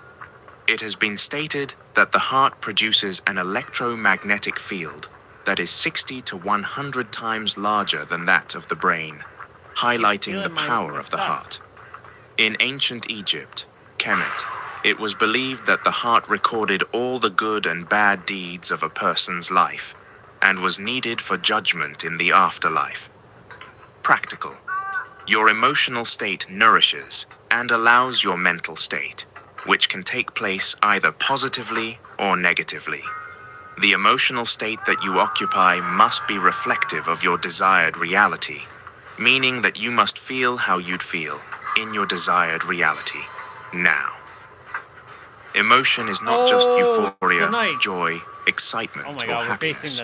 It can refer to serenity, calm, bliss, accomplishment, or satisfaction. It isn't necessarily overwhelmingly intense, although it can be. It must simply be as close as possible to how you'd feel in your desired reality. One way to access the emotional state that you would have in your desired reality is to exist in the mental state that you would have in your desired reality. The other technique, prescribed earlier, is when you internally, intensely, and vividly experience your desired reality to generate the emotion you would feel. The more you do this, the more emotion you'll generate internally. It should be noted that the more you experience your desired reality internally, the less you'll desire it externally, since the emotions eventually burn out like fuel. This is perfect. People often conclude, after learning the power of emotions, that they must ignore negative ones, as they will ruin everything. The truth of reality is that adversity is inescapable. There will be instances in which reality presents an emotionally stimulating experience that is negative. There's nothing wrong with feeling negative emotions. The real issue isn't the emotions themselves. It's the lack of awareness around what they are, what they And they say signify, killer is and like how to transmute easy. them. Without that understanding, emotion becomes confusion.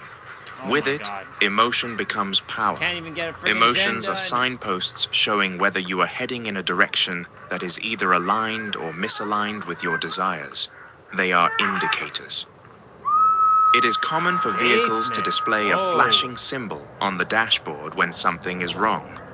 Emotions are like those flashing symbols showing whether you are creating a reality that is either aligned Go, or go, go, go. misaligned. Negative emotions are an indication that you are centralizing your consciousness on an aspect of reality that is unwanted. That centralization of consciousness is typically expressed through either thoughts or focus.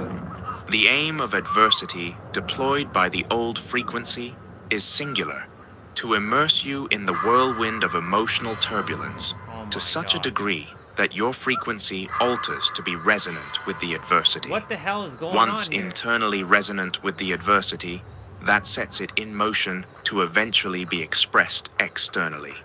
It simply wants to energetically consume you like a The night tornado, is just kicking so their that you ass. cannot see anything beyond it. I mean, the night Think is back to a moment very of broken. adversity when your internal state became emotionally turbulent. It's as if your perception narrows, clarity fades, the and agendas it feels working like is dead, nothing like, else there's no point. matters. The emotional intensity not dead. clouds your awareness, making it difficult to see beyond the immediate experience. How often in anger or fury do many claim to see red? A human expression that is deep with esoteric meaning. It illustrates how emotions lead to the alteration of frequency, and frequency is expressed in humans as our awareness, like a lens. When emotional turbulence is introduced within, the lens is smudged. Anytime you find yourself in a negative emotional state, it's a clear sign that the mind is focused consciously or unconsciously on something undesired, whether it's a past event, a current circumstance, or a potential future outcome. The only true way to move through negative emotions is by engaging in a conscious process that shifts the mental filter, distorting the emotional energy, a process known as emotional alchemy. Every unwanted reality or adversity holds within it a hidden energetic polarity There's a bug on that, my if screen. uncovered, can begin fueling the materialization of your desired reality. It's rarely obvious but often subtle, concealed beneath emotional noise and mental resistance. But it's always there. No adversity exists without its counterpart, an Wait, I embedded didn't get my seed crystal? that reflects the very Oh reality my God, I you're didn't get my trying to crystal. create. What the fuck? Emotional alchemy is the key to uncovering I it. didn't get my crystal. The process I of hope that person emotional got their alchemy crystal. can be applied to all negative emotion that Oh my God, I didn't arises get my throughout crystal. life. I thought I picked it up. 1. Relax, sit or lie down in a quiet space, and allow Yeah, your body this to night- fully this night ain't relax. messing around. 2. Bring it to mind. Gently bring the adversity, whether it's a situation, person, or event, into your awareness. 3. Feel fully. Let yourself experience the full depth of the negative emotion without resistance or avoidance. Stay present with it. 4. Stay until it shifts. Remain with the emotion until it begins to soften or dissolve. This may take 20, 30, 60 minutes, or even longer. There's no rush.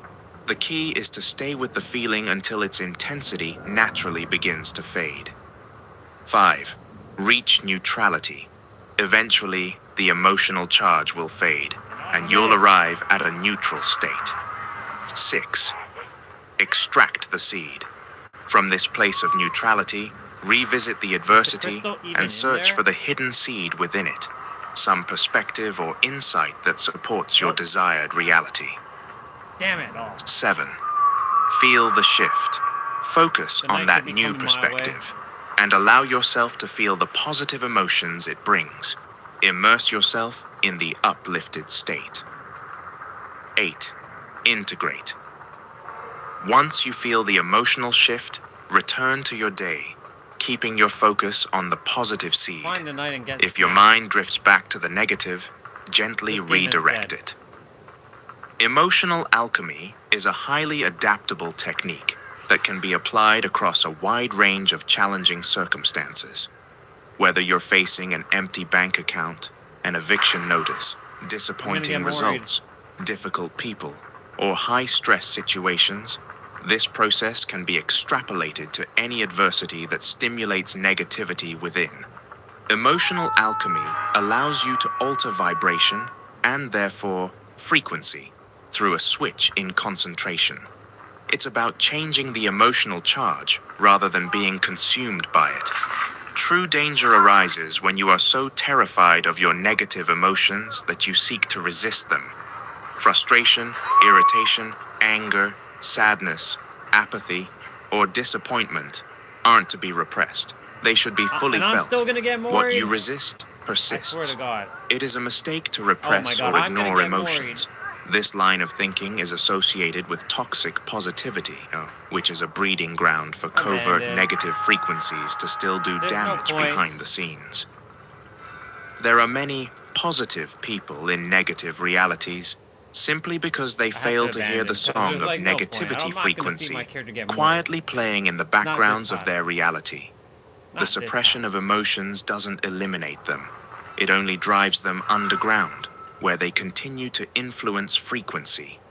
Negative emotions aren't the issue. That was ridiculous. The issue is the mental distortion that is coloring the energy of emotion to reflect a particular frequency of negativity. It's not about ignoring the negative emotion. When emotions are fully felt without resistance or mental distortion, they naturally dissolve into pure awareness, revealing the stillness and clarity that was always underneath. The stillness of the pure being you are is untouched by the fluctuations of emotion. When one rests in the presence of God's consciousness, emotions arise and dissolve like waves in the ocean, experienced but never binding. Stillness is the only solution to turbulence. No adversity has authority over you internally unless you grant it so. Chapter 16. Transcend the collective. Principle. To inherit the beliefs of the collective is to be restricted by the limitations of the collective. Don't inherit the limitations of others. Theirs are not yours. Detach from the consciousness of the collective or be attached to the realities of the collective. The act of materializing your desired reality is an act of transcending society, specifically the collective consciousness. Perception At is the times, most powerful it can illusion. feel like no matter how hard you try, the universe itself is resisting your desire for change. But the truth is the universe isn't against you. You are unconsciously. It's important to understand that the universe doesn't hate you. It simply prioritizes convenience, efficiency, and predictability, even if it sometimes feels otherwise. This leads to a feeling that the universe is against our desire to change for the better, and that mechanism is called energetic equilibrium. As a system, the universe prefers balance. The universe naturally seeks energetic balance and convenience. Once something is calibrated to a certain frequency, it will, for the sake of efficiency, work to maintain that frequency, resisting disruption to preserve stability. Metaphysically, this energetic equilibrium helps to explain why the rich get richer and the poor get poorer. Once the universe has you calibrated to a particular frequency, it'll do everything in its power to maintain you at the level, whether you're prospering or suffering, whether it's what you want or not. Once a frequency stabilizes, it becomes preserved and protected at all costs. It isn't personal. Like your old frequency, it is a blind intelligence that merely acts impartially. You are a walking universe, so you too are bound by its laws and mechanics. We also have a form of energetic equilibrium within us. There exists a collective frequency that seeks to bring people under its umbrella and hold them within its grasp. Society is simply a collection of individuals, and as a result, a collection of walking universes. A multitude of universes in unison creates a societal universe of some Jesus sort. Christ. The societal universe has one purpose, and that is to acquire shit. energetic If he catches that equilibrium. person, In humanity, this is am I gonna expressed get through tombstone? conformity. Am I gonna get more? In the same way you have Nope, your I'm gonna old get picked up. frequency, society has its own frequency, with its own mind and its own desires. The desires are created by the collective Shit, man. consciousness that will seek to maintain its existence through materializing in the lives of those who adhere to We're in it. Michael Think of Myers' it like a hive map mind, with Michael created Myers. from a series of synchronized, collective thought forms, He snuck up which behind me. once I'm like, oh, materialized shit. and experienced by an individual will be regarded as truth. Truths are nothing more than Poor ideas Kate. pretending And her to be dress is truth. Kinda As like stated not in the rendered. Hermetic tradition, all truths are half-truths. Regardless, Oh, nice. Gens are once getting done, though. accepted, they will be accept as truth, without ever realizing it is simply something they have subconsciously accepted. Once accepted on, by heal, the dude. subconscious mind, materialization Yeah, boy, follows. skin Collective to truths legs, are too. Trojan horses. They appear to be logical, rational, and maybe even sensible, but when looked at from a metaphysical view, do not serve you to any degree.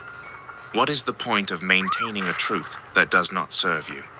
What is the point of maintaining a belief All right, that does not serve Let's you? get our full dress. If what There you we go. deem to be true or believe materializes in your reality, does that serve you? How does the idea that all rich people are evil serve you? How does the idea that the dating industry is terrible serve you? How does the idea that because you're a certain race or gender, the world will be against you serve you? How does the idea that there are no opportunities in the world serve you? All completely reasonable, logical, and somewhat sensible truths accepted by society. But if they materialize in your reality, how do they benefit you to any degree? You can't have the same state of consciousness or frequency as those around you, and expect your reality to be different. You can't have the same frequency as the average individual, and think that your reality will be an exception. To be an exception in reality, you must be an exception mentally. Yep. Being an exception mentally means not accepting the truths of which the world will attempt to convince you. Exactly. Because when it eventually materializes, you will convince yourself that it is the truth. Until you are willing to give up everything you've regarded as true, you will continue to experience the same reality, which poses a question. Is staying in the comfort zone of past experience and truths worth more than creating a new truth, a new experience?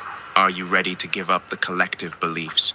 That is the only way you'll be detached from the reality of the collective. Practical.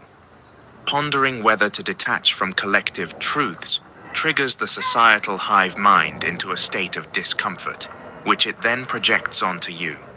Do you feel audacious? Do you feel tone deaf? Do you feel ignorant? Do you feel crazy? Deep down, you know that if you were to disconnect from the collective truths and create your own, you'd be looked at as all the above, and that is what you need to accept. You cannot become an anomaly while thinking like those around you. You must make the irrational, rational. You must make the unrealistic, realistic. You must make the things that don't make sense. Frequency will forever defy rationality. We live in a world where boundaries are imposed by society on what is possible for people to achieve, yet it seems there are those who don't fit the parameters and achieve the unachievable. There seem to be talentless musicians who are extremely successful. There seem to be poor actors who are highly regarded. Those who are unqualified for a position somehow seem to obtain that very position. For some people, the rules do not seem to apply, and the truth is, they don't. But the deeper truth is that there are no rules other than the ones you accept. The biggest barrier to materializing your desired reality will be what you regard as common sense. In other words, your logic. As humans, what we define as logic or common sense is limited to what we can see in the world around us. We see through a process that involves reflection and refraction of light. but primarily reflection when it comes to perceiving Is that in the objects. house? Visible light reflects off the surface Oh, of an no, it's object over and enters our eyes. The eyes themselves don't Oh, see. shit. They receive this light and convert it into electrical signals via the Oh, retina. shit. These signals are then sent to the brain, which interprets them and constructs the image we perceive. The key point is this: we only see a tiny fraction of what actually exists. Visible light makes up just a small portion of the electromagnetic Yep. spectrum, I which went to the other includes door. many other I was smart frequencies to go like to this infrared, door. ultraviolet, X-rays, and radio waves, all of which are invisible to the human eye. Many live a limited existence by regarding a fraction of reality to He be let them its out. entire truth. By doing so, they set up themselves up to live by this fraction, which then limits their possibilities. These people will proudly regard themselves as realistic, as if it's a badge of honor. The truth is, it's a badge of dishonor to their infinite nature within. To be realistic simply means to define your world by what you can see, which indirectly is a confession of you being limited. What you and those who accept the same as you deem impossible will be the ceiling you impose on yourselves. There are no truths in reality other than what the subconscious mind accepts as true. Your desired reality has they collective stuck here? beliefs that surround it. Identify them, Oh my clearly God, they defining are them, stuck. and decide to detach from them. Everything is simply a decision, and the inability to see that comes from the hive mind that Oh, seeks yeah, to get keep your you ass under out of its there. umbrella to extract more energy from you. To make the impossible possible, it must first be made possible in the mind. Chapter 17. Attention beats intention. Principle. When sunlight is concentrated, it is powerful enough to start a fire. Do not underestimate the power of concentrated energy. In this instance, concentrated attention. Concentration is a centralization of energy, which is a form of creation. Think about concentration like the water that makes a plant grow. What you feed with focus either flourishes into your desired reality or withers into an unwanted reality. Gotta get that fucking crystal Reality one is done. nothing more than materialized frequency. Frequency is nothing more than vibration that has gained momentum, and vibration is formed by concentration. Whatever condition, circumstance, or event on which you concentrate will begin to vibrationally resonate with you, eventually compounding into a frequency and then solidifying itself as a reality. Concentration is like a homing beacon, helping whatever you are concentrating on to come and find you. The person who concentrates on the devil will be found by it. The person who concentrates on recession will be found by it. The person who concentrates on difficulty will be found by it. The person who concentrates on scarcity will be found by it. The person who concentrates on poverty My will hands be are so found cold by right it. now. What finds you is what you are looking for. Unfortunately, I'm actually wearing gloves to play. people tend to concentrate on struggle, misfortune, scarcity, poverty, and failure. And so, I figured we'd be listening to the Nero's book to while we play. concentrate upon what is not wanted is to be found by what is not wanted. Most people do not realize they are drawing these things towards them by focusing on them. All your effort to align with the frequency or state of your desired reality can be disrupted We're on chapter by simple 17. misdirection of your concentration.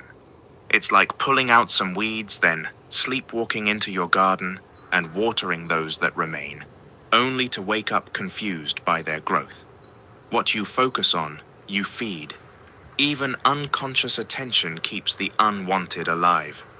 Misdirected concentration is misdirected vibration, which leads to misdirected frequency that inevitably leads to a misdirected reality. When it comes to concentration, the universe abides by the following. Attention is alignment. Your attention determines the frequency with which you align, and your reality will always reflect that frequency, regardless of what you say you want.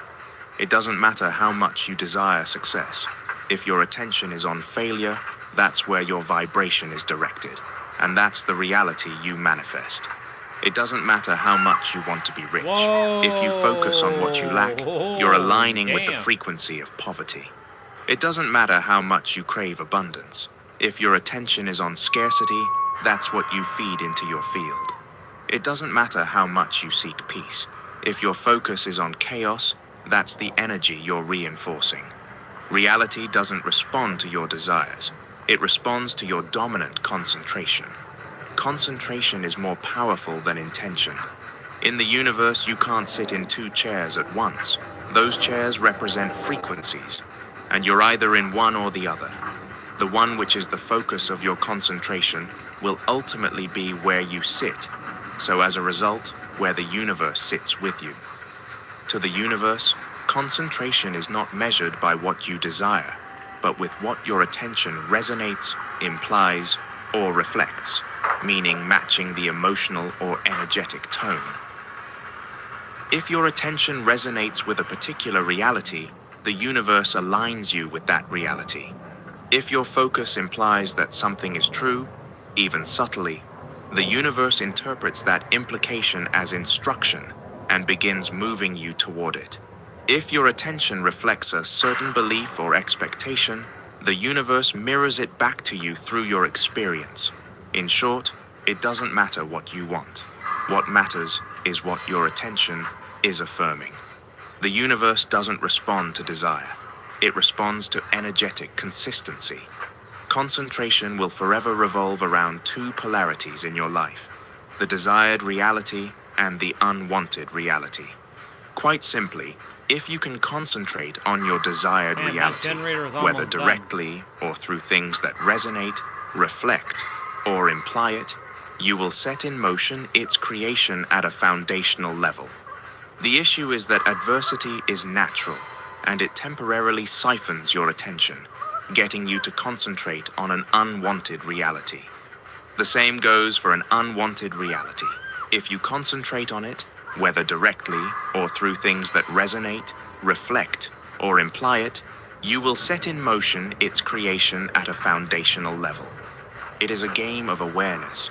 If you become aware of which polarity you are feeding, you will know when to switch your concentration away from an unwanted reality to a desired reality. Chapter 18. Prepare to be bad. Principle. Sucker. Your desire to be a good person is the very thing keeping you in a bad reality. At first, the idea of being a good person may not seem like it has anything to do with materializing your desired reality, but unconsciously, they're directly interconnected, more than many will ever realize. The issue with the characteristics of a good Damn it. person Oh. is that they are directly Have to move. opposed to what is required for you to materialize your desired reality. That opposition exists on 3 levels through what is called a social contract. Until you are willing to break the social contract, you will continue to be signed up to a reality of misfortune, failure, scarcity, suffering, and disharmony. No. Get. People often feel like they're being held back by those around them. And while that perception isn't entirely wrong, it's not the full truth. The reality is, no one can truly hold you back except you. It's lacking awareness of how you're limiting yourself that creates the illusion that others are the cause. What appears to be external resistance is often just a reflection of your own internal resistance. External factors are never the cause. A social contract is the unconscious agreement you've made to gain love, acceptance, and approval by conforming to the expectations and desires Hi, of Ada. those around you. Hi, other character. As mentioned, they Hi, other exist main on character. 3 levels: evolutionary, heal you, damn social, you. and energetic. These are all interconnected, with the same phenomena taking place on different levels. Evolutionary. Your ancestors evolved and survived by sticking together in groups, sharing resources and responsibility when it came to protection. Humans will forever gravitate to groups one way or another, whether cults, cliques, teams, or religions. It's simply the way the brain evolved.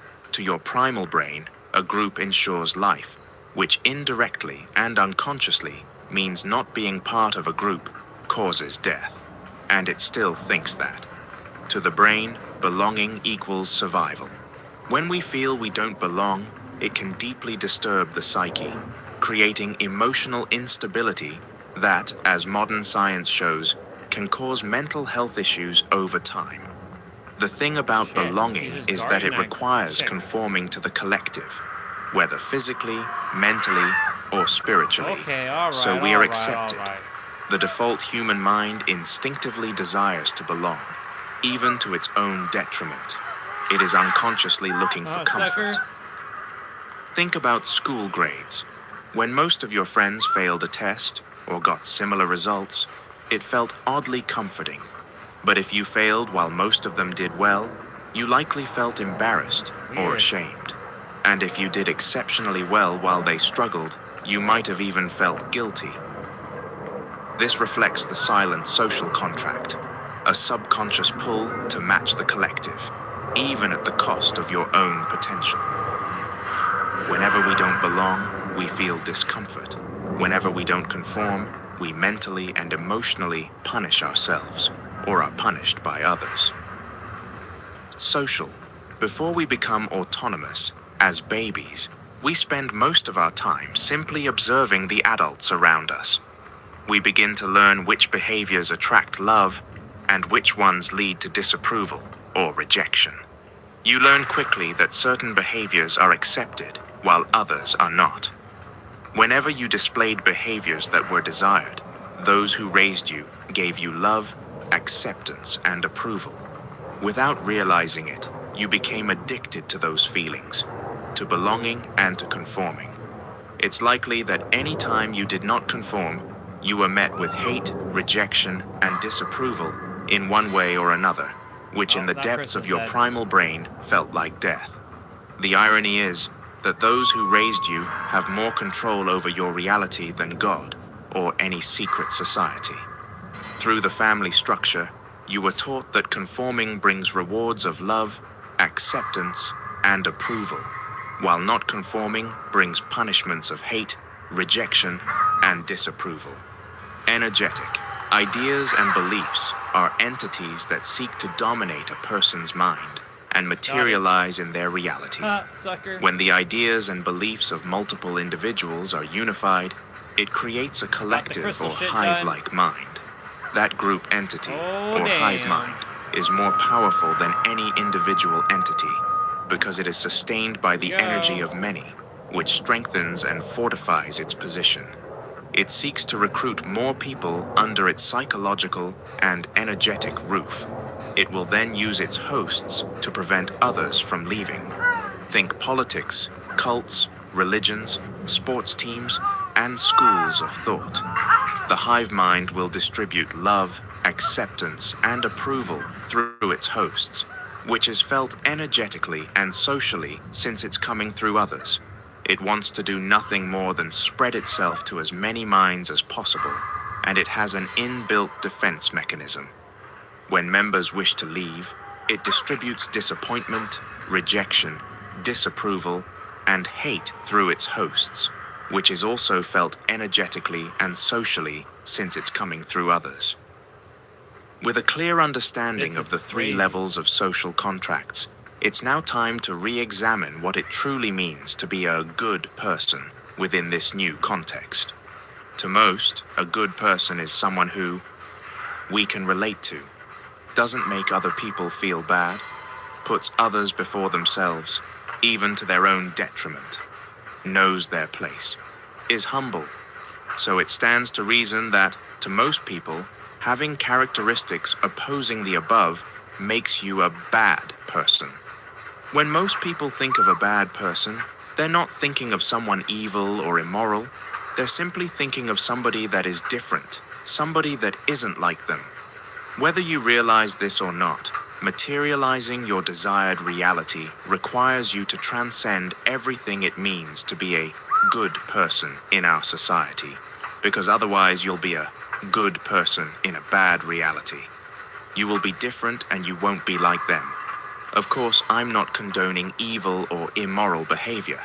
This is simply a call to unapologetically accept the differences between you and those around you. The process of materializing your desired reality will require you to unapologetically break the social contract that you signed on all three levels. Let's examine how the characteristics of a good person prevent you from materializing your desired reality. Someone we can relate to. It's likely that people will struggle to relate to you if you materialize your desired reality. If you want to be like everyone else, you will vibrationally self-sabotage the frequency of your desired reality to avoid the discomfort that comes with being no longer relatable. Someone who doesn't make other people feel bad.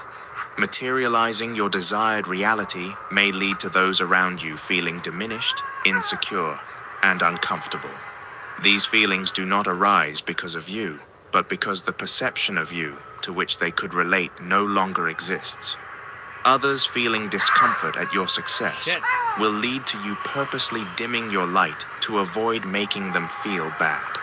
You'll vibrationally self-sabotage the frequency of your desired reality by diminishing yourself, becoming insecure and uncomfortable in order to make others feel comfortable. Someone who puts others before themselves, even to their own detriment. Materializing your desired reality requires a degree of selfishness by prioritizing yourself. If you put others first, you prioritize their frequency instead of yours, meaning it never accumulates the momentum required to materialize. Someone who knows their place. Materializing your desired reality requires changing your status quo and leaving others behind. They were hiding in If you accept the limitations, They were hiding in a locker, so let's see if they can you get out. accept the same energetic ceiling as them. Someone who is humble. It's likely that materializing your desired reality would require you to be the opposite of humble. You have to lift yourself, your self-worth, self-confidence, and self-concept, which will be interpreted by others as arrogance or egotistic. So you avoid lifting yourself, and without realizing it, you lower yourself. It's clear now that a good person is simply someone that conforms. Those who conform are loved, accepted, and approved. Conversely, a bad person About time. is someone that refuses to conform. Those who don't conform are hated, rejected, and disapproved. The materialization of your desired reality will require you to be hated, rejected, and disapproved to some degree. If you want your desired reality, you must accept all that comes with it. Often, on a subconscious level, we know all that comes with our desired reality, and we avoid it because we aren't ready. As mentioned earlier, social contracts have an inbuilt defense mechanism to maintain conformity. Alright, I'm done playing this. Sabotage. You will go to any lengths necessary to be a good person, which even includes destroying the frequency of your desired reality. Practical. There are two ways to break the social contract once and for all. 1. Unapologetic acceptance. I'm done playing this. Until you can unapologetically accept that attaining your desired reality will lead to those around you. Considering you to be a bad person, you'll feel guilty for your success. And as a result, to avoid that feeling of guilt, you will avoid your success because unconsciously in your mind, they are merged. Out of respect for those around you, you will disrespect yourself. Do you want the love and approval of those around you if it means you never materialize your desired reality? If the love and approval of those around you is conditional on never materializing your desired reality, is it truly love and approval? If those around you do not wish for you to be in your desired reality, then what do they wish for you? Do they truly love you, or do they only love you if you're the same as them? Have you worked this hard to stay the same? You can't feel guilty, or you will unconsciously clip your own wings just to stay on the ground. You must pursue your desired reality without guilt, and realize that reaching it would make you an inspiration to others. 2. Make peace with it.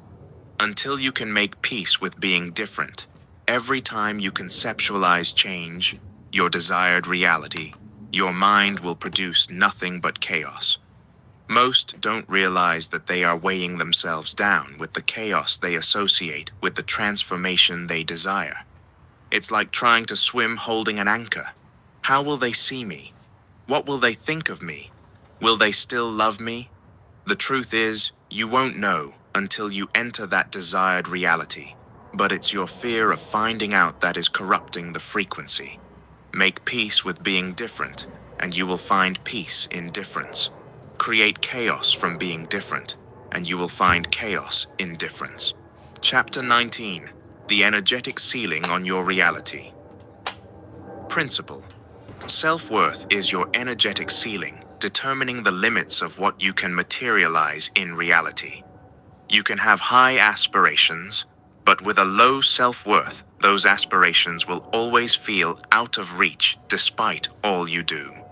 How can you materialize something of which you do not feel worthy? Many do not realize that unconsciously, they do not feel deserving of what they desire, and so it never finds them. If you see yourself as unworthy, how else can the universe see you? You do not rise to the heights of your desires. You fall to your level of self-worth. Unconsciously, an individual with low self-worth will not see themselves as worthy of their desired reality. Despite having the right intentions and striving for their desired reality, they have a ceiling above which they cannot go. It does not matter how much an individual deserves a particular reality. They cannot reach above the level of their self. This right here. The more self-worth you have, the higher the ceiling on what you can materialize, and the less you're confined. The less self-worth you have, the lower the ceiling on what you can materialize, and the more you're confined. Individuals with high self-worth are limitless, while individuals with low self-worth Limitless. that most make is allowing their self-worth, which is internal, to be determined by the external. As humans, we typically derive self-worth from others. Yes, you see gloves in my pants. Keeping these ones warm. Unworthy. Switching them out. Will never give you more than what you know you deserve. Self-worth ultimately determines what you know you deserve, not what you believe you deserve. The two are often mistaken. You may believe you deserve better, yet it doesn't arrive. Not because you don't believe it, but because you don't know it. Self-worth isn't about belief, it's about knowing. Belief lives in the conscious mind, but reality responds to the subconscious, and the subconscious speaks in emotion. Knowing transcends belief because it's emotional and embodied. The universe reflects not what you consciously believe you deserve, but what you've emotionally experienced. The most emotionally intense moments, whether positive Oh, this was or negative, smart. imprint the subconscious and define your baseline of worth. This is what sets your frequency or state of consciousness. An individual These gloves are can believe they hot deserve because they were prosperity, against my body. but due to their emotionally intense experiences Nice. with suffering, their subconscious mind only knows suffering, unfortunately leading to the materialization of suffering. An individual can believe they deserve wealth, but due My to feet their are cold, though. emotionally intense experiences with poverty, their subconscious mind only knows poverty, unfortunately leading to the materialization of poverty.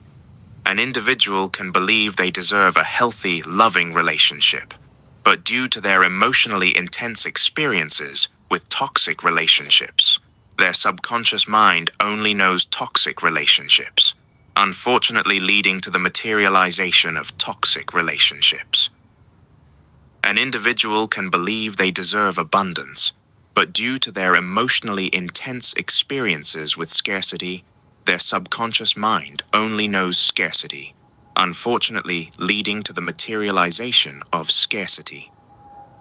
Until your self-worth matches your desired reality, you will vibrationally self-sabotage its materialization without even knowing it. To the universe, what you deserve is what you have emotionally experienced. An individual who desires love but feels undeserving of love will vibrationally self-sabotage, whether directly or indirectly, consciously or unconsciously. An individual who desires respect but feels undeserving of respect will vibrationally self-sabotage, whether directly or indirectly, consciously or unconsciously. An individual who desires appreciation but feels undeserving of appreciation will vibrationally self-sabotage, whether directly or indirectly, consciously or unconsciously. Your frequency speaks before you do. Knowing is determined by what you have experienced internally, emotionally, and intensely. The epicenter of self-worth is the annoying law of the universe we touched upon earlier. You can only have what you already have. To deserve better, you must intensely and emotionally know better. To deserve love, you must intensely and emotionally know love. To deserve wealth, you must intensely and emotionally know wealth. Anything you do not know will never grow. Anything you believe is what you ultimately fail to achieve. It seems frustrating that what we deserve is what we have experienced intensely and emotionally, especially when we have gone through adversity, pain, and suffering. However, this presents an opportunity. Since the mind cannot distinguish between reality and imagination, this allows you to alter what you subconsciously know, altering what you think you deserve, which lifts your self-worth, which eventually leads to your energetic ceiling being lifted. All you need to do is internally cultivate an experience that is so emotionally intense that it becomes real to the mind. By doing so, you can overwrite what you know, which overwrites what you deserve, which overwrites your self-worth, which overwrites the ceiling. Until self-worth is detached from the external, it will be attached to an illusion. And so long as it is attached to an illusion, it will not be grounded in truth. Self-worth is attached to the external in two main ways. 1. Dependency on others. 2. Dependency on successes and failures. These two external dependencies are ultimately what shapes self-worth, indirectly shaping the energetic ceiling one has. Most people live their lives having their self-worth determined by other people. The more approval, validation, and recognition that you get from others, which is the external, the more we feel worthy. This can come in the form of accolades, compliments, or approval from others, which have the ability to either increase or decrease your self-worth. If others can increase or decrease your self-worth, then they are controlling your frequency, ultimately controlling your reality. Many fail to realize this. Self-worth is an energetic ceiling. If people possess the power to determine your self-worth, they determine the limits of what you can materialize in reality. How many allow their self-worth to be dependent on others? Care about what other people think, and you will always be their prisoner. Lao Tzu. The idea of not caring what people think is often seen in a negative light, but that's a misunderstanding. Whether positively or negatively affected, a door is opened. True freedom means being unattached to both their criticism and their praise. To detach from your self-worth being dependent on others, you must realize that nobody will ever see the real you. The idea of being emotionally swayed by what others think is pointless if you understand the nature of reality.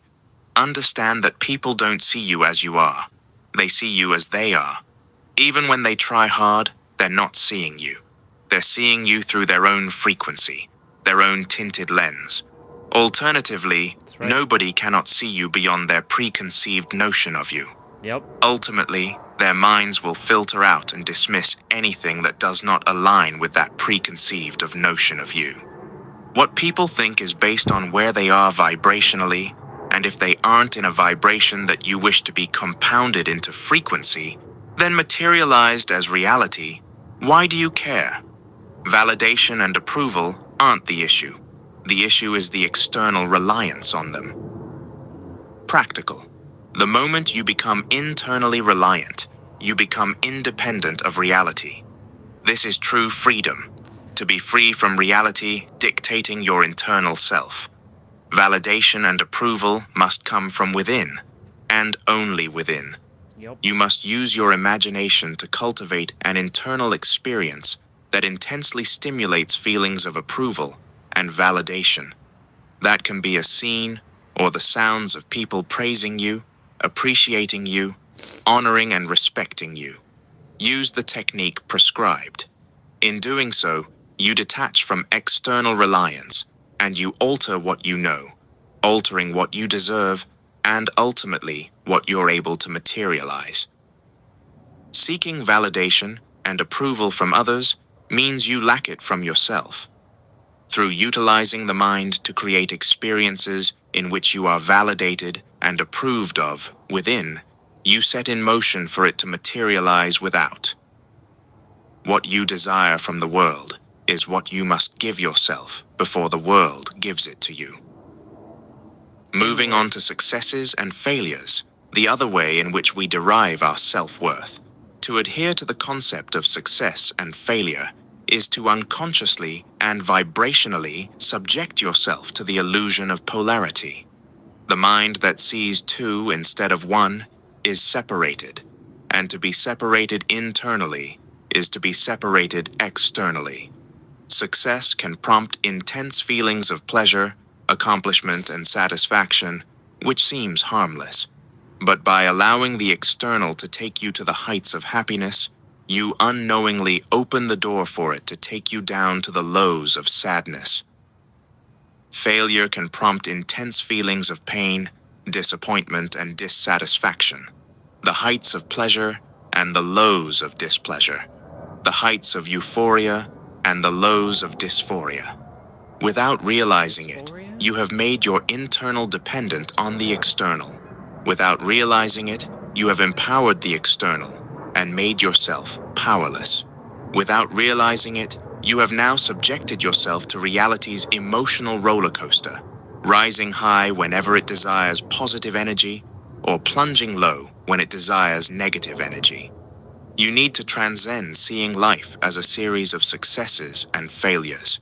Detach from those labels, and you will energetically detach from the vibratory effects of those labels. Through labeling reality, we attribute meaning. When we attribute meaning, we attribute emotion. When we attribute emotion, we attribute frequency. When we attribute frequency, we attribute reality. Labels are part of our perception, which ultimately leads to our projection. And to perceive something as lost is to project the meaning, emotion, of loss into your reality. When loss causes your self-worth to take a hit, that is only due to the meaning that you have attributed to that loss. Over time, if consistently repeated, this leads to our self-worth diminishing. There are no wins and losses, everything is one. There are no successes and failures, everything is one. Categorizing some things as wins and others as losses is the source of your separation, which is the source of your limitation. See everything you experience as a win and only a win. By doing so, you transcend the duality of losses, the meaning of losses, the emotions of losses, the perception of losses, and finally, the projection of losses. You only perceive a win, so inevitability, all conditions, circumstances, and events of reality only project a win. To label loss is to create a detour from your desired reality. When you awaken to the truth that all paths on the journey to your desired reality are created by you, then you stop creating multiple paths and only follow one. Reaching your destination becomes not just possible, but inevitable. When you are the source of your self-worth, the world can never take anything from you. Chapter 20. What to do when reality goes wrong. Practical. Adversity Last is chapter, inherent in and then reality. the outro.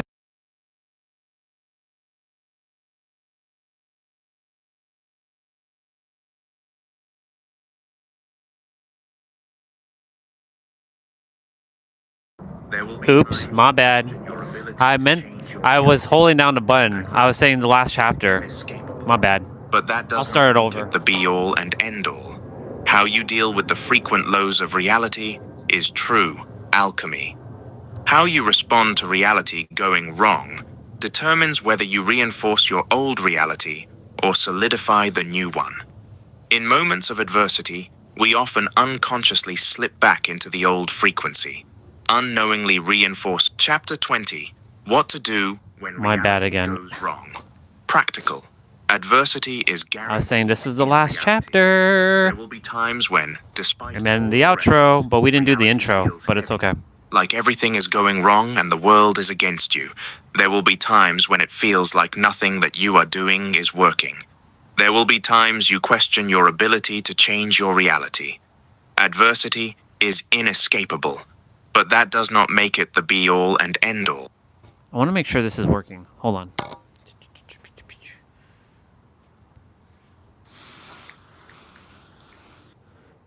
It should be working. It should be working. Yeah, it's working. It should. How you deal with the frequent lows of reality is true alchemy. How you respond to reality going wrong determines whether you reinforce your old reality or solidify the new one. In moments of adversity, we often unconsciously slip back into the old frequency, unknowingly reinforcing the very reality we're trying to leave behind. There are 4 ways to deal with adversity. Keeping them in your arsenal will prevent the destruction of the frequency of your desired reality. 1. Give yourself grace. You have been asleep much longer than you have been awake. You've spent more time in the frequency of your old world, being asleep, than you have being awakened. This means that the strength of the old frequency is more solidified and momentarily stronger than the new frequency into which you're currently trying to shift. It's likely that you've spent more years of your life without this knowledge than with it, and remembering this is the path to giving yourself grace. Mistakenly, as you begin to expand your consciousness I'll be back. and become aware of the mechanics of the universe, it can lead to your old frequency setting a trap. And that is to set you up with desire to Oh yeah, strive 17 minutes on this chapter. and excellence all the time. It does this because it knows you can't achieve this, so eventually, when you fail, you'll descend into the very same emotions it feeds on. How do you feel when things are going wrong? Hopeless, frustrated, irritated, confused, apathetic. These are the very emotions feeding your old frequency. They're its fuel source, keeping it alive and active. The moment you descend into the negative emotions that it desires, you know see clearly. Without a proper perspective, you'll feel guilty at every stumble, negatively altering the frequency you emit. Without a proper perspective, you'll feel annoyed at every stumble, negatively altering the frequency you emit. Without a proper perspective, you'll feel frustrated at every stumble, negatively altering the frequency you emit. Without a proper perspective, you'll feel hopeless at every stumble, negatively altering the frequency you emit. The old frequency wants to make you feel like you've let yourself down. You feel like you've let down your desired reality and that all your work is ruined. Your progression towards your desired reality can never be lost. The only loss is in the belief of your desired frequency already existing. People often spiral when they slip, thinking they've gone back to square one. But the truth is, you only return to square one if you decide you're back there. It's not the slip that resets you. It's the meaning you give it. It's a scam. Before Ponzi, there were entities. You fail, you feel guilty, and then that guilt consumes you, drowns you, and without even realizing it, time has passed and you're back in your old ways. Until you know what I'm about to tell you, you'll continue to fall for this scam. So listen up. I'm sorry to break it to you, but you can't be high frequency all the time. One of the most misleading aspects of the spiritual community is its overemphasis on being high frequency or high vibrational. Ironically, it's this very fixation that often keeps people stuck in so-called lower states. Trying to be on a higher frequency all the time will cause you to be on a lower frequency. Frequency is simply a level of awareness. To be in a higher frequency isn't about feeling good or euphoric, although that is a side effect of having a higher level of awareness. To be in a low frequency is to have a low level of awareness. The lens through which you see reality is distorted and blurred by you. Frequencies are forever oscillating. Upper, down, upper, down. This is the nature of the universe. So why do you think you can fight it? Frequencies aren't still. They're always moving, even if ever so slightly. The truth is, you falling back into your old frequency is completely normal. In fact, it's forever going to happen. As you know, you can't have high without low, and light without dark. So why are you shocked you've fallen? Did you not rise first? This is the nature of the universe. The ancient alchemists referred to this as the law of rhythm. Everything flows, out and in. Everything has its tides. All things rise and fall. The pendulum swing manifests in everything. The measure of the swing to the right is the measure of the swing to the left. Rhythm compensates. The Kybalion. All things rise and fall. The measure of the swing to the right is the measure of the swing to the left. Falling back into your old ways is part of the universe. The issue is, you're trying to fight a tide, and you can't. Being frustrated with falling back into your old patterns is like being upset that night turns to day. You're striving for something that doesn't exist and isn't attainable. Once again, you're being set up. Once you recognize that falling back into your old frequency is simply part of the ebbs and flows of the universe, you'll be in a position to actually transmute it. You're not going to be disappointed every time you have a slip in frequency, because it's normal. You can't rise without a drop. You can't have higher without the lower. The first step to getting back into your new frequency is freeing yourself from the frustration and guilt. Frustration and guilt bind you to your old frequency. They are a poisonous glue that destroys you. The more you resist, the more they persist. The only reason you've fallen is because you've risen.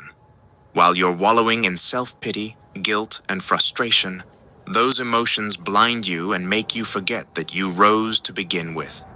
You couldn't have fallen back into your old frequency if you hadn't risen out of it, which means you can do it again.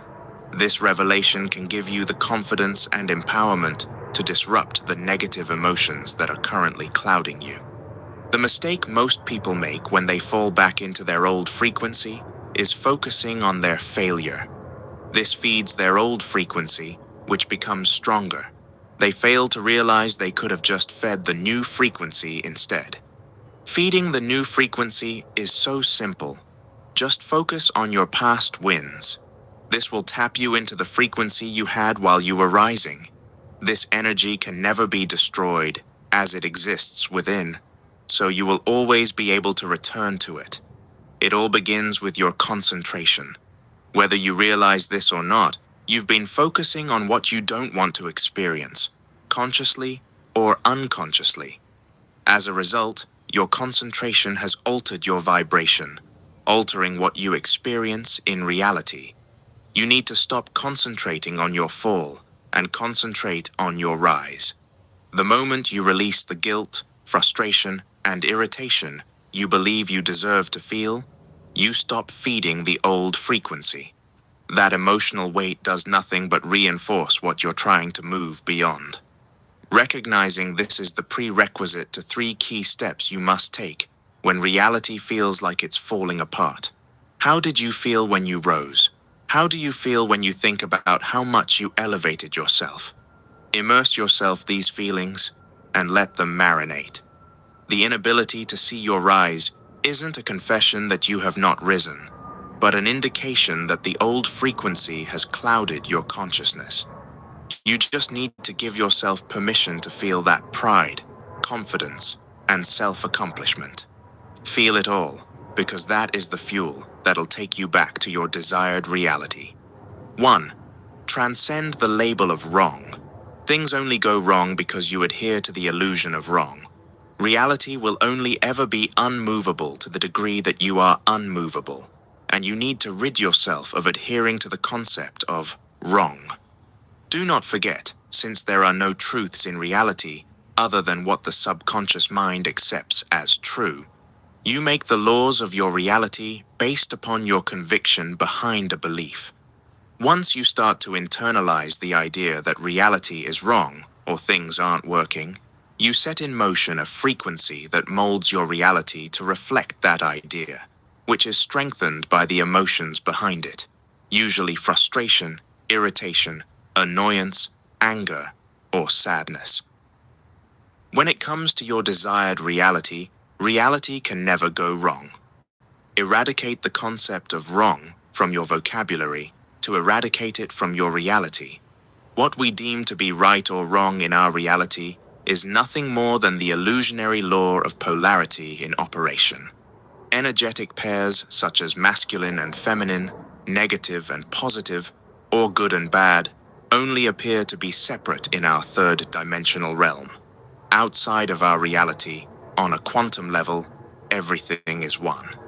There is no separation outside of our reality, from where you must materialize your desired reality, meaning you must be above the polarity of reality and begin seeing everything as one. This extends to labeling reality. Everything in reality simply is. The inability to see this is due to our desire to moralize the universe, which will result in nothing more than pain and frustration. The universe doesn't adhere to morality. Gravity acts upon the innocent child in the same manner as it does an evil adult. How would you feel if you knew that nothing can ever truly go wrong in your reality? That despite how things appear temporarily, everything is leading to one place? Traditionally, our concept of things going right or wrong stems from the idea of God, right, and the devil, wrong. Many assume the devil must exist because they believe God, like everything else in reality, something must have an opposite. Overlooks a key truth. God exists beyond this reality, and therefore beyond polarity. God is not bound by duality, contrast, or opposites. So if God is above polarity, then God has no true opposition, meaning the concept of the devil as equal opposite is a misunderstanding. There is only one power in the universe, and that is God. As it is often said, the devil is a lie. The concept of the devil is rooted in the belief that things can go wrong, that you can stray, take the wrong path, or fall into darkness. But when that darkness is illuminated by the light of truth, the illusion of multiple conflicting paths dissolves, revealing that there was only ever one true path all along. This isn't about debating the existence or validity of the devil, but rather bringing awareness to a deeper truth. There is ultimately only one power in the universe, expressing itself through different vibrational states. Never forget that whatever you experience in reality, so long as you maintain the idea that all paths lead to one place, every apparent change in direction will I saw simply be another 555 route to before the same I got out here. location. There are no detours unless you create them through the idea that things can go wrong. Look at the wrongs of your reality as a delayed form of consciousness, making their way out to create space for your desired reality, as opposed to an indication that they still exist and have power over you. Second, alter how you look at life, and life will alter the way it looks at you. Your perception is being used against you, and until it serves you, it will destroy you. The alchemist takes advantage of the fact that life is meaningless. That does not mean that life is valueless, but the meaning that we attribute to reality is just that. What we attribute. The label or meaning you attribute to reality will ultimately alter your reality to reflect the energy behind that label.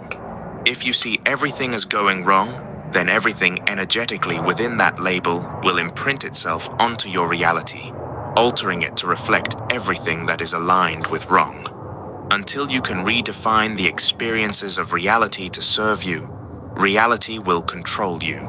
To truly alchemize your reality, see everything going wrong as sign that everything is going right. Remember, the only difference between things going well for you and things going badly for you is the rate of vibration. Your vibration is preceded by your concentration. If you continuously focus on the aspects of your reality which are going wrong, that concentration will be reflected in your vibration, which will gain momentum until it becomes a frequency, and every frequency must turn into a reality. Alternatively, if you consistently focus on the parts of your reality where everything is going right, with enough momentum, this vibration becomes your dominant frequency. You can have good intentions in your reality, but ultimately, your concentration is more powerful than your intention. Third, stand calmly among the chaos. The world can only give you what you give yourself first. To truly alter your world, you must be whatever you desire before the world proves it to you, because it will never prove what you are already not. Sometimes life can be chaotic. It can feel as though everything terrible is happening at once, and it is choking you. The only way out of the chaos in your external reality is through cultivating peace internally. You need to be able to stand calmly among the chaos. The chaos will remain so long as it exists internally, but once removed and dissolved, eventually it has no choice but to do the same externally too. In some instances, it can feel as though we are powerless over reality, and the conditions, circumstances, events, and even people around us have more power than us. But you can regain your power with one realization. The power creating the chaos that's getting you down is owned by you. It has simply been externalized. The strength of the chaos is fueled by you. The power of that chaos doesn't belong to the external, it belongs to you. Any control the external has over you is only what you give it. The same strength of that chaos can be redirected to peace. It has no power or strength over you except what it borrows from you. You're projecting your power onto the chaos, thinking it is strong. No, it is you that is strong, and you always have been. You can redirect that same strength towards peace rather than chaos. The waves outside of you can only be brought to stillness by the stillness inside of you. It's worth reiterating here that the notion of things not working or going wrong is a confession of misalignment with the true essence of manifestation. Manifestation is internally shifting to a degree to which you are no longer emotionally dependent on seeing reality change. Things not working is an admission that you have not shifted internally to such a degree that your mind has accepted your desired reality. Outro. You now know more than enough. You'll return to these pages, and when you do, you won't be the same. What was once hidden will now be obvious, not because the words have changed, but because you have. This book is you. As you evolve, it evolves with you. With everything within these pages, you now have what you need to outsmart your old frequency, and by doing so, outsmart reality itself. There will be moments when you forget this knowledge, and that's okay.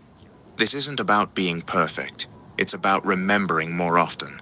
The more you consciously bring this awareness to the top of your mind, the more you'll find yourself naturally staying above the noise, effortlessly staying on top of your reality. There will be times when reality seems one step ahead of you. When that happens, don't panic. Just come back. Come back to your knowing. Come back to the frequency of having. Come back to yourself. It's never about what's going to happen. It's about who you're going to be when it does happen. Do not ever let the world gaslight you into believing that causality exists in external circumstances. You are and always will be one with the source. The moment you start attributing your outcomes to money, business strategies, other people, or fleeting opportunities, you fall into the grand illusion. You begin to worship false gods, mistaking the mirror for the cause, when it has only ever been the reflection of your internal state. Money is not the source of abundance. Business tactics are not the source of success. No person is the source of your love, validation, or fulfillment. And external achievements are never the source of your worth. All of these are effects, shadows, cast by the light of your own consciousness. When you believe that anything out there holds power over your reality, you hand over your throne. You become a servant to the very illusions you were born to command. Remember, it is not the market, the economy, the algorithm, the client, the partner, or the timing. It is you. It has only ever been you. The world will constantly try to convince you otherwise. It will point to evidence, logic, and consensus to prove that you are at the mercy of external forces. Do not fall for it. Refuse to make idols out of effects. Refuse to forget that the true cause, the only cause, is within you. When you reclaim that truth, money flows, relationships align, success unfolds, not because they gave you anything, but because you stopped chasing shadows and stood as the source. The only true thing that exists in this universe is consciousness. That is all you have and all you will ever need. Now go and outsmart reality. Introduction. Outsmarting reality is like a game of chess in which you are outsmarting your old frequency. At first glance, the title of this book raises a lot of questions. What does it mean to outsmart reality? Can I outsmart reality? How do I outsmart reality? Why do I need to outsmart reality? What will I get from outsmarting reality? It may seem like something completely audacious, something beyond you. However, that is only if you're not operating from your true self. The truth is, outsmarting reality is the only way you will create your desired reality. If you cannot outsmart reality, then you will always feel like you're one step behind where you want to be in life, which I assume is already how you feel. Unfortunately, this is how the masses live, forever wishing they were in another reality, without realizing they are simply losing a game for which they weren't given the rules. Imagine playing a game of chess without knowing how all the pieces move. Whether you realize this or not, there is another version of you that you spiritually created. A version that desires nothing more than to remain the same at any cost, even to your own detriment. The word reality may be in the title of this book, but the truth is, it's just you. Until you can make sense of you, nothing in your reality will make sense, because reality is no more than what you are. You and your reality are one. There is no separation between you, and the unawareness of this unity is the source of your disharmony. This book isn't even about reality. No form of manifestation should ever be about reality or changing the world. It's about the only thing that matters, and that is you. That brings me to the sole purpose of this book, to get you to give yourself your desired reality before the world gives it to you.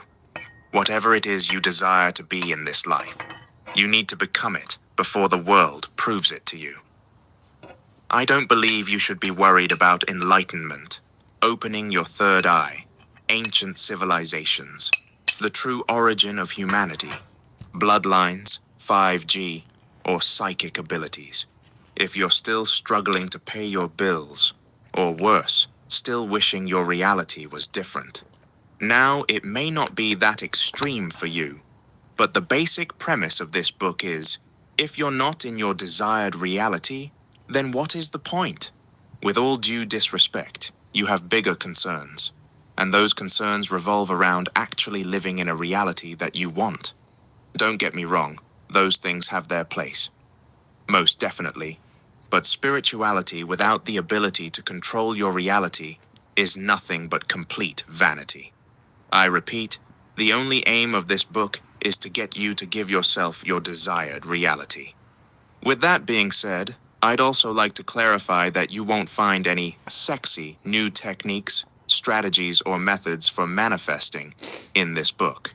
And I put that in quotes because it's likely you have the wrong definition of what that even means. The only things you will find here are timeless principles, principles that explain the mechanics of the universe in relation to creation and how you, work. Finally, let me make this clear. You may be holding a book, but that's not what you're really reading. What you are reading is your level of consciousness, and nothing more. The reason for that is simple. You don't see reality as it is. You only see it as you are. And you are forever evolving, forever changing. So what is revealed to you today won't be the same as what's revealed next week. This book will not be your savior. You are your only savior. A word to the reader. I am typically hired by elite 6 to 8 figure entrepreneurs, professional athletes, and Hollywood actors. Not for what they publicly preach about hard work or smart strategies, but for what they will never tell you. The hidden, esoteric, and metaphysical secrets of the universe that allow them to achieve more by doing less. I am brought in to help them transcend effort entirely, to show them how to operate multi-dimensionally, where it is no longer about working harder or even smarter, but about stepping into a state where the universe itself seems to be on your side, where results flow effortlessly from alignment, not force. My clients have doubled, tripled, even quadrupled their revenue in weeks, landed TV roles, and accelerated their careers. Not by working harder or doing more, but by shifting their beliefs and aligning with the success they once chased. This is the real secret behind many of the world's elites. It is not that they are intentionally hiding it from the world. The truth is, even if they did speak of it openly, most people would dismiss it because it defies the logic and beliefs that society is conditioned to accept. In a way, through this book, you have hired me, and for that I thank you. I have not held back at all. It's an honor and truly a pleasure to share with you the knowledge usually reserved for those at the top. However, it must be made clear that this book will do no more for you than you allow it to. You will find no more in these pages than you allow yourself to find. Decide that this book will position you to alter your reality for the rest of your life, and you will position yourself to do so. Decide that you will experience light bulb moments while reading this book, and let your mind light up. Decide that this book will be more than enough for things to change, and change will come.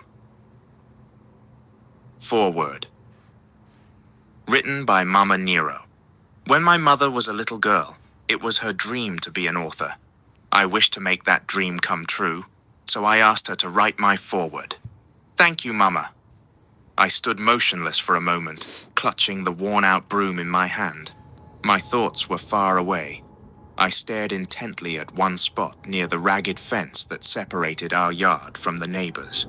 I vaguely took in the ailing hedge that had not quite prospered in its duty to provide added security and privacy to us.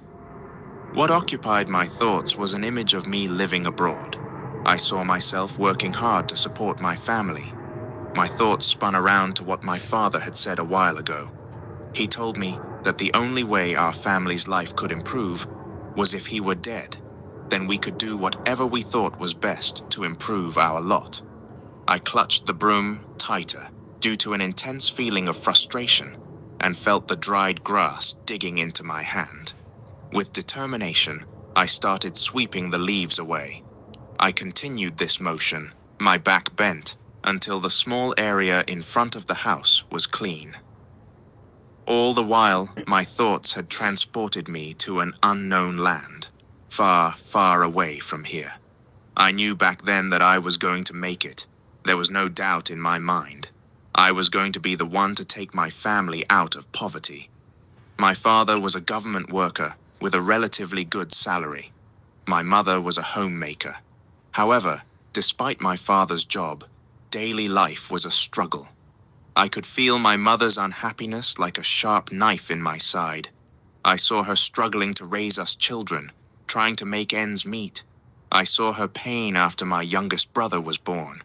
She suffered from a mysterious illness that left me fearful she was going to die.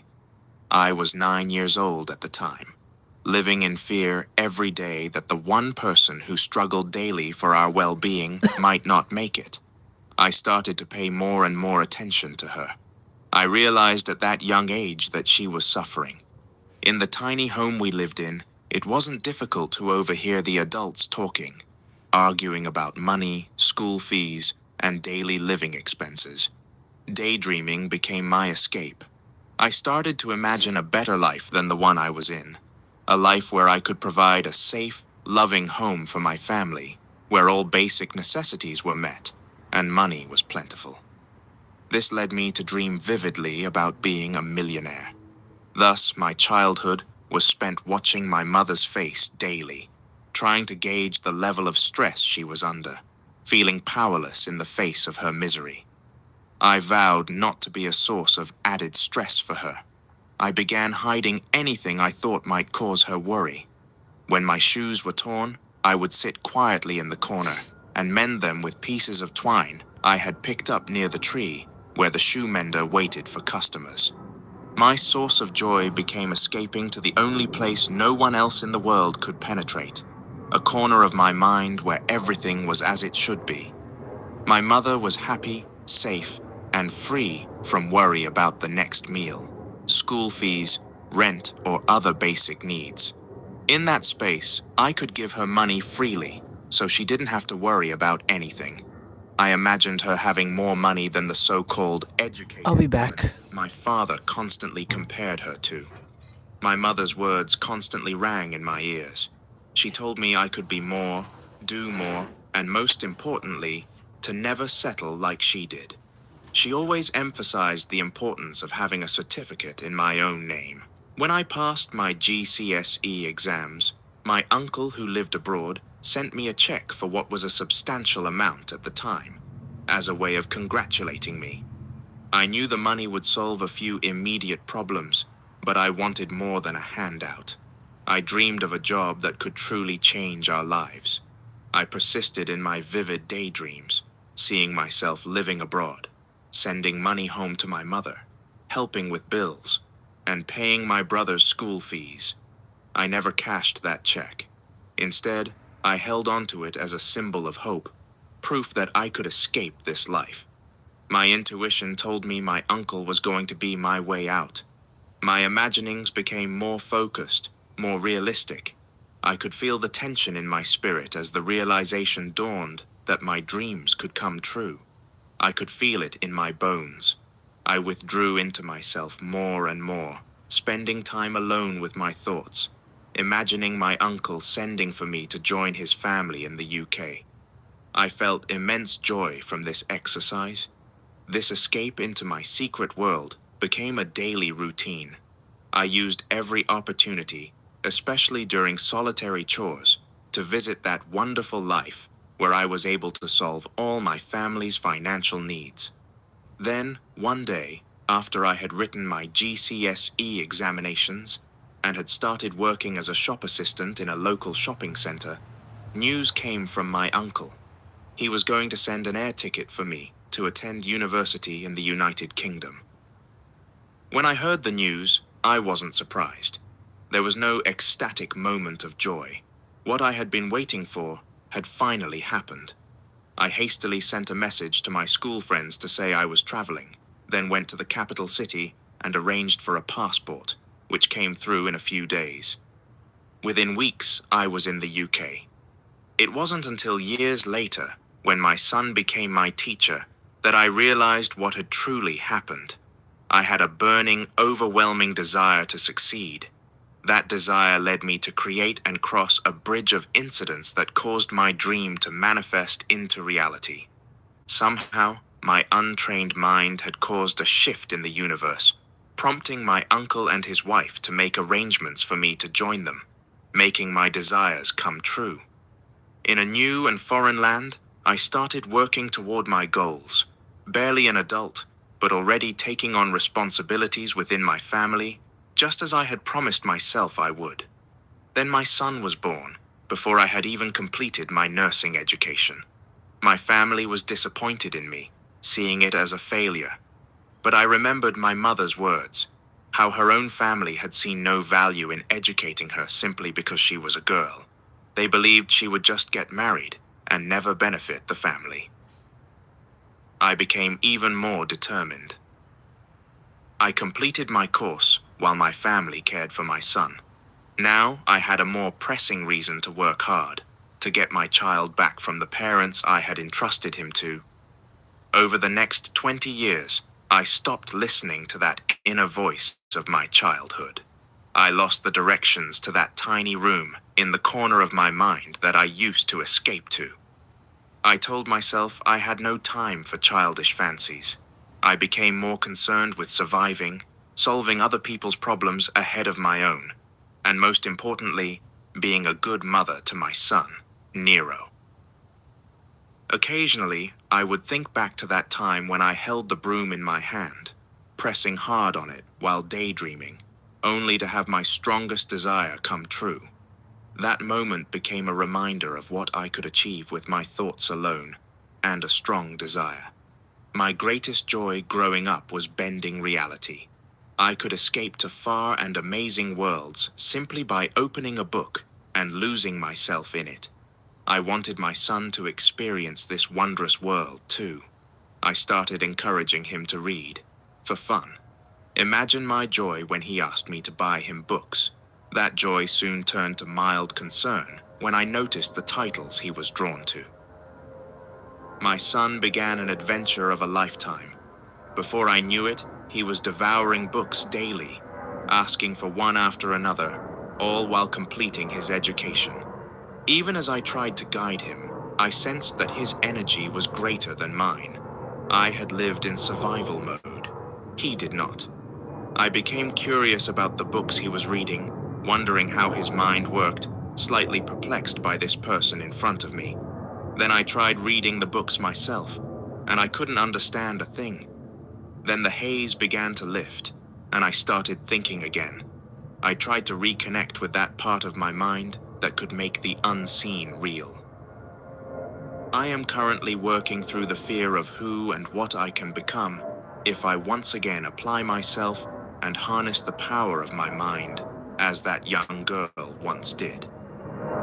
I walk through the maze daily, with my teacher Nero holding my hand.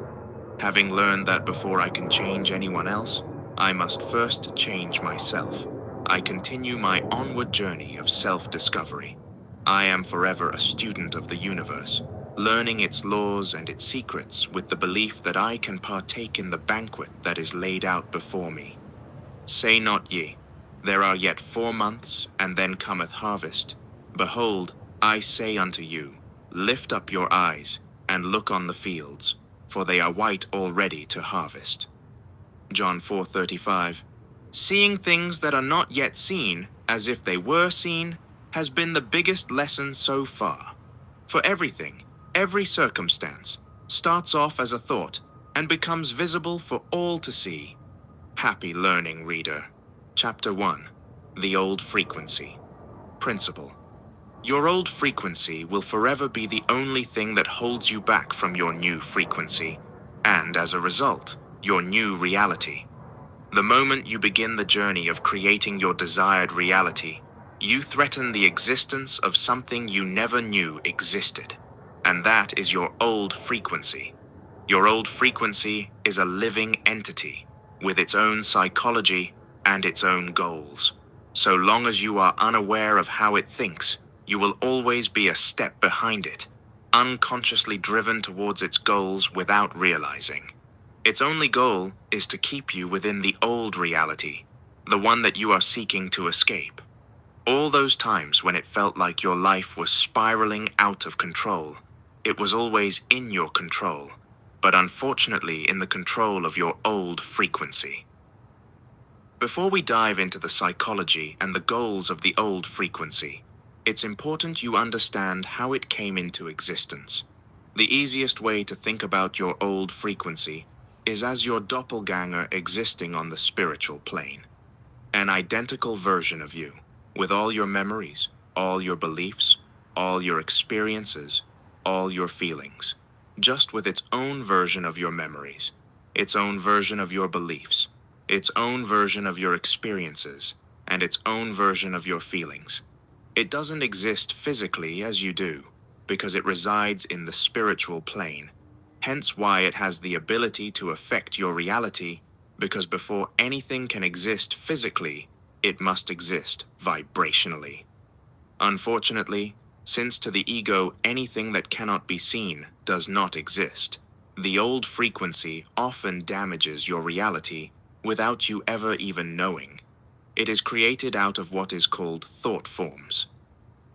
The easiest way to conceptualize thought forms is to see them as stones representing mental and emotional energy. Imagine that every time you repeat a particular line of thinking or feel a particular emotion, a stone is placed on the ground, forming a pile. Studies have shown the average person has anywhere from 6,000 to 60,000 thoughts a day. Over time, those piles turn into mountains. Every repeated thought and emotion are a building block in the creation of an entity that will seek to exist based on what it was made from. A couple of examples should highlight this more clearly. Take the person who repeatedly complains they are unlucky. Life doesn't go their way, and they think to themselves, "Why me? Why always me?" Note that the idea of life not going your way is an illusion. Life is always going your way. You're just unaware of your path. This repeated mental and emotional energy creates an entity. Guess what that entity's goal is? To make them unlucky. It's natural for us to wonder why the mind would do this. Does it hate me? Why is it trying to ruin my life? The entities we create are like giving birth to a blind intelligence. It is made by us and becomes addicted to the thoughts and emotions it is breastfed. In the instance of the unlucky individual, the emotions that made and breastfed the entity were frustration, irritation, anger, apathy, sadness, and depletion. The entity is like a spiritual parasite. It sustains itself by feeding off the emotions that created it, so it will sway the events of your reality to generate those emotions within you, even if this leads to your own destruction. It's important not to become annoyed by the entity. After all, it is of your own making and is blindly operating from the intelligence given to it by you. What the mind has done, it can undo, no matter the reality. Within this third-dimensional realm, we are subject to the law of polarity, the concept that everything exists has its energetic opposite. Here are some of the most common examples: masculine, feminine, negative, positive, rich, poor, lucky, unlucky. If someone can create negative entities that contradict their desired reality, they can just as easily create positive entities that contribute towards their desired reality. Some people are regarded as lucky. Life always seems to bend to their will, and things always goes right for them. These individuals simply exist with an entity that seeks to keep them lucky and feeds off their joy, happiness, and amazement. A close friend of mine, who grew up believing she wasn't good looking, eventually decided to see herself as the most beautiful woman ever. Now, wherever she goes, men are constantly chasing her, approaching her, and eager to do anything for her. Whether she realizes it or not, she's created an energetic presence, an entity that influences how others perceive her. This entity is sustained by the thoughts and emotions she holds about herself, and in turn, it reflects those beliefs back through the way others respond to her. As you go through life, you're going to have many different phases, and in every one, an entity is created that will seek to maintain that phase. If you're financially struggling, there is an entity that seeks to maintain that. If you're in a bad relationship, there is an entity that seeks to maintain that. If you're unfit, there is an entity that seeks to maintain that. The old frequency is directly connected with the old version of you, which is directly connected with the old reality. the very one you're trying to escape. Until you know how your old frequency thinks, you will be a step behind it every time without ever knowing why. Understanding its aim is imperative. The goal of the old frequency is simple, and that is to exist. The old version of you will stop at nothing, even if it means your destruction and total misery, to shift from the spiritual to material. Ultimately, like other spirits or entities, it wants to become one with your reality. I can't emphasize this enough. It will do whatever takes. Now we have defined its aim, let's shift our focus to its psychology, which has 4 main characteristics. These qualities are nothing more than a humanistic conceptualization meant to provide a more relatable, simple understanding. First, needy. To put it quite simply, the old version of you is an attention seeker. It is desperate for your attention. Where attention goes, energy flows. If the old version of you can capture your attention, even if only temporarily, it has opened the door to get back in. Concentration precedes vibration. Vibration precedes frequency, and frequency precedes reality. Through your attention, it can nourish itself. Focus is a centralization of energy, and the old version of you knows this, so it will sway events, circumstances, conditions, and even people in your reality to reflect the old reality, all to get you to redirect your energy towards it, specifically your emotional energy. Emotion is energy, so it'll always seek to extract it in a manner reflective of what you've got it accustomed to. The old frequency must feed, and it will do so at any cost. It is needy because it's been with you during all the low moments of your life, whether you knew it or not. Even though it was feeding off you, it is the best friend that occasionally ruins your life. Second, sadistic. The old version of you is a sadist. It loves pain, sadness, frustration, irritation, and annoyance, because that's the energy it feeds off. It rejoices in your suffering and all the very emotions you're attempting to leave behind. It's likely that during times of adversity, these are the predominant emotions occupying you, which are like a drug to the old frequency. It sustains itself with them. Remember, too, that emotions act as a glue that sticks you to the old frequency, ultimately binding you to your old reality. The old version of you is you, so it knows exactly which buttons to press to trigger the emotions it craves. The moment you start feeling too calm, too peaceful, or begin shifting toward a new reality, that's when it strikes.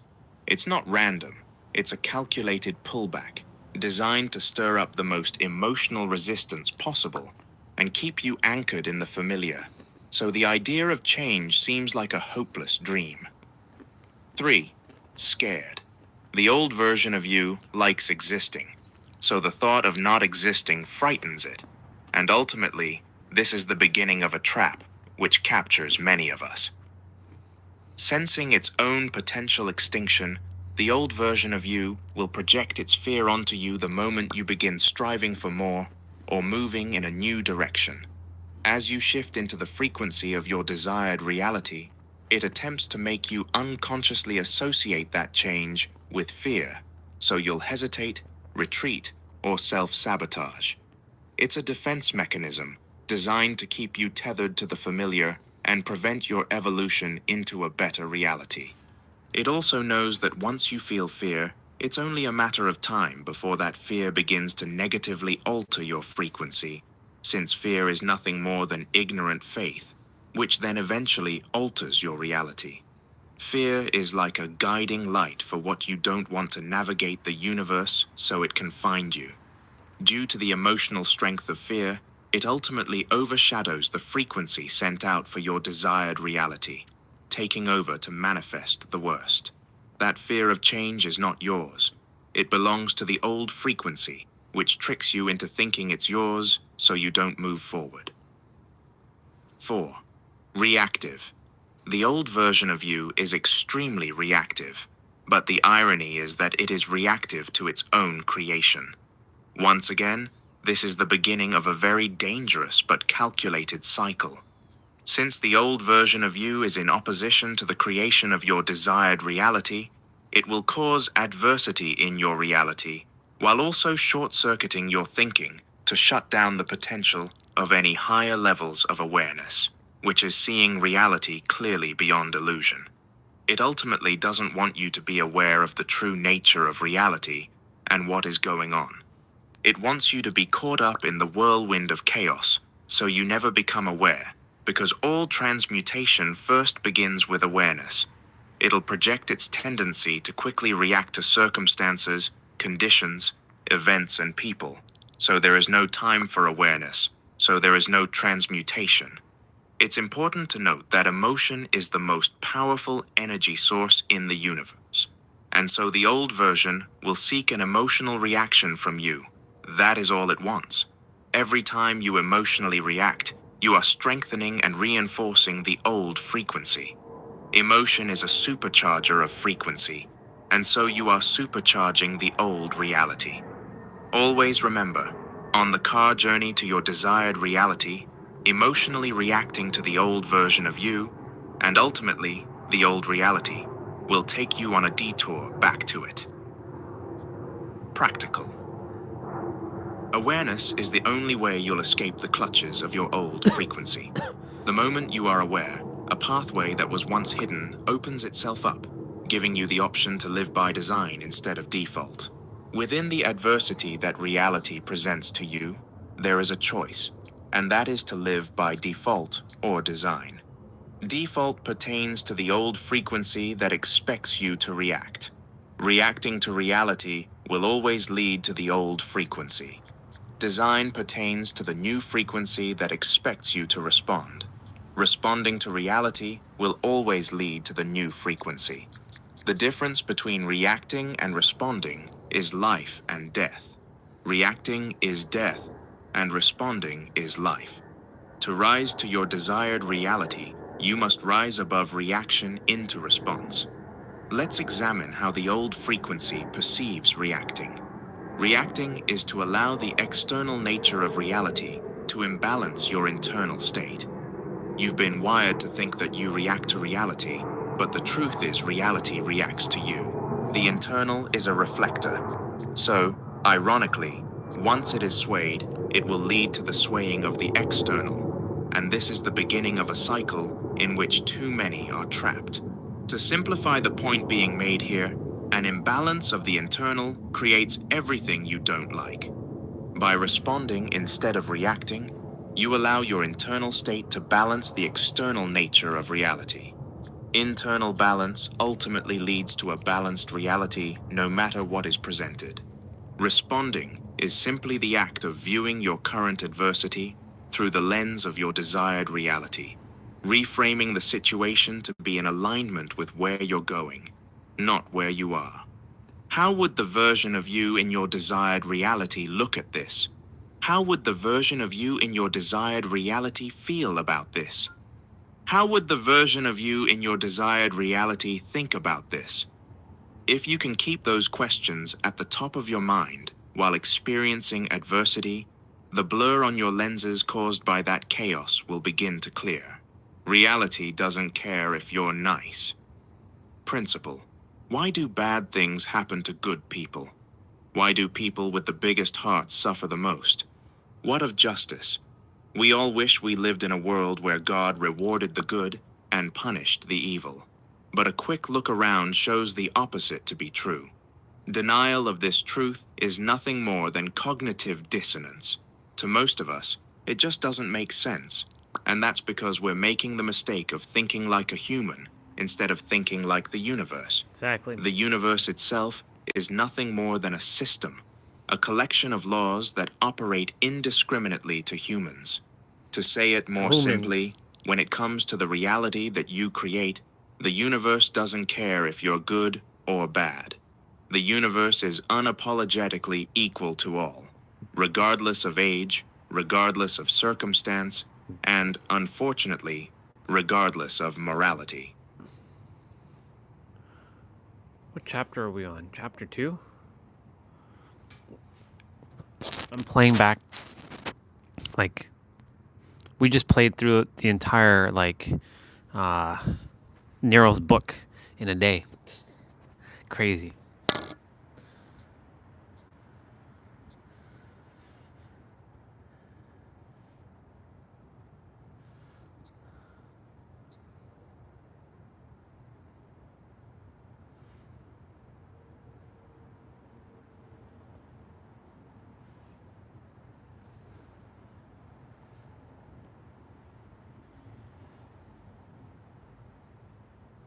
Was that yesterday?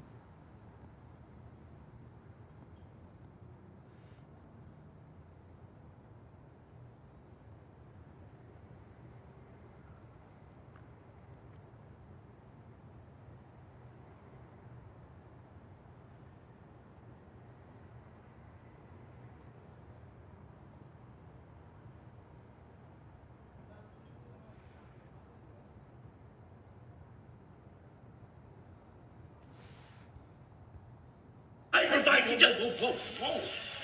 Dude, chill out. If you want that feeling back, that rush back, like when you had Angle beat tonight, well, we go out there and we beat them in the 6-man tag team match. You know, they say that the three of us are the future of SmackDown. Well, I say screw the future. Let's make the future right now. You know, I got a bone to pick with Benoit and Guerrero after that tag team match last week. And when it comes to Kurt Angle, Yo, don't sweat Kurt. I got Kurt Angle tonight. The 6-man tag team match is next. I can see it out there, man. Feel it. And then Benoit comes in and puts on a Brooklyn crossface and he just snaps it in. Both let go like some Canadian hypervines. He just... Whoa. Dude, chill out. If you want that feeling back, that rush back, like when you had Angle beat tonight, well, we go out there and we beat them in the 6-man tag team match. You know, they say that the three of us are the future of SmackDown. Well, I say screw the future. Let's make the future right now. You know, I got a bone to pick with Benoit and Guerrero after that tag team match last week. And when it comes to Kurt Angle, Yo, don't sweat Kurt. I got Kurt Angle tonight. The 6-man tag. Did you know it's easier to...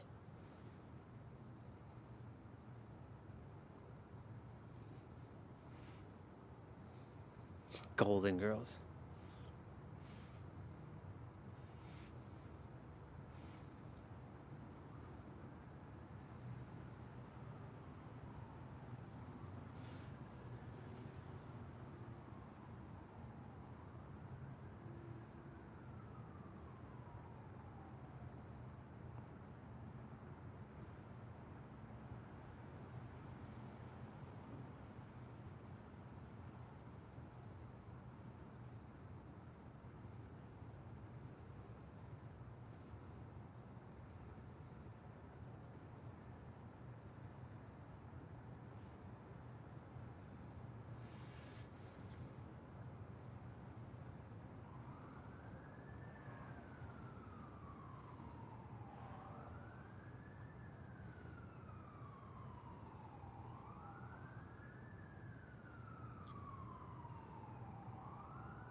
Gotta remember to make sure. Oh, this, I can't put this on me right now. Actually, I can. It's just, let's see something.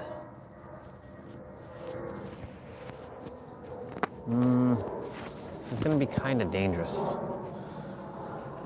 Let's go check. Let's see if y'all can still hear me. Let's see. If y'all can still hear me. Yeah, you can still hear me. It's concealed. Let's see. If y'all can still hear me. Yeah, you can still hear me. You can barely see me though. Yeah, you can still hear me. You can barely see me though. Yeah, you can still hear me.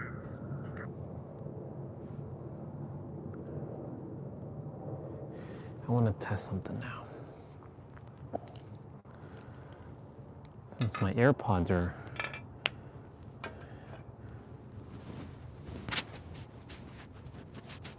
like, this shit is on the precipice of my, like, oh my gosh. What the hell is this clipped onto?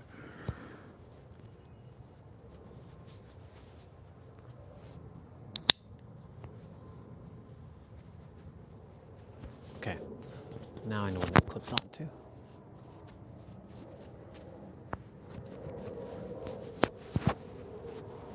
All right.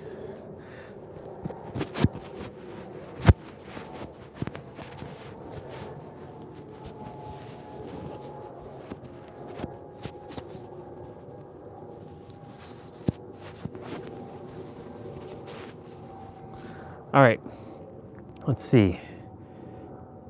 Can you all still hear me?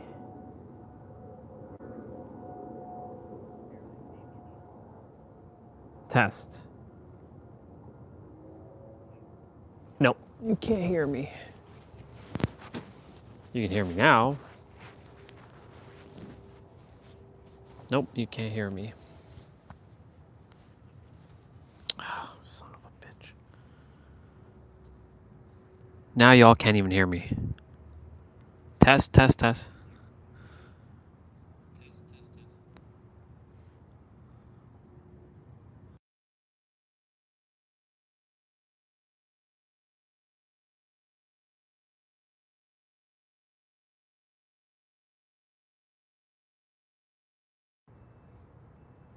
Testing. Testing. Nope, y'all can hear the microphone. One sec.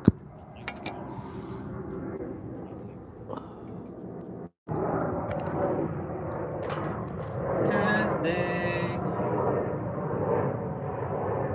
Testing.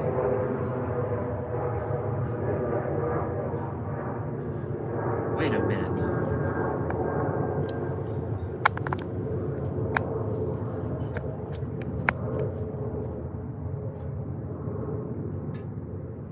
Testing. Testing.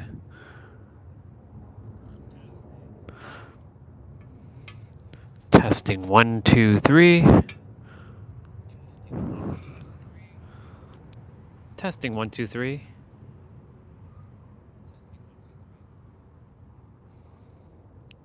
Testing 1, 2, 3. Testing 1, 2, 3. Testing 1, 2, 3. Yeah, it's good.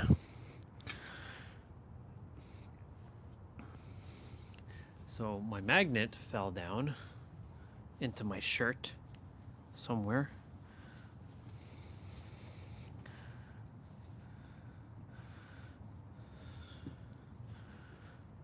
So I gotta go check something.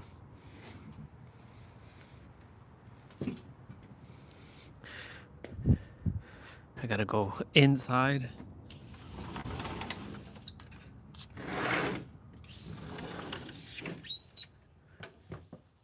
Okay, Google, turn on light.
Well, I'll have to come inside anyways in a bit.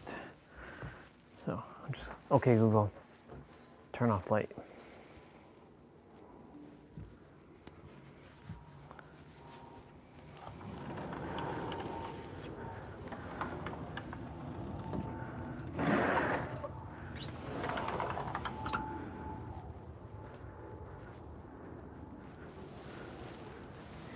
So 2 things we require out here while it's dark. 1, light. 2, heat. Light and heat. And technically I have enough power to bring shit out. Like a lamp.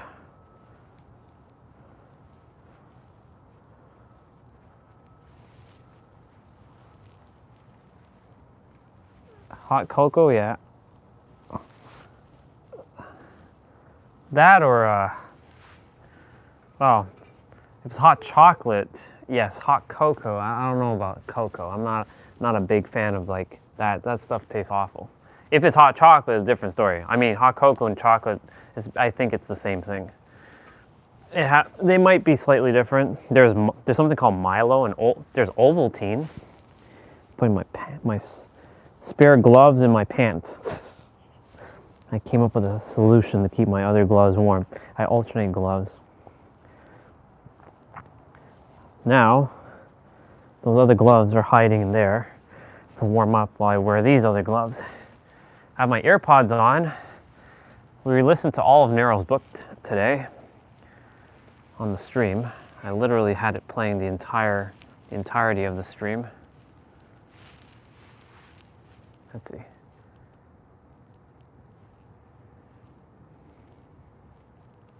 Yep. It's funny, the microphone is hiding inside of the scarf,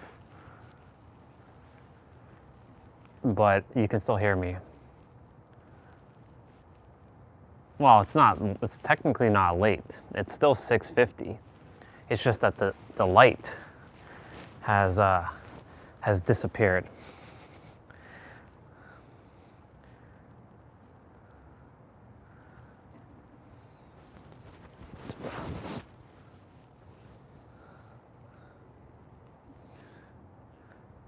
Yeah. Yeah, you can't see me. I'll be going inside in a bit. But it's nice being outside. At least it's not as cold now. But there's no light. There's no light, so I'll be going inside just now. And you know me, I like natural lighting over artificial lighting. But it's all good. Live stream still has 30 minutes though. Yep. All right, let's test something. So, is this gonna play? When it comes to reality, okay, cool. So that's playing there. the only thing that So that's Nero's thing. universe registers is frequency. And now, or the state of consciousness that you are occupying. if I were to This constructs the world you live. The first step to mastering reality. Reality doesn't care if you're nice. Principle. Why do bad things happen to good people? Why do people probably with the AI. biggest hearts suffer the most? But what of justice? They did a We good all job wish with we lived in a this world voice. Where God rewarded the good and punished I the downloaded evil. the entire book, But a quick look around the shows audio opposite to be true. as separate Denial files. of this truth is So I have the nothing more audio than and cognitive the dissonance. the To PDF most of version us, of the it book just on my doesn't make sense. tablet. I've And had it it's for a because while. we're making the mistake of thinking like a human. Thinking instead of like a thinking human. like the universe.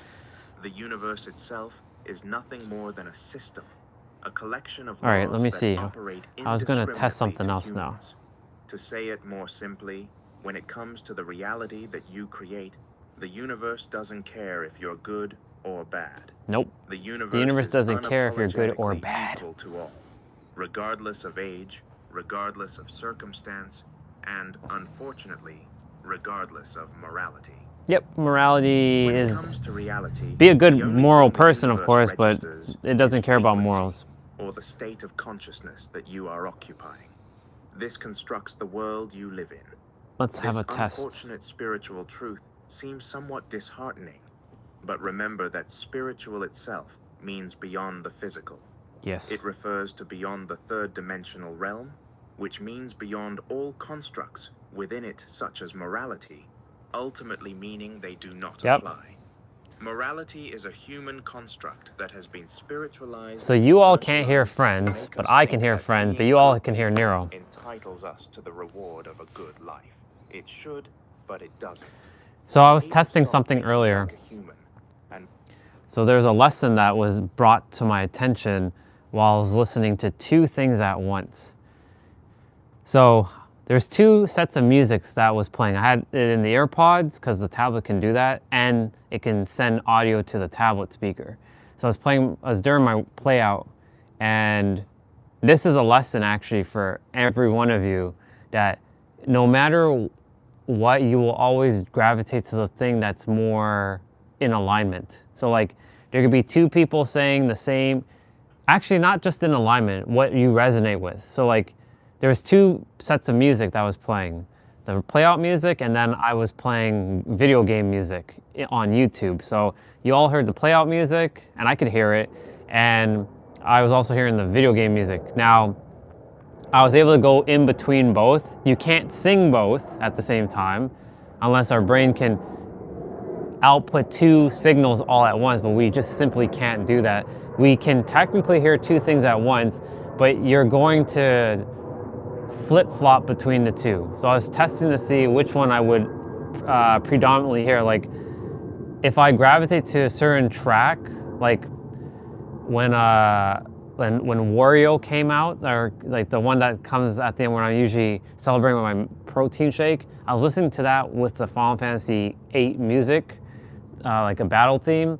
And the Final Fantasy VIII, even though it's in my ears, like it dominated the Wario track. However, when the track changed to something that it's not my favorite one, I immediately switched to the Wario one.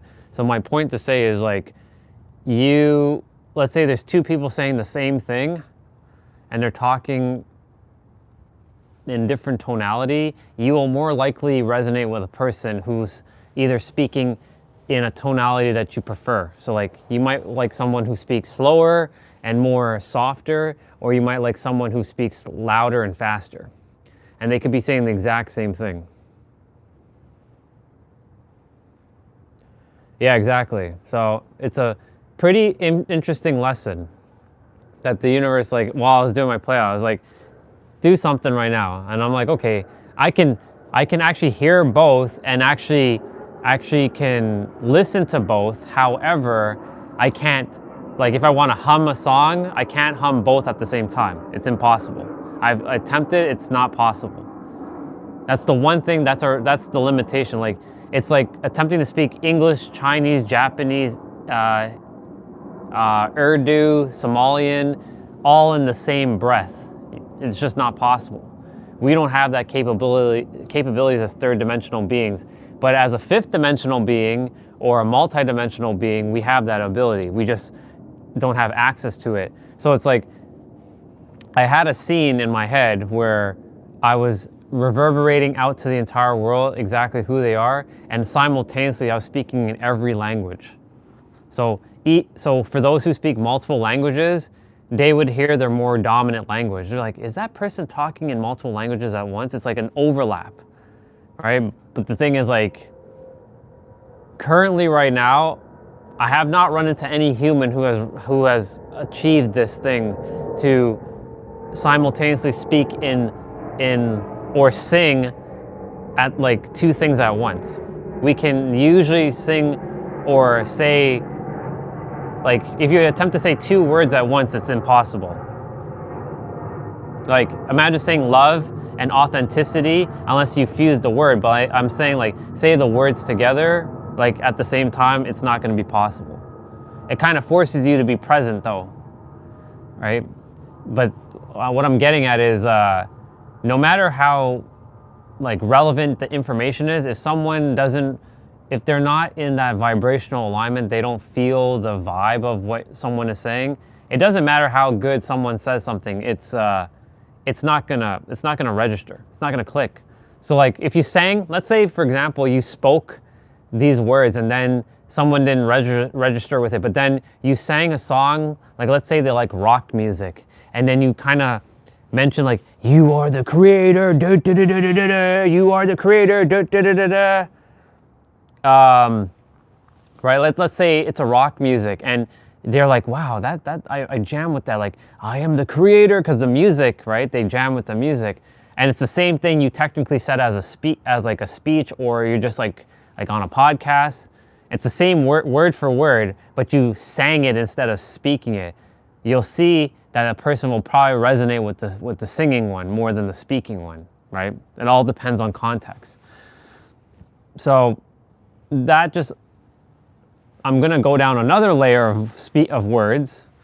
I was talking about the importance, and how importance has two different, every word has dual meanings. For example, the word important or importance, like the universe, it sees something as important that you are like, you're making something too important, like, I want that car, I want that girl, or I want that guy, or I want that money, or I want that business. It's going to keep pushing away because you're chasing it. You're creating this clingy energy. Whereas it's important for you to live your purpose. It's important, and you see, it's the same word, but used in a different context. And that's the other thing. Humans they just kind of, it's like it's either black or white. It can't be both. The words can't have dual meanings. All words have dual meanings. Every word has dual meanings. And so it was fascinating that this morning, I was talking about this, and then, like, of course the song goes to whatever song is more, so like, for example, let's say it's Linkin Park In the End in comparison to Die With a Smile, right? Which of the two songs would I listen? Those are my all-time favorite songs now. Which one would I listen to? Well, I guess it depends on the mood I'm in, right? And it also, there's a lot of variables that come into play, but more likely or not, that would be very difficult to choose between the two. It just comes down to, at that moment, how I feel.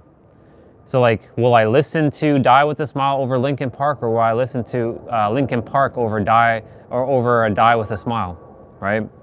It's a fascinating thing. Yeah, exactly. Music definitely does help soak things in deeper, because it has it has beat, it has tonality, it has characteristics, it has personality, it has depth that sometimes just speaking isn't enough. So let's say I had started singing all the things I said, and I came up with a song of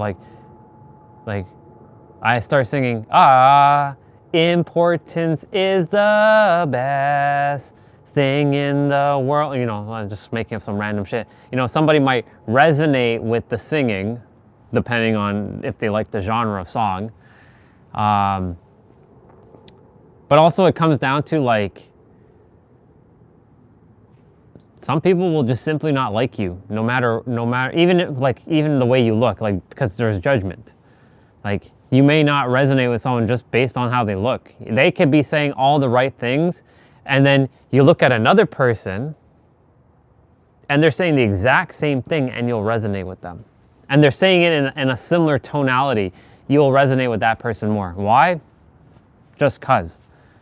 Right? There's just something, you can't explain it with words. There's just something about not resonating with that other version. Like I was saying, I actually did a demonstration earlier where I was like, imagine there's two versions of me. Welcome to the YouTube channel.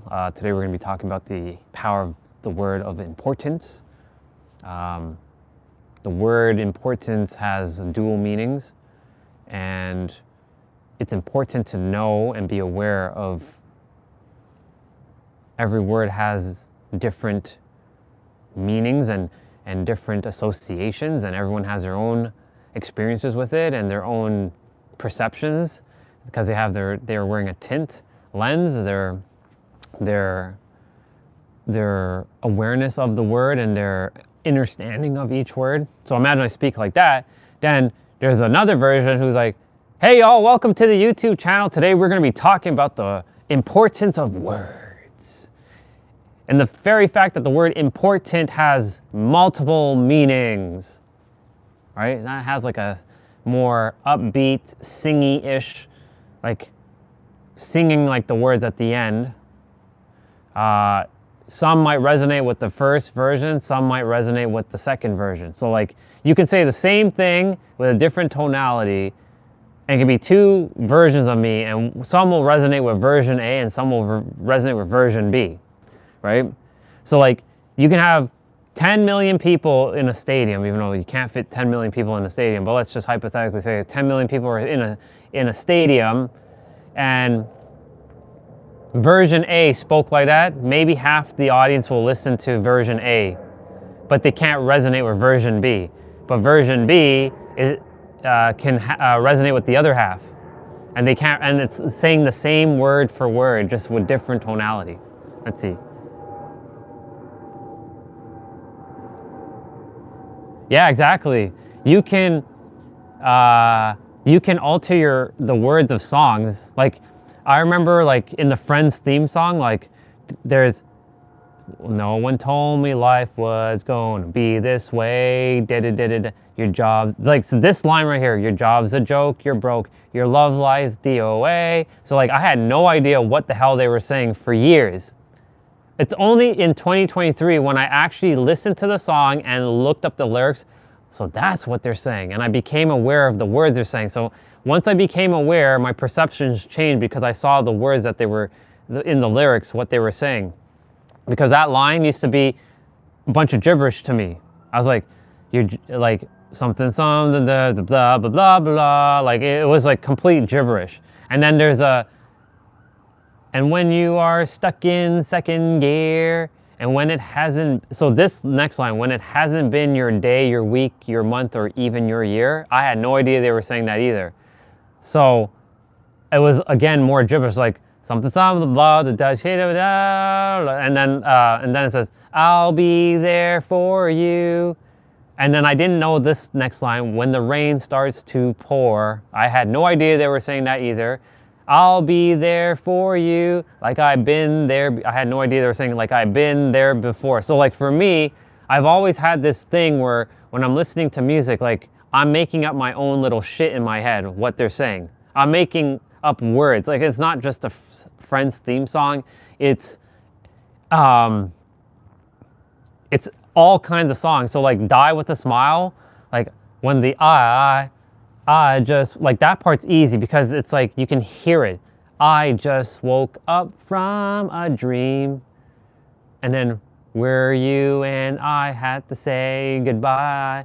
And I don't know. So like those lines are fine. But when you get more, when there's too many things going on in a line, then it's like keeping up with the words, speaking faster, and allowing the words to come out fluidly, that's a skill in itself to sing. But yes, you can definitely alter the lyrics to songs and input like I am the richest in the world. Nobody smarter than me. 'Cause I am a 99th dimensional being. Because nobody can touch me. Wherever I go, I conquer all those blah, blah, blah, blah, blah, blah, blah, blah, right? Because like with songs, you're adding emotion when you're singing, right? Because that's what songs do. It's emotional. Like a song can either make you feel like happy. I can put on the Interstellar themes track right now, and it'll bring like some melancholy like feeling right now. It'll be da-na, da-na, da-na. There's no lyrics to it, of course. Da-na, da-na, da-na, da-na, da-da-da-da-da. And like it brings down your energy a bit. And if you had a pissed off day and you feel like life has just been knocking you left, right, and center, you put on a song like that, it'll just make you resonate with it. Or maybe you want to get into a more like sad vibe, like you want to cry, so you put on a music like that and it'll make you cry. but you won't put on like Taylor Swift, like shake it up, like shake it off or whatever it is. Shake it off, ooh, ooh, ooh, ooh, right? Or let's see, Thriller, like Thriller night,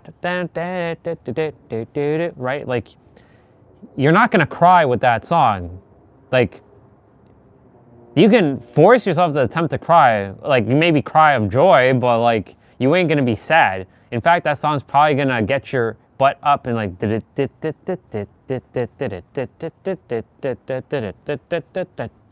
right? So it's fascinating what music. Oh, like limitless. We're living limitless. Oh, da-da-da-da-da-da. Like, you ain't crying with that song. Like, that's not happening. Da-da-da-da-da. Da-da-da-da-da. See, the lyrics are not coming out. Music isn't my, well, I'm not saying it's not my thing. It's just like, I don't have all songs memorized. Like certain people have lyrics memorized, like left, right, and center in their head. Because it's not as important to me. The beat for me is more important than the lyrics because it makes me feel a certain feeling. Because like I've listened to more non-vocal music than I have listened to vocal music, because I actually resonate with non-vocal music more than vocal. Because like I sometimes feel like the vocals distract from the beat, from the audio. Yeah, exactly.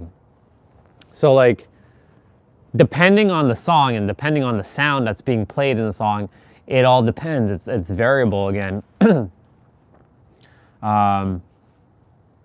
What else? So yeah, this was a fascinating experiment that I did today because I have the AirPods in my ears. Nothing's on right now. Everything's off. But like the AirPods are in the ear, but the moment I play Friends, I can hear Friends. But if I play like another music, I can hear both. You all won't be able to hear Friends, but you'll hear that. And here's the thing, if two sounds are coming from one source, it'll be distorted. But if two sounds are coming from two different sources, they won't be distorted. You'll hear both clear as day. So that's the other twist to this. So if I was playing both Friends and let's say Nero's book at the same time through the tablet speakers and not through the AirPods, you all would be like, what the fuck is going on? Like, what are we listening to? Is it Friends? Is it Nero? Like, what's going on here? Or maybe a song, be like, what the hell is going on here? But if I had two different speakers, like speaker A is playing Nero or music and speaker B is playing Friends, you would be able to hear both clear as day, because it's not being muffled. Because there's no distortion between the two. They're not fighting to bring signals. Like, I've done some crazy shit where I've used to do binaural beats in the evening time and play like 4 or 5 different binaural beats all at once. It's crazy. It's nuts. Like playing 111 hertz and 888 hertz and 432 hertz and 528 hertz all at once. Like, it's very whack. Your ears goes crazy when you're like, what the hell am I listening to? You can hear them all, it's just distorted, especially if it's coming from one audio source. But if it's coming from different sources, like there's a speaker over there and I know you can't see me, there's a speaker on that side and a speaker on that side. You can hear them clear as day, but it then comes down to which one will you resonate with. So you see, sound is quite fascinating, and because every word that we speak is a sound, right? And it's a frequency, minus texting, because texting, you can't hear somebody text, right? Unless you hear them typing on their phone. But the importance of like spoken word, like hearing the spoken word, very powerful stuff. Like I was saying earlier, I'm gonna go inside in a minute or two. I was saying earlier, like, if there's one thing that you all take away from anything that I've ever shared, it is your words, and it is the power of your spoken words, specifically your spoken words. Now, of course, your texting words and your thinking words and your, I'm gonna go inside now, and your what else? And your typing words and your writing words, they're very important too, but your speaking words, it's a whole other level. Okay, Google, turn on light. There we go. Going inside now. We have a couple minutes on the stream. I love the fact that my setup is so easy to just take in. Not much to bring in. There we go. We got light. I'm not a fan of light though, but the light is terrible. I don't like artificial lighting. It bothers me. When you have the sun, like nothing beats the sun. As soon as the stream's on, I'm turning off the light. Immediately. Like even a few minutes, the light bothers me.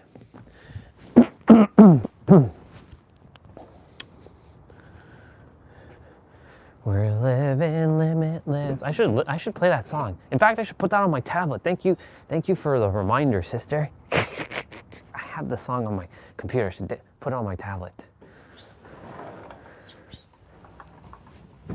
so I can like play it. It's just, you know, it's copyright. We're living limitless. Let's see.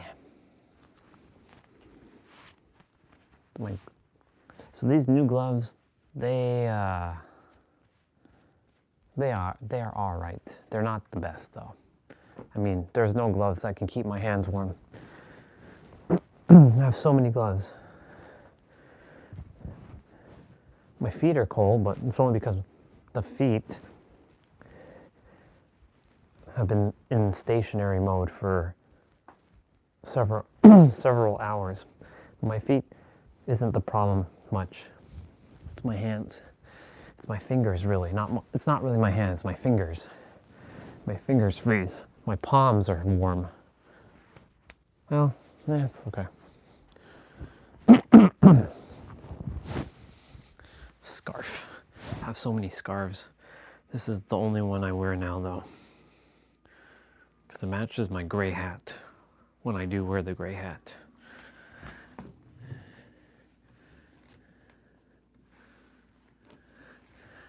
Let me see what you shared. One sec.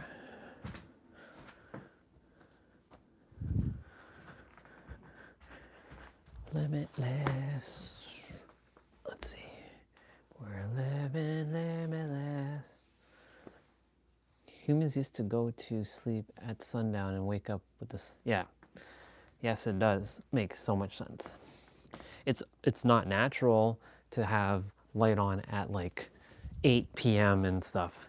That's why I sleep better when the lights are off. I don't sleep well when I have light on until like 11 o'clock at night. Unless I'm exhausted. But if I'm not exhausted, then chances are I don't sleep too well. Because I've been outside, so my body's been habituated to the sun.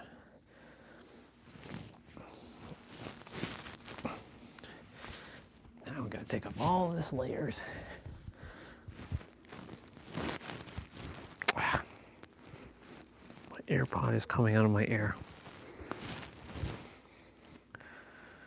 These are my older AirPods. I still have to give them a spin, you know. I still actually prefer the older ones over the new ones. They just feel nicer. The new ones are just ugh, and I don't really like wearing Bluetooth stuff in my ears anyways.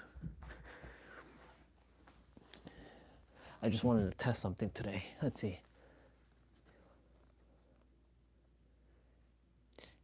So it does, unless you put on the blue light filter, which all of my devices, all the screens are yellow. So at night, they go from the blue to the yellow. So like, well, if I have it on until like, as soon as I'm going straight to bed, then yes, it can still cause a problem, but yeah.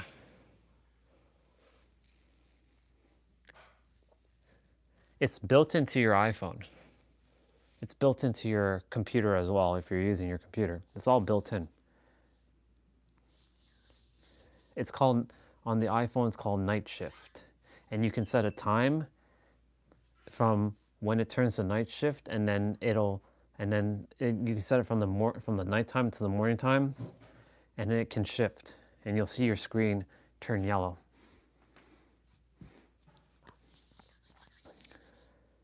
Yeah. Your computer has the same feature too. Like your laptop, it has that feature. Tablets have it as well. Yeah. You just go into settings and you look for night shift, and you will see you can set it. So mine's is at 6:19, the phone turns yellow, and then at 9:16, the phone turns blue. Or not blue, but it looks normal again. Oh, I'm gonna stay on for an extra minute or two, but the timer is at 7:14, so I'll do my wrap up now, but I'm not gonna end the stream yet. Thank you so much, y'all, for coming on today. Tomorrow's upper body play out, and we're gonna be back outside, since, I have my thermal layers, so there's no excuse. Yeah, just remember the importance of your words, and I mean it. If there's the one thing you take away, it's your words. I can't emphasize this. I just can't. Anyways, have yourselves a wonderful night. I'll see you all tomorrow, and may your heart be your guiding key. Bye. Okay, that's done. The wrap up is finished. Now that the stream is technically over, well, I'm not leaving yet, but like the stream is over. Like officially the stream is over, but it doesn't record anything after this now. So I'm just gonna stay on for a couple minutes, but I'm gonna jump off and go brush my teeth.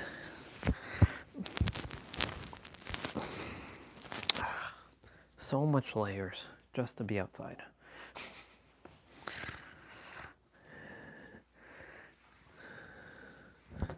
I don't like being inside. I like being outside, even if I have to freeze my butt off.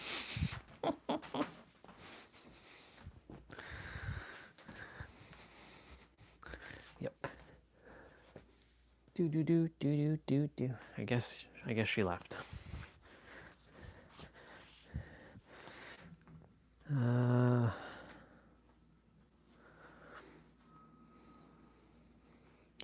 Okay, so I'm gonna just take these AirPods off. I don't really require them.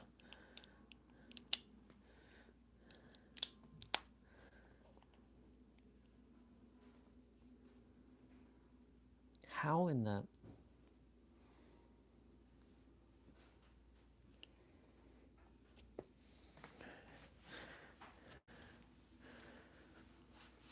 I have to take off my thermal layer now.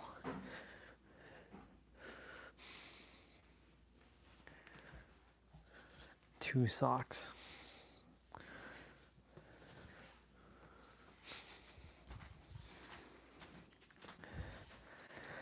Two socks. Three layers of shirt, two pants.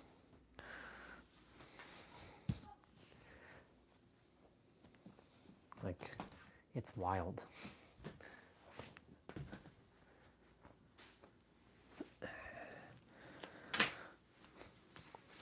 I'm off camera, just so that y'all don't see me changing. It's one thing with the shirt, but it's a whole other thing with the pants.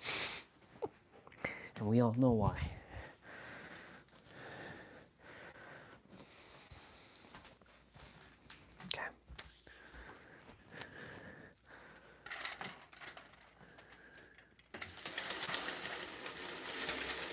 I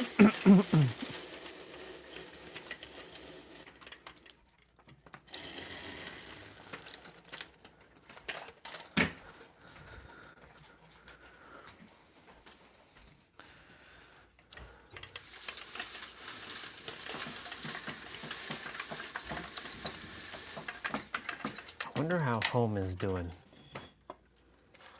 I mean, I know it's hot. Right now it's still sunny there.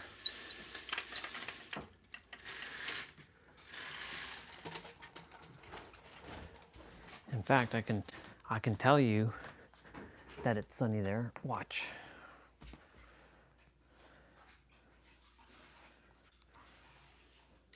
Oh, oh, oh, oh, oh. What is this?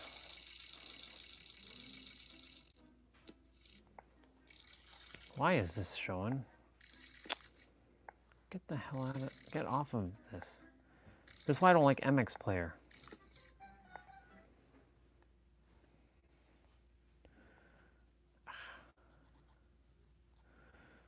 MX Player is annoying.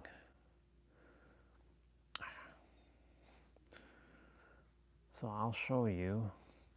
There's camera things around the world. San Diego. Oh, I should just go on YouTube for this.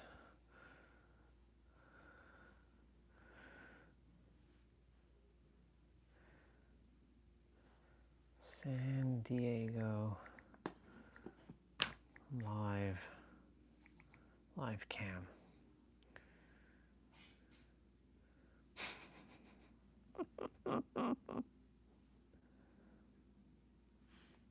Look. It's home. Well, it's near home. It's the camera by the harbor.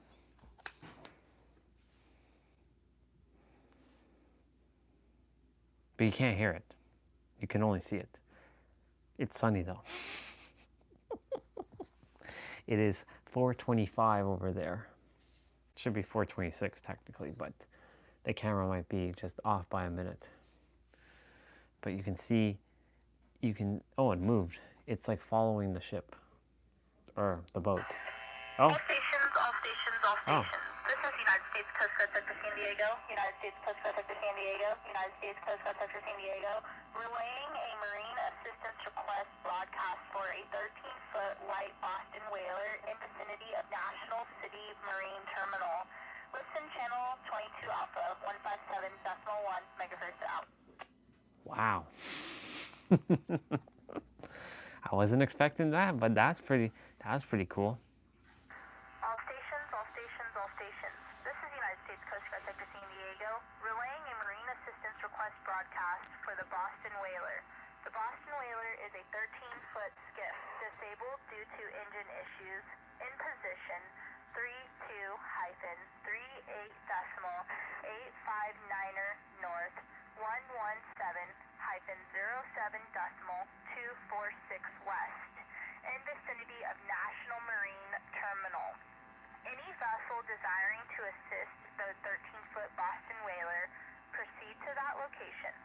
Vessels desiring to assist, please That's respond pretty cool. on this channel and provide the Coast Guard with an estimated time of arrival. Once all responders have provided an ETA, the Coast Guard will permit communications with the Boston whaler in the same order as the calls are received. This is United States Coast Guard Sector San Diego out. That's wild. That's pretty wild. There are people who just stay on this stream and they just that's crazy.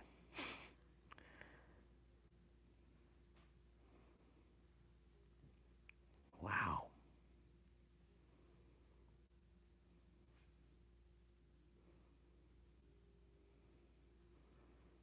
There are people who actually are just like watching this. What's this one? This is another webcam. It's the same, they have multiple live streams going. Ooh, this is like, I can see a little bit of the freeway. I can see a bit of the freeway. That's pretty badass. But you know what's cool? The San Diego drives. The live. Oh,